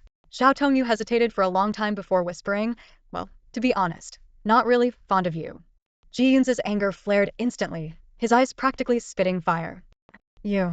Terrified, Xiao Tongyu buried her face in his chest, pleading softly. I'm sorry, Mr. Ji. If you really want me to like you, I'll try. For some reason, Ji Yunze suddenly felt helpless in the face of her pleading. Seeing his silence, Xiao Tongyu looked up with tearful eyes, pitifully biting her lip. Please don't be mad, Mr. Ji, okay? Just then the doorbell rang. Xiao Tongyu's eyes lit up. Mr. Ji, my food delivery is here. I haven't eaten yet. No, finish first, then you can eat.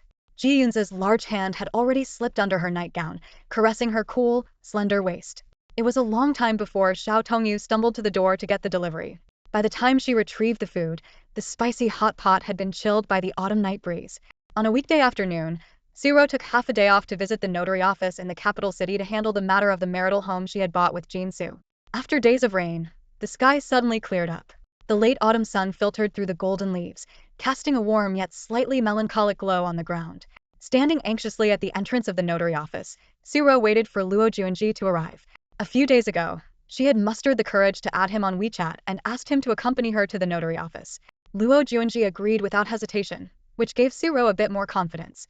Just then, a familiar voice called from behind, Siro. She turned around to see Jinsu standing in front of her, wearing the light brown long coat she had once spent a month's salary to buy for him. He looked somewhat disheveled, and seeing him made Siro feel a wave of disgust.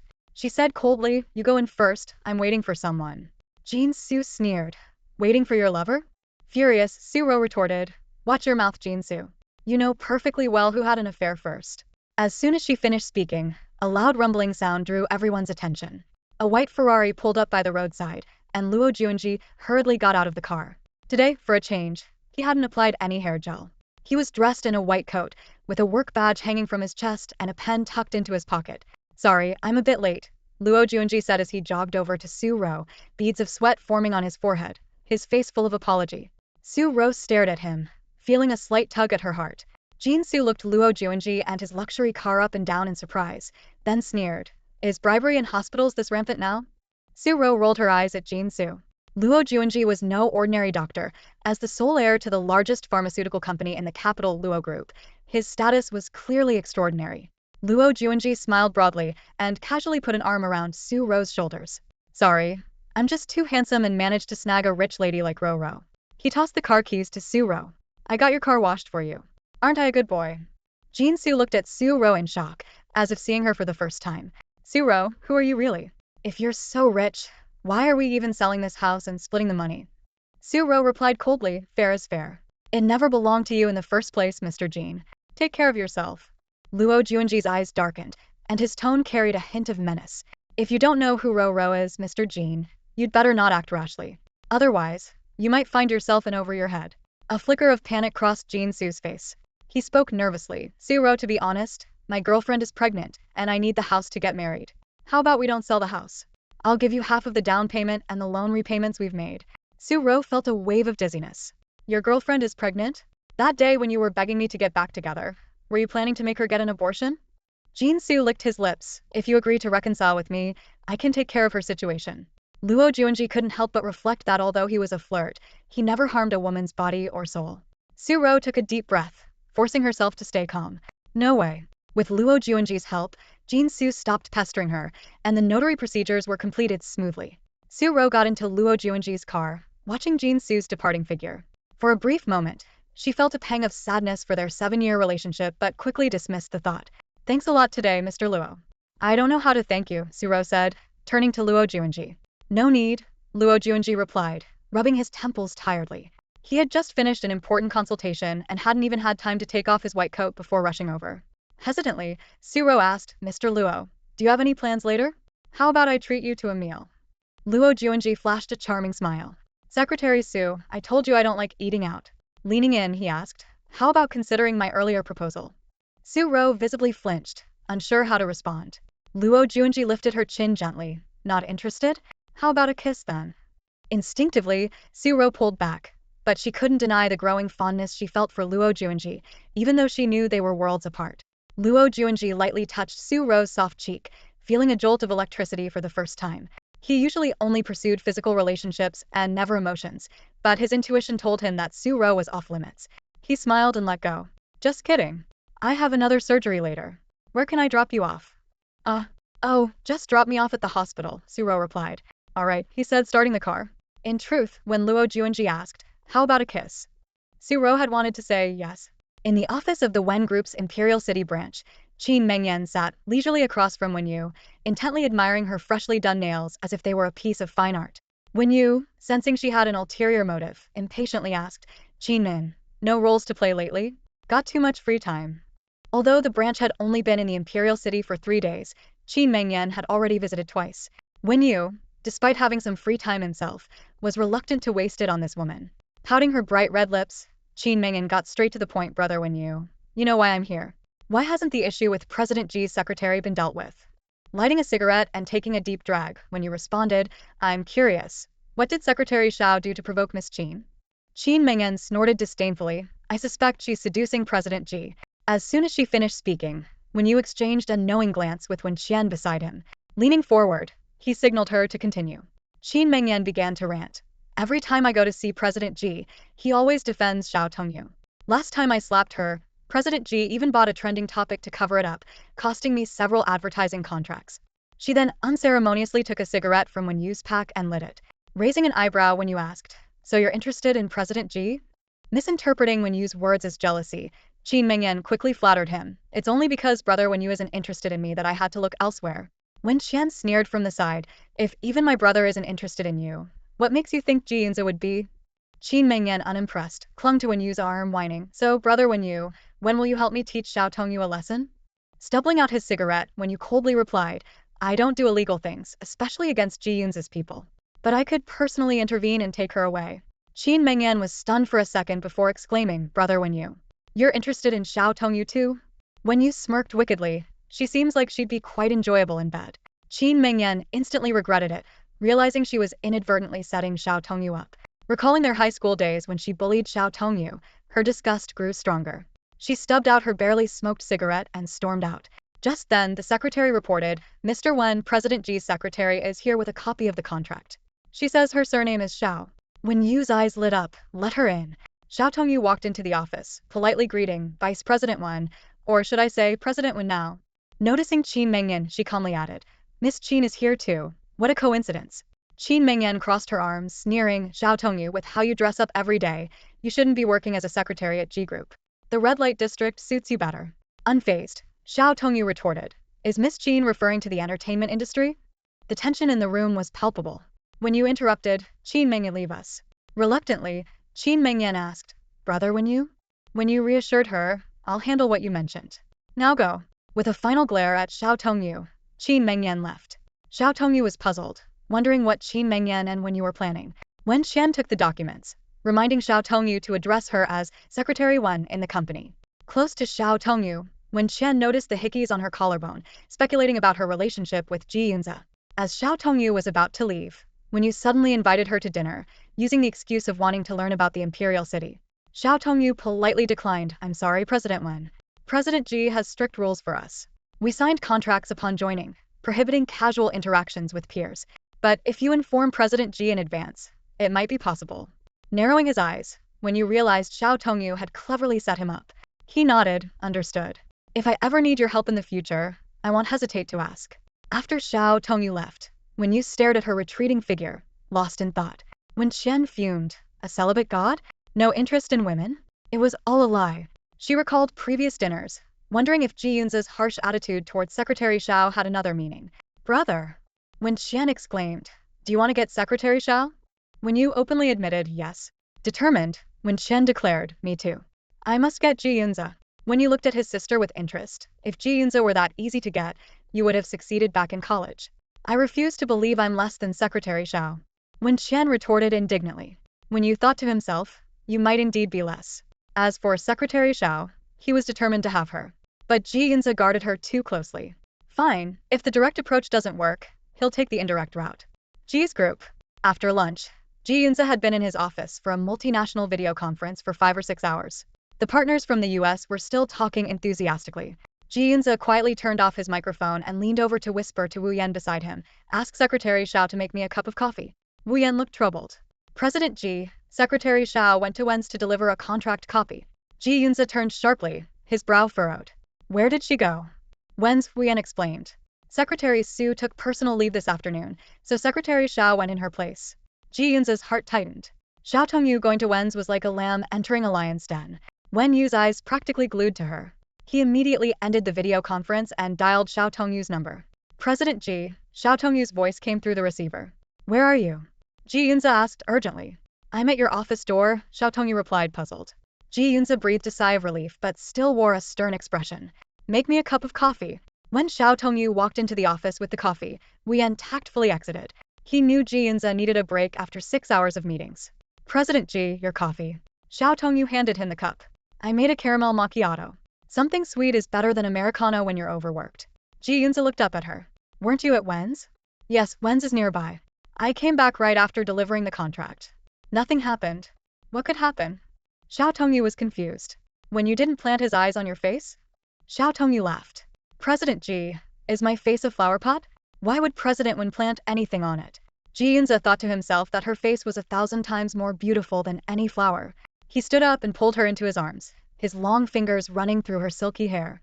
When you likes you, he said softly. Xiao Tongyu replied gently, President Ji, to be honest, no man has ever liked me. She briefly recounted her past. Her parents passed away when she just graduated from elementary school, leaving her without support during her budding youth. She only saw Lin Xiao as a lifeline. Boys avoided her, thinking she was strange. In college, she focused solely on her studies and had little interaction with the opposite sex. The only confession she ever received was from Lin Xiao not long ago, but its sincerity was questionable. Ji Yunze bluntly said, he wants to sleep with you. A wave of bitterness surged in Xiao Tongyu's heart, making her feel her worth was limited to that. She gently pushed Ji Yunze away and changed the subject. President Ji, are you continuing with the meeting? Yes, wait for me. Okay. Another hour passed before the meeting ended. Ji Yunze played with a strand of hair he had taken from Xiao Tongyu, twisting it repeatedly around his finger. He closed his laptop and said to Wu Yan, give me one of your hairs. Wu Yan was stunned but complied. Ji Yunze carefully compared the two strands, finding Xiao Tongyu's to be finer and smoother, with a distinctly different texture. He silently pocketed her hair, feeling he might be beyond saving. As he walked out of the office, Ji Yunze saw Xiao Tongyu asleep at her desk. Her side profile was peaceful, her long hair cascading over her shoulders. Her rosy cheeks and long lashes made her look like a doll. He smiled indulgently and softly instructed Wu Yan to take Secretary Zhao's bag before lifting her into his arms. The Rolls-Royce parked outside Xiao Tongyu's apartment. She remained asleep the entire way, resting quietly with a light blanket over her. Ji Yunze read documents while absent-mindedly playing with her hair, completely captivated. He stared at her silky locks, contemplating whether to pull out a few more strands for safekeeping. Ji Yunze never imagined he would one day find himself in such a predicament. He reached out and ran his hand through the cascade of black hair, the slight movement startling Xiao Tongyu. She furrowed her brows and slowly opened her eyes, momentarily disoriented. Looking around, she realized she was sitting in Ji Yunze's car, not in the office as she remembered. Mr. Ji, how did I end up here? Xiao Tongyu asked, bewildered. Ji Yunze raised an eyebrow and retorted, do you think Assistant Wu carried you to the car, or did I? The question left Xiao Tongyu momentarily stunned. After a brief haze, her mind suddenly cleared. Wait, was it you who carried me from the office to the car? Yes, Ji Yunze replied curtly. Xiao Tongyu felt a wave of dizziness and silently prayed, I hope no one saw that. Sensing her unease, Ji Yunze nonchalantly asked, what are you afraid of?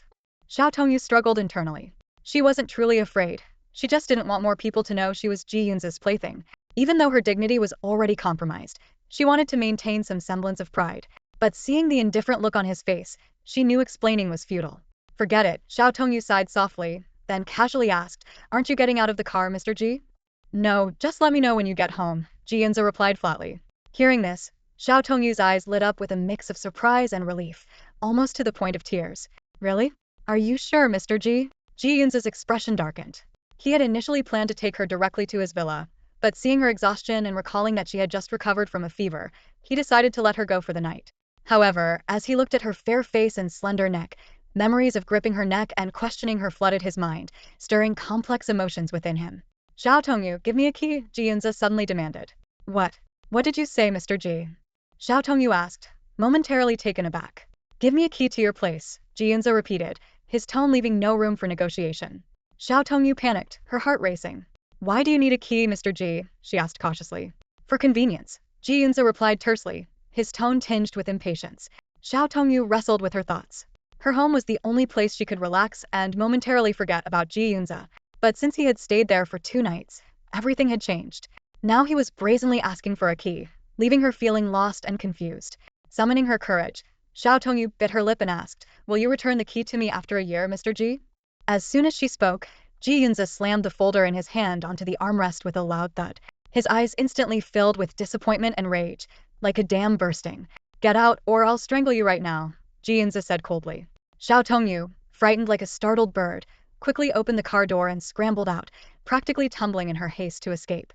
On a weekday morning, Xiao Tongyu stood at the entrance of the police station, her expression heavy. The call from Captain Lu Wei last night seemed to drag her back into the nightmare from 13 years ago. Back then, as a young teenager, she was repeatedly forced to step into the police station, facing various pieces of evidence and witnesses, recalling every detail related to her parents' case. That painful experience was like a wound that never healed, bleeding afresh every time it was touched. Tong Tong.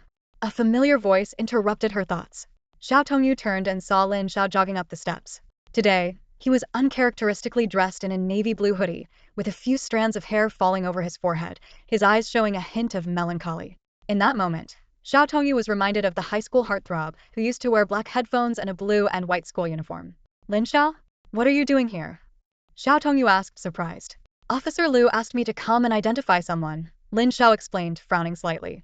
He was puzzled too, as he had never been involved in the investigation of Xiao Tongyu's parents' case over the years. Even at the time of the incident, he knew nothing about the details. However, seeing Xiao Tongyu brought him a small sense of relief. Xiao Tongyu let out a soft "oh" and didn't say much more. The two of them walked into the police station together. In the meeting room, Lu Wei laid out 3 photos on the table. Take a look at these 3 people and see if any of them look familiar to you, he said, his gaze shifting between the two of them. Xiao Tongyu and Lin Xiao immediately leaned in to examine the photos. The 3 men in the pictures were quite different from each other. One was a middle-aged man with a square face and stubble, appearing to be in his 40s. Another wore glasses, had a thin face and deep wrinkles. The third had dark skin and a prominent scar on his face. Xiao Tongyu frowned, trying hard to remember where she might have seen these men, but nothing came to mind. Meanwhile, Lu Wei's eyes were fixed on Lin Xiao, trying to catch any clues from his reaction. In reality, Lu Wei's true purpose in calling Lin Xiao was not just to identify someone, but to gauge how much he knew about Xiao Tongyu's parents' case. Lu Wei had initially wanted to contact Lin Tianhao, but was politely refused with the excuse of being too busy. Considering that Lin Tianhao was not a suspect and the case had been cold for years, the police couldn't force an investigation. To avoid backlash from influential businessmen, Lu Wei decided to settle for Lin Xiao. Unexpectedly, Lin Xiao agreed without hesitation. Xiao Tongyu looked up and asked, Officer Liu, I've never seen these 3 people. Who are they? Lu Wei replied seriously. These 3 are wanted fugitives who have committed similar crimes over the past 10 to 20 years, mainly causing car accidents that resulted in serious injuries or deaths. In the case of the Xiao couple, the car with the faulty brakes was rarely used and only driven on weekends. Xiaoming usually commuted in another fully functional car, so the accident car was often parked in the Xiao family's garage. I suspect that when the culprit tampered with the car, you might have seen something by chance. Xiao Tongyu tried hard to recall if she had seen any suspicious strangers near her home back then, but too much time had passed, and even if she had seen someone, she could no longer remember their faces. Lin Xiao looked directly into Lu Wei's eyes and asked, Officer Liu, why did you call me here to identify someone? My family lives far from the Xiao family, so it's unlikely I would have come into contact with their car. Lu Wei explained, Lin Xiao, because your family and the Xiao family were close back then, I thought you might have visited the Xiao family often and might have seen something by chance. From Lin Xiao's expression as he looked at the photos, Lu Wei was almost certain that even if the Lin family was involved in the Xiao family's case, Lin Xiao himself was unaware. His gaze was straightforward, without the slightest hint of evasion or guilt, as if he was trying his best to remember. Oh, Lin Xiao seemed to accept this explanation. I actually rarely went to the Xiao family. Alright, let's call it a day then. Lu Wei was about to put away the photos when Xiao Tongyu spoke up again. Officer Lu, is the person who tampered with the brakes among these three? Hearing this question, Lu Wei leaned forward slightly, resting his elbows on the table. There are many ways to kill, he began to explain. The simplest is impulsive murder, which can be done with a knife.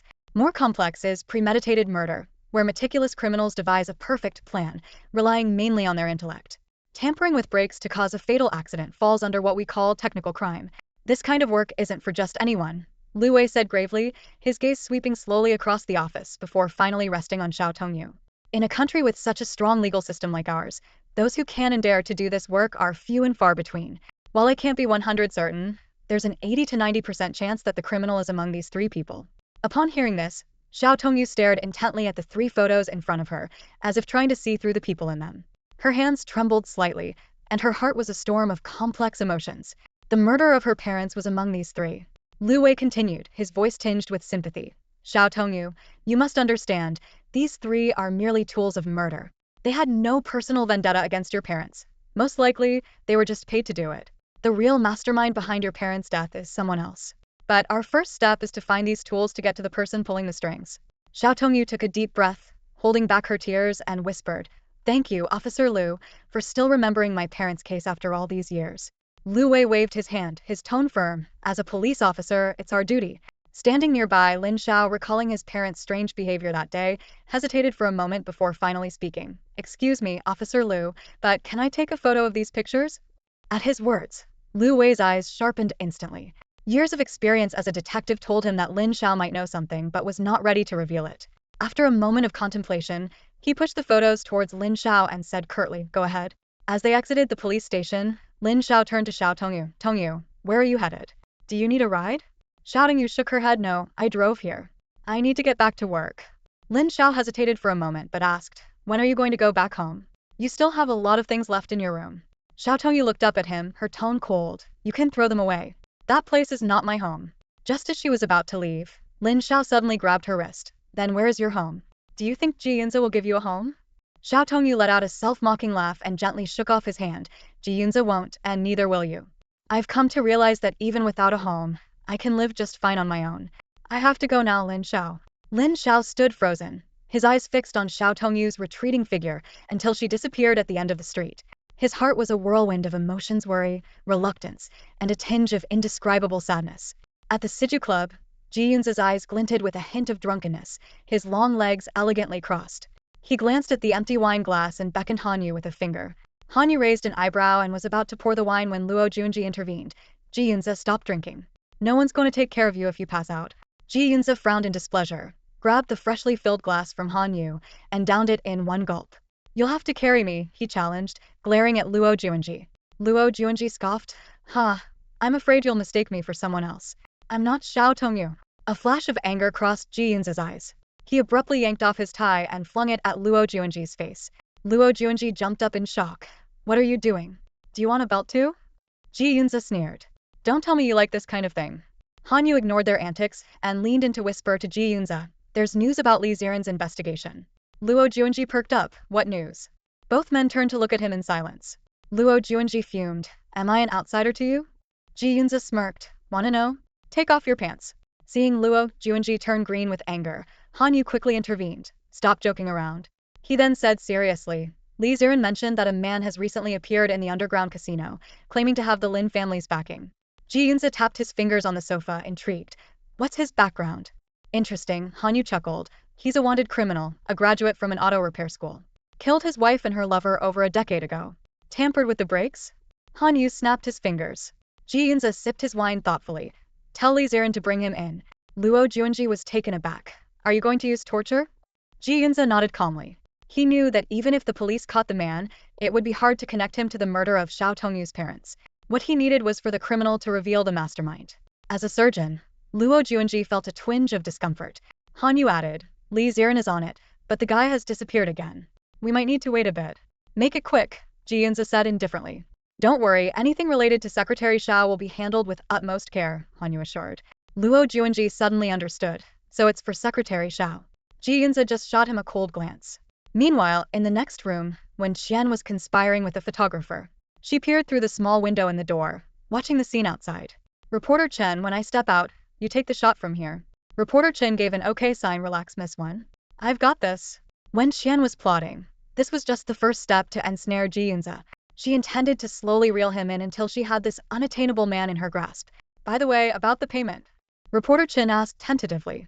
Once it's done, you'll get every penny, Wen Qian promised. As midnight approached, Ji Yunze and Han Yu exited the room. Luo Juanji had already been called back to the hospital for an emergency. Han Yu asked, where are you staying tonight? Implying whether Ji Yunze wanted to use the suite upstairs. Ji Yunze's mind flashed to Xiao Tongyu's sweet face. Ever since that night they spent together, he hadn't returned there. Without her, he had grown unaccustomed to sleeping alone. But Xiao Tongyu always reminded him of the one-year deadline, which both frustrated and helplessly bound him. Home, Ji Yunze said with a touch of resentment. They had barely walked a few steps when a drunken woman stumbled towards them. Ji Yunze recognized her as Miss Wen and tried to avoid her, but she fell straight into his arms. Instinctively, he caught her but quickly pushed her away, not wanting her close. Han Yu was startled. Was this woman doing it on purpose? When Qian looked up with teary eyes and said softly sorry. She had intended to use the opportunity to get closer to Ji Yunze, but ended up falling to the ground when he pushed her away in disgust. Ji Yunze and Han Yu walked away without a second glance. Han Yu smirked. Do you know her? Yeah, she's tired of living, Ji Yunze replied, pulling out a handkerchief to wipe his hands, then tossing it to Han Yu. Han Yu looked at it with disdain. Why are you giving it to me? I don't want it either. The next morning, as soon as Xiao Tongyu stepped into the Ji Corporation building, she felt the peculiar stares around her. From the entrance to the elevator, it was as if she was walking on an invisible knife's edge, with whispers behind her back piercing her like sharp blades. She couldn't help but wonder why the incident of Ji Yunze forcibly kissing her in the elevator, which had seemingly died down, was suddenly resurfacing. Just as she sat down at her desk to organize her things, Su Ro burst in, practically shoving her phone in Xiao Tongyu's face. Tong Tong, have you seen the trending topics? Xiao Tongyu looked puzzled. What trending topics? I don't really keep up with those. Su Ro quickly swiped her phone screen and showed it to Xiao Tongyu. The trending list prominently featured titles like G Corp President Falls for Winaris, Love in High Society, and G Corp President Midnight Embrace with Dream Lover. Clicking through, there were countless photos of a tall man holding a woman, who shyly buried her face in his chest. Although their faces weren't clearly visible, the silhouettes unmistakably belonged to Ji Yunze and Wen Qian. The comments were filled with envy and blessings. Glancing at a few posts, Xiao Tongyu let out a light laugh and handed the phone back to Su Ro. Got it. Let's get to work. Su Ro looked at her curiously and whispered, Did you and President Ji break up? Xiao Tongyu found it amusing. I was never in a relationship with President Ji, so there's no breakup. Su Ro was unconvinced. But President Ji seemed so. Xiao Tongyu interrupted her. President Ji was just playing around with me. He doesn't need to inform me about his relationships or marriage, and I have no right to ask. It dawned on her that Ji Yunze had probably not been paying attention to her these past few days, because things were progressing with Miss Wen. Those whispers behind her back were likely people thinking she had been dumped by Ji Yunze and enjoying the spectacle. They clearly didn't understand what kind of person Ji Yunze was. He would never genuinely care for someone like her, who had nothing to offer. Xiao Tongyu had seen through this long ago. She wondered if it was time to return the unused black card he had given her. Meanwhile, in Ji Yunze's office, he was staring at his phone with a furrowed brow, a surge of anger rising within him. When Qian had really overstepped her bounds, daring to scheme against him so openly. If it weren't for the close relationship between his father Ji Junping and Wen Tianfu, Ji Yunze would have had no qualms about retaliating harshly. Yes, Ji Yunze was that ruthless, a man with no moral bottom line. His phone suddenly rang, and seeing the caller ID, he reluctantly answered. Grandfather. Yunze, why didn't you tell me you have a girlfriend? I've been worrying for nothing. The deep, joyous voice of the elderly Mr. Ji came through the phone. Ji Yunze pinched the bridge of his nose. You got it wrong, grandfather. What do you mean wrong? Isn't that you in the photos? No, it's not me. 3 seconds of silence. The old man probably experienced a roller coaster of emotions. Alright then, goodbye. Wait, you brat. That definitely looks like you. Even if it's not, you must find me a granddaughter-in-law by the end of this year. There's only 1 month left. Goodbye, grandfather. You brat, you. Ji Yunze angrily threw his phone to the ground. Wu Yan, standing nearby, carefully picked it up. Remove the trending topics. Yes, President Ji. And do we still have the information we gathered on Wen Yu? Yes, President Ji. Ji Yunze's voice was devoid of warmth. Give that to the media. Buy the trending spots and keep it up for a month. Wu Yan asked, do you mean the information about Wen Yu and Miss Jean, or everything? Understood, President Ji. At that moment, Xiao Tongyu knocked and entered the office. Wu Yan discreetly exited. President Ji, your coffee. Xiao Tongyu placed the cup on Ji Yunze's desk. I used new coffee beans today, with a hint of citrus. Please try it. Ji Yunze looked up and asked, "What, Secretary Xiao thinks I've changed my taste?" Xiao Tongyu quickly explained, "No, President Ji. The previous geisha beans just ran out. I've already requested a restock. This St. Helena blend is also quite good. If you don't like it, I can switch to tea." Ji Yunze took a sip of the coffee. The rich, chocolate-like sweetness filled his mouth, followed by lingering notes of citrus and wine. His previously irritable mood eased considerably. "It's all right. By the way, President Ji, the afternoon meeting has been moved up by half an hour. Everything else remains the same." "Got it. If there's nothing else, I'll be going, President Ji." Xiao Tongyu respectfully turned to leave. Ji Yunze suddenly spoke. "Xiao Tongyu, don't you have anything to ask me?" Xiao Tongyu looked puzzled, then smiled sweetly. "No, President Ji. What's up with this woman? Hasn't she seen the trending news?" Ji Yunze frowned in thought, a hint of confusion flickering in his eyes. The entire company was buzzing with gossip. Even the rarely online old Master Ji had heard about it. How could Xiao Tongyu be completely oblivious?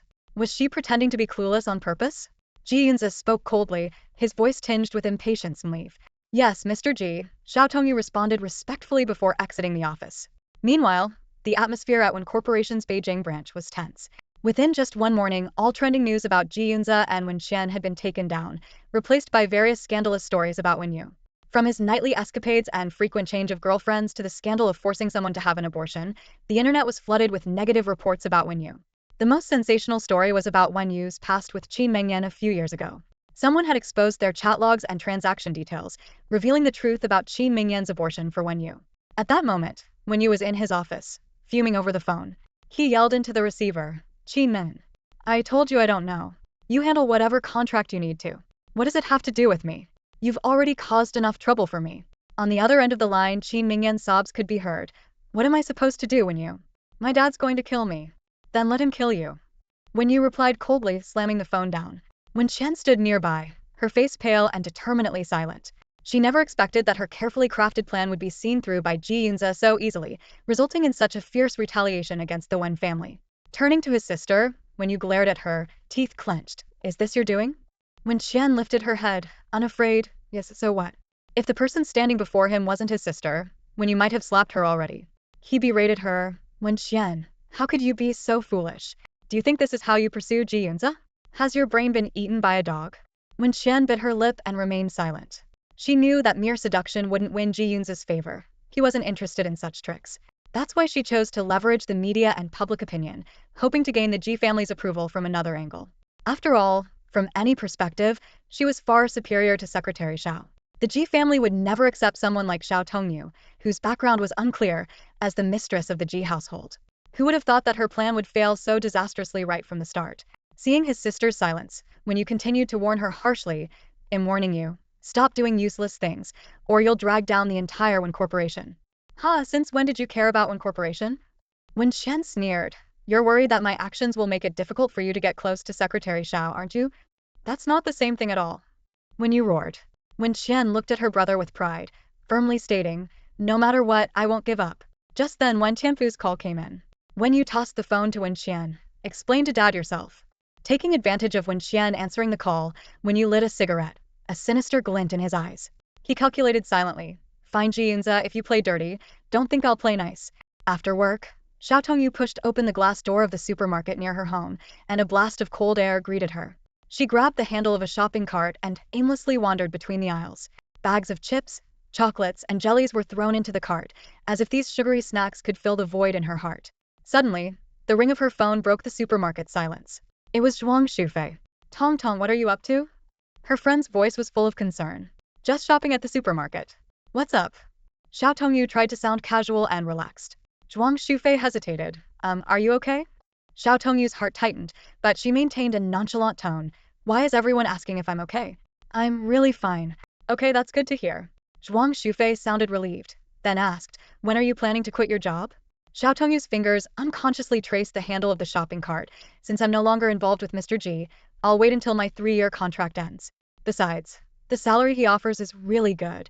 Even as she said this, she wasn't sure if it was her true feelings or if she just couldn't let go of Ji Yunze. But what did it matter if she couldn't let go? Ji Yunze never cared about her, and holding on would only hurt herself. Sensing her mood, Zhuang Shufei quickly changed the subject. "Let's not talk about that. I have some good news. Qin Mengyan got kicked out of our crew. It's so satisfying. Really? Is it because of her past with Mr. Wan? Xiao Tongyu's attention was successfully diverted.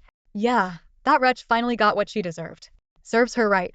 Neither she nor that man are any good, Zhuang Shufei said gleefully, but now we have to reshoot all her scenes, and the investors are chasing her for compensation. Xiao Tongyu couldn't help but laugh. Why are you so happy? Doesn't that mean you have to reshoot your scenes with her too? I'm happy for you. Justice is served. Zhuang Shufei didn't mind at all. As for the reshoots, it's no big deal. After chatting a bit more, they ended the call. Xiao Tongyu put her phone back in her pocket and was about to continue shopping when a deep voice suddenly called out. Miss, could you help me? She turned to see an elderly man approaching her. He was dressed plainly with mud-stained shoes, but his hair was neatly combed and his face bore a kind smile. What's the matter, sir? Xiao Tongyu asked politely. The old man held up a bag of tomatoes, looking a bit embarrassed. This supermarket doesn't accept cash, only mobile payments. I don't have a smartphone. Could you help me pay? I'll give you the money. Of course, Xiao Tongyu replied cheerfully. Did you weigh the tomatoes? Weigh them? Where do I do that? The old man looked confused. I'll help you, sir. Xiao Tongyu pushed her cart and led the old man to the weighing station, affixed the price tag, and then accompanied him to the checkout counter. After paying, the old man looked apologetic as he saw the price. I'm sorry, I bought more than I intended. I only have 10 yuan with me. How about I give you a few tomatoes? No need, sir. Xiao Tongyu waved her hand with a smile. It's not much. My card is still over there, so I should get back. The old man insisted on giving her the crumpled 10 yuan note. I can't let you do this for free, miss. Please take it. It's all right, really. You don't need to pay me. I have to go now. Xiao Tongyu politely declined, her smile warm and bright. Outside the supermarket, the old man walked for about 5 or 6 minutes until he reached a Bentley parked by the side of the road. A man in a black suit respectfully opened the door for him. Mr. Li. The old man nodded and got into the car. He changed out of his muddy shoes into a pair of polished leather ones and donned an expensive velvet coat. As the car started, the man in the black suit hesitated before asking, How is Miss Xiao? Keep observing her, the old man replied, though his face showed a satisfied smile. Meanwhile, at the Imperial Hotel, Zhuang Shufei had just finished shooting her last scene of the day and felt a mix of emotions. Although she wanted nothing more than for Xiao Tongyu to break free from Ji Yunze, now that he had actually abandoned her friend, she couldn't help but worry about how Xiao Tongyu would cope. Her assistant Tian curiously asked, Shufei, Qin Mengyan is done for. Why don't you seem happier? Wang Xinrong glared at Tian. What do you expect her to do? Beat drums and gongs? The paparazzi would have a field day. It's important to know when to stop. Gloating isn't good. Tian stuck out her tongue and fell silent. Zhuang Shufei stretched. All right, we're done for the day. Finally, we can go home. Wang Xinrong and Tian packed up and walked ahead. Zhuang Shufei, playing with her phone, suddenly received a message. Miss Zhuang, turn around. She turned in surprise to see Han Yu standing there, hands in his pockets, looking at her with a lazy grin. Shufei. Wang Xinrong sensed something was off and started to speak. Zhuang Shufei interrupted her. Sister Wang, you and Tian wait in the car. Seeing Wang Xinrong's hesitation, she added, Don't worry, the paparazzi won't catch us. Wang Xinrong nodded and led Tian towards the parking lot. Zhuang Shufei confidently walked towards Han Yu, the sound of her high heels clicking crisply on the floor. There was a barely noticeable hint of nervousness on her face. She still felt uneasy about not having formally apologized to Han Yu for the last time she inexplicably threw up on him. Young Master Han, what's the matter? She asked, trying to appear calm. She was secretly relieved that she had already sent Wang Xinrong and Tian away. If Wang Xinrong found out about this, she would never stop nagging. Han Yu looked her up and down, a slight smile playing on his lips. Miss Zhuang, you haven't been drinking today, have you? Zhuang Shufei's face turned red immediately, and she hastily explained, No, last time was an accident. It was my fault, and I should apologize to you. A cunning glint flashed in Han Yu's eyes. Including the time at Siju, doesn't that mean you owe me 2 favors now? Zhuang Shufei responded straightforwardly.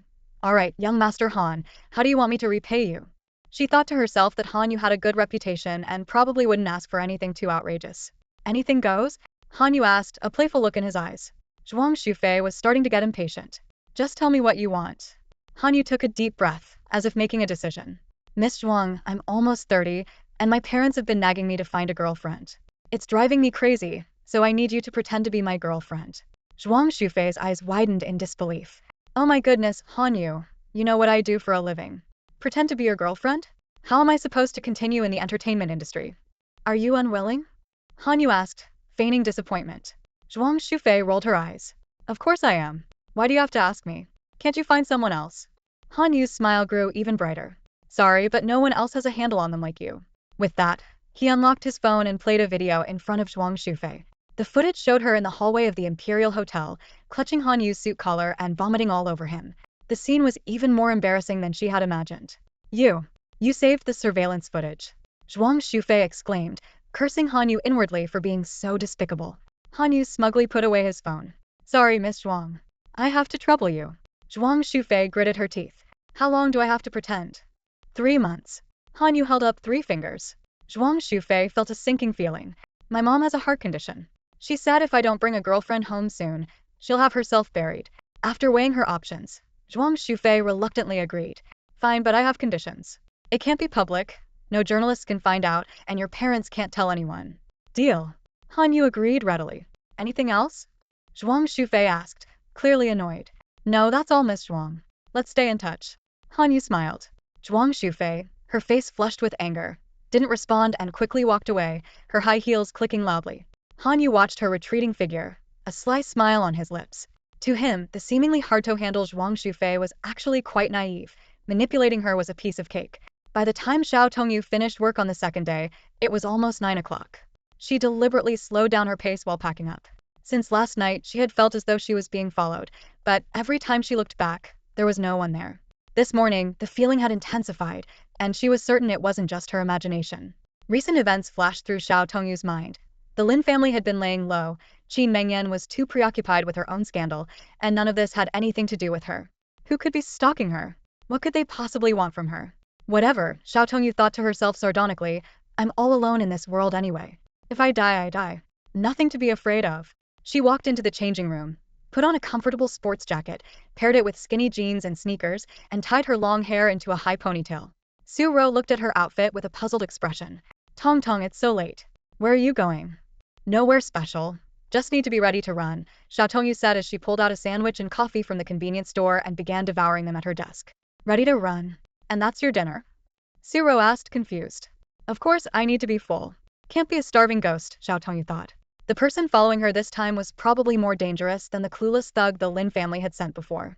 She might not be able to escape this time. She quickly finished her food, tossed the wrappers into the trash, and turned to Su Ro. Ro, if I don't show up tomorrow or if I die, please cut out that picture of the male celebrity from the chocolate milk and place it on my grave.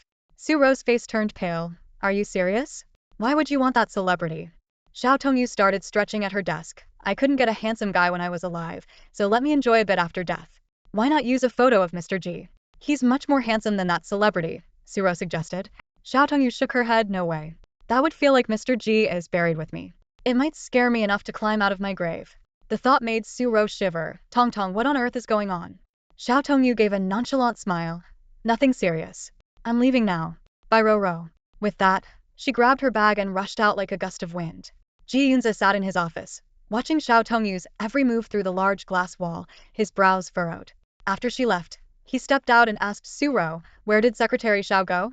Mr. Ji. She said she changed clothes to make it easier to run. I have no idea what she meant. Ji Yunze pressed his lips together, said nothing more, and returned to his office. A white Audi pulled out of the Ji Corporation parking lot. As it passed the second intersection, a black Mercedes parked by the road immediately started up and followed closely. Xiao Tongyu smirked, thinking that these people must have figured out her route home and planned to ambush her at the parking lot. Unlike the blatant motorcycle tailing her last time, the black Mercedes was cautious, maintaining a distance of 1 or 2 car lengths, afraid of being noticed. Xiao Tongyu weighed her options. Flee, seek help, or confront them head-on. She deliberately slowed down, causing the cars behind to overtake her. The black Mercedes followed suit, staying close. At a red light, Xiao Tongyu glanced in the rearview mirror and saw 4 burly men in black clothing inside the Mercedes, their faces obscured. With such a lineup, she knew a confrontation was hopeless. Xiao Tongyu wondered who on earth would send 4 strong men after a defenseless woman. Going home would be walking into a trap, and hiding in a mall wouldn't last long. Reporting to the police? The black Mercedes hadn't made a move yet, so there was no case.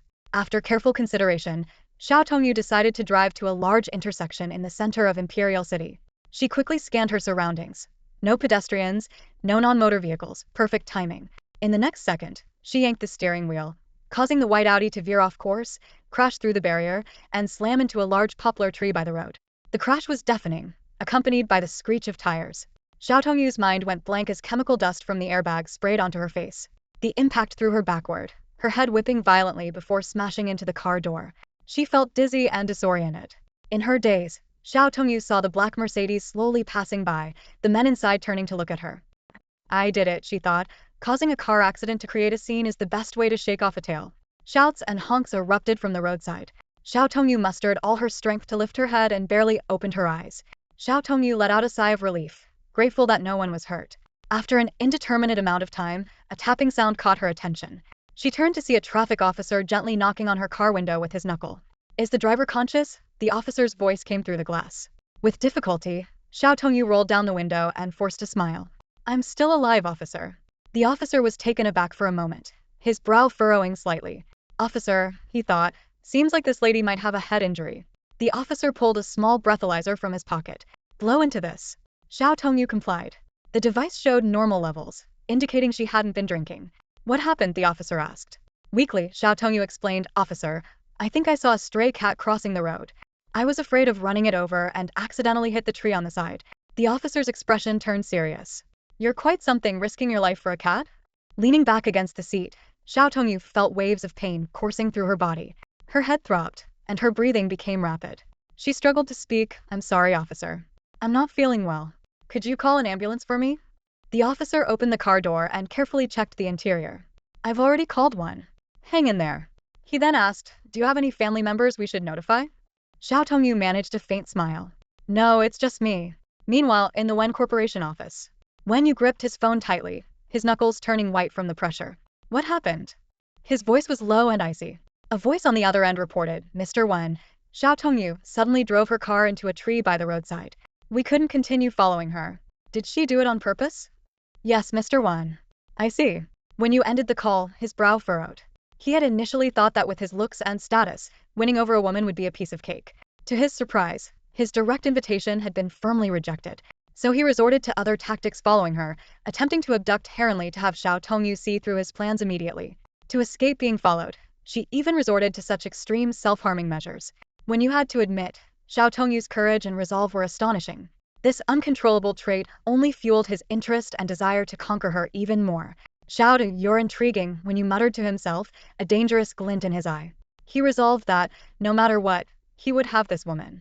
In the office of the chief of surgery at the Imperial Capital Hospital, Luo Juanji was on night duty. Suddenly, the phone in the emergency room shattered the silence of the night. An urgent voice on the other end said, Chief Luo, we have a car accident victim here. Dr. Liu has a sudden stomach issue.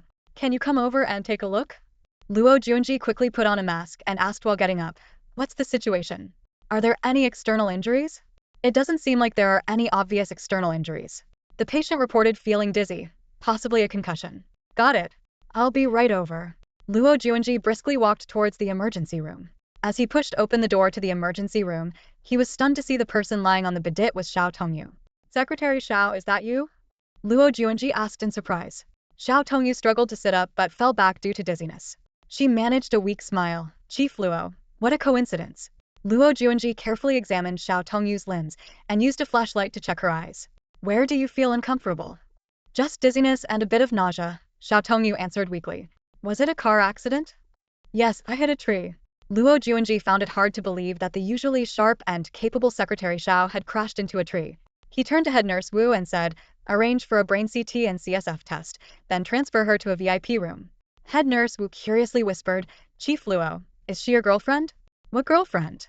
In the entire imperial capital, there's probably only one person who would dare touch her. Luo Juanji replied irritably. Who? Head nurse Wu asked, even more intrigued. Luo Juanji ignored her, pulled out his phone, and walked out of the emergency room.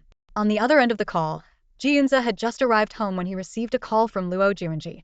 Ji Yunze, I've got some explosive news. How about swapping another shop? Luo Juanji cut straight to the point. No time. I'm annoyed, Ji Yunze replied impatiently. Hey, wait, it's about Secretary Xiao. It's even juicier than the last time. Are you sure you don't want to hear it? Upon hearing Xiao Tongyu's name, Ji Yunze immediately became interested. Go on, we can talk about the shop later. Secretary Xiao was in a car accident. She's in our hospital's emergency room right now. Before Luo Juanji could finish, the call was abruptly cut off. Ji Yunze threw on his coat and rushed out of his house. In the VIP room, Xiao Tongyu sat on the bed with a bewildered expression, her head wrapped in bandages.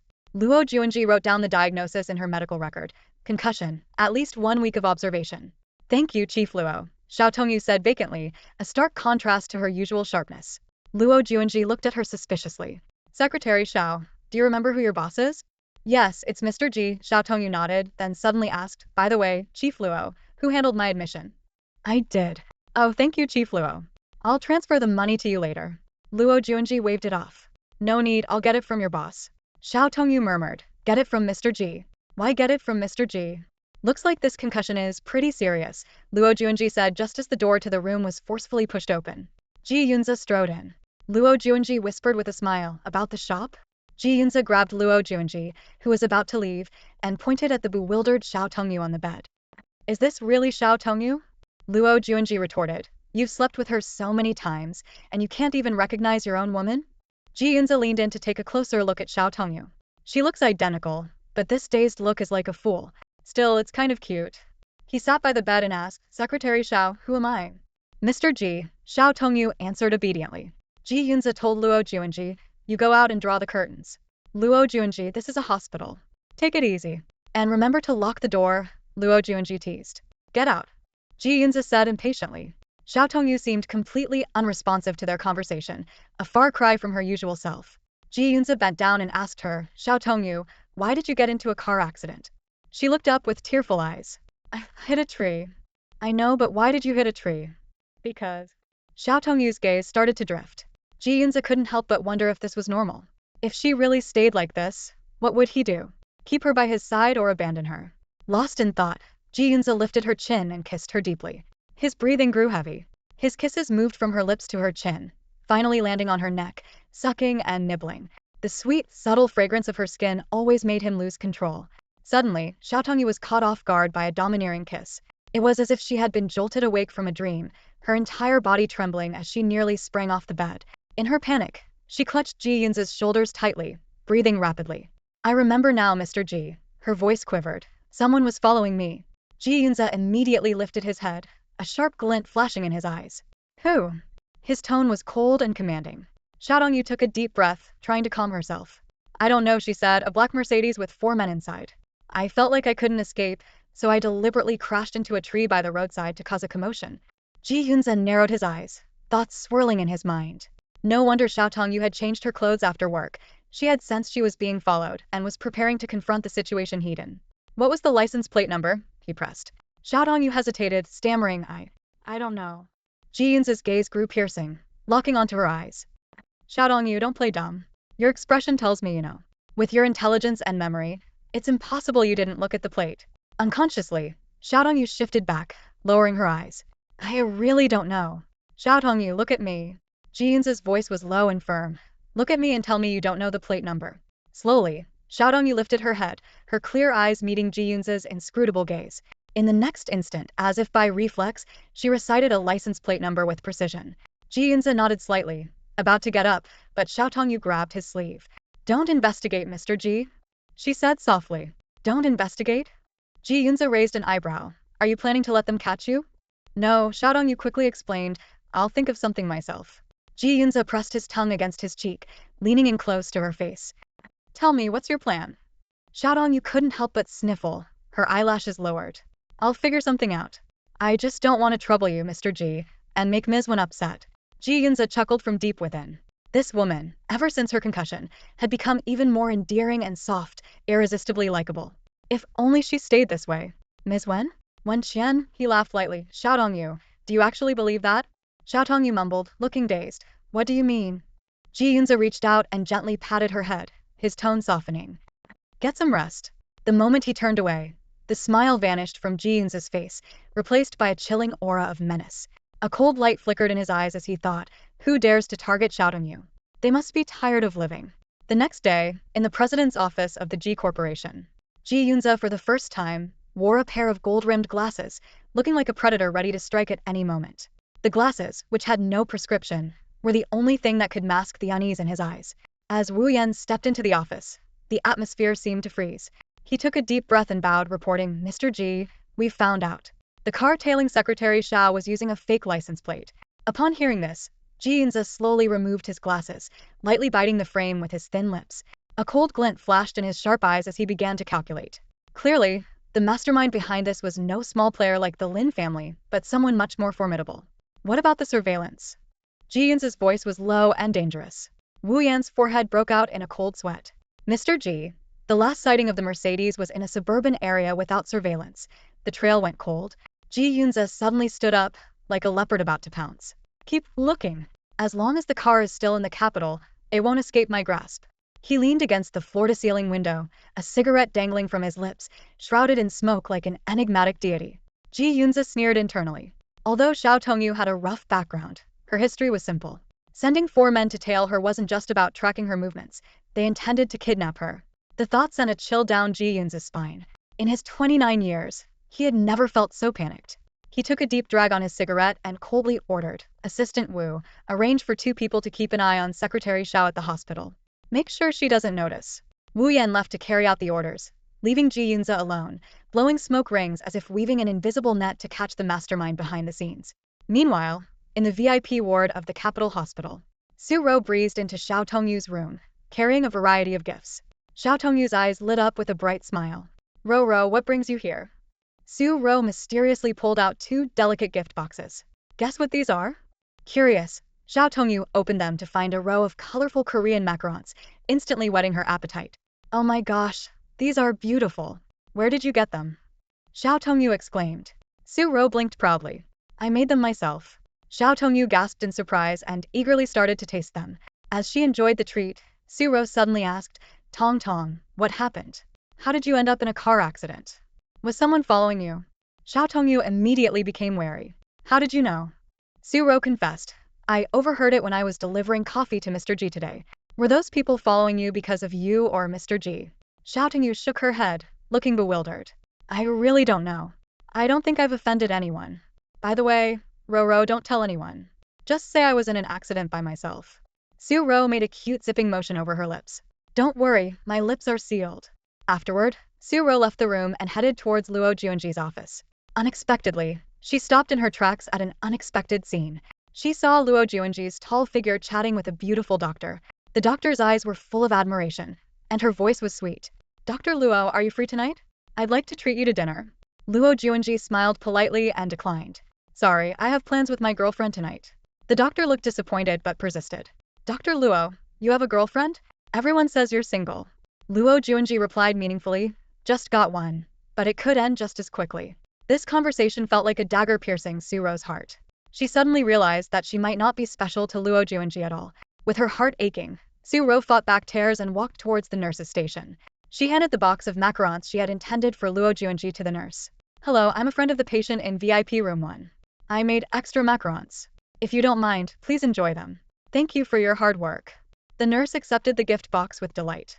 Wow, these look amazing. Even better than store-bought ones. Thank you so much. Su Ro forced a smile. You're welcome. With that, she turned and walked into the elevator. In a private dining room at the Royal Top Hotel in S City, Wang Sen, a bodyguard and assistant, bent down and whispered to an elderly man with silver hair and a spirited demeanor. Mr. Li, Miss Xiao has been hospitalized after a car accident. Mr. Li's expression instantly turned cold, his lips tightened, and his voice deepened. What happened? Wang Sen quickly reported. A car was tailing Miss Xiao, and she deliberately crashed her car into a tree on the roadside. Reliable sources say there were 4 men in the other car, seemingly attempting to abduct her. Where did this reliable information come from? Mr. Li narrowed his eyes, his sharp gaze fixed on Wang Sen. Our people say that Ji Yunze, the CEO of Ji Corporation, is investigating the matter. Ji Yunze? Mr. Li frowned. What is Xiao Tongyu's relationship with him? Mr. Li, Miss Xiao is Mr. Ji's secretary? Mr. Li raised his hand to cut Wang Sen off, his voice firm and powerful. Nonsense. Don't you think I know that? He paused, his tone carrying a hint of admiration. I didn't expect Xiao Tongyu to be not only smart and kind-hearted, but also decisive and courageous. Most girls would be terrified in such a situation, and wouldn't think to cause a traffic accident to attract attention and shake off pursuers. Mr. Li rotated the large jade ring on his finger and continued. Wasn't there a rumor a few days ago about Ji Yunze and Miss One? Yes, Mr. Li, but the trending topic was quickly removed. The truth is unclear. Also, Wang Sen hesitated. Mr. Li, sensing his hesitation, urged, You've been with me for many years. Speak freely. Wang Sen took a deep breath. Mr. Li, recently, there have been rumors among Ji Corporation employees saying that Miss Xiao is Mr. Ji's kept woman. Mr. Li slammed the table, causing the teaware to clatter. At that moment, Ji Yunze and his assistant walked in. "Oh, Mr. Li, who made you so angry?" Ji Yunze asked with a smile. Mr. Li's fierce gaze softened instantly. He stood up. "Vice President Ji." Ji Yunze quickly gestured for Mr. Li to sit. "Mr. Li, please sit. I apologize for keeping you waiting." Mr. Li's real name was Li Jing, a petroleum tycoon from country D. His LK Group was a household name in the Middle East. This low-profile Chinese businessman intended to shift his business focus back to China this year, and the sharp-nosed Ji Yunze immediately sought cooperation. After sitting down, Mr. Li got straight to the point. "Vice President Ji, I wonder if last week's business proposal has reached Mr. Ji?" Ji Yunze explained, "It has been sent to our headquarters in the capital, but recently there have been many projects, especially the major project of the Dila complex city. I'm sure Mr. Li has heard of it, so Mr. Ji hasn't responded yet." Mr. Li seemed a bit disappointed. "I see. I thought Mr. Ji was too busy with personal matters to attend to business." Ji Yunze immediately sensed the hidden meaning in Mr. Li's words and quickly clarified. "Mr. Li, rumors and hearsay are not to be trusted. Mr. Ji has been managing Ji Corporation for 7 years, and the company's performance has steadily improved each year. If you want to find a more reliable partner in China than Ji Corporation, there are very few." Mr. Li pondered for a moment, his tone softening. "Vice President Ji, you're right. We'll wait for Mr. Ji's response." He then signaled Wang Sen to have the waiter serve the food. Ji Yunze raised his glass. "Thank you for your understanding, Mr. Li. Let's not talk business today and enjoy our meal." "Good." Mr. Li replied heartily. In a suite at the Royal Top Hotel in S City, a young man around 27 or 28 was sitting on the sofa watching TV. He was strikingly handsome, with classic fox-like eyes, deep-set eye sockets, bronze skin, and a high-nose bridge, clearly showing his mixed heritage. Mr. Li and Wang Sen entered the room. The young man immediately stood up. He was tall, nearly 190 centimeters. "Grandpa," he greeted respectfully. Mr. Li silently handed his cane to Wang Sen, sat on the sofa, rubbed his temples, and closed his eyes to rest. The young man noticed and also sat down. "How's it going? Can you understand the TV shows here?" Mr. Li suddenly asked. The man chuckled. "I can understand most of it, though there are some characters I don't recognize and some strange expressions I don't get. Like corners and crannies. What does that mean?" His Chinese pronunciation was impressively accurate. Mr. Li didn't answer, just frowned in thought. The man sensed something was off and tentatively asked, "Grandpa, are you in a bad mood? Is the business not going well? Or is it about Xiao Tongyu?" "Both aren't going smoothly." Mr. Li gestured for the man to come closer. "Li Ren, I'm getting old.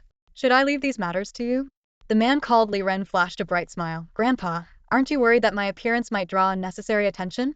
Mr. Li fiddled with his jade ring, his brows furrowed. "This Xiao Tongyu might not be what we thought. She may be connected to Ji Yunze." "Connected to Ji Yunze?" Li Ren mused. "Do you mean she's his secret girlfriend?" Mr. Li nodded. Just as Li Ren was about to say something, Mr. Li raised his hand to stop him. "Let's wait and see." It turned out that Mr. Li's return to China was not just for business opportunities, but mainly for Xiao Tongyu. Initially, he thought she was an ordinary girl. However, after investigation, he discovered that not only was there more to her parents' car accident, but she was also connected to one of the most formidable men in the capital, complicating everything. Li Ren reassured, "Don't worry, Grandpa. I plan to develop my career here in China. I'll keep an eye on things for you. You can return to Country D and focus on the business there." Mr. Li smirked. "With your parents in Country D, what is there to worry about?" Li Ren pulled out his phone. "Grandpa, I didn't expect Xiao Tongyu to be so beautiful." "What, you like Chinese girls?" "I've always liked Chinese girls. It's just that they're hard to find in Country D, which is why I'm still single." Li Ren, being of mixed heritage, had a unique exotic charm with his deep-set eyes and handsome features. Mr. Li waved his hand. "All right, keep watching TV and improve your Chinese. Don't scare the Chinese girls away." "Got it, Grandpa." VIP room at the Imperial Capital Hospital. Xiao Tongyu lounged on the hospital bed like a lazy cat, flipping through a book. Suddenly, a delicious aroma filled the air, and a young nurse pushed in a cart laden with food. "Miss Xiao, it's dinner time." The nurse beamed. "What would you like to eat?" Xiao Tongyu struggled to sit up, frowning slightly. "Eat again? I just finished my afternoon tea." She touched her round belly, feeling a bit distressed. In these 3 short days, she felt like she had turned into a gluttonous panda and feared that she'd need to start a strict diet once discharged. The nurse giggled. "Miss Xiao, this is the standard for VIP rooms. Besides, Director Luo specifically instructed us to take good care of you. We can't slack off." Xiao Tongyu shook her head helplessly and pointed to 2 dishes. "Just these 2, no rice, no soup. I need to start my diet plan." The nurse swiftly arranged the braised meatballs and stir-fried mushrooms with greens on the bedside table. Then, leaning in conspiratorially, she said, Miss Xiao, you're quite the hot topic at our nurse's station. Not only are you beautiful, but your boyfriend visits you every day. We're all so envious. Boyfriend? Xiao Tongyu nearly choked on her own saliva. What boyfriend? The one who visits you every day. The nurse's eyes sparkled with gossip. We think he's even more handsome than Director Luo. Xiao Tongyu inwardly chuckled, realizing the nurses hadn't recognized Ji Yunze. Since that was the case, she decided not to correct them, avoiding any unnecessary rumors. Just then, the sliding door to the room was abruptly pulled open. Xiao Tongyu sighed internally, thinking, right on time, COG is here for his daily inspection. This busy man suddenly has so much free time. Seeing the situation, the nurse winked at Xiao Tongyu and quickly slipped out with the cart. Ji Yunze strode to the bedside and sat down without a word. He frowned at the modest meal on the table. Xiao Tongyu, is this all you're eating? Xiao Tongyu rolled her eyes. COG, I shouldn't even be eating this much. I'm afraid I won't fit into my jeans when I leave. Is that so? Let me see. Ji Yunze said, reaching towards her clothing. Xiao Tongyu's eyes widened in alarm. COG. This is a hospital. Good point. Ji Yunze nodded, suddenly getting up and walking to the door. With a soft click, he locked it. Xiao Tongyu couldn't believe his audacity. She quickly buried her head in her bowl. COG, I'm eating. Ignoring her, Ji Yunze began to run his fingers through her long, waterfall-like hair, smoothing it over and over. What are you doing? Xiao Tongyu asked, puzzled. Looking for stray hairs, Ji Yunze replied mysteriously. While she was distracted, he swiftly pocketed a few strands. Xiao Tongyu hurriedly ate her food, while Ji Yunze sat at the bedside, staring at her intently. He seemed oblivious to the fact that he looked like a lovesick teenager. Xiao Tongyu glanced at him repeatedly, not understanding why this busy CEO was acting so strangely. She was a patient, unable to serve him, and should be of no value to him right now. COG, shouldn't you be with Miss One?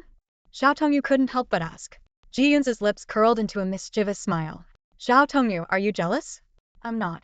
Xiao Tongyu snapped, lifting her head. I have no right to be jealous.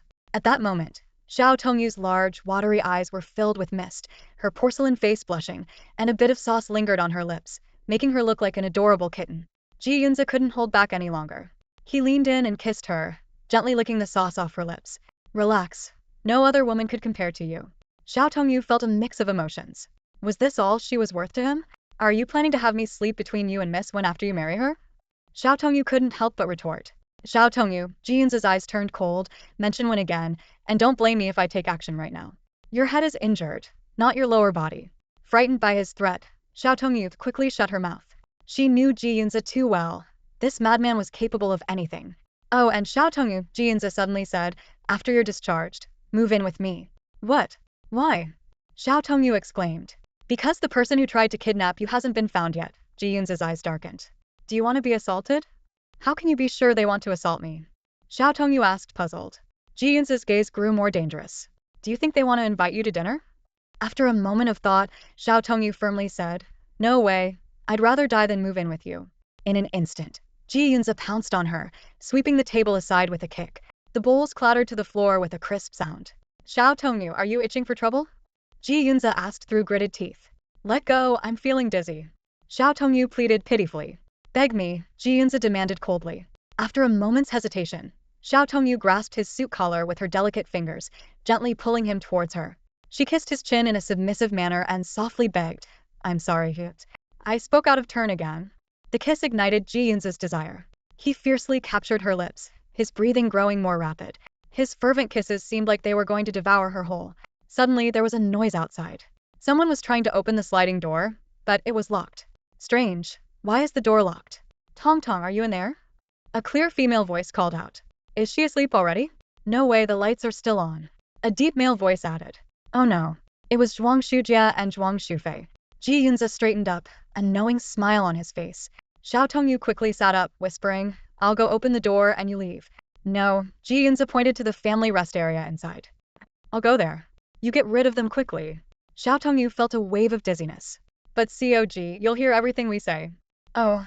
Ji Yunze raised an eyebrow. Is there something I shouldn't hear? The knocking grew louder. Tong Tong, are you okay? Did you faint? Zhuang Shufei's voice was filled with concern. Should we call a doctor? Zhuang Shujia's voice echoed. The next moment, with a soft the sliding door was opened.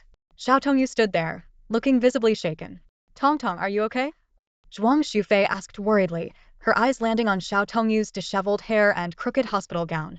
Xiao Tongyu's face was flushed, and beads of sweat dotted her forehead. She hurriedly explained, "Oh, I'm fine. I just fell asleep and didn't react right away when I heard the knock." As she spoke, she nervously ushered them into the room. The room was a mess, with the table overturned on the bed and dishes and food scattered everywhere. Zhuang Shufei's eyes widened in disbelief at the scene. She knew Xiao Tongyu too well. Her usually neat and orderly friend would never let things get this chaotic. Noticing Zhuang Shufei's surprise, Xiao Tongyu tried to stay calm and explained, "I got startled by the knock and accidentally knocked over the table." "So, you fell asleep while eating?"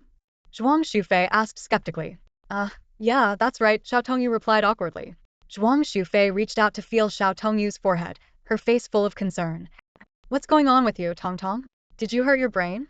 No, my mind is perfectly clear," Xiao Tongyu quickly denied. Zhuang Shujie squatted down, ready to clean up the mess on the floor. Xiao Tongyu hurriedly stopped him. "No, Shujie, you don't have to. I can do it myself." Zhuang Shujie smiled gently. "It's alright. You haven't fully recovered yet. Just lie back down and don't move." Zhuang Shufei sat by the bedside, set the table back in place, and asked with concern, "Tong Tong, you really scared us. How did you end up in a car accident?" "I was filming out of town and rushed back as soon as I heard." "Are you really okay?" Xiao Tongyu explained that she had lost control while trying to avoid a stray cat, which earned her a scolding from Zhuang Shufei. Meanwhile, Zhuang Shujie called in the cleaning staff to tidy up the room and brought Xiao Tongyu some fresh food. Seizing the moment when Zhuang Shujie left, Zhuang Shufei excitedly suggested taking Xiao Tongyu to S City for a few days. Xiao Tongyu's eyes lit up, and she eagerly agreed. However, she suddenly realized there was someone eavesdropping in the inner room, which made her feel uneasy. Zhuang Shufei continued to excitedly talk about their plans and mentioned a new endorsement deal with a spokesperson named Lu Yin. Xiao Tongyu was about to ask who Lu Yin was when she felt a cold gaze from behind, which made her quickly deny any interest in Lu Yin. Oblivious, Zhuang Shufei started ranting about Ji Yunze's actions. Despite Xiao Tongyu and Zhuang Shujie's attempts to stop her, Zhuang Shufei went on and on, describing an absurd revenge plot. When Zhuang Shufei began vividly narrating how to use aphrodisiacs to harm someone, Xiao Tongyu couldn't take it anymore. She swiftly covered her friend's mouth and frantically typed on her phone, "Stop talking, Ji Yunze is in the inner room," and showed it to the Zhuang siblings. At that moment, Zhuang Shufei looked as if she had been struck by lightning and nearly fell off her chair. She finally understood Xiao Tongyu's earlier odd behavior and realized the horrifying things she had just said. The room fell into an awkward silence. Zhuang Shujie saw the message Ji Tongyu had typed, and his long, narrow eyes instantly darkened with deep ink-like color. He frowned, then deliberately raised his voice. "Tong Tong, I have something to do. I'll take Fei Fei and leave first. You have a good rest." Zhuang Shufei looked as if she had been struck by lightning, her face changing drastically, and she stood there like a statue. Zhuang Shujie practically grabbed her by the collar and dragged her out of the hospital room, closing the door behind them. As soon as the door closed, Ji Yunze emerged from the inner room. With his hands in his pockets, he stood at the foot of the hospital bed, giving Ji Tongyu a meaningful glance before letting out a sneer. Ji Tongyu felt a chill run down her spine from his laughter and subconsciously shrank back. Ji Yunze's smile grew even more sinister, his handsome face looking even more striking under the warm lighting. "Mr. Ji, if you have something to say, just say it. Don't laugh like that. It's terrifying." Ji Tongyu couldn't help but speak up. "Secretary Xiao, do you know how many mistakes you made in the past half hour?" Ji Yunze asked directly. "I don't know." Ji Tongyu racked her brain but couldn't recall what she had said wrong. Ji Yunze held up 4 fingers. 4. "How is that possible? I didn't even say much." Ji Tongyu exclaimed in surprise. 1. You like the man who sells milk. 2. You called Shujie brother 3 times. 3. You want to take annual leave to go on vacation. Ji Yunze paused, moving closer to Ji Tongyu. 4. And most importantly, you are friends with that woman who was just here. The air instantly froze. Ji Tongyu swallowed hard and hurried to explain. "Mr. Ji, first of all, that wasn't a milkman. I just bought milk from him. I don't know him." "But you think he's handsome," Ji Yunze said coldly. That was just a casual remark. "And what should I call Shujie if not brother? It's a term of respect. As for the third point, except for this car accident, I've only taken 1 day of sick leave and half a day of personal leave in over 2 years at G Corp, despite having 15 days of annual leave and 15 days of sick leave."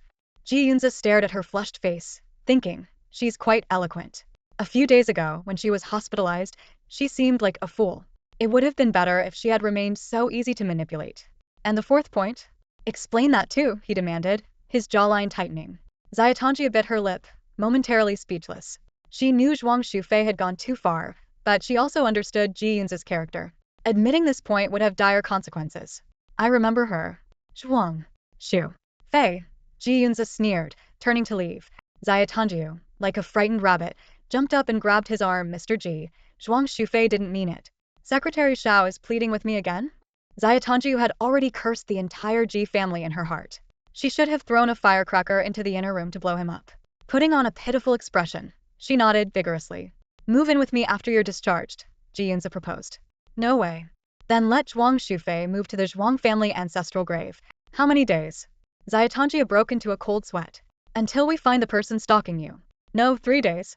A month. How about a week? 3 months. Xia Tongyu was about to faint. Was this an auction? She slapped her thigh. Fine, 3 months. Mr. Ji, write me a guarantee. Ji Yunze was silent for a moment, an inscrutable smile on his lips. Secretary Xiao, you're the first person in my life to ask me for a guarantee. Xia Tongyu knew Ji Yunze was both tough and unyielding, so she had to soften. She moved closer to him, resting her head on his chest and rubbing gently like a clingy kitten. Mr. Ji, you know I have no one to rely on, no one to help me, so I have to look out for myself. Just give me some peace of mind, I'll do whatever you say, okay? Her sweet voice and soft tone were enough to melt Ji Yunze. This woman was truly adaptable, playing the pitiful and cute card to achieve her goals. The pride she had shown earlier seemed to have been completely worn down, and Ji Yunze couldn't help but fall for it. He quickly typed on his phone, and soon Xia Tongyu received a message. The guarantee is sent, Secretary Xiao. This is a hospital. Keep your distance. Xia Tongyu quickly backed away, jumped onto the bed, and checked her phone. Oh, Secretary Xiao, I forgot to mention, we already found the person stalking you, Ji Yunze added. Xia Tongyu blinked her moist eyes, not understanding what he meant. We found the person. I'm going to see them now. So, about staying at my place until we find the stalker. Ji Yunze flashed a roguish smile. Secretary Xiao, I already gave you a chance and you gave it up yourself. He waved his phone. Now the guarantee is written, 3 months. Xia Tongyu was thunderstruck. Ji Yunze, you? Just as he sat in the Rolls-Royce, Ji Yunze received a call from his father, Xi Jinping. Xi Jinping almost never contacted him voluntarily, having stepped down from the position of CEO of G Corp 7 years ago and kept his distance from everything. This sudden call meant he knew something. Dad. Yunze, are you busy? No, go ahead. Have you been in contact with the One family recently? Apart from the Dill Comprehensive City project. Nothing else for now. There was a brief silence on the other end. All right, don't make things too ugly. What do you mean, Dad? Yunze, you know what I mean. Goodbye. Ji Yunze understood perfectly.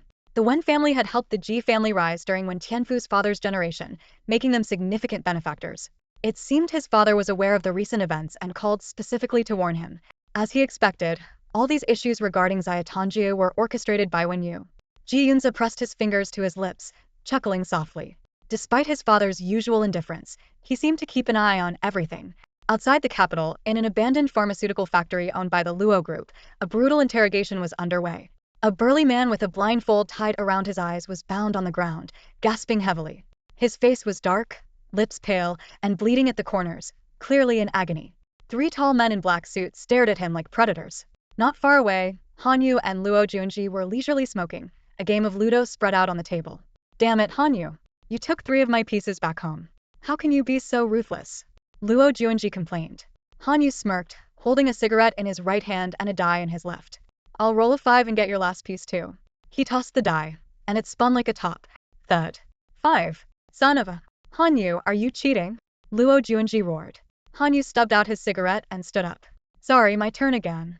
He walked towards the man on the ground, placing his shoe on the man's bloated face. The man inhaled sharply. Why were you following Xiao Tongyu? Han Yu asked coldly. The man gritted his teeth. I didn't say what I mean. I don't know, and that's that.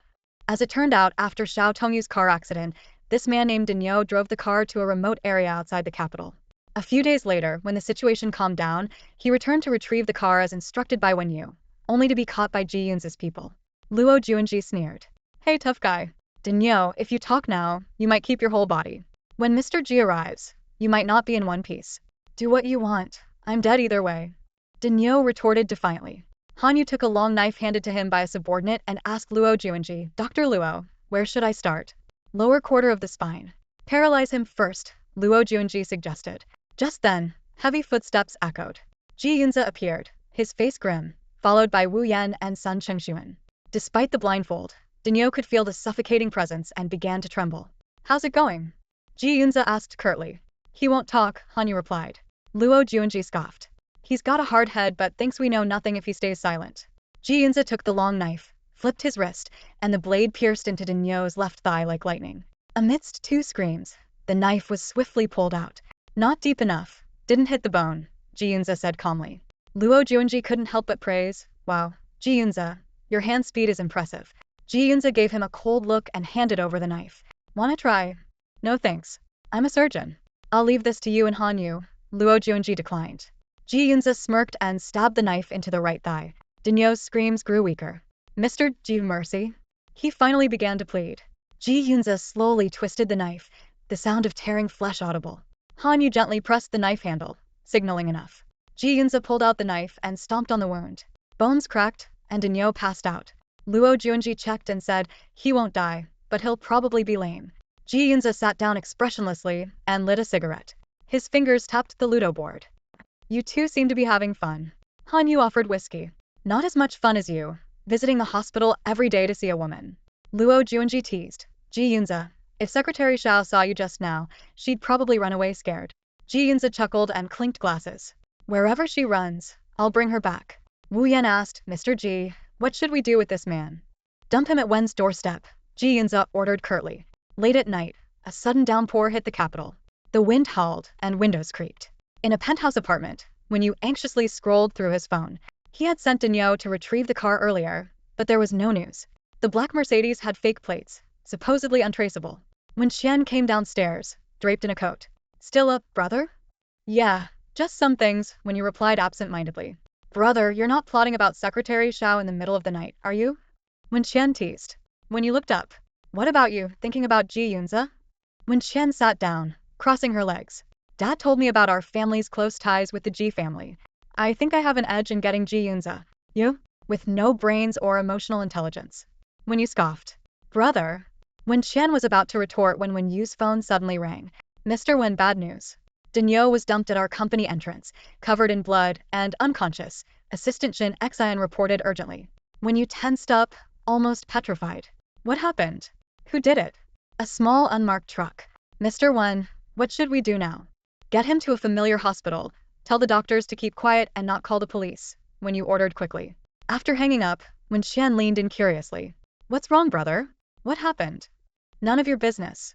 When you barked, scaring Wen Xian into silence as she went upstairs. When you lit a cigarette, taking deep drags. An unmarked truck?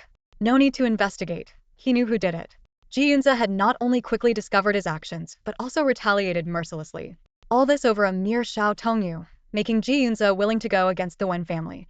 Usually frivolous, Wen Yu was now deadly serious. He sneered. Well played, Ji Yunze. You've awakened my competitive spirit. Let's see who comes out on top. Surgical Department of the Imperial Capital Hospital. Su Yongnian had just finished seeing his last patient for the day and was diligently organizing related information on his computer. Suddenly, there was a soft knock on the office door, and Luo Juanji appeared at the entrance. Professor Su, how are you settling in? Luo Juanji asked politely, with a hint of concern in his eyes. Su Yongnian stood up, a smile appearing on his face. Director Luo, you're quite accomplished for your age. The operation and management of this entire department are even better than at our Zhongqing hospital. Luo Juanji modestly shook his head and walked into the office, taking a seat opposite Su Yongnian. You're too kind, Professor Su. I have much to learn from you. He paused, his expression turning serious. Next week, there's a major cardiac surgery involving the great vessels. I wanted to discuss it with you. Su Yongnian took the medical records handed to him by Luo Juanji and began to carefully review them. After a few minutes of silence, he took off his glasses, his brow slightly furrowed. Mitral valve replacement, complete destruction of the left lung. In the worst-case scenario, we might lose the patient on the operating table. Luo Juanji leaned forward, his eyes shining with anticipation. Professor Su, do you feel confident about it? No surgery is guaranteed to be 100% successful, but I'm confident, Su Yongnian replied firmly. In that case, would you mind if I assist you with this surgery? I would like to learn from you, Luo Juanji earnestly requested. Su Yongnian readily agreed, of course. Just as the two were deep in discussion, the office door gently opened, revealing a delicate and lively face. Dad still not off work? A familiar voice called out. Luo Juanji turned around to see Su Ro, with a radiant smile, peeking her head in. He exclaimed in surprise, Dad. Su Yongnian chuckled and explained, Director Luo, this is my daughter, Su Ro. Su Ro walked into the office graciously. Hello, Mr. Luo, she greeted warmly.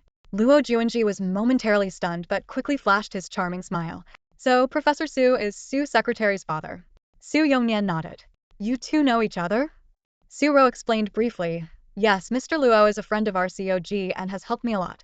Her tone was calm and composed. You're welcome, Secretary Su, Luo Juanji responded politely. Su Ro turned to her father. Dad, since you and Mr. Luo have things to discuss, I'll go visit a friend in the ward. You two go ahead. She smiled gently at Luo Juanji before leaving the office. That smile, almost enchanting, hit Luo Juanji's heart directly. He thought to himself, oh no, I'm losing my composure. But reason reminded him that such a girl was not to be trifled with. Su Yongnian's voice brought Luo Juanji back to reality. Director Luo, I apologize for not knowing you had helped my daughter. I must thank you now. Luo Juanji quickly waved it off. It was nothing, Professor Su.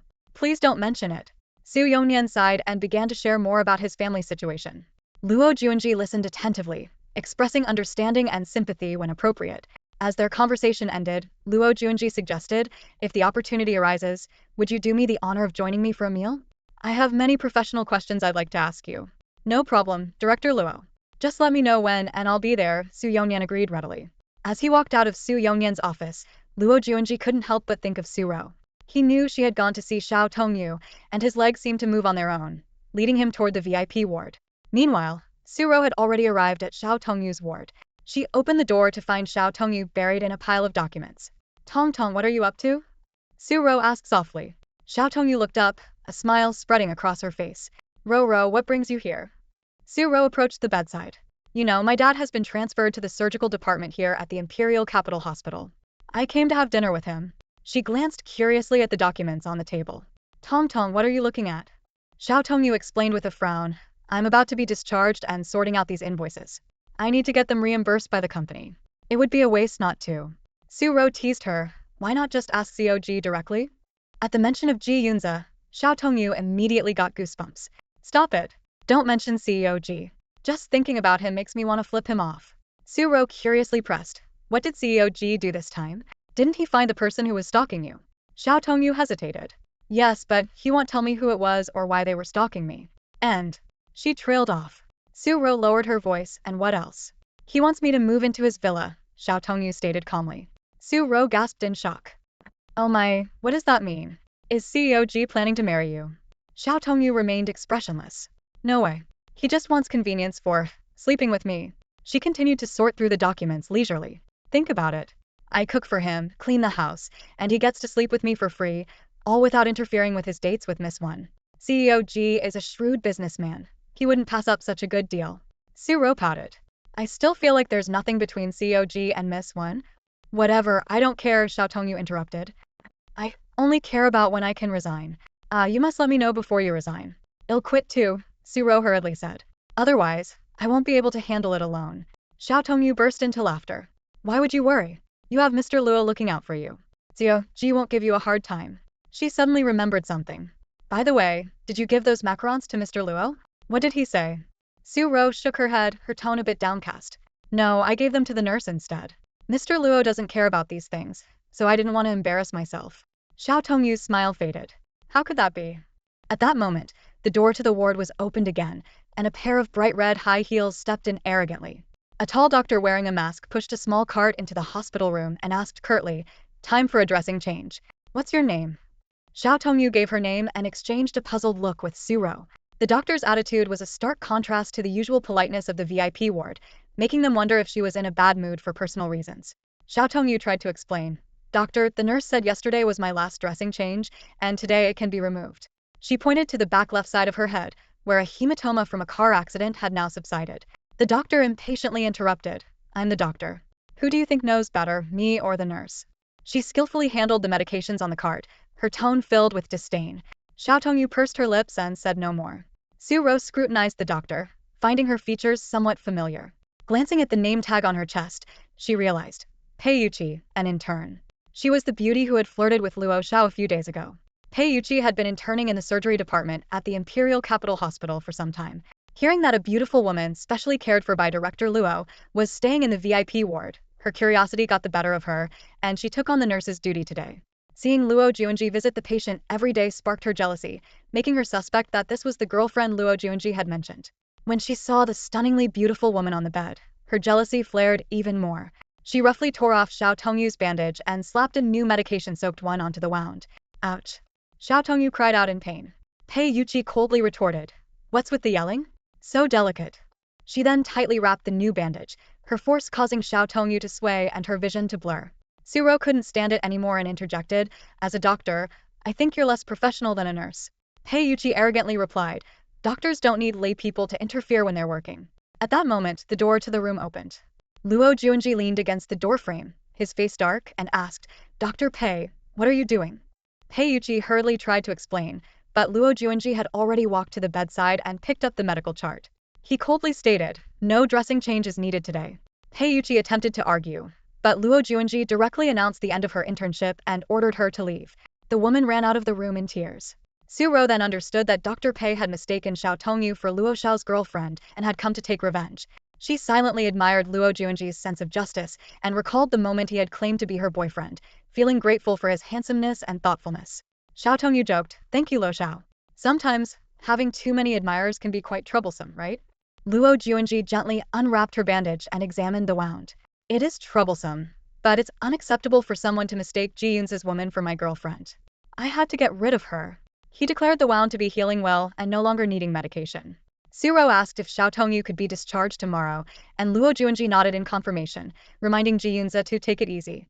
As Suro and Luo Juanji prepared to leave the room, Luo Juanji suddenly called her back, mentioning their conversation in the car last time. Suro became nervous and took a few steps back. Luo Xiao, I'm not the kind of person who takes things lightly. I just want to find a man who truly loves me.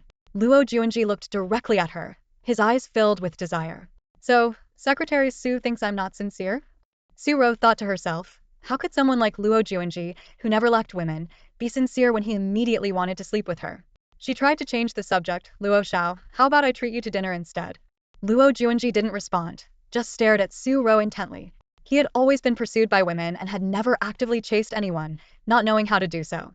Faced with Suro, he only knew to ask directly if she wanted to sleep with him. But seeing the redness in her eyes, he suddenly felt that toying with and then abandoning her might be a bit heartless. Finally, Luo Juanji chuckled lightly. All right, when? Suro breathed a sigh of relief and flashed a sweet smile. Whenever Luo Xiao decides, I'm available. Early the next morning, Xiao Tongyu packed her things and checked out from the VIP floor of the hospital. She changed into the sportswear and tight jeans she had worn on the day of the accident, giving herself a once-over in the mirror. Luckily, she had controlled her diet over the past few days. Otherwise, these jeans might not have fit. As she was about to leave, Nurse Su, who had been taking care of her, walked in with a smile. Miss Xiao, congratulations on your discharge. Be careful when driving in the future. Concussions are no small matter. Remember to take your medication on time for the next week. Xiaodong nodded in thanks. Nurse Su looked around and asked curiously, isn't your boyfriend here to pick you up? Xiaodong's cheeks flushed instantly, but she maintained her composure. Oh, he had something to do. I can get home by myself. Over the past week, thanks to Ji Yunze and Luo Juanji, she had become the center of attention on the VIP floor, with every staff member aware that two handsome men were constantly around her. Now that she was finally discharged, she couldn't be bothered to explain her relationship with Ji Yunze. The less said, the better. Just then her phone rang. Ji Yunze's deep magnetic voice came through. Are you discharged? Still packing up, about to leave. Don't worry, Mr. Ji, I'll be at work tomorrow, Xiaotong replied. There was a brief silence on the other end, as if he was dissatisfied with her response. Ji Yunze, suppressing his anger, said, there's a car waiting at the hospital entrance to take Secretary Xiao to the villa. Just get in. Xiaodong's face turned pale, and she massaged her aching temples, her breathing becoming labored. She tentatively asked, Mr. Ji, since you've found the people who were following me, could Secretary Xiao, think twice before speaking to me, Ji Yunze interrupted coldly. Recalling the terrifying expression Ji Yunze had when he said this, Xiaotong shivered, her scalp tingling. She immediately changed her tone. Mr. Ji, I meant to say, I'd like to go home first to pack my things before heading to the villa. Inform the driver where you need to go, Ji Yunze said before hanging up. Xiaotong let out a deep sigh, thinking how unpredictable life can be. In the hospital lobby, Xiaotong saw a slender figure in the distance. It was Wen Qian, leaning against the wall with a coffee in hand, her brown curly hair framing her delicate oval face, making her look radiant. Wen Qian greeted her with a smile. Secretary Xiao. Xiaotong approached and asked, Miss Wen, what a coincidence. Wen Qian explained she was there to visit a friend and then inquired about Xiaotong's condition with concern. Upon learning it was a car accident that led to her hospitalization, Wen Qian deliberately asked, Didn't Mr. Ji come to pick you up? Xiao Tong chuckled lightly. Why would Mr. Ji come to pick me up? Wen Qian's eyes flickered as she said, strange. Mr. Ji is usually so gentle and considerate. It's odd that he didn't come for such an important event as his secretary's discharge. Xiao Tong responded politely, only you, Miss Wen, would think Mr. Ji is considerate. Someone like me wouldn't catch his eye. With that, she excused herself and got into the waiting black Cullinan at the entrance. When Qian watched Xiao Tong leave, her eyes darkening. Although Ji Yunze hadn't come himself, it was clear he was in control of everything. She resolved to try another tactic. She was determined to win over Ji Yunze. Xiao Tong went home to pack her belongings and then headed to Ji Yunze's villa. Seeing the fridge stocked with nothing but Swiss mineral water, she rolled her eyes, regretting not bringing her own fridge. She ordered daily necessities and groceries online and then carried her luggage up to the guest room on the second floor. Standing at the doorway, Xiao Tong studied the lock, wondering if it could be locked from the inside to prevent anyone with a key from entering.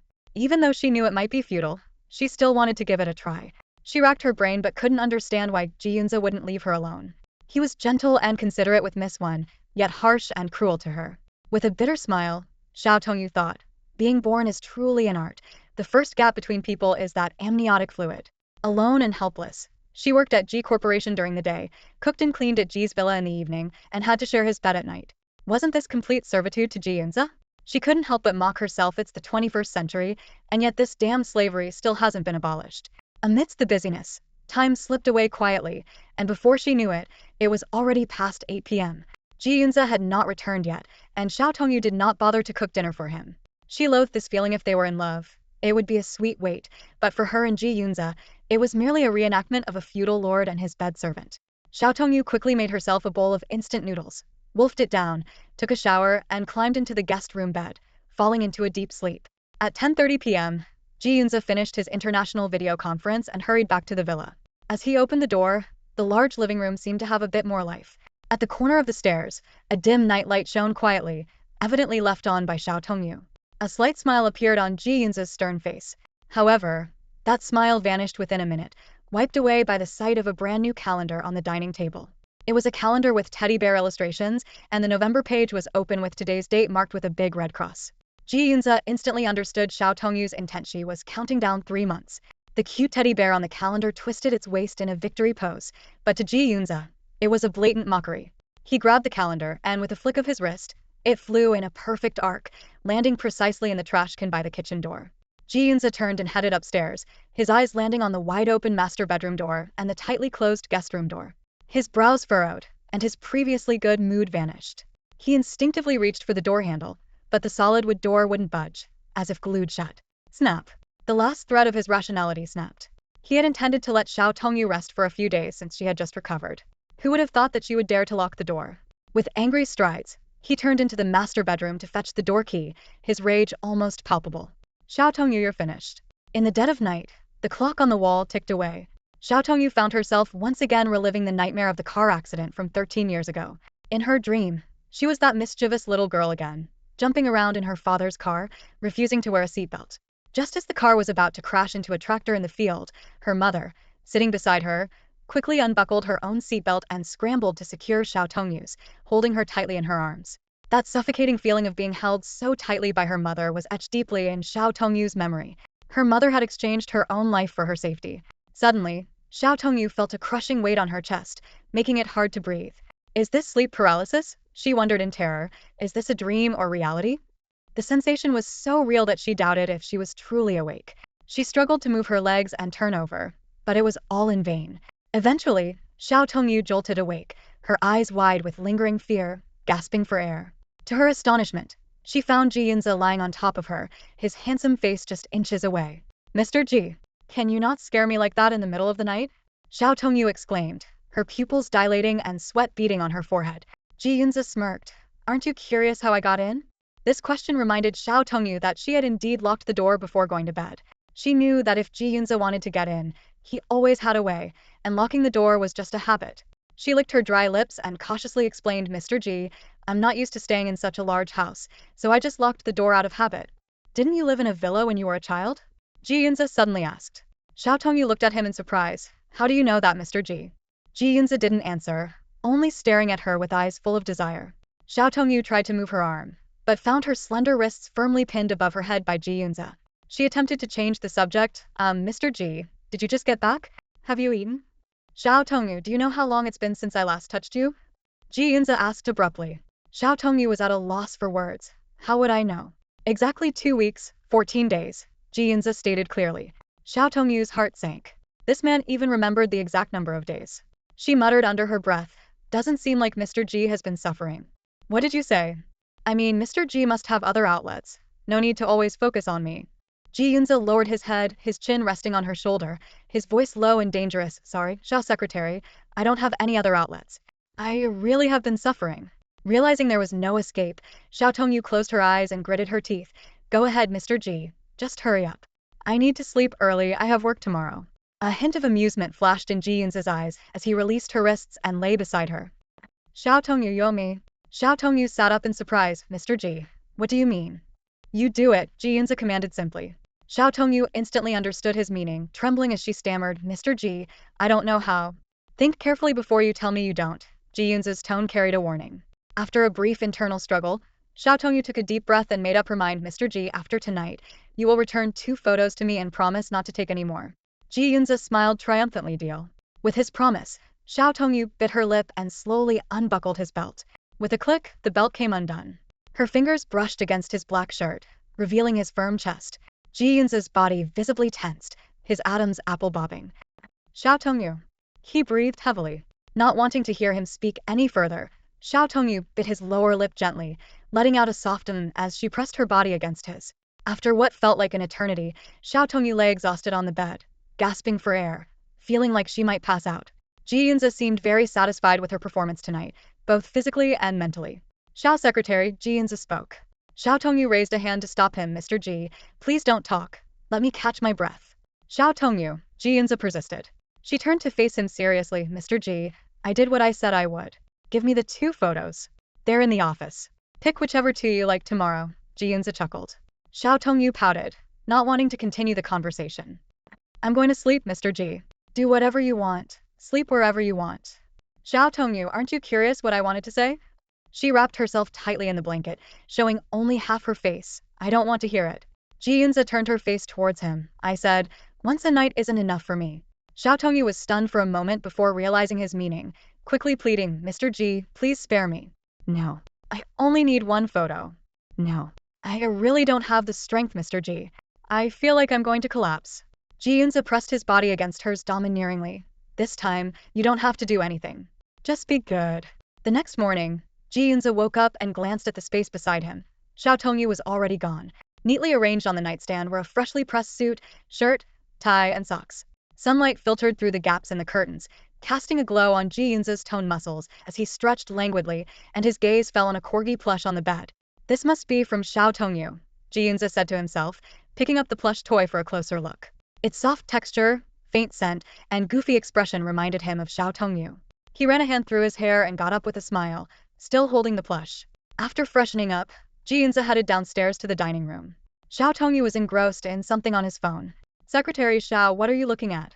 Going over the accounts, Xiao Tongyu replied without looking up. My salary is limited, so shouldn't you reimburse me for all this food and drink, Mr. Ji? Why not use that card? I don't want to. It's hard to keep track that way. How about I compile the expenses each month, and then you can transfer the total to me? Ji Yunze remained silent, absent-mindedly patting the head of the corgi plush. Xiao Tongyu glanced up and gasped, Mr. Ji, why are you holding my stuff? Secretary Xiao, this really suits you. It's mine now, Ji Yunze said nonchalantly. Xiao Tongyu reached out to grab it back, but Ji Yunze evaded with a swift turn. Mr. Ji, I'll buy you another one, but not this one. It's important to me. Ji Yunze's face darkened. What's so important about it? Was it a gift from Lin or Zhuang? No, Xiao Tongyu explained, my family had a corgi when I was born, and we kept it until it was over 10 years old. After my parents passed away, the Lin family didn't want to keep it, so we had to give it away. I saved up to buy this plush. A complicated look flashed in Ji Yunze's eyes, followed by a mischievous smile. Perfect. It's mine now.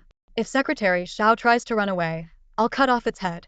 Xiao Tongyu's heart sank. She had hoped Ji Yunze might show some compassion, but it was just wishful thinking. She stood up angrily and placed a plate of breakfast in front of him, an open-faced sandwich with avocado, sausage, and shrimp scrambled eggs, granola with yogurt, and pan-seared asparagus and tomatoes. The colorful spread was enticing. Take your time, Mr. Ji. Don't choke, Xiao Tongyu said irritably. You're not eating, Secretary Xiao? I've already eaten. Xiao Tongyu poured herself a glass of water and swallowed 2 pills from her pocket. Ji Yunze frowned. What are you taking? Medication for a concussion and birth control pills. Birth control pills? Didn't I tell you to throw those away? Xiao Tongyu downed the water in one gulp. Good thing I didn't. The doctor said I'm prone to getting pregnant, or else you'd have to give me another $1 million for an abortion. With that, she turned and went upstairs to change. Ji Yunze watched her retreating back with a deep, contemplative gaze. He almost blurted out, if you get pregnant, just keep it. As the Rolls-Royce pulled up to the Ji Corporation building, Xiao Tongyu noticed a familiar figure. Lin Xiao stood quietly in a corner, holding a bag, watching the bustling office workers. In the busy morning, he seemed particularly lonely. Ji Yunze also saw Lin Xiao, and a surge of jealousy rose in his eyes. Driver's son, can we stop here for a moment? I'll get out first, Xiao Tongyu said. Secretary Xiao, what are you doing? Ji Yunze asked in a low, angry voice. Mr. Ji, you saw it too. Lin Xiao is here for me. Don't go. Why not? He might have something important. What could he possibly have? Officer Liu asked us to look at some documents related to my parents' car accident. Maybe. Ji Yunze tightly grasped Xiao Tongyu's hand. I said don't go. Knowing how much Xiao Tongyu had once liked Lin Xiao, Ji Yunze felt a burning rage. Even though he knew they were practically strangers now, he couldn't tolerate them being alone together. The tension in the car was palpable, making Wu Yan and Sun Chengshuan in the front seats feel awkward. Usually obedient to Ji Yunze, Xiao Tongyu was resolute when it came to matters involving her parents. She pulled her hand away, her eyes firm. Mr. Ji, I'll be right back. Lin Xiao looked surprised as Xiao Tongyu stepped out of Ji Yunze's car. Lin Xiao, you were looking for me? Lin Xiao nodded and handed her a travel bag. My dad said your room was being converted into a study, so I packed up the things you left behind. Thanks, but it wasn't necessary. Just take a look. Some of it is quite meaningful, like your high school award certificates and clothes for the corgi plush. A slight warmth touched Xiao Tongyu's heart. In some ways, she thought, Ji Yunze couldn't compare to Lin Xiao. Lin Xiao had been indifferent before but was attentive now, though it was too late. Ji Yunze, on the other hand, had never shown her any genuine care, not even a shred of sympathy. Thank you, Lin Xiao. Xiao Tongyu accepted the bag. No need to thank me. Lin Xiao hesitated. Tongyu, you and Mr. Ji? There's nothing between me and Mr. Ji. I'll resign within a year, Xiao Tongyu said, a hint of sadness in her voice. Lin Xiao sensed something but didn't press further. I see, he said with a bitter smile. Also, regarding the accident involving your parents, I might have a lead. Xiao Tongyu's eyes lit up. Really? Have you told Officer Liu? Not yet. I'm not entirely sure. But don't worry, I'll keep investigating. Seeing the hope in Xiao Tongyu's eyes, Lin Xiao made a silent vow. If the accident was indeed connected to his parents, he would not show any mercy, even if it meant severing family ties. In front of the Imperial Capital TV station, a striking tennis yellow Lamborghini was parked by the roadside. Han Yu sat in the driver's seat, irritably tapping the car with his muscular arm. The sleeves of his black shirt were rolled up to his elbows, revealing his strong arms. Before long, Zhuang Shufei emerged from the TV station. She wore oversized sunglasses and a baseball cap, cautiously looking around to ensure no one was watching before hurrying to the roadside. Her heart raced as she spotted Han Yu's eye-catching Lamborghini, and she practically leaped into the passenger seat. Drive, drive, drive. Hurry up. Zhuang Shufei urged, frantically slapping the seat. Han Yu glanced at the disguised woman beside him with a half-smile. The baseball cap and large sunglasses obscured most of her face, leaving only her delicate lips and nose visible beneath her voluminous curly hair. She was hardly recognizable at first glance. Miss Zhuang, what's with the disguise? Are you on a sting operation? Han Yu teased. A sting operation? Zhuang Shufei was puzzled. That's how it looks on TV. They always dress like this during raids, trying to stay incognito. Zhuang Shufei continued to glance nervously around. Ugh, thanks a lot, Han Yu. Just drive. I don't want to be photographed. All right. Han Yu stepped on the gas, and the Lamborghini roared onto the road. Zhuang Shufei let out a long breath and removed her hat and sunglasses, running her hands through her hair. I got your message last night about meeting today. I had to cancel a show recording just to rush over, and Wang Xinrong scolded me for it. Next time, could you not drive such a flashy car? Zhuang Shufei frowned. By the way, what are we doing? We're going to eat, Han Yu replied calmly. To eat? I thought I was supposed to pretend to be your girlfriend to meet your parents. Why are we going to eat? We barely know each other.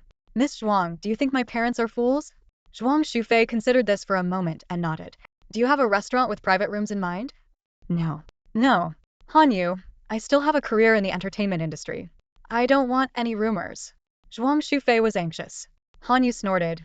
Miss Zhuang, Do you really think anyone would recognize you in your current state?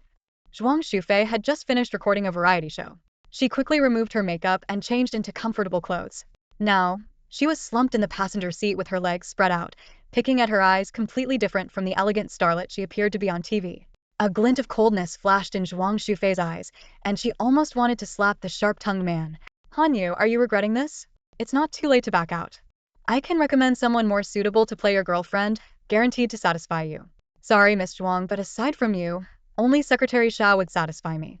If you want to back out, could you persuade Secretary Xiao for me? Zhuang Shufei knew Han Yu was saying this on purpose. The conversation was going nowhere. Why don't you ask her yourself? See if Ji Yunze will let you off. The thought of Ji Yunze made Zhuang Shufei's chest ache. The terrifying scene in Xiao Tongyu's hospital room was still fresh in her mind. If it weren't for Zhuang Shujie pulling her away, she might have fainted on the spot. Han Yu and Ji Yunze's birds of a feather were truly no good. Soon, they arrived at the 100th floor revolving restaurant of the Imperial Capital Pearl TV Tower. Han Yu and Zhuang Shufei sat by the window with a panoramic view. As night fell, the city's lights glittered like a galaxy, the streets and overpasses shimmering like a luminous river from the high vantage point. However, Zhuang Shufei had no interest in the night view. She kept her head down, staring at her plate, terrified of being recognized. This was the downside of being in the entertainment industry. She picked up the large menu to shield her face. Han Yu, do me a favor and ask the waiter for a mask. Han Yu crossed his arms, speechless. Miss Zhuang, are you planning not to eat if you wear a mask? I don't need to eat. I'm used to being hungry in this line of work. Han Yu, could you please get to the point? Han Yu's expression darkened. Miss Zhuang, I'm going to eat, whether you do or not. Soon, the dishes Han Yu ordered were served. M9 Wagyu Wellington steak, crab pasta, lobster bisque, Argentine red shrimp, and caramel foie gras pudding. Zhuang Shufei usually skipped dinner to maintain her figure. To resist temptation, she would often eat alone. But now, faced with a table full of delicious food, her resolve wavered. She peeked out from behind the large menu. Han Yu, could you cut me a small piece of the Wellington steak with the pastry? Do you want me to feed you? No, just hand me the fork. Han Yu snatched the large menu from in front of her. Give it up, Miss Zhuang. You're not that famous. No one here will recognize you. That menu was like Zhuang Shufei's last line of defense, and now it was gone. She was utterly defeated. Shufei Zhang rolled up her sleeves and announced resolutely, All right, starting tomorrow, I'm going on a 3-day diet. No sooner had she finished speaking than she abandoned all concern for her image and began devouring her meal ravenously. At that moment, she completely forgot she was a public figure, let alone that the purpose of tonight's dinner with Yuhan was to get to know each other. Yuhan, noticing her behavior, cleared his throat and broke the silence. Miss Zhang, what hobbies do you usually have? With her mouth full of pasta, Shufei mumbled, I watch mukbangs. Yuhan was stunned for a few seconds, his brow furrowing. He thought, watching phones, reading books, watching TV, even admiring beautiful people, that all makes sense. But watching people eat? What kind of hobby is that? Sensing his confusion, Shufei explained, In our line of work, being hungry is the norm. What do you do when you're hungry? You watch others eat. Yuhan nodded thoughtfully and asked, So, Miss Zhang, do you have any dreams? I want to be a mukbang star who never gains weight, Shufei said nonchalantly, her eyes already locked on the tempting plate of Argentine red shrimp. She loved eating shrimp and crab but never liked peeling them herself. With Xu Jia and Tongyu Xiao both absent, she hesitated for a moment before looking at the man in front of her and tentatively asked, Young Master Han, could you peel the shrimp for me? I'll give you $100 per shrimp. Yuhan chuckled. There are only 6 shrimp here. If I get my hands dirty, I can only make $600 at most? That's quite a deal. An extra's daily wage is only $300. He looked at Shufei, a slight smile playing on his lips, and said no more. Then, Yuhan wiped his hands and elegantly picked up one of the bright red shrimp with his long, well-defined fingers. With a gentle flick, the shell came off entirely. He slowly brought the peeled shrimp to Shufei's mouth and said softly, Here, open up. Shufei stared at him in disbelief. Seeing her hesitate, Yuhan repeated, Didn't you want to eat? Open up. Just then a voice suddenly interrupted, Excuse me, are you Shufei Zhang? Shufei turned, surprised, to see 2 young girls standing by the table, excitement written all over their faces. Wow, it's really Shufei Zhang. Oh my gosh, I love you so much. Shufei felt a wave of embarrassment wash over her, wishing she could disappear. It wasn't the barefaced look that bothered her, but the fact that the man across from her was about to feed her shrimp. Oh my god, is this your boyfriend? He's so handsome. And he's feeding you shrimp. That's so sweet, the girls exclaimed excitedly. Shufei thought, this is bad, if this gets out, it's over. She hastily tried to explain, no, he's not. Before she could finish, Yuhan's cool voice cut in, Fei Fei, are you going to eat? The two girls, sensing the tension, quickly said, "Oh, we won't disturb you any longer. We hope your acting career continues to flourish. We'll always support you." With that, they left smiling. Everything happened so quickly that Xu Fei was left standing there, stunned as if she'd been hit over the head. From start to finish, she only managed to say 4 words. "No, he's not." Yuan suddenly stood up, leaned across the table, and swiftly popped the peeled shrimp into her slightly open mouth. Raising an eyebrow, he asked, "Want more?" President's office of the G Corporation. During the lunch break, Xiao Tongyu rested her head sideways on her desk, her long eyelashes fluttering like tiny fans. Su Ro quietly leaned in, her nose almost touching Xiao Tongyu's cheek, and whispered mysteriously, "Tong Tong, were you out stealing last night?" Xiao Tongyu didn't move and replied weakly, "Don't even mention it. I'm exhausted. Ro, remember my will. Place the photo of that male celebrity from the chocolate milk on my tombstone." Her whole body ached as if every movement pulled her muscles. Su Ro mumbled to herself, "Is President Ji a workhorse or something?" Xiao Tongyu nodded slightly. "Yeah, the land is plowed to exhaustion, and President Ji, the old ox, still isn't tired." Suddenly, as if recalling something important, she said, "Oh, Ro, let me give you my bank account password, just in case I suddenly kick the bucket." "Hey, stop with the jinxing." Su Ro quickly interrupted her, "Change the topic now, or you'll be in trouble if President Ji hears you." "Sure, what do you want to talk about?" Xiao Tongyu asked. Su Ro picked up her phone and asked, "Tong Tong, do you have any good restaurant recommendations?" "Of course, it depends on who you're going with and what cuisine you're in the mood for," Xiao Tongyu replied. Su Ro hesitated for a moment and then whispered, "I want to invite Luo Xiao for a meal." Xiao Tongyu's interest was piqued, and she raised her head abruptly. She scooted her chair closer to Su Ro and gossiped, "Spill it, what's going on between you and Luo Xiao?" Su Ro blushed and pushed her away. "You have time to worry about this? You should be figuring out how to get President Ji to kick you out of the villa." Xiao Tongyu suddenly realized, "You're right, Ro. Why didn't I think of that? Do you have any ideas?" "Well, maybe you could eat stinky tofu in his bedroom?" Su Ro suggested. Imagining Ji Yunze's possible reaction made Xiao Tongyu shiver. That would be worse than inviting a male model to sleep in his bed. When President Ji opens the door, the drama. Just then the office door opened, and Wu Yan walked out. "Secretary Xiao, President Ji wants to see you." Xiao Tongyu entered the office, and Ji Yunze glanced up at her, tapping the seat in front of him with 2 fingers. "Secretary Xiao, have a seat?" Xiao Tongyu stood there puzzled. "No need, President Ji. What can I do for you?" "What did Lin say to you?" Ji Yunze asked directly. "Nothing much. Lin Xiao just gave me some things left at the Lin family home," Xiao Tongyu replied truthfully. Ji Yunze was silent for a moment, feeling a bit jealous, but Xiao Tongyu's answer left him no room to react. He reiterated, "Sit down." Xiao Tongyu had no choice but to sit, watching him with suspicion. Ji Yunze spoke, "Secretary Xiao, G Corporation recently acquired a piece of land in the northern part of the city for a large shopping mall." And Xiao Tongyu was confused about why Ji Yunze was telling her this. "The land is in the old villa district of Beizhou City," Ji Yunze continued. Hearing the familiar name, Xiao Tongyu was stunned and stared blankly at Ji Yunze. The residents there have all signed agreements to move out, except for the last house, which has been abandoned for many years. "The development team found out that the owner is you, Secretary Xiao," Ji Yunze said, waiting for her reaction. Xiao Tongyu bit her lip and remained silent. That was the Xiao family villa where she had lived for 11 years since birth. She had only returned once after her parents' accident. Seeing her silence, Ji Yunze asked again, "So, Secretary Xiao, are you planning to sell it?" Xiao Tongyu took a deep breath, holding back her tears. "Yes. But President Ji, I want to go back and pack some things first. I haven't been there in years. Do you have the key with you?" Ji Yunze asked. Xiao Tongyu nodded, "Yes, I always carry it with me." Ji Yunze stood up and grabbed his jacket. "I'll go with you." "No." Xiao Tongyu asked in surprise. "Yes." Ji Yunze told Wu Yan, who was about to follow, "I'll drive with Secretary Xiao. No need to come along." Ji Yunze drove his dark gray McLaren on the elevated highway. Xiao Tongyu closed the window to block out the biting wind and stole glances at Ji Yunze's handsome profile. "What are you looking at?" Ji Yunze asked. "Just admiring how handsome you are, President Ji," Xiao Tongyu replied playfully. Ji Yunze chuckled. "Hoping I'll let you go back sooner?" "Keep dreaming, Secretary Xiao." Xiao Tongyu pouted and turned to look out the window. Suddenly, Ji Yunze's warm hand covered hers. "Don't cry later. I can't handle it."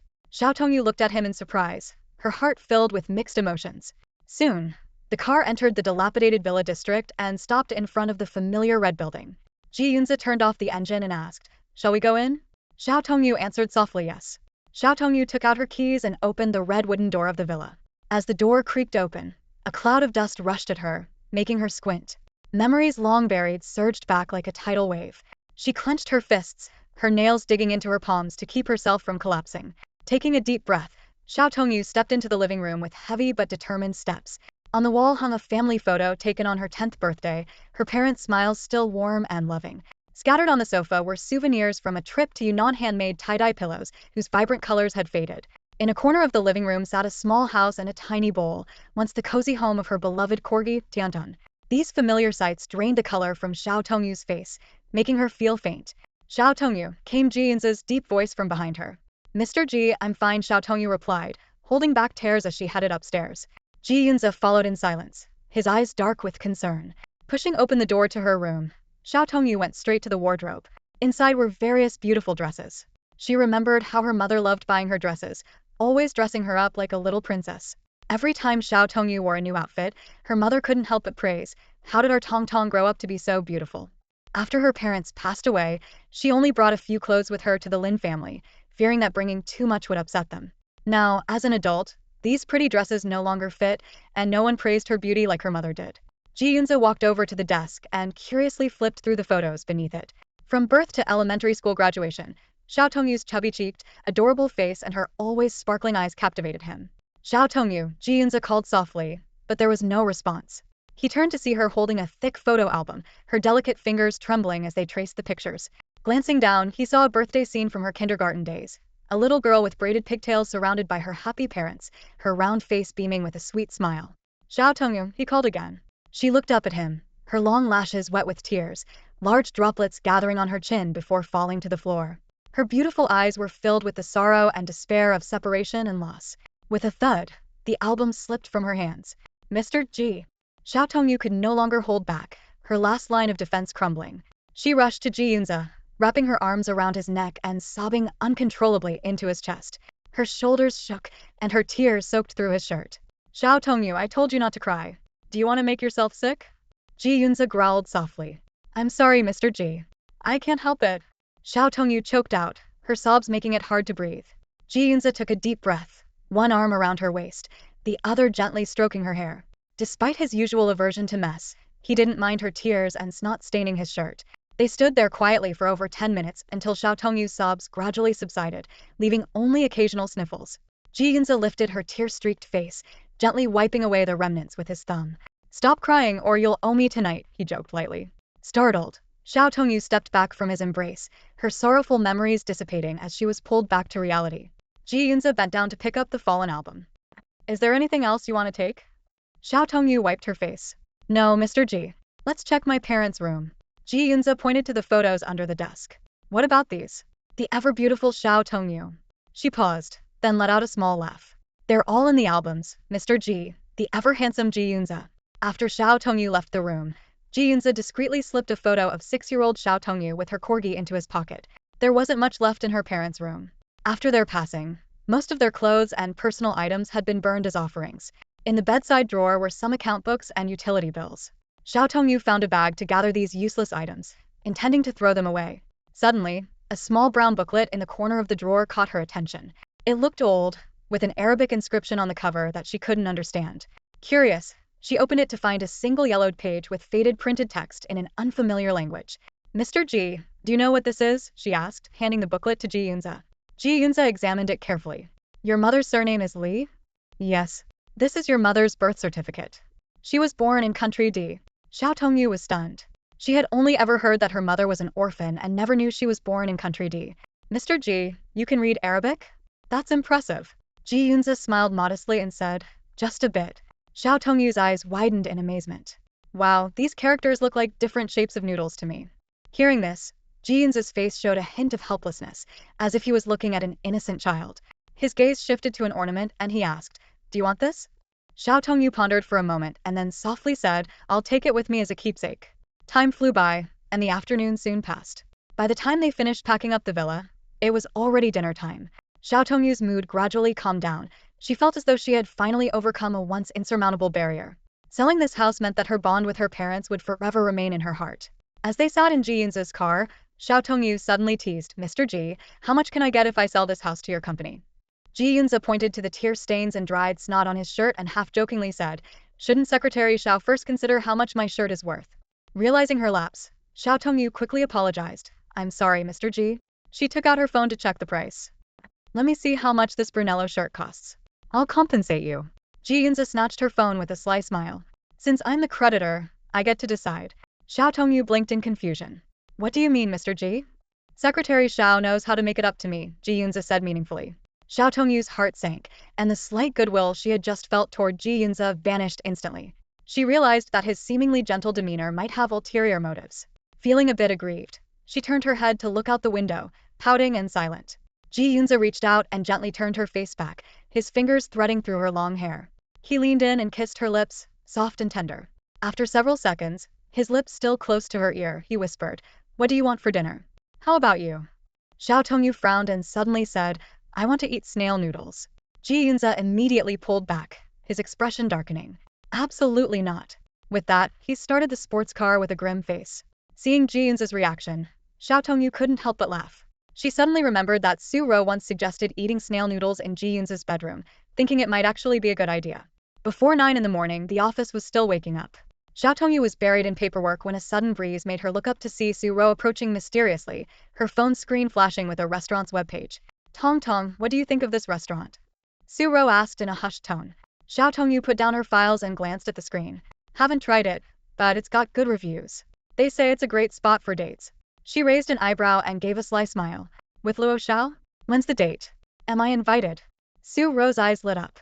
Would you really come? That's great. It's tonight. Luo Xiao is hard to get a hold of. She had been worried about feeling awkward alone with Luo Juanji, but having Xiao Tongyu there would be perfect. Unexpectedly, Xiao Tongyu's expression changed instantly. Just kidding. I'm not going to be the third wheel. Before Su Ro could express her disappointment, Wu Yan emerged from Ji Yunze's office, interrupting their conversation. Secretary Xiao, Mr. Wen from Jiangqing, and his son will be arriving shortly with Mr. Wen. Xiao Tongyu immediately switched to work mode. Got it, I'll have some Westlake Dragonwell tea and a latte ready. Wu Yan shook his head. Mr. Ji wants you to step aside and let Secretary Su handle it. Xiao Tongyu was taken aback and blinked. Step aside? Why? Where should I go? Su Ro quickly interjected, Tong Tong, why don't you go to the cafe downstairs for a bit? Come back after they leave. Xiao Tongyu frowned. But I still have work to finish. What if their meeting lasts until noon? Wu Yan remained expressionless. That's Mr. Ji's order. He turned to leave. Xiao Tongyu grabbed his arm. Assistant Wu, is my car accident related to Mr. Wen? I don't know, Wu Yan replied, still expressionless. Xiao Tongyu pressed further. Then why does Mr. Ji want me to step aside? How did I offend Mr. Wen? I don't know, Wu Yan repeated. Xiao Tongyu pouted and decided to tease the stoic assistant. Assistant Wu, I heard your wife is stunning. Can we see a photo? She winked at Su Ro. Su Ro immediately chimed in, yeah, don't be so stingy. Wu Yan remained unfazed. Who told you that? Xiao Tongyu made up a story on the spot. Mr. Ji said so. He also said that except for me, no one else counts as a woman. Wu Yan walked away without changing his expression, leaving Xiao Tongyu speechless. After Wu Yan left, Xiao Tongyu turned to Su Ro and whispered, Ro, do you think Mr. Wen and his son found out about my relationship with Mr. Ji and think I'm interfering with Miss Wen? Su Ro shook her head. You're overthinking it. That Mr. Wen just has a thing for you. Better listen to Mr. Ji and step aside. Xiao Tongyu reluctantly picked up her phone to leave but saw the receptionist already ushering Wen Tianfu, his son Wen Yu, and Wen Qian inside. Before she and Su Ro could greet them, Wen Yu called out from afar Secretary Xiao. Xiao Tongyu smiled politely. Good morning, Mr. Wen, Miss Wen. Mr. Ji is waiting for you in his office. Wen Yu turned to his father. Dad, you go ahead. I'll be there shortly. Wen Tianfu noticed his son staring intently at Xiao Tongyu and frowned with a hint of anger. Wen Qian quickly intervened, Mr. Wen. You should go in first. We'll be right there. With no choice, Wen Tianfu entered the office. Wen Yu approached Xiao Tongyu's desk. Secretary Xiao, I heard you had a car accident recently. Are you alright? Xiao Tongyu forced a smile. Thanks for your concern. I'm fine. Wen Yu stared at her face. Good thing your pretty face wasn't hurt. That would have been a real shame. Xiao Tongyu didn't know how to respond, and the atmosphere grew awkward. Wen Yu's unabashed gaze felt as if he were appraising an object, sending a chill down her spine. Xiao Tongyu stood at the entrance of the office and politely reminded, Mr. Wen, aren't you going in? Mr. Ji and Mr. Wen Sr. are waiting for you. Wen Yu completely ignored her reminder and instead gave Xiao Tongyu a once-over, his eyes filled with a hint of frivolity. He suddenly asked, Secretary Xiao, you seem to have lost weight. How much do you weigh now? Xiao Tongyu was taken aback and instinctively replied, I think around 90 pounds. Wen Yu's lips curled into a meaningful smile. At your height, 90 pounds is too thin. Is it possible that 10 pounds of that is in your chest? The remark exploded in the office like a bomb. The atmosphere instantly became awkward, as if an unpleasant odor had permeated the air. Standing nearby, Suro secretly felt relieved. Thank goodness Mr. Ji didn't hear that, or Mr. Wen might be missing an arm or a leg by now. She hurriedly interjected, trying to diffuse the tension. Mr. Wen, why don't you go in first? What would you like to drink? I'll bring it to you. Wen Yu, however, was unmoved. He waved his hand dismissively and said, no rush. I want to chat with Secretary Xiao for a bit longer. Suro had no choice but to roll her eyes discreetly and turn to make tea. Xiao Tongyu stood there, filled with confusion. She couldn't fathom Wen Yu's intentions. If he was concerned about her relationship with Ji Yunze affecting Miss Wen, he wouldn't be making inappropriate comments and acting familiar. Did Wen Yu genuinely have other thoughts about her? She grew wary, deciding to be on guard around this man. At that moment, when Yu spoke again, his tone still flippant. Secretary Xiao, how about having lunch together? This made one wonder whether Wen Yu was truly infatuated or simply not thinking straight. Just moments ago, Ji Yunze had caught him in the act of following and abducting someone, yet here he was, nonchalantly asking Xiao Tongyu to lunch as if he hadn't done anything wrong. It seemed he was entirely relying on his family background, acting without any scruples. Before Xiao Tongyu could respond, Wen Qian, who had been watching, couldn't take it any longer. She pushed Wen Yu towards Ji Yunze's office and whispered, Mr. Wen, patience is a virtue. Upon hearing Wen Qian's words, Wen Yu seemed to come to his senses. Although reluctant, he finally left Xiao Tongyu's sight. Xiao Tongyu let out a long sigh of relief and returned to her seat, ready to resume her work. Just then, Wen Qian lightly tapped on her desk. Secretary Xiao, do you have a moment to talk? Wen Qian asked, her tone carrying a hint of seriousness. In the office of the G Group's president, Wen Tianfu sat on the sofa, his tone laced with displeasure.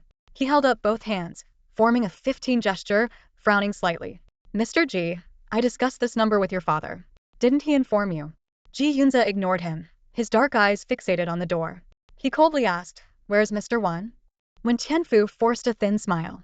Oh, he ran into an old friend and stopped to chat. An old friend? Humph. Ji Yunze responded icily, Mr. Wen, please have Mr. Wen come in and talk to me directly. Wen Tianfu's smile vanished instantly, his lips tightened, and his gaze darkened.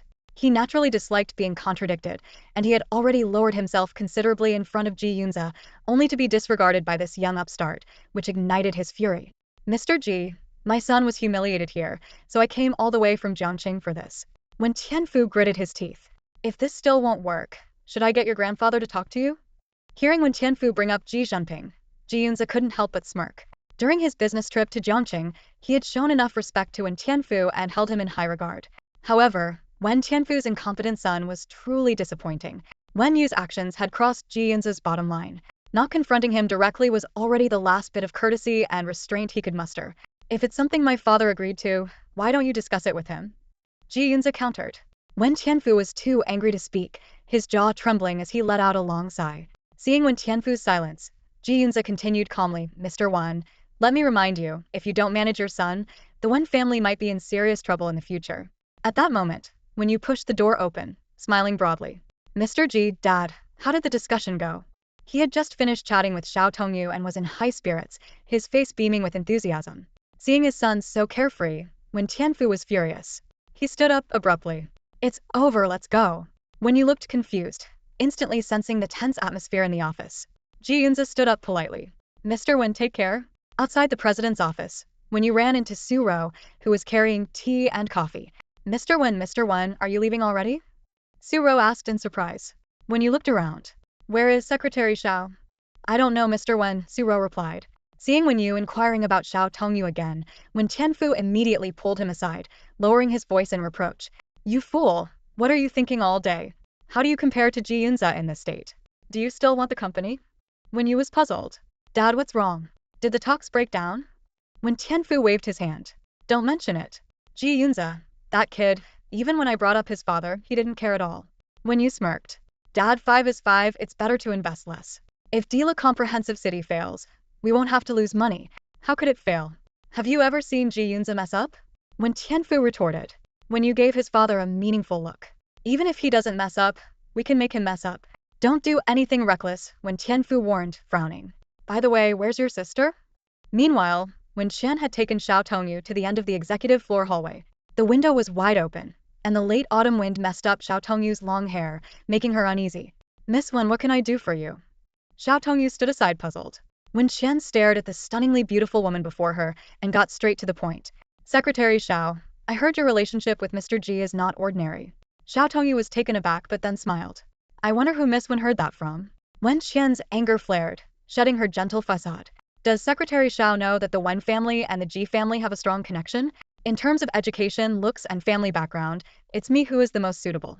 How could it be your turn, Secretary Xiao? Xiao Tongyu realized Wen Qian was here to stake her claim. She nodded immediately. Miss Wen is right, I am well aware of my place. Mr. Ji is so gentle with Miss Wen. He doesn't treat just anyone that way. Wen Qian snorted coldly. Secretary Xiao, know your place and stop clinging to Mr. Ji, doing shameless things. Understood.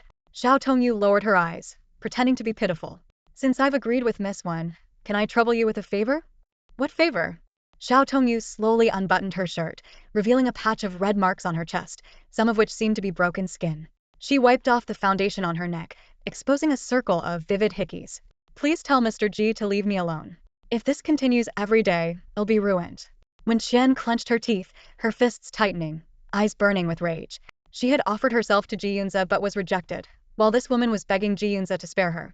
Speechless with anger, Wen Qian's forehead veins bulged. I'll take that as a yes, Miss Wen. Thank you for your help. Xiao Tongyu smiled sweetly, buttoning her shirt and walking away without looking back. Back at her desk, Xiao Tongyu quickly touched up her makeup, leaving Su Ro in awe. Tongyu, where did you go? Nothing much, someone annoyed me, so I told them the truth. Oh, Su Ro half understood, Mr. Wen was looking for you earlier.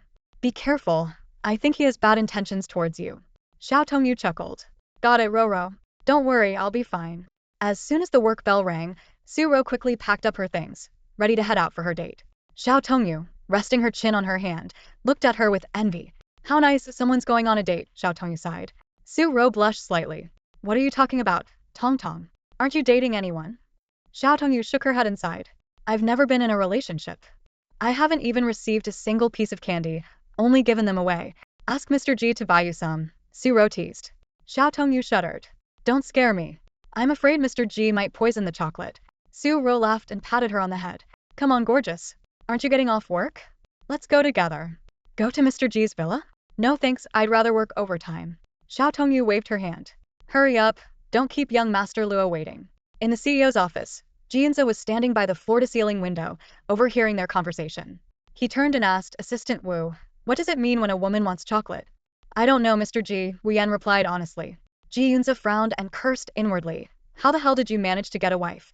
Su Ro ran breathlessly into the restaurant, where Luo Juanji was already seated by the window. He was wearing a white shirt and a long coat, with the top button slightly undone. A cigarette, unlit, was held between his slender fingers, making him look like a piece of fine art. Sorry, young Master Luo, I'm late. There was a bit of traffic during rush hour, Su Ro apologized. Luo Juanji smiled warmly. It's okay. I just got here myself. Su Ro took off her coat and picked up the menu. What would you like to eat, young Master Luo?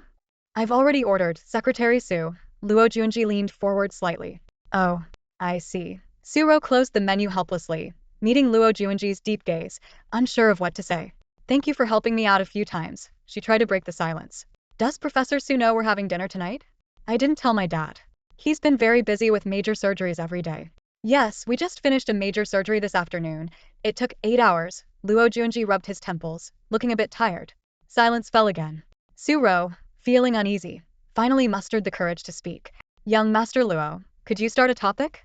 I'm not very good at conversations. Luo Juanji chuckled. How do you know I'm good at conversations, Secretary Su? With all the girlfriends you've had, you must be experienced. Luo Juanji's face darkened. He had indeed been with many women, but they were all just physical relationships, never a serious girlfriend. He found it troublesome. Seeing Luo Juanji's silence, Su Ro hurriedly apologized.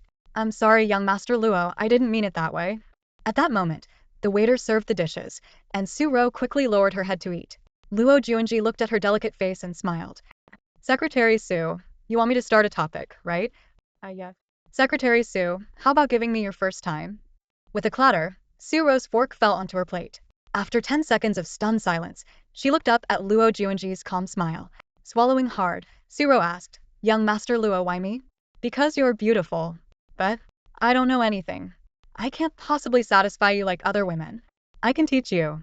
Despite Luo Juanji's shamelessness, Su Ro didn't feel repulsed. She suddenly realized that she had feelings for him, maybe even liked him a bit. But she couldn't do something with no future. She wanted to ask Luo Juanji if he could consider her as a girlfriend, but in the end, she didn't. It would be pointless. Luo Juanji had already made it clear that he only wanted to sleep with her. Just as the tension between them peaked, a familiar voice rang out. Hey, Suro. Suro looked up to see Jin Su with the woman he had been with in bed the other day standing by their table. What a coincidence. Running into this foolish woman and her sugar daddy. Jin Su sneered. What did you say, Jin Su? Suro shouted angrily. Jin Su snorted. Did I say something wrong? The woman next to him pouted her red lips. Don't mind her, honey. After 7 years of not letting you touch her, she probably has some hidden disease. Jin Su smirked. Makes sense. She must have something. By the way, Suro, we're getting married. When the baby is born, we'll give you some wedding candy. Seeing Jin Su, the feelings Suro had tried so hard to forget surged back. The man she had loved for 7 years had cheated on her, quickly married his mistress, and was now mocking her to her face. Was there anyone more miserable than her? She and Xiao Tongyu were truly kindred spirits in their misfortune. Suro's face changed colors as her nose tingled and her body trembled. Luo Juanji's expression darkened ominously. Mr. Jin, if you want your fiancée to safely give birth in the capital, you better leave now, Luo Juanji said coldly. Jin Su and the woman beside him were stunned by Luo Juanji's imposing presence. What are you saying? Luo Juanji smiled, but his eyes were filled with a terrifying menace. Don't believe me? Try me. Though they didn't know if this man was bluffing, their instincts told them he was not to be trifled with. The woman pouted and tugged on Jin Su's arm. Let's go, honey. Don't bother with this kind of person. Jin Su gave a disdainful look and turned to leave. Luo Juanji placed a piece of fish on Suro's plate. Are you alright, Secretary Su? Let's eat. Suro took a deep breath, as if making a significant decision. Young Master Luo, I agree. What? I agree to give you my first time. Luo Juanji frowned. He had indeed wanted Suro, but knowing she would be unwilling, he had only asked jokingly. He hadn't expected her to agree. Are you sure, Secretary Su? Don't act on impulse. Suro looked up with determined eyes. I'm sure. Secretary Su, I won't take responsibility after. It's okay. I promise not to cling to you, young Master Luo. After a few seconds of silence, Luo Juanji spoke. Alright, when? Suro stood up. Right now. Imperial City Ritz, Hotel Suite. Luo Juanji expertly pulled out his room card and swiped it, the door opening with a soft click. This was the exclusive suite the hotel kept reserved for him. He used to bring women here often, but recently, his mind had been elsewhere, and it had been a while since his last visit. Suro hesitated at the doorway, standing rigidly.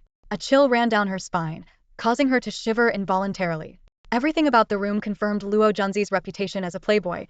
Even the luxury suite was always ready at his disposal. The obedient girl she had always been was now entangled with such a man, making such a reckless decision.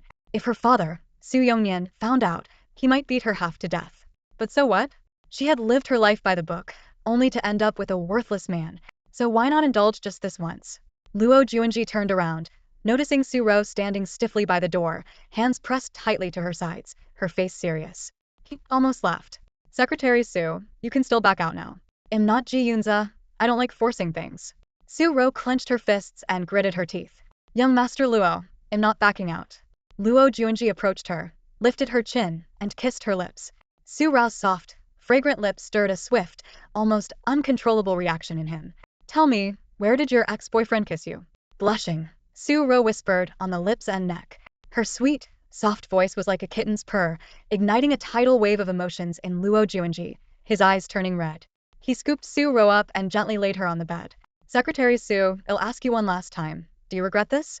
Suro shook her head. No regrets. The softness of her body and the warmth of her skin pushed Luo Junzi's restraint to its limit.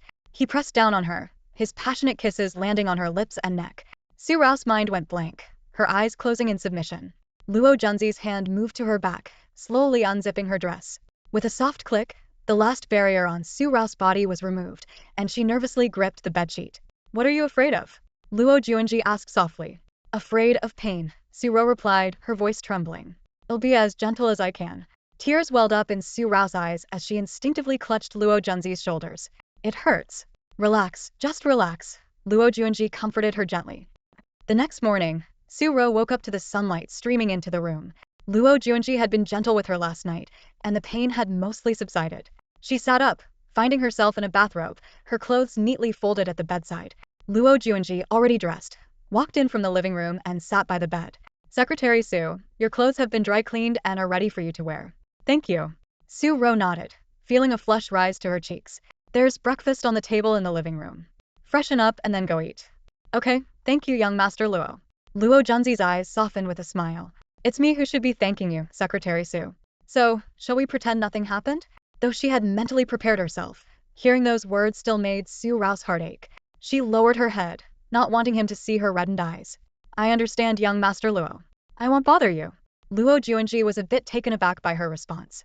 He had said the same thing to many women before, receiving varied reactions.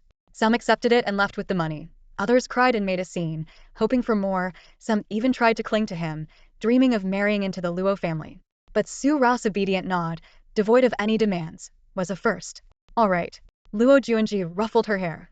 I have surgery at 9, so I have to go. Take care, young Master Luo. As Luo Junji turned to leave, Su Ro could no longer hold back her tears. She realized she had fallen for him. But to Luo Junji, she was just a means to satisfy a physical need. She wiped her tears away, consoling herself. At least her first time was with someone she liked. It was her choice, and she couldn't regret it. That evening, at Imperial City Hospital, having completed 4 surgeries in one day, Luo Junji finally had a moment to breathe. He had been too busy to think about the previous night. Now, wearing his white coat and idly flipping through today's surgical cases, his mind was filled with images of Su Rao's blushing face beneath him. Damn it, Luo Junji cursed inwardly. This wasn't his first time spending the night with a woman, yet he had never felt this way before. If he had known, he wouldn't have touched her. He always knew that women like Su Ro were off limits. Luo Junji stood up and unconsciously walked towards Su Yongnian's office. Professor Su. Su Yongnian looked up from his mountain of paperwork and smiled. Director Luo. One had to admit, Su Yongnian was indeed dedicated. He had no clinic hours today, spent the whole day in surgeries, and was now still studying cases, earning Luo Junzi's genuine admiration. Professor Su, didn't your daughter come to see you today? Mentioning Su Ro brought a gentle smile to Su Yongnian's face. She knows I'm busy, but she calls every day to remind me to eat properly. Luo Junji suddenly felt a pang of envy, even wanting Su Ro to call him as well. Daughters are indeed considerate. Su Yongnian nodded. My daughter has always been obedient and kind. Even in elementary school, boys would wait for her downstairs, and she'd be too scared to leave the house. Thinking of Su Rao's timid yet endearing demeanor, Luo Junji couldn't help but smile. By the way, Director Luo, Su Yongnian continued. My daughter recently broke up with her longtime boyfriend. It seems he wasn't a good person, but she didn't say much. If you have any friends, perhaps you could introduce someone to her. After all, she's 25 now. Hearing this, Luo Junzi's mood soured, and his expression darkened. Noticing the shift, Su Yongnian quickly said, I'm sorry, Director Luo. I got carried away talking about my own matters. Was there something you needed? Realizing his lapse in composure, Luo Junji quickly replied, It's nothing, Professor Su. I just noticed you had a lot of surgeries today and wanted to check on you. Thank you, Director Luo. The surgeries weren't too difficult today, so I'm not too tired. Leaving Su Yongnian's office, Luo Junji felt inexplicably irritable. Introduce a boyfriend to Su Ro? Over his dead body. Evening at Ji Yunze's villa. Xiao Tongyu had just finished her shower and was lying on the guest bed, talking on the phone with her best friend, Zhuang Shufei. Holding the phone in her left hand and rubbing her forehead with her right, she looked utterly defeated. Tong, have you asked Ji Yunze for leave yet? Zhuang Shufei's voice came through the phone. Not yet, Xiao Tongyu replied helplessly. Zhuang Shufei immediately became indignant. Why not? Have you gone on vacation even once in the past 2 years? This is your basic right. If Ji Yunze doesn't allow it, you should report him to the labor bureau. Xiao Tongyu thought to herself. Ji Yunze is a workaholic who never takes a break. Even his assistant, Wu, only took time off for his wedding. With a deep sigh, she said, All right, I'll go talk to Mr. Ji now. No. Aren't you at home? Why would you go to Ji Yunze's place so late? Zhuang Shufei asked in surprise. Xiao Tongyu realized she had slipped. Zhuang Shufei didn't know she had moved into Ji Yunze's villa. She quickly covered up, I'll call him now. After hanging up, Xiao Tongyu went downstairs to the kitchen. She opened the pressure cooker and took out the white fungus and pear soup she had made for dinner. She had planned to save it for breakfast, but after a moment's hesitation, she poured a bowl and headed to Ji Yunze's study. The study door was ajar, with bright lights inside and the sound of Ji Yunze's voice and keyboard clicks. Xiao Tongyu glanced at the time. It was 10:30 p.m., the opening time for the U.S. stock market. Lately, Ji Yunze had been staying up late to monitor the volatile market. Xiao Tongyu gently knocked on the door and peeked her head in. Meeting Ji Yunze's deep gaze, she softly said, Mr. Ji? Ji Yunze beckoned her in, and Xiao Tongyu, like an obedient little rabbit, walked in with the sweet soup. Mr. Ji, I noticed you were coughing during the meeting this afternoon, so I made some white fungus and pear soup for you, Xiao Tongyu said. Ji Yunze glanced at the glossy bowl of soup on the desk, which contained red dates, goji berries, white fungus, and translucent pear slices. He raised an eyebrow and asked, Xiao Tongyu, do you need something from me? No, not at all, Xiao Tongyu quickly denied, even though she indeed had a favor to ask. Ji Yunze looked at her with a hint of amusement and tossed a box of chocolates from his bag to her. Xiao Tongyu was stunned and asked, Mr. Ji, are these expired? Should I throw them away? Ji Yunze's face darkened. Xiao Tongyu, do you keep expired chocolates in your bag? Xiao Tongyu looked down and saw it was a limited edition Laderac chocolate box flown in from Switzerland. Her eyes lit up and she jokingly asked Mr. Ji, which girl gave these to you that you didn't want? Am I getting the leftovers? Ji Yunze's face turned completely black. I picked them up off the street, thought they suited you, Secretary Xiao. Xiao Tongyu felt a warmth in her heart. Although she didn't know why Ji Yunze gave her the chocolates, at least his intention was kind. This was the first time in her life she had received a gift from a man. Thank you, Mr. Ji. I'll make sure to eat all these chocolates, even if I get constipated and nosebleeds, Xiao Tongyu said with a smile. Ji Yunze frowned at her slightly flushed face and asked, Xiao Tongyu, do you want something? Xiao Tongyu was about to ask for leave but was almost amused by Ji Yunze's question. She replied, Mr. Ji, I'm on my period. Yes, I know, Ji Yunze said calmly. Xiao Tongyu was momentarily speechless. Ji Yunze turned back to his computer and said indifferently, if you have something to say it. If not, leave. Xiao Tongyu felt that Ji Yunze only valued her when she could meet his physiological needs. The warmth she felt from receiving the chocolates quickly faded. She decided not to consider Ji Yunze's feelings anymore. Mr. Ji, I want to take a day off this Friday, Xiao Tongyu said directly. What for? Ji Yunze asked, looking up. I want to go to a city for a trip. No, Ji Yunze replied curtly. Xiao Tongyu almost fainted. After all her preparation, Ji Yunze dismissed her with just one word. Why not, Mr. Ji? Adding the weekend, I'll only be gone for 3 days, just 1 day off. Isn't that reasonable? No. Mr. Ji, just pretend I'm sick at home. No. Xiao Tongyu put her hands on her hips, looking like she was ready to fight to the death. Mr. Ji, would you die without me? She was just speaking casually, but Ji Yunze seemed to have his inner secret revealed. Their eyes met, and his gaze darkened. He sneered, wanna go? Beg me. Xiao Tongyu was stunned for a few seconds, blinking her big eyes. Beg you. Ji Yunze showed a mischievous expression. You know how, Secretary Xiao. A sense of foreboding crept into Xiao Tongyu's heart. She stammered, I'm on my period, I don't know. Xiao Tongyu, you still have your mouth and hands, Ji Yunze said, pulling her over and seating her on his lap. Mr. Ji, the US market hasn't closed yet. Xiao Tongyu tried to resist. No worries, I've already made the necessary trades, Ji Yunze said, unmoved. Even though Ji Yunze had tormented her in various ways countless times, today's request crossed Xiao Tongyu's bottom line. She suddenly didn't want to ask for leave anymore. Breaking her own boundaries just to go on a trip seemed not worth it, especially if Ji Yunze, who was always ready to pounce, wouldn't let her rest even during her period. Mr. Ji, forget it. My hands aren't clean. I'll leave now. Xiao Tongyu tried to escape, but before she could finish, Ji Yunze grabbed her arm with one hand and firmly held the back of her head with the other. Much later, Xiao Tongyu walked out of Ji Yunze's study with swollen lips. She suddenly thought that Zhuang Shufei's suggestion of drugging Ji Yunze's food might actually be a viable option. In the dimly lit VIP room of the Siju Club, an eerie ambience enveloped the space. Ji Yunze's slender fingers tapped lightly on the table, signaling for more soda water. He carefully poured the light brown whiskey into a glass, his movements graceful and precise. Hanyu watched Ji Yunze's actions with interest and teased. More soda? Ji Yunze, why so mild today? Rushing back to pamper Xiao Tongyu. Ji Yunze took a sip of his drink without reacting to Hanyu's teasing. Hanyu thought to himself that this man seemed to have only Xiao Tongyu and making money on his mind. He feared that Ji Yunze would work even harder to earn more for Xiao Tongyu in the future. At that moment, the door to the room opened, and Wu Yan walked in with a short, chubby, smiling middle-aged man. Mr. Ji, young Master Han, the man greeted cheerfully, sitting down with a pant. Hanyu nodded slightly. Li Ziren, have a seat? Li Ziren glanced around, his eyes landing on the 2 bottles of premium whiskey on the table. He looked disappointed and asked, young Master Han, just drinks? No food? I need something hearty like big fish and meat. Hanyu gave him an amused look. Let's talk first. We can eat whatever you want afterward.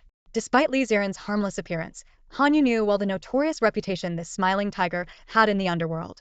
Li Ziren took a swig from a bottle before starting his report. Mr. Ji, the guy called Black Knife is extremely cautious. As soon as he realized my people were looking for him, he disappeared. Ji Yunze frowned. Disappeared. Li Ziren nodded. My men finally found his place, but it was already empty. He pulled out a transparent bag containing an old-fashioned cell phone. We found this in Black Knife's place. He must have left in a hurry and forgot it. Li Ziren explained that the phone was connected to a network device, and the last call was made to Lin Tianhao's office. Ji Yunze pondered for a moment and asked if there were any fingerprints. Upon receiving a positive response, a cold smile appeared on his lips. Xiao Tongyu, you fool. You've been in love with the son of your parents' murderer for so many years, Ji Yunze thought to himself. After discussing how to handle the evidence, Li Ziren curiously asked, Mr. Ji, who did this Lin family and Black Knife offend? Han Yu patted Li Ziren's shoulder. They offended the future Mrs. Ji. Ji Yunze silently took a drag from his cigarette, not denying it. After leaving the club, Ji Yunze instructed Wu Yan to book a flight to S City for Friday and emphasized not to inform Secretary Xiao. Meanwhile, in a suite at the Royal High Hotel in S City, grandfather Li was reading a newspaper. His grandson, Li Ren, excitedly shared the information he had gathered. Both Xiao Tongyu and Ji Yunze would be arriving in S City on Friday. Grandfather Li, deep in thought, interrupted Li Ren's speculations. Don't worry about Xiao Tongyu. I have my own plans. Li Ren thought to himself that his grandfather's traditional Chinese approach might miss a good opportunity. He secretly decided that he must meet Xiao Tongyu. On Friday morning, before the break of dawn, Xiao Tongyu quietly dragged her suitcase downstairs, careful not to wake anyone in the villa. She had booked the earliest flight to City S and was eager to start her hard-earned vacation. Her lips had been swollen for 2 whole days, as if she had a botched Botox job, all for securing this time off. Just as she reached the front door and was about to open it, a deep voice from behind startled her, nearly causing her to fall. Secretary Xiao, up so early? She spun around to see Ji Yunze sitting quietly on the dimly lit living room sofa, dressed in black silk pajamas. In the unlit room, his elegant silhouette was barely visible, and his facial expressions were hidden in the shadows, making him look like a ghost. Mr. Ji. Xiao Tongyu exclaimed. You scared me to death. Unfazed, Ji Yunze retorted. A secretary bold enough to take time off during work hours, scared to death? Trying to stay calm despite her racing heart, Xiao Tongyu replied, Mr. Ji, this is my rightful vacation. Ignoring her, Ji Yunze asked matter-of-factly, Secretary Xiao, where's my breakfast? Since moving into Ji Yunze's villa, Xiao Tongyu had taken over the meal preparations previously handled by Wu Yan. She felt she was worse off than a feudal era slave, cooking meals early in the morning, working all day, and continuing to cook after work. Mr. Ji, I think you've put on some weight recently. Skipping one breakfast won't hurt. With that, Xiao Tongyu quickly opened the door and slipped out. Ji Yunze lifted his pajamas to glance at his stomach, his face darkening. Xiao Tongyu, are you mocking me? After the plane landed, Xiao Tongyu headed straight to Zhuang Shufei's film set. Zhuang Shufei had arrived 2 days earlier and had one last commercial shoot this morning before enjoying a 3-day break. Thanks to her best friend's arrangements, Xiao Tongyu smoothly entered the studio. Under the bright, warm lights, Zhuang Shufei was holding products from Zhuang Group's latest makeup brand, Mooney, and interacting closely with a tall, handsome male model. The man looked familiar, but Xiao Tongyu couldn't place where she had seen him before. The pair made a striking combination, their perfect height difference pleasing to the eye. The male model rested his hands on Zhuang Shufei's shoulders and leaned in to kiss her cheek. Zhuang Shufei's lips parted slightly, a blush spreading across her face, perfectly capturing a shy demeanor. Xiao Tongyu couldn't help but admire Shufei's acting skills, wondering how Han Xiaoru would react to the scene. After the shoot, Zhuang Shufei excitedly ran to Xiao Tongyu and hugged her tightly. I missed you so much. They hadn't seen each other for 2 or 3 weeks since visiting the hospital. Xiao Tongyu patted her friend's back with a smile. Are you dating me now? If I were a man, Ji Yunze wouldn't stand a chance. How did he let you take a vacation? Tongyu hesitated, not wanting to reveal the price she paid for this break. She quickly changed the subject. By the way, where's Xujia? My brother had some last-minute work. He'll be in City S tonight, Zhuang Shufei explained. Oh, is your work done? Should we head back to the hotel? I haven't been to the new Zhuang hotel yet. Hold on, Zhuang Shufei winked. I want to introduce you to Lu Yin. Which Lu Yin? Xiao Tongyu looked puzzled. Zhuang Shufei playfully tapped her head. Are you brain dead, Xiao Tongyu? Only Ji Yunze in your mind? The guy I just worked with, the one on your favorite chocolate milk carton. Xiao Tongyu suddenly understood. No wonder he looked familiar. He seemed even more handsome in person. She quickly declined. No need. I slept on the plane and didn't eat. I'm starving. Let's go to the hotel and eat. Zhuang Shufei pouted. Fine. Wait a bit while I say goodbye to Sister Wang. In the western restaurant of the Champs-Élysées Manor Hotel, Xiao Tongyu and Zhuang Shufei sat facing each other. Today's lunch was a buffet, and Xiao Tongyu's plate was piled high with beef, crab, shrimp, and other delicacies, while Zhuang Shufei's plate had only a few cherry tomatoes and some broccoli. Just as Xiao Tongyu was about to fork a large piece of roast lamb, she felt her friend's intense gaze. Embarrassed, she put down her fork. Shufei, Why are you staring? Why are you eating so little? Picking at her food, Zhuang Shufei sighed. I've gained weight recently. I can't eat much. You eat, I'll watch. It's like watching a mukbang. I'll be full just by looking. Xiao Tongyu looked at her friend in confusion. Where have you gained weight? You're already as slim as can be. Xiao Tongyu frowned at the juice in front of her and said in confusion, I find it strange. In high school, I could eat anything and not gain weight. Now, I gain weight so easily. Is it because my metabolism has slowed down with age?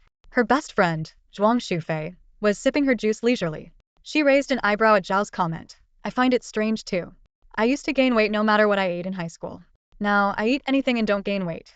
Even if I do, I lose it quickly. With a mischievous glint in her eyes, Zhuang Shufei suddenly grinned. Isn't it obvious? You're burning a lot of calories with Ji Yunze every day. Xiao Tongyu blushed instantly, her ears turning red with embarrassment. Zhuang Shufei. She scolded softly, her voice clearly flustered. At that moment, a clear and pleasant male voice interrupted them. Excuse me, would you like me to take this away? His tone was calm, with a hint of a gentle smile. Xiao Tongyu and Zhuang Shufei looked up simultaneously to see a tall, handsome waiter standing by their table. He had a well-defined face, wore gold-rimmed glasses, and was so strikingly attractive that it was hard to look away. Zhuang Shufei's eyes widened, her jaw nearly dropping to the table. Wow, our hotel actually hired such a handsome waiter. Snapping back to reality, Xiao Tongyu handed him the empty plate. No, thank you, we're done with this. But Zhuang Shufei seemed captivated by the handsome waiter. She rested her chin in her hands and flashed a bright smile. Hey there, are you a foreigner? Despite her years in the entertainment industry and seeing countless attractive men, his exceptional looks made her take a second glance. The man replied politely, I'm mixed. His Mandarin was flawless and natural. Seeing this, Xiao Tongyu gave Zhuang Shufei a meaningful look, surprised that her usually low-profile friend, who acted like a vampire in the public eye, was now flirting with a hotel waiter. However, Zhuang Shufei didn't seem to notice her friend's hint and continued enthusiastically, with your looks, why are you working as a waiter? Have you ever considered joining the entertainment industry? The man smiled charmingly, no thank you. I'm just working part-time to support my studies. This isn't my regular job. Just as Zhuang Shufei was about to ask more questions, Xiao Tongyu quickly interrupted, Fei. She was worried that her friend might say something inappropriate that could become tabloid fodder, like star Zhuang Shufei flirts with a young waiter. Sensing her friend's reproachful gaze, Zhuang Shufei pouted but finally quieted down. As he turned to leave, the handsome mixed-race waiter silently made a mental note about Xiao Tongyu, emotionally stable and not interested in men. After lunch, Zhuang Shufei's phone suddenly rang, displaying Wang Xinrong's name. She answered the call and heard the director's request for her and Lu Yin to shoot an additional scene to enhance the advertisement. Zhuang Shufei felt a wave of frustration. Her rare day off was once again interrupted by work. She shouted into the phone, why are there always so many problems? Can't we skip this? On the other end, Wang Xinrong patiently persuaded her, filming this won't take long. Finish it, and I'll give you 3 whole days off. How about that, princess? Zhuang Shufei wanted to complain more, but Xiao Tongyu gently nudged her and smiled. It's okay, Fei, you go ahead. I'm a bit tired and will take a nap. Find me after you're done. Alright, Tong, I'll come find you for dinner after I finish. Zhuang Shufei finally agreed. Xiao Tongyu returned to the hotel suite, took a hot shower, and changed into comfortable pajamas. She stretched out on the soft bed, feeling a long-awaited sense of relaxation. For the past 2 weeks at Ji Yunze's villa, she had been unable to sleep well, constantly feeling as if someone was watching her. Today, she could finally rest with her best friend, and her heart was filled with sweetness. Fatigue quickly overtook her, and Xiao Tongyu fell into a deep sleep. In her dream, she found herself in a strange yet familiar land, deserts, camels, and towering skyscrapers. It reminded her of the recent discovery that her mother was born in country D. Strangely, rather than feeling fear, she experienced an unprecedented sense of freedom. A knock on the door woke Xiao Tongyu from her dream. Thinking it was Zhuang Shufei, she quickly jumped out of bed and dashed to the door. However, standing outside was Ji Yunze. He wore a long black coat over a turtleneck sweater, accentuating his tall frame. Xiao Tongyu's face turned pale, and a chill ran down her spine. She instinctively tried to close the door, but Ji Yunze's foot blocked it. Secretary Xiao, why are you rushing to close the door in your pajamas? Got a man inside. Ji Yunze raised an eyebrow. Xiao Tongyu pouted and let go of the doorknob, muttering under her breath, if there was a man, you'd have scared him away. Ji Yunze stepped in, closing the door behind him as if he were at home. Secretary Xiao, you seem unhappy to see me. Xiao Tongyu gave up pretending and sat cross-legged on the bed, looking dejected. Mr. Ji, why are you here? Don't you have 2 meetings today? I cancelled them, Ji Yunze replied curtly. Xiao Tongyu suddenly realized, so you plan to follow me to S City all along? Ji Yunze crossed his arms and smiled mischievously, confirming her suspicion without words. Xiao Tongyu felt like she had been struck by lightning, realizing that her recent attempts to set boundaries had been in vain. Trying to keep her temper in check, she asked, "Mr. Ji, are you staying at this hotel too?" "I'm staying in this room," Ji Yunze replied matter-of-factly. Xiao Tongyu's eyes widened in shock, and it took a few seconds for her to process. "But Mr. Ji, this is my room with Zhuang Shufei." "It's now Secretary Zhao's and my room," Ji Yunze corrected. Xiao Tongyu turned her head partly away, her cheeks reddening with anger, her tone filled with grievance. "Mr. Ji, why do you always have to cling to me? Can't you give me a break?" "Because you're irresistibly captivating," Ji Yunze said bluntly. Xiao Tongyu nearly jumped off the bed to yell at him. The next moment, Ji Yunze removed his coat and climbed onto the bed, pinning her beneath him. His eyes roamed over her face, filled with desire. Ji Yunze gently brushed a lock of hair from her face, and Xiao Tongyu tensed up. Suddenly, she spoke, "Mr. Ji, wait. Don't tear my clothes. I only have this one set of pajamas. Let me take them off myself." Her serious expression made Ji Yunze laugh. Just as they were at an impasse, a cheerful voice came from outside the door, "Tong Tong. I'm back. Open the door." Xiao Tongyu quickly pushed against Ji Yunze's chest. "Mr. Ji, Fei Fei is back. I need to open the door." Ji Yunze smirked. "I'll get it." He got off Xiao Tongyu, casually removing his turtleneck sweater, revealing his muscular torso. Xiao Tongyu's eyes widened. "Mr. Ji, what are you doing?" "Opening the door," Ji Yunze said, striding towards the door. Xiao Tongyu hurried after him. When the door opened, Zhuang Shufei screamed at the sight of Ji Yunze, as if she had seen a ghost. She double-checked the room number and stammered. What are you doing here?" Xiao Tongyu peeked out from behind Ji Yunze, her face full of helplessness. "Fei Fei." Ji Yunze wrapped his arm around Xiao Tongyu's shoulders. "See what we're doing? Now leave." Zhuang Shufei was stunned by his audacity. She had anticipated he wouldn't easily let go of her best friend. "Mr. Ji, this is my room. Why should I leave? Even tyrants don't act like this." Ji Yunze raised an eyebrow. "What, do you want to join us?" Xiao Tongyu looked at Ji Yunze in shock, but before she could say anything, Zhuang Shufei bravely replied, "Fine, I'll join you. How do we play?" Xiao Tongyu quickly tugged on Ji Yunze's sleeve. "Mr. Ji, stop joking. Fei Fei and Han Xiao." Before she could finish, Zhuang Shufei interrupted. "Han Yu is nothing compared to Mr. Ji." She stepped forward, intending to rescue Xiao Tongyu. "Excuse me, Mr. Ji, let me in." Ji Yunze smirked, showing no intention of stepping aside. "Sorry, you don't appeal to me. I only like Xiao Tongyu." With that, he slammed the door shut. Zhuang Shufei stood outside, bewildered. As the door closed, Xiao Tongyu was also stunned. Ji Yunze pulled her towards the bedroom. She couldn't help but ask, "Mr. Ji, when you say you like me, do you mean?" "You sleep well," Ji Yunze replied simply. The small glimmer of hope in Xiao Tongyu's heart was instantly extinguished, making her feel foolish. With a hint of resentment, she said, "Mr. Ji, I didn't bring any birth control." "I brought condoms," Ji Yunze replied without hesitation. Xiao Tongyu was left speechless and could only let Ji Yunze lead her into the bedroom. In the restaurant of the Champs-Élysées Manor Hotel, Zhuang Shufei slammed her fork on the table with a crisp clang. Her cheeks were flushed with anger, and her eyes blazed. "I can't eat another bite. Ji Yunze is absolutely disgusting." Zhuang Shujie calmly picked up the fork and placed it back in his sister's hand. He softly reminded her, "Aren't you worried about being photographed by reporters? You're making quite a scene." Zhuang Shufei scoffed, unconcerned. "If they take pictures, I'll hold a press conference and tell everyone why I'm so angry." Zhuang Shujie merely chuckled at her words without responding. His gentle and understanding demeanor only fueled Zhuang Shufei's frustration. Leaning forward with her arms crossed, she lowered her voice. "Bro, seriously. You like Tong Tong but won't say anything. Now she's being taken by that jerk. Who are you going to cry to?" Zhuang Shujie remained composed, a hint of resignation in his tone. "Why would I cry? Tong Tong has always seen me as a brother. She has no feelings for me, and forcing it would be pointless." Zhuang Shufei was taken aback by her brother's clarity and was momentarily speechless. She quickly retorted, "How do you know she has no feelings for you if you don't even try?" "I don't believe in forcing something that isn't meant to be," Zhuang Shujie replied calmly. Zhuang Shufei persisted. "Look at Ji Yunze. He practically forced his way in, and he seems quite pleased with himself." Zhuang Shujie set down his utensils and took a sip of red wine, his tone suddenly serious. "If Ji truly loves Tong Tong, then maybe it's not so bad. At least he's devoted and passionate." "How do you know?" Zhuang Shufei began but was interrupted by her brother raising his hand. "But if he's just toying with her, I won't let him off easily." A rare glint of fierceness flashed across Zhuang Shujie's face, startling Zhuang Shufei. At that moment, the red curtain behind them was gently lifted, and a tall figure stepped in. Sir, miss, here is your bouillabaisse, the man said gently. We've used 5 types of fish from the Mediterranean, including scorpion fish, conger eel, and John Dory, paired with sweet scallops and succulent tiger prawns, making the broth not only fresh but rich and velvety. Zhuang Shufei looked up and saw the handsome mixed-race waiter they had met at the buffet earlier. After he left, she whispered, "Bro, where did you find such a good-looking waiter?" Zhuang Shujie frowned. "I don't have time to handle hiring. Do you want to meet him? What about Hanyu?" Zhuang Shufei rolled her eyes in disdain. "What nonsense. Hanyu and I are just business partners." The handsome waiter had not gone far but stood behind the curtain, quietly listening to the siblings' conversation.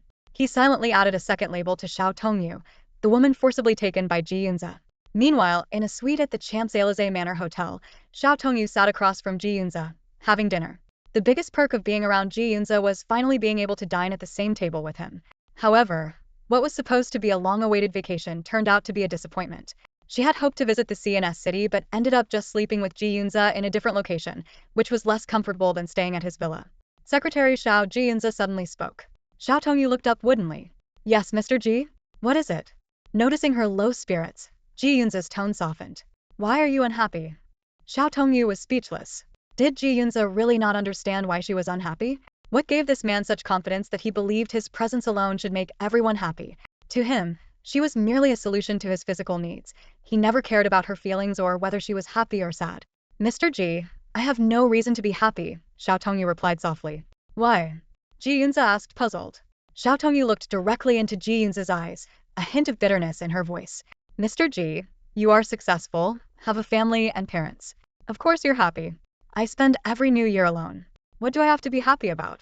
She lowered her head and continued eating, thinking that eating more would give her the strength to deal with Ji Yunze's endless demands. Ji Yunze set down his chopsticks, his expression serious. "Xiao Tongyu, come here." Xiao Tongyu looked up pleading, "Mr. Ji, can you wait? I'm not full yet." Ji Yunze's face turned cold, his tone brooking no argument. "Come here." Resigned, Xiao Tongyu got up and walked towards Ji Yunze, silently grumbling. They had just been intimate before dinner, and now again? Did Ji Yunze's energy really come without any external help? To her surprise, Ji Yunze simply pulled her onto his lap and asked softly, "Xiao Tongyu, where do you want to go tomorrow?" The sudden gentleness left Xiao Tongyu momentarily at a loss, and she could only stare blankly at Ji Yunze. Ji Yunze playfully pinched her cheek, his tone teasing. "I'm asking you a question, the always beautiful Xiao Tongyu." Xiao Tongyu puffed out her cheeks, feeling a bit wronged, and lowered her head. "I wanted to go see the sea with Fei Fei." Ji Yunze chuckled softly at her words. This woman, fierce and gallant when fighting, didn't hesitate to crash her car into a tree when confronted by a stalker. Yet, in front of Ji Yunze, she turned into a soft, adorable figure. She seemed to know exactly what he liked, understanding that Ji Yunze was into this kind of charm. Holding Xiao Tongyu's soft hand, Ji Yunze gently asked, "Will you take me there?" Xiao Tongyu was momentarily stunned and asked, "Huh? Take you where?" "Tomorrow," Ji Yunze added, his eyes filled with anticipation. Curiously, Xiao Tongyu asked, "Mr. Ji, where do you want to go?" Ji Yunze looked deeply into her eyes and softly said, "You go to see the sea, and I go to see you." Staring into those deep dark eyes, Xiao Tongyu momentarily caught a glimpse of the affection in Ji Yunze's gaze. It made her fantasize that if she had a privileged background and an intact family like Wenqian, she might be worthy of Ji Yunze. But quickly, she shook her head in self-mockery. Even Lin Xiao didn't think much of her. How could Ji Yunze possibly like her? Seeing her silence, Ji Yunze softly asked again, "Will you take me there?" Xiao Tongyu hesitated for a moment and tentatively asked, "Mr. Ji, are you asking me out because you want to date me?" Ji Yunze didn't answer immediately. Initially, he just wanted to have some fun, but now he found himself increasingly drawn to Xiao Tongyu, not wanting to be apart from her for even a moment. He knew that what was missing now was an opportunity. If Xiao Tongyu expressed a desire to marry him, he would certainly marry her without hesitation. But for someone who always planned meticulously and needed absolute certainty, he wasn't quite ready to take the first step. Taking a deep breath, Ji Yunze looked straight into Xiao Tongyu's eyes and asked, "Xiao Tongyu, do you want to date me?" Xiao Tongyu forced a smile and quietly said, "Don't joke around, Mr. Ji. I know I'm not worthy." Ji Yunze's face instantly darkened. This woman was really dense. Did he have to spell it out for her? He decided to wait a bit longer and see if he could hold back any longer. With that thought, Ji Yunze suddenly cupped Xiao Tongyu's face and gave her a domineering deep kiss. After they parted, he softly said, "I won't touch you tonight. You can eat, watch TV, or play on your phone. Just don't leave this room." Xiao Tongyu blinked and asked, "What about you, Mr. Ji?" Ji Yunze replied calmly, "Your Mr. Ji has to monitor the US stock market opening soon." The next morning, sunlight streamed into the room through the curtains. After freshening up, Xiao Tongyu picked up the room service menu and turned to Ji Yunze, who was standing by the window. Mr. Ji, what would you like to eat? I can order for us. This hotel by the Zhuang family offers a lot of choices, both Western and Chinese. With his hands in his pockets, Ji Yunze stood with his back to her. The sunlight outlined his tall figure, and for once, a rare smile appeared on his usually cold face. The weather is nice today, perfect for a trip to the beach, he said softly. Seeing that Ji Yunze didn't answer her question about breakfast, Xiao Tongyu called out again, Mr. Ji? Ji Yunze finally turned around, a mischievous glint in his eyes. Secretary Xiao, let's eat in the restaurant today. Xiao Tongyu's eyes widened in surprise. Mr. Ji, you usually don't like dining in crowded places, right? I just felt like going today, Ji Yunze said, though he couldn't quite explain why. Maybe he just wanted to be seen with Xiao Tongyu. Mr. Ji, won't we get photographed? Xiao Tongyu asked, a bit worried. Xiao Tongyu, are you afraid? Ji Yunze countered. Xiao Tongyu thought to herself that as the CEO's secretary, being photographed together could be justified. She wasn't worried about herself but hesitated because of Wen Qian's hostile demeanor. She didn't want to cause trouble. Before she could answer, Ji Yunze was already striding toward the door. Follow me, he commanded. Yes, Mr. Ji, Xiao Tongyu hurried to keep up. In the Western restaurant of the Shangri-La Manor Hotel, it was still relatively quiet on a weekend morning. Xiao Tongyu immediately spotted Zhuang Shufei and Zhuang Shujia. Tong Tong, sit over here. Zhuang Shufei waved at her. Xiao Tongyu glanced at Ji Yunze beside her, feeling indecisive. She couldn't leave him alone, but if they both went over, it might be awkward.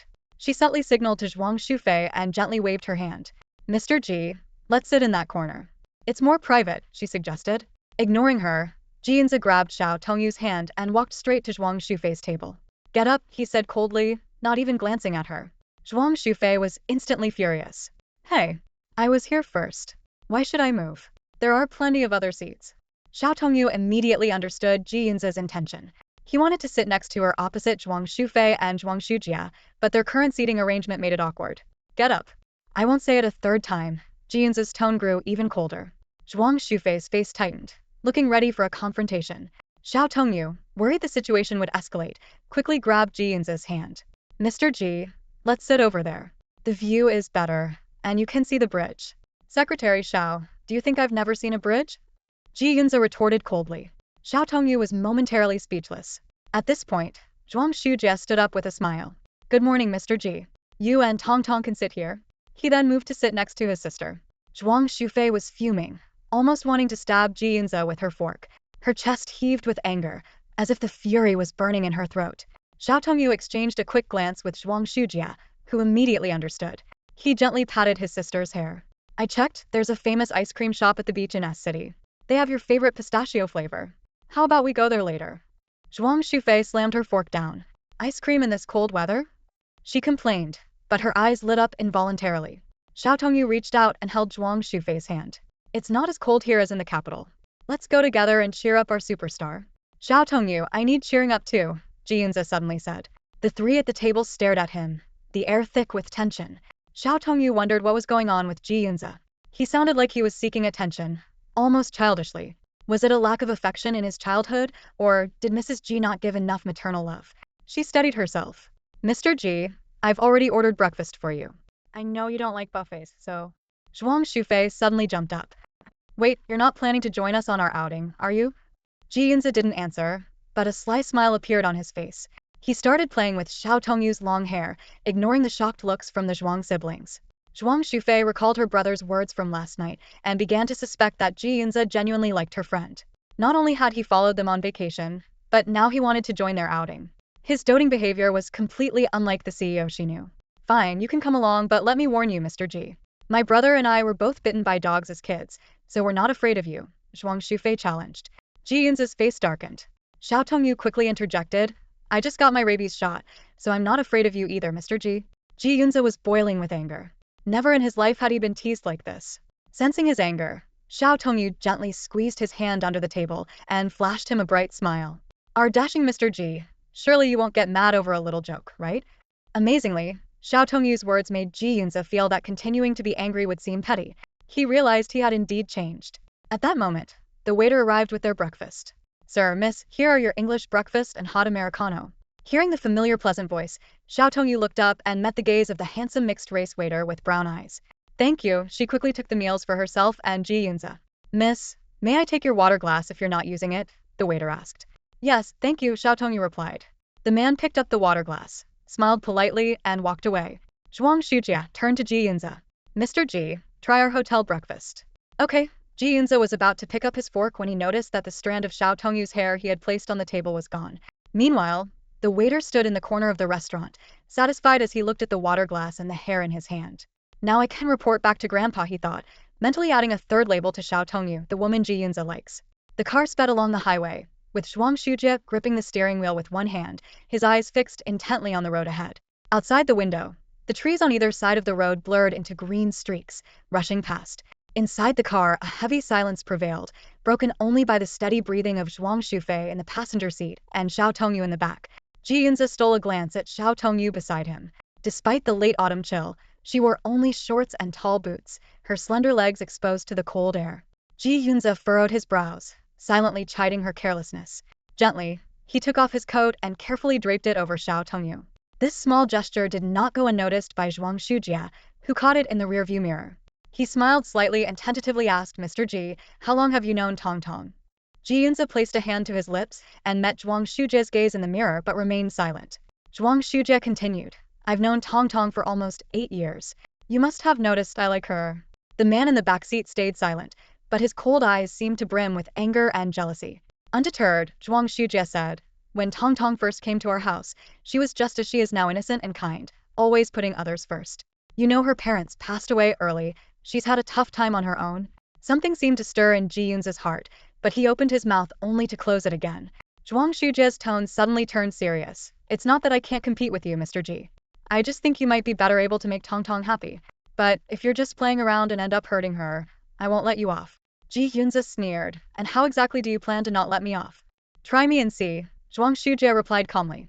The tension in the car spiked, the only constant being the rhythmic breathing of the two girls. Suddenly, Xiao Tongyu furrowed her brows lightly in her sleep and let out a faint She shifted, causing the coat to slip off. Ji Yunze quickly picked it up and covered her again, smoothing her wrinkled brow. I won't, Ji Yunze said softly, his eyes fixed on Xiao Tongyu's sleeping face. Zhuang Shujia chuckled and said no more. An hour later, the car pulled up at the beach in S City. The azure sea sparkled under the sunlight, and the waves glittered like diamonds. The salty smell of the sea air filled their lungs. Xiao Tongyu and Zhuang Shufei couldn't wait to dash toward the shore. Xiao Tongyu, Ji Yunze called out. She stopped and turned. What's up, Mr. Ji? Ji Yunze walked up to her and tied his coat around her waist, securing it with a knot. It's cold, he said simply. Xiao Tongyu paused, pointing at the coat. Mr. Ji, can I sit on the sand with this on? Won't you be mad if it gets dirty? Go ahead, Ji Yunze nodded. Zhuang Shufei pulled Xiao Tongyu aside, teasing in a low voice. It's not about the cold. He just doesn't want anyone ogling your model-like legs. Xiao Tongyu blushed and gave her a light slap. Stop talking nonsense. The two girls ran to the beach, where the sky met the sea in a breathtaking blue. Zhuang Shufei sighed. If I didn't have to act, I'd love to sit here and watch the sea every day. You can. It's not like the Zhuang family depends on your income, Xiao Tongyu replied. Well, what would I do if I didn't act? I'm not as good at studying as you are. I've already forgotten everything I learned in college. Xiao Tongyu laughed. I don't use what I learned in college either. I'm just working for Mr. Ji. The pay and position are good, but I feel like I have no real value. Zhuang Shufei pulled her down to sit on the sand. Tong Tong, are you really planning to quit? What else can I do? If this goes on, I'd rather be dead. Zhuang Shufei put an arm around her friend's shoulder. Don't say such things. Who knows? Maybe one day Mr. Ji will propose to you. Xiao Tongyu gave her a wry smile. I'd sooner believe my parents would come back for me.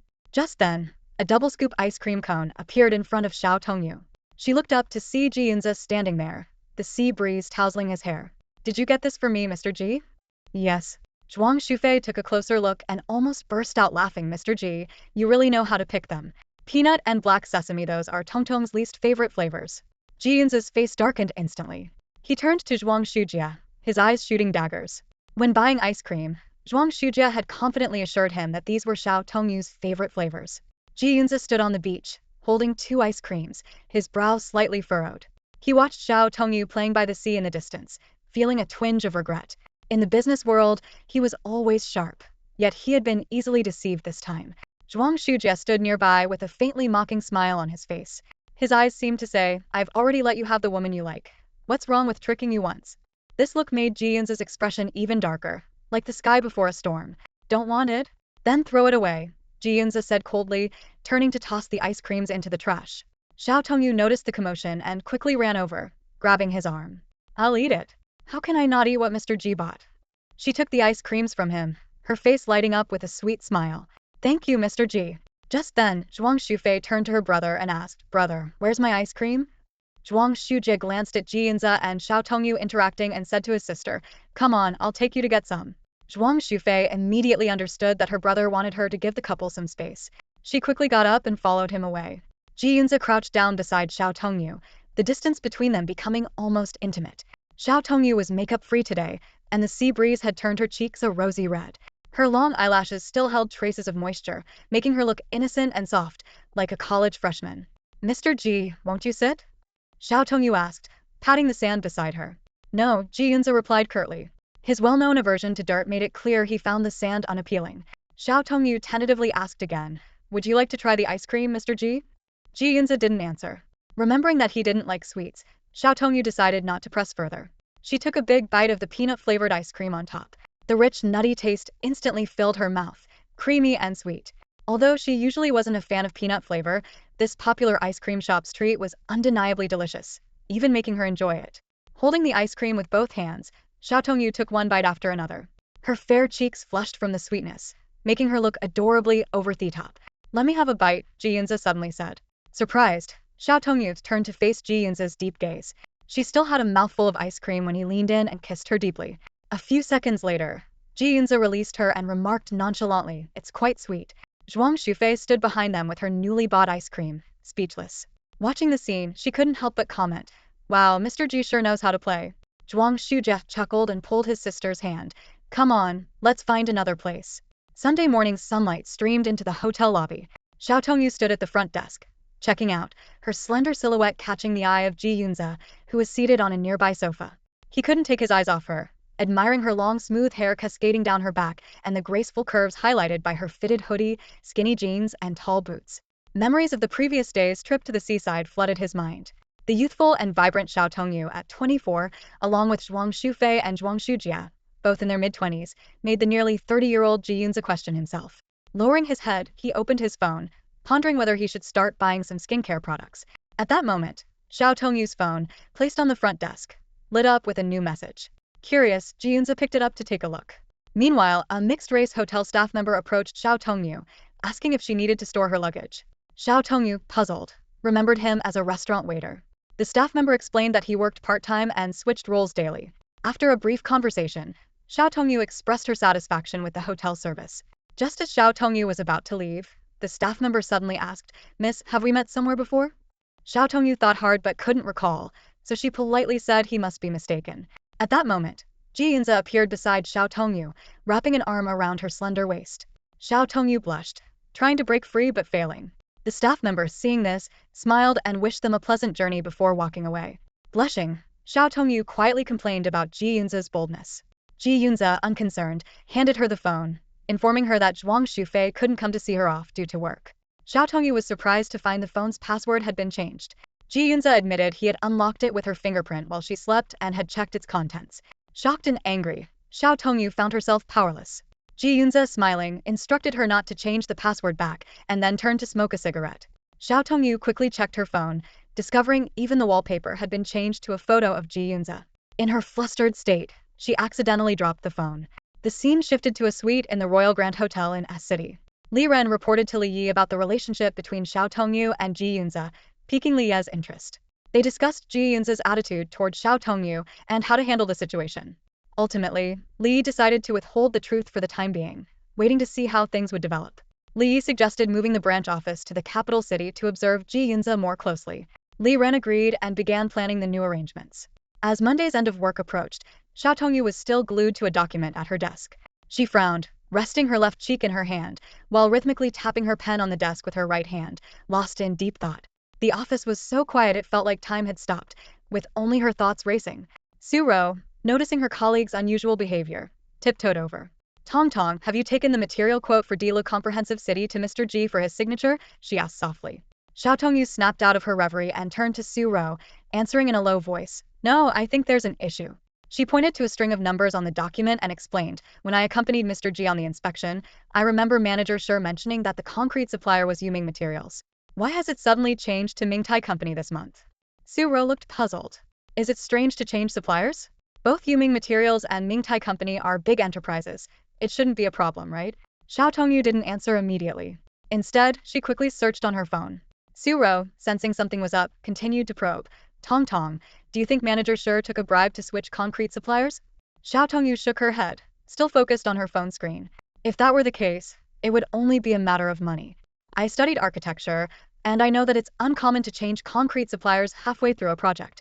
The 56-day compressive strength and splitting tensile strength of concrete vary, which could easily lead to accidents. So what do you think? Su-ro pressed on. Xiao Tongyu hesitated. I'll look into it more before taking it to Mr. Ji for his signature. I feel like I'm meddling too much for a secretary and worry Mr. Ji might scold me. Su-ro nudged her with a smile. Mr. Ji wouldn't dare scold you. At that moment, Su-ro's gaze fell on Xiao Tongyu's phone background. Tong Tong, do you really have a crush on Mr. Ji? You're even using his photo, she exclaimed. Xiao Tongyu panicked and quickly covered Su-ro's mouth. Mr. Ji changed it himself, not me. He won't let me change it back. Every time I open my phone, I get afraid. Su-ro raised her eyebrows, her eyes full of teasing. I never would have guessed Mr. Ji could be so domineering and have such quirks. Xiao Tongyu sighed helplessly. Mr. Ji has too many indescribable quirks. If he pushes me too far, I'll enshrine my phone and burn incense in front of it. Su-ro burst into laughter, her dimples showing. Seeing this, Xiao Tongyu suddenly remembered something and pulled her over mysteriously. Ro, how did your dinner with Luo Xiao go the other day? At the mention of Luo Juanji, Su-ro's expression changed instantly. She felt a pang in her heart, and her nose tingled. Nothing much. We just had dinner and that was it. Xiao Tongyu didn't believe her. Really nothing? That's impossible. Luo Xiao seemed to. Su-ro quickly interrupted her. Tong Tong, I'll tell you about it some other time. I have to go now. I promised my dad I'd have dinner with him tonight. With that, she hurriedly packed her things and left. Seeing that Su-ro didn't want to talk, Xiao Tongyu nodded understandingly. Alright, go ahead. Tell me when you have time. Su-ro arrived at the second-floor surgery clinic of the Imperial Capital Hospital, ready to find her father, when Nurse Wu called out to her. Hey, pretty girl, here to see Professor Su? Nurse Wu asked with a smile. Su-ro responded politely, hello, Nurse Wu. Is my dad almost off work? I'm here to have dinner with him. Professor Su has 2 more patients to see. He should be done soon. Nurse Wu said warmly. Why don't you wait here? Su-ro nodded and sat down on a chair in the hallway. Nurse Wu also sat down next to her, smiling broadly, making Su-ro a bit uncomfortable. Pretty girl, your name is Su-ro, right? How are you so beautiful? Much prettier than Professor Su, Nurse Wu complimented. Su-ro laughed. I take after my mom, but my dad was quite the looker when he was young. True, Professor Su has good features and is quite tall, Nurse Wu agreed, then asked, by the way, Su-ro, how old are you? Do you have a boyfriend? I'm 25 and no, I don't have a boyfriend, Su-ro answered honestly. Nurse Wu slapped her thigh. Oh my, how can such a beautiful girl not have a boyfriend? I have a nephew who studied abroad. He's tall and handsome, perfect for you. Would you like me to introduce him to you? Su-ro quickly declined. No need, Nurse Wu. I just broke up recently and am not in a hurry to find a boyfriend. There's no time to waste. A woman's prime years fly by, Nurse Wu insisted, pulling out her phone. At least add me on WeChat. Besides my nephew, I have many other prospects. Reluctantly, Su-ro took out her phone to add Nurse Wu on WeChat. Just then, a figure in a white lab coat and black dress pants appeared nearby. Luo Juanji spoke with a half smile. Head Nurse Wu, are you matchmaking on hospital time while being paid by the hospital? Head Nurse Wu jumped up as if electrocuted, her face plastered with a smile. Oh, Director Luo, it's almost the end of the day. I was just chatting a bit with Professor Su's daughter. She turned to Su-ro, her eyes filled with approval. Look at this young girl. Isn't she just adorable? Su-ro also stood up and greeted softly, hello, young Master Luo. Head Nurse Wu patted Su-ro on the back, smiling. I'll be off now. Patients come first, can't take the salary for nothing. Keep in touch. With that, she hurriedly left. Luo Juanji lowered his head to scrutinize Su-ro. Her small, delicate face, clear and innocent eyes, and luscious red lips had become even more captivating over the week they hadn't seen each other. Young Master Luo, I'll be going now, Su-ro said softly, her eyes darting around, avoiding Luo Juanji's gaze for fear that he might see through her thoughts. Luo Juanji chuckled. Professor Su hasn't finished work yet. Are you that eager to avoid seeing me, Secretary Su? No, young Master Luo, I'm just afraid of disturbing your work, Su-ro quickly explained, though her heart was filled with conflicting emotions. She longed to look at him a bit more but feared her actions might be misinterpreted as clinginess, causing him to dislike her. She knew she was insignificant among the many women who admired him. Despite the heartache, she didn't want to cling on, just to preserve the last bit of her dignity. A complex glint flashed in Luo Juanji's eyes. Su Ro's behavior irritated him. She really acted as if that night never happened, not even sending a single message, and now she looked at him as if he were a ghost. Just then, two pretty girls approached, interrupting their conversation. "Excuse me, does Dr. Luo have a moment? We couldn't get an appointment with you. Is there any way you could fit us in?" Irritated by the interruption, Luo Juanji responded coldly, "No, we follow the hospital's procedures." The two girls whispered to each other, "I thought Dr. Luo was supposed to be handsome and gentle, always accommodating to girl. Who the hell said that? Am I some kind of ladies' man?" Luo Juanji snapped, turning back to find that Su Ro had already slipped away. He cursed under his breath and strode off briskly. In the suite of the Imperial Hotel, two naked figures were intertwined on an oversized bed, their intimate sounds lingering in the air. After a long while, Wen Yu sat up and lit a cigarette. He leaned against the headboard, lightly biting the cigarette, his silhouette blurred by the surrounding smoke. Qin Mengyan, still under the covers, coughed a few times and peeked out, coquettishly complaining, "Brother Wen Yu, can't you stop smoking? It's making my eyes water." Wen Yu ignored her, steadily inhaling and exhaling, his eyes showing a hint of displeasure. Qin Mengyan gazed at the man beside her, calculating in her mind. Although Wen Yu wasn't as handsome or well-off as Ji Yunze, he was still a top-tier member of the elite families in the capital. She thought as long as she could marry into the Wen family and secure his wealth and status, she wouldn't care about his indulgences outside. With this in mind, Qin Mengyan crawled onto Wen Yu, snuggling into his arms with a sweet voice. "Brother Wen Yu, we've been together for so long, and we even had a child. How can you be so heartless and ignore me every time after we're done?" Wen Yu glanced at her with disdain. Ever since Qin Mengyan's abortion scandal hit the headlines, she had almost disappeared from the entertainment industry. Coupled with the recent poor performance of the Qin family business and shareholders selling off their stakes, Wen Yu had no interest in a woman who had nothing to offer besides her looks. "So, Qin Mengyan, you want to marry me?" Wen Yu flicked the ash from his cigarette, asking leisurely. Seeing a glimmer of hope, Qin Mengyan became more enthusiastic, sitting up and shaking Wen Yu's arm coquettishly. "Brother Wen Yu, I've always loved you the most, but you never care about me. Even when I asked you to teach Ji a secretary a lesson, you ignored me." At the mention of Xiao Tongyu, when you became interested, "What did Secretary Xiao do to offend you?" Qin Mengyan snorted, "I just don't like her." "Oh, because she's prettier and has a better figure than you." "Brother Wen Yu?" Thinking of Xiao Tongju's seductive appearance, Wen Yu couldn't help but feel intrigued. Looking at the woman beside him, he suddenly lost interest. He got up and threw a card at Qin Mengyan. "I'd like to have some fun with Secretary Xiao too. Why don't you help me out?" Qin Mengyan sat frozen on the bed, biting her lip hard. She suddenly realized that even Wen Yu desired Xiao Tongyu. "Brother Wen Yu, if I help you get Xiao Tongyu, will you marry me?" Wen Yu sneered. "If you really have that ability, I might consider it." With that, he coldly put on his clothes. Ji Yunze, he had plenty of ways to deal with him. As for Xiao Tongyu, he was determined to have her. In the dead of night, in Ji Yunze's villa, Xiao Tongyu sat at a desk, a dim lamp casting a soft glow around her. Her fingers moved quickly over her phone screen as she reviewed various documents. Ever since discovering that the dealer complex had changed its concrete supplier this afternoon, she had been uneasy, barely touching her dinner. Suddenly, she heard the front door open downstairs. Ji Yunze must have returned. Xiao Tongyu quickly stuffed the documents into a drawer and bounced downstairs. "Mr. Ji, have you eaten?" she asked, tilting her head with a cute expression. Ji Yunze didn't respond, looking exhausted. He took off his suit and casually draped it over Xiao Tongju's head. "Mr. Ji, what are you doing? Am I a coat rack?" Xiao Tongyu hurriedly removed the suit, only to be pulled into Ji Yunze's embrace the next second. "I'm tired. Let me hold you for a while." Ji Yunze's broad frame enveloped her. After a moment, he lifted his head. "Xiao Secretary, is there something you're hiding from me?" Xiao Tongyu froze, unsure how to respond. "No, Mr. Ji, there's nothing." Ji Yunze pinched her chin. "Look into my eyes and answer me." She blinked rapidly, trying to appear calm. "Really, Mr. Ji, there's nothing. What would you like to eat? I'll make it for you." Ji Yunze released her, his voice cold. "I've already eaten." "Oh, then go take a bath and rest." "Okay." He narrowed his eyes, his suspicion growing. Slowly, he walked upstairs and closed the master bedroom door. Xiao Tongyu breathed a sigh of relief, hung up the suit, arranged the shoes, and went upstairs. As she passed the master bedroom, she heard the sound of running water. Back in the guest room, the more she thought about it, the more uneasy she felt. She had to verify it now. Tiptoeing to the master bedroom door, she noticed the water had stopped. Xiao Tongyu returned to her room, changed into outdoor clothes, grabbed the documents and car keys, and quietly went downstairs. Just as she gently closed the villa door, the master bedroom door opened. Ji Yunze, still dressed in his earlier clothes, had deliberately turned on the water. Xiao Tongyu got into her white Audi, input the navigation address, and was about to start the car. Suddenly, the passenger door opened, and Ji Yunze stepped in. "Where is Secretary Xiao planning to go?"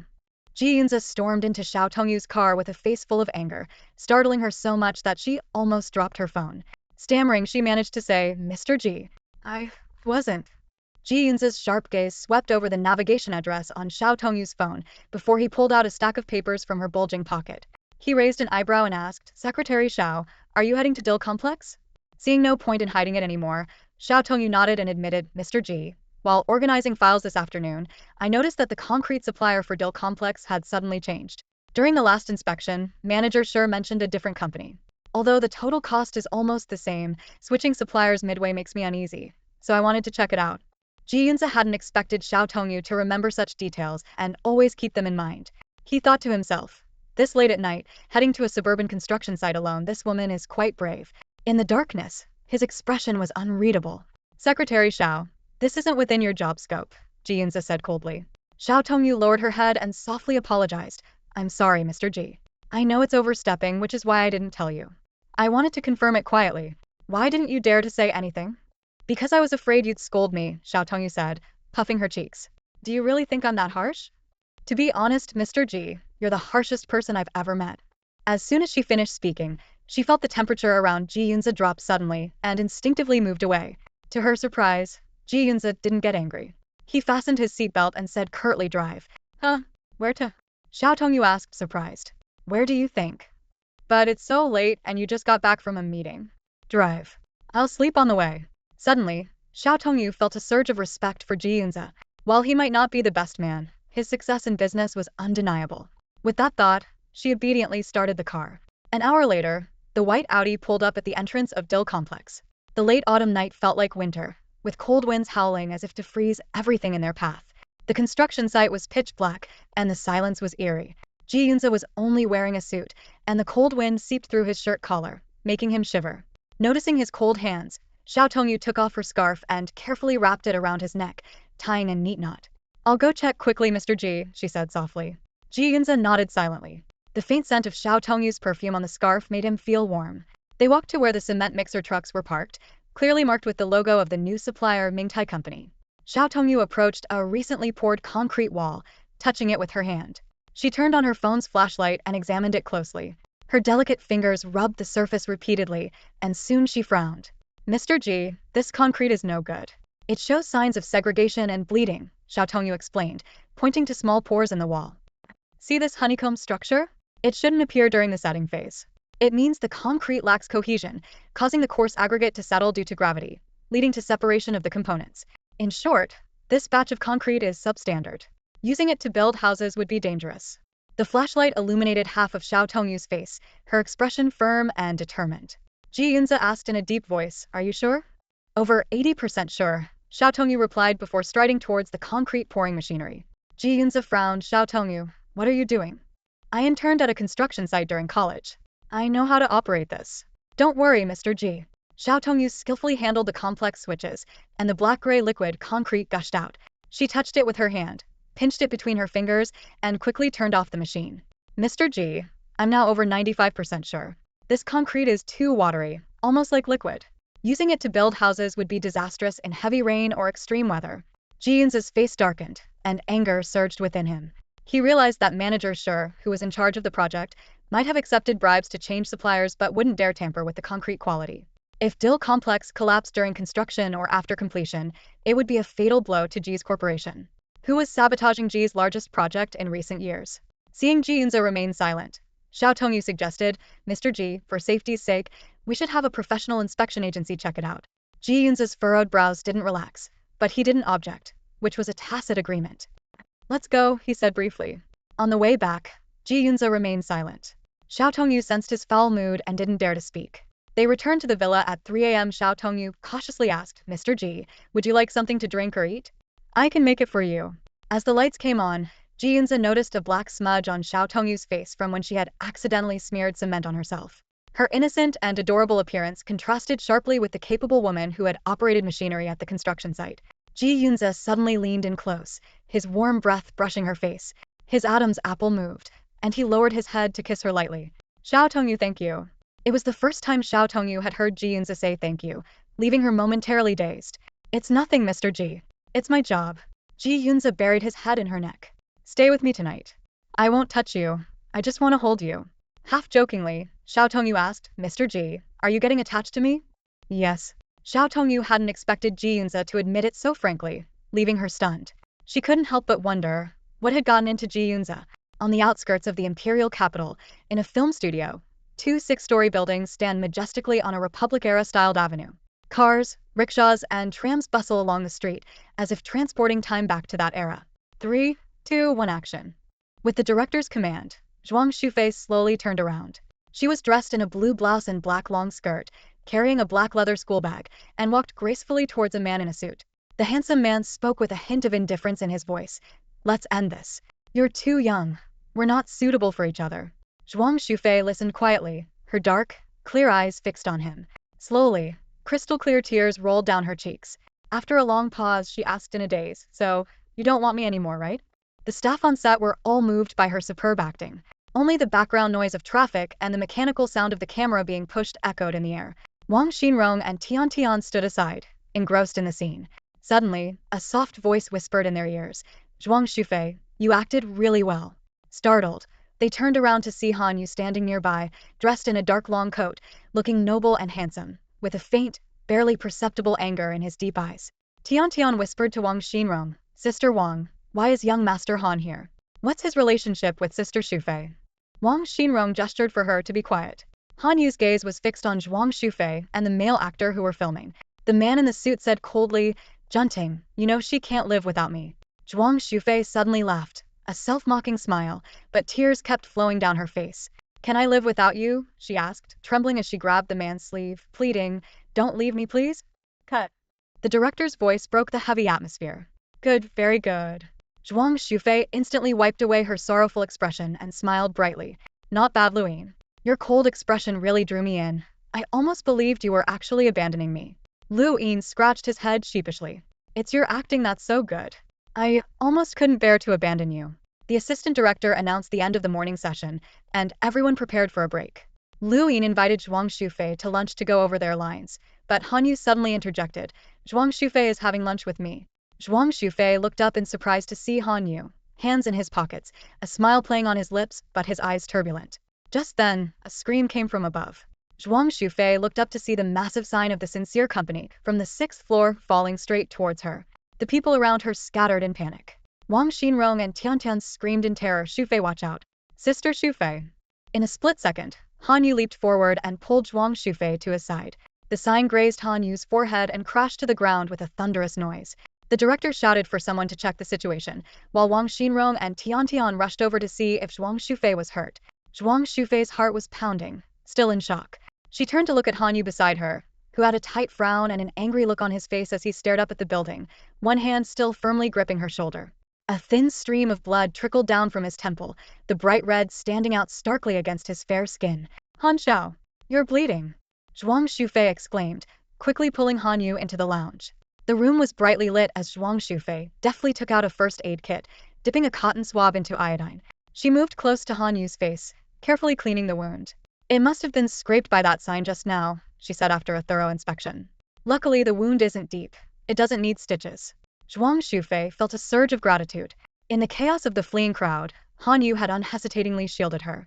If not for him, she might have been the one lying there injured. Does Miss Zhuang have anything to say to me? Han Yu's deep voice suddenly broke the silence. Zhuang Shufei paused, looking up at him. Thank you, Han Xiao. You've got some impressive skills. Have you trained? Han Yu's face darkened, thinking she might be missing the point. Miss Zhuang, count the times we've met and the favors you owe me. Zhuang Shufei pursed her lips, meeting his gaze. Didn't I agree to pretend to be your girlfriend? That should cover quite a few favors, right? I see Miss Zhuang is quite the actress. How come you're not as convincing at playing my girlfriend? Han Yu retorted. Zhuang Shufei gently applied a bandage to Han Yu's temple, smoothing out the wrinkles. The act is for your parents. When it's just the two of us, what's there to act? Han Yu suddenly leaned in, his refreshing scent enveloping her, his eyes intense. Miss Zhuang, if it's an act, we need to rehearse our script. Zhuang Shufei couldn't help but recall the time in the revolving restaurant when Han Yu had fed her a peeled shrimp. That feeling of being pampered was a first for her. How do you want to rehearse? She asked softly. Han Yu's lips curled into a smile. Continue the scene from earlier. The scene where I begged Lu Yi not to break up? Zhuang Shufei was taken aback. Han Xiao, are you a sadist? Do you enjoy watching me cry? Han Yu felt a surge of irritation. He didn't want to see her cry. He just couldn't stand her pleading with another man, even if it was just an act. I saved you once. Is it too much to ask for a performance, Miss Zhuang? Zhuang Shufei thought for a moment, finding some logic in his words. She bit her lip, took a deep breath, and grabbed his sleeve. Her eyes welled up with sadness, and her voice choked. Don't leave me, please. Han Yu's eyes sparkled like 1,000 stars. He leaned in closer, his warm breath caressing her face. The next second, he tilted his head down and kissed her lips. A few seconds later, Han Yu pulled back, gently wiping away the moisture from her lips. All right, I won't leave you, he promised softly. Outside the president's office of the Ji Corporation, Siro leaned in close to Xiao Tongyu, whispering curiously. Tong Tong, manager sure has been in there for a long time. Why is it so quiet? She had already learned from Xiao Tongyu that the concrete quality for the Dill Complex project was substandard. Given Ji Yunze's usual demeanor, the office should be filled with cries and screams by now. Xiao Tongyu shivered, a horrifying image forming in her mind. Could President Ji be silencing him in there? Su Ro jumped at the thought, no way. Inside the office, Ji Yunze had his elbows on the desk, fingers pressed to his thin lips, and his gaze fixed intensely on the man before him for 2 whole hours. Project manager Shi Wei stood trembling in front of the desk, unsure of the fate that awaited him. The 2 hours felt like an eternity, each moment more torturous than the last, as if he were being slowly sliced apart. Finally, Shi Wei couldn't take it anymore. Bowing his head deeply, he confessed, I'm sorry, President Ji. I accepted a bribe from Mingtai Company and secretly replaced the concrete supplier. His whole body shook with fear. Ji Yunze spoke slowly. Oh? And how much did Manager Shi receive? Shi Wei's bloodshot eyes met Ji Yunze's. Since you called me in, you must already know. I took $1 million. Ji Yunze raised a hand to cut him off. Did you investigate the person who gave you the money? A sense of dread washed over Shi Wei as he collapsed to the ground. Ji Yunze stood up and threw a stack of test reports at his face. Take a look, Manager Shi. With trembling hands, Shi Wei picked up the reports, finding that all indicators for the concrete were substandard. His face went pale, sweat beading on his forehead as he slumped to the floor, feeling like his world was falling apart. This can't be, President Ji. Mingtai Company is a reputable name in the industry. How could? Ji Yunze scoffed. Because the person who contacted you was impersonating Mingtai Company. They weren't from there at all. Realizing the gravity of his mistake, Shi Wei crawled to Ji Yunze's feet, grabbing his pant leg. I'm sorry, President Ji. I didn't know. Please, have mercy on me. I have a family to support. I would never have. Before he could finish, Ji Yunze kicked him away, sending him sprawling. Shi Wei's nose bled profusely as he clutched it in pain, pleading in broken sentences. President Ji, I really didn't know. Please spare me. Ji Yunze walked over and stepped on Shi Wei's hand with his leather shoe. A scream echoed in the office. The lawyer will contact you. Get out and don't let me see you again. Outside, Xiao Tongyu and Su Ro closed their eyes in fear. Xiao Tongyu whispered, this is terrifying. President Ji's office is like the Meridian Gate of the Forbidden City. Su Ro agreed, yeah, or like Louis XVI's guillotine. After Shi Wei left, Ji Yunze sat at his desk, contemplating the situation. The bribe was in cash, making it hard to trace. The cement mixers were rented to shell companies, and the person who contacted Shi Wei had vanished. While Ji Yunze had many enemies in the business world, few dared to tamper with the Dill project. Just then, Wu Yan knocked and entered to report, President Ji, I found something. On the morning of Manager Shi's transaction, Wen's assistant, Zhang Xian, withdrew $1 million in cash from Wen's private account. Ji Yunze sneered.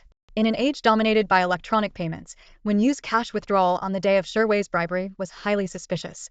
Wu Yan added, it's worth noting that Wen hasn't withdrawn cash in a long time. This was the only instance in the past couple of months. Ji Yunze understood. If the Dill project failed, Wen's 5 investment would go down the drain. Wen Yu was willing to do anything to bring him down. This 204 traced back to the incident with Wen Xian buying hot searches and Xiao Tongyu. Ji Yunze's eyes darkened. If it weren't for his father's influence, Wen Yu would have been dealt with long ago. Should he inform his father or take direct action? Either way, his father needed to be aware of this. He pressed the intercom button. Secretary Xiao, come in. Wu Yan tactfully exited. Shortly after, Xiao Tongyu entered. President Ji, what can I do for you? Ji Yunze gestured for her to come closer, taking her hand. Are you free tonight? Xiao Tongyu found it amusing. Ever since moving into Ji Yunze's villa, she wouldn't dare make other plans. After work, she would rush to the villa, handling all the housework herself. President Ji, just tell me what you need. Come home with me tonight. Home? I go to your house every day. The Ji family home. Xiao Tongyu felt like she was struck by lightning, pulling her hand away and backing up. No, I can't go. Don't misunderstand. I need you to explain the concrete issue. After all, you discovered it. Thinking of Mrs. Ji's gaze, Xiao Tongyu began to sweat. Not to mention, she had never met old Master Ji. She weakly asked, her voice almost breaking, President Ji, can I not go? Ji Yunze's tone was firm. Xiao Tongyu, you don't have a choice. As the end of the workday approached, Su Ro was hurriedly tidying up her desk. Xiao Tongyu, resting her chin in her hand, watched Su Ro's busy figure with interest. Ro, do you have a date tonight? Xiao Tongyu teased. Su Ro glanced up at her, a mischievous smile playing on her lips. What are you talking about? I just broke up. Where would I get a date? My dad's getting off work early today and coming over for dinner. I prepped the ingredients this morning, so I need to rush home to cook. Xiao Tongyu couldn't help but exclaim, Ro, you're really amazing, beautiful, and capable, both in the office and the kitchen. Whoever marries you must have saved the universe in their past life. Aren't you the same? Su Ro replied with a smile. Xiao Tongyu waved her hand, a hint of helplessness on her face. Don't even mention it. I'm not sure if I can come to work tomorrow. If I can't, please take care of the succulents on my desk. Su Ro was taken aback and asked with concern. What's wrong, Tong Tong? Is someone following you again? No, I have to go to Ji's residence with President Ji, Xiao Tongyu answered softly. What? Su Ro's eyes widened in surprise. Meanwhile, at the Imperial Capital Hospital, Su Yongyan picked up his briefcase, ready to leave. Luo Juanji approached his office door and knocked gently. Professor Su, since there are no surgeries this evening, would you have time to join me for dinner? I have some questions about the proactive valve surgery I'd like to discuss, Luo Juanji said, his tone tinged with anticipation. Recently, Luo Juanji had been feeling down. He stopped going out drinking after work and spent his evenings staring blankly in his duplex apartment. One day his mother, Sun Shuping, came by to drop something off and was worried he might be seriously ill after seeing his state. Su Yongyan apologized. I'm sorry, Director Luo, but I promised my daughter I'd have dinner at her place tonight. Oh, that's fine, another time then, Luo Juanji replied, unable to hide his disappointment. In truth, he wasn't really interested in discussing medical issues. He just wanted an excuse to chat with Su Yongyan in hopes of learning more about Su Ro. Suddenly, Su Yongyan suggested, Director Luo, if you don't mind, why don't you join us at my daughter's home for dinner? We can talk while we eat. That might be inconvenient. Luo Juanji hesitated. It's no trouble at all. My daughter is very easygoing, and she's a great cook. Come along, Su Yongyan insisted warmly. Hearing this, Luo Juanji felt a surge of joy. Not only would he get to see Su Ro, but he could also taste her cooking. He happily agreed. At Su Ro's home, she was busy in the kitchen, wearing an apron. Hearing a knock on the door, she skipped over to open it. Dad, you're finally here. She stopped mid-sentence upon seeing Su Yongyan and Luo Juanji standing outside, her smile freezing in place. Ro, Director Luo had some surgical questions for me, so I invited him along. Is that okay? Su Yongyan explained. Of course, no problem. Su Ro forced a smile. Hello, Director Luo. She stepped aside to let them in. As Luo Juanji walked past Su Ro, he felt an inexplicable slow-motion effect. Su Ro had tied her hair back, and the stray strands around her ears brushed against her slightly flushed cheeks, her bare face stunningly beautiful. Director Luo, please have a seat at the dining table. I'll bring the dishes out shortly, Su Ro said quickly, keeping her head down as she rushed back to the kitchen. Luo Juanji and Su Yongyan sat down at the table. Su Yongyan explained, I'm sorry, Director Luo. My daughter isn't very experienced with men and tends to be shy. She's usually quite outgoing. Luo Juanji's thoughts were already in the kitchen. Hearing this brought him back to reality. Oh yes, it's fine. Talking about his daughter, Su Yongyan became more animated. You know, it's hard to understand grown-up daughters. She came to my place for dinner a few days ago and suddenly started crying. I thought it was because of her breakup, but she said it wasn't and wouldn't say why. Luo Juanji frowned, puzzled. Why would Su Ro cry like that? Was it because of their first time together? But he hadn't forced her. By the way, Director Luo, what issues did you want to discuss? Su Yongyan asked. Let's talk about it later, Professor Su. I'll go help Su Ro in the kitchen, Luo Juanji said, standing up, leaving Su Yongyan to watch his back with curiosity. In the kitchen, Su Ro was carefully transferring food from the pot to plates, her hands trembling slightly. She silently berated herself. She thought she wouldn't have to see Luo Juanji, so why did he have to come with her dad? Every time she saw him, her heart ached. Knowing that Luo Juanji didn't care about her, she felt foolish. Su Ro, the sudden call startled her. Director Luo, what is it? She asked, trying to stay calm. I came to see if you needed any help, Luo Juanji said. No, I'm almost done here. Please go back and chat with my dad, Su Ro replied softly. Luo Juanji didn't leave. Instead, he leaned against the doorframe and asked, How have you been, Su Ro? Her voice was almost inaudible. I'm fine. Thank you for asking. Seeing her distant demeanor, Luo Juanji felt a surge of inexplicable anger. Why haven't you contacted me? Su Ro blinked her big eyes in confusion. You told me not to. Besides, I have nothing to say. At this moment, Luo Juanji wanted to slap himself hard. He deeply regretted his decision to pretend nothing had happened. Despite having countless relationships with women, he now found himself wanting to reconnect with one particular woman. It dawned on him that it wasn't just Ji Yunze who had fallen. He was deeply entangled as well. Luo Juanji's face was dark, and his brows were furrowed, a stark contrast to his usual demeanor, which aroused Su Ro's suspicion. She cautiously spoke up, I'm sorry, Mr. Luo, I didn't arrange for my father to invite you today. He is unaware of what happened between us. If my presence is causing you any distress, I sincerely apologize and guarantee this won't happen again. Luo Juanji's lips were tightly pressed together, and a storm brewed in his eyes. His voice was low and dangerous. Su Ro, what are you saying? Su Ro involuntarily took a step back. The once gentle and courteous Luo Juanji now seemed terrifying. She licked her dry lips, trying to ease the tension. Please don't worry, Mr. Luo. I have no inappropriate intentions. Whether you have a girlfriend or get married, I will sincerely wish you well and never disturb you. Luo Juanji couldn't bear to listen any longer. Usually composed, he now felt that staying another second would make him explode. He clenched his fists, turned towards the dining table, and said stiffly, Sorry, Professor Su. Something urgent has come up. I must leave. We'll discuss this another day.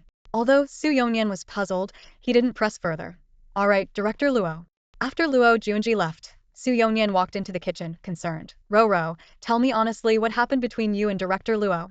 Su Ro's eyes reddened as she fought back tears. Nothing, Dad. Mr. Luo had something urgent. Let's eat. Su Yongnian's expression turned serious. Ro, tell me the truth. Seeing that she couldn't hide it anymore, Su Ro feigned nonchalance. It's really nothing serious, Dad. I like Mr. Luo, but he dislikes me. Su Yongnian's eyes widened in disbelief. You like Director Luo? You know, he has many girlfriends, right? I know, but it doesn't matter. He wouldn't be interested in me anyway. Su Yongnian sighed, disappointment evident in his expression. Su Ro grabbed her father's hand. Don't worry, Dad. I've thought it through. I won't bother Mr. Luo anymore. I'll start looking for a boyfriend tomorrow, okay? Please don't be upset. Tears streamed down her face as she spoke, looking utterly pitiful. Thinking of his daughter losing her mother at a young age and his own neglect due to work, Su Yongnian's heart softened. He gently patted her back. All right, don't cry. Let's eat. Okay. Before bringing the dishes to the table, Su Ro took out her phone and sent a message to Head Nurse Wu. Hello, Head Nurse Wu. Sorry to bother you. Does your offer to help me find a boyfriend still stand? The black Rolls-Royce cruised steadily along the winding mountain road. Sitting in the back seat, Xiao Tongyu felt a wave of anxiety wash over her. Her pale fingers were intertwined tightly, unconsciously gripping the edge of her dress. Outwardly, she was just Ji Yunze's secretary, but the complex relationship between them and the fact that she had moved into his villa filled her with dread about meeting his parents. Scenes from various TV dramas flashed through Xiao Tongyu's mind, being accused of shamelessness, being scolded for overreaching. She couldn't help but let out a heavy sigh. Ji Yunze turned to look at her, his voice low and firm. Don't sigh. It's bad luck. Seizing the opportunity, Xiao Tongyu pleaded, Mr. Ji. It's not too late to let me out here. I can walk down the mountain myself. Ji Yunze's lips curled into a sly smile. Do you really not want to go? Sensing a glimmer of hope, Xiao Tongyu immediately turned to him, her tone ingratiating. Mr. Ji, I really don't want to go. Besides, you can explain everything. How about this? If you let me off today, I'll agree to one of your conditions. Ji Yunze chuckled inwardly. This woman was quite something. Had he been too lenient with her lately? She was even daring to negotiate with him. Whatever he wanted to do, Xiao Tongyu had no right to refuse. He could easily drag her to get a marriage certificate if he wanted to. Stop dreaming. Ji Yunze's voice carried a hint of danger. You're too nervous, Xiao Tongyu. At that moment, Wu Yan, the driver, couldn't help but cough, causing the steering wheel to wobble slightly. Ji Yunze's tone turned icy. Wu, put on some earplugs. Yes, Mr. Ji, Wu Yan responded promptly. Before long, the Rolls-Royce passed through the golden embossed gates and stopped at the main entrance of the villa. The butler, Sun, opened the car door for Ji Yunze, greeting him respectfully. Young master. He paused, clearly unsure of how to address Xiao Tongyu. Sensing the butler's confusion, Xiao Tongyu quickly introduced herself. Hello, I'm Mr. Ji's secretary. My last name is Xiao. Hello, Secretary Xiao, the butler replied politely. Ji Yunze asked curtly, where's my father? Master Ji is in the study, the butler responded. All right, Ji Yunze acknowledged, leading Xiao Tongyu toward the study. Inside the study, Xi Jinping was deeply engrossed in writing the characters, the mountain does not reject the dust, the river does not refuse the stream, on a piece of rice paper. His calligraphy was vigorous and powerful, reflecting his imposing presence. A knock on the door interrupted him, and Ji Yunze and Xiao Tongyu entered. Father. Master Ji. Despite her inner turmoil, Xiao Tongyu maintained the composure expected of a secretary. Xi Jinping, dressed in a simple sweater, his black hair neatly combed and gold-rimmed glasses framing his scrutinizing eyes, looked much younger than his actual age. You're here. Xi Jinping set down his brush and gestured for Ji Yunze to sit. Xiao Tongyu stood respectfully to the side. Ji Yunze got straight to the point. Dad, about the concrete issue at Dila Comprehensive City, you should ask Secretary Xiao. Xiao Tongyu noted Ji Yunze's respectful attitude towards his father, feeling a bit surprised. Xi Jinping spoke slowly. Secretary Xiao, how long have you been working with Mr. Ji? Over a year, Master Ji. Oh, Xi Jinping adjusted his glasses. Does Mr. Ji treat you well? Caught off guard by the question, Xiao Tongyu glanced at Ji Yunze, who was casually fiddling with a gold lighter, seemingly uninterested in their conversation. Yes, he treats all of us very well, Master Ji, Xiao Tongyu answered cautiously. Xi Jinping nodded. All right, you may leave. I need to discuss something with Mr. Ji. Xiao Tongyu blinked in confusion. Was that it? Wasn't he going to ask about the concrete issue? Nonetheless, she felt a wave of relief and quickly excused herself. Yes, Master Ji. Mr. Ji. After Xiao Tongyu quietly closed the door, Xi Jinping looked directly at Ji Yunze. Have you found out? Ji Yunze, with an unlit cigarette in his mouth, replied indifferently, yes, it was when Tianfu's idiotic son. Xi Jinping leaned forward thoughtfully, pausing before asking, what do you plan to do? I plan to get rid of him, but I thought I should inform you first. Get rid of him? Or the Wen family? Both. Xi Jinping's tone turned serious. Yunze, have you calculated the cost of taking down the Wen family? Ji Yunze remained silent. Having navigated the business world for years, he knew all too well the complexities involved. It's not just that the Wen family business is one of the top 10 enterprises, even the Lin family would require a massive investment to bring them down completely. Xi Jinping knew well that for the Ji family, this would be a thankless task. Although it might offer some satisfaction, Xi Jinping understood that Ji Yunze, who always prioritized the company's interests, was so resolute this time because when you had crossed his bottom line Xiao Tongyu. Xi Jinping didn't point this out. He stood up and walked over to Ji Yunze, handing him the calligraphy he had just written. The mountain does not refuse the dust, nor the river the flow. Ji Yunze took the calligraphy frowning. The phrase implies tolerance and inclusiveness, accepting all. He wondered if his father was suggesting that he let them off the hook. The Wen family did us a favor many years ago. Never forget your roots when you stand tall, and never forget kindness when you prosper. Ji Yunze's face darkened. The father and son had completely different approaches. One sought conflict, the other sought peace. Ji Yunze worried that if he kept letting Wenyu off, the other side might think the Ji family feared him. Who knew what he might do next? Sensing his son's displeasure, Xi Jinping gently patted his back. Yunze, you remind me of myself when I was young. Your grandfather used to advise me the same way. When you reach my age, you'll understand my intentions. Ji Yunze clenched his fists, seemingly trying to convince himself. After a few minutes of contemplation, he spoke. Dad, this is the last time we let them off. Xi Jinping nodded in agreement, understanding that patience has its limits. If the Wen family repeated such behavior, there would be no mercy. Xi Jinping gazed at his son's face and suddenly asked, why did you bring Secretary Xiao here? What do you plan to do? Ji Yunze had already explained the concrete incident to his father over the phone, and it was clear why he had brought Xiao Tongyu along. Dad, what do you think of Xiao Tongyu? Ji Yunze asked directly. Although Xi Jinping seemed to have retreated from worldly affairs, he was well aware of Xiao Tongyu's background and her relationship with Ji Yunze. After a moment of contemplation, he slowly replied, I only know that Xiao Tongyu is the first woman our family's heir has brought home. Yes, Ji Yunze responded. Xi Jinping continued. But the question isn't what we think of her, it's what she thinks of you. Ji Yunze fell into deep thought. Meanwhile, Xiao Tongyu stepped out of the study, unsure of where to go. She stood at the door, hesitant to move, afraid of getting lost in the vast Ji residence. Just then, a clear and dignified female voice called out, Secretary Xiao.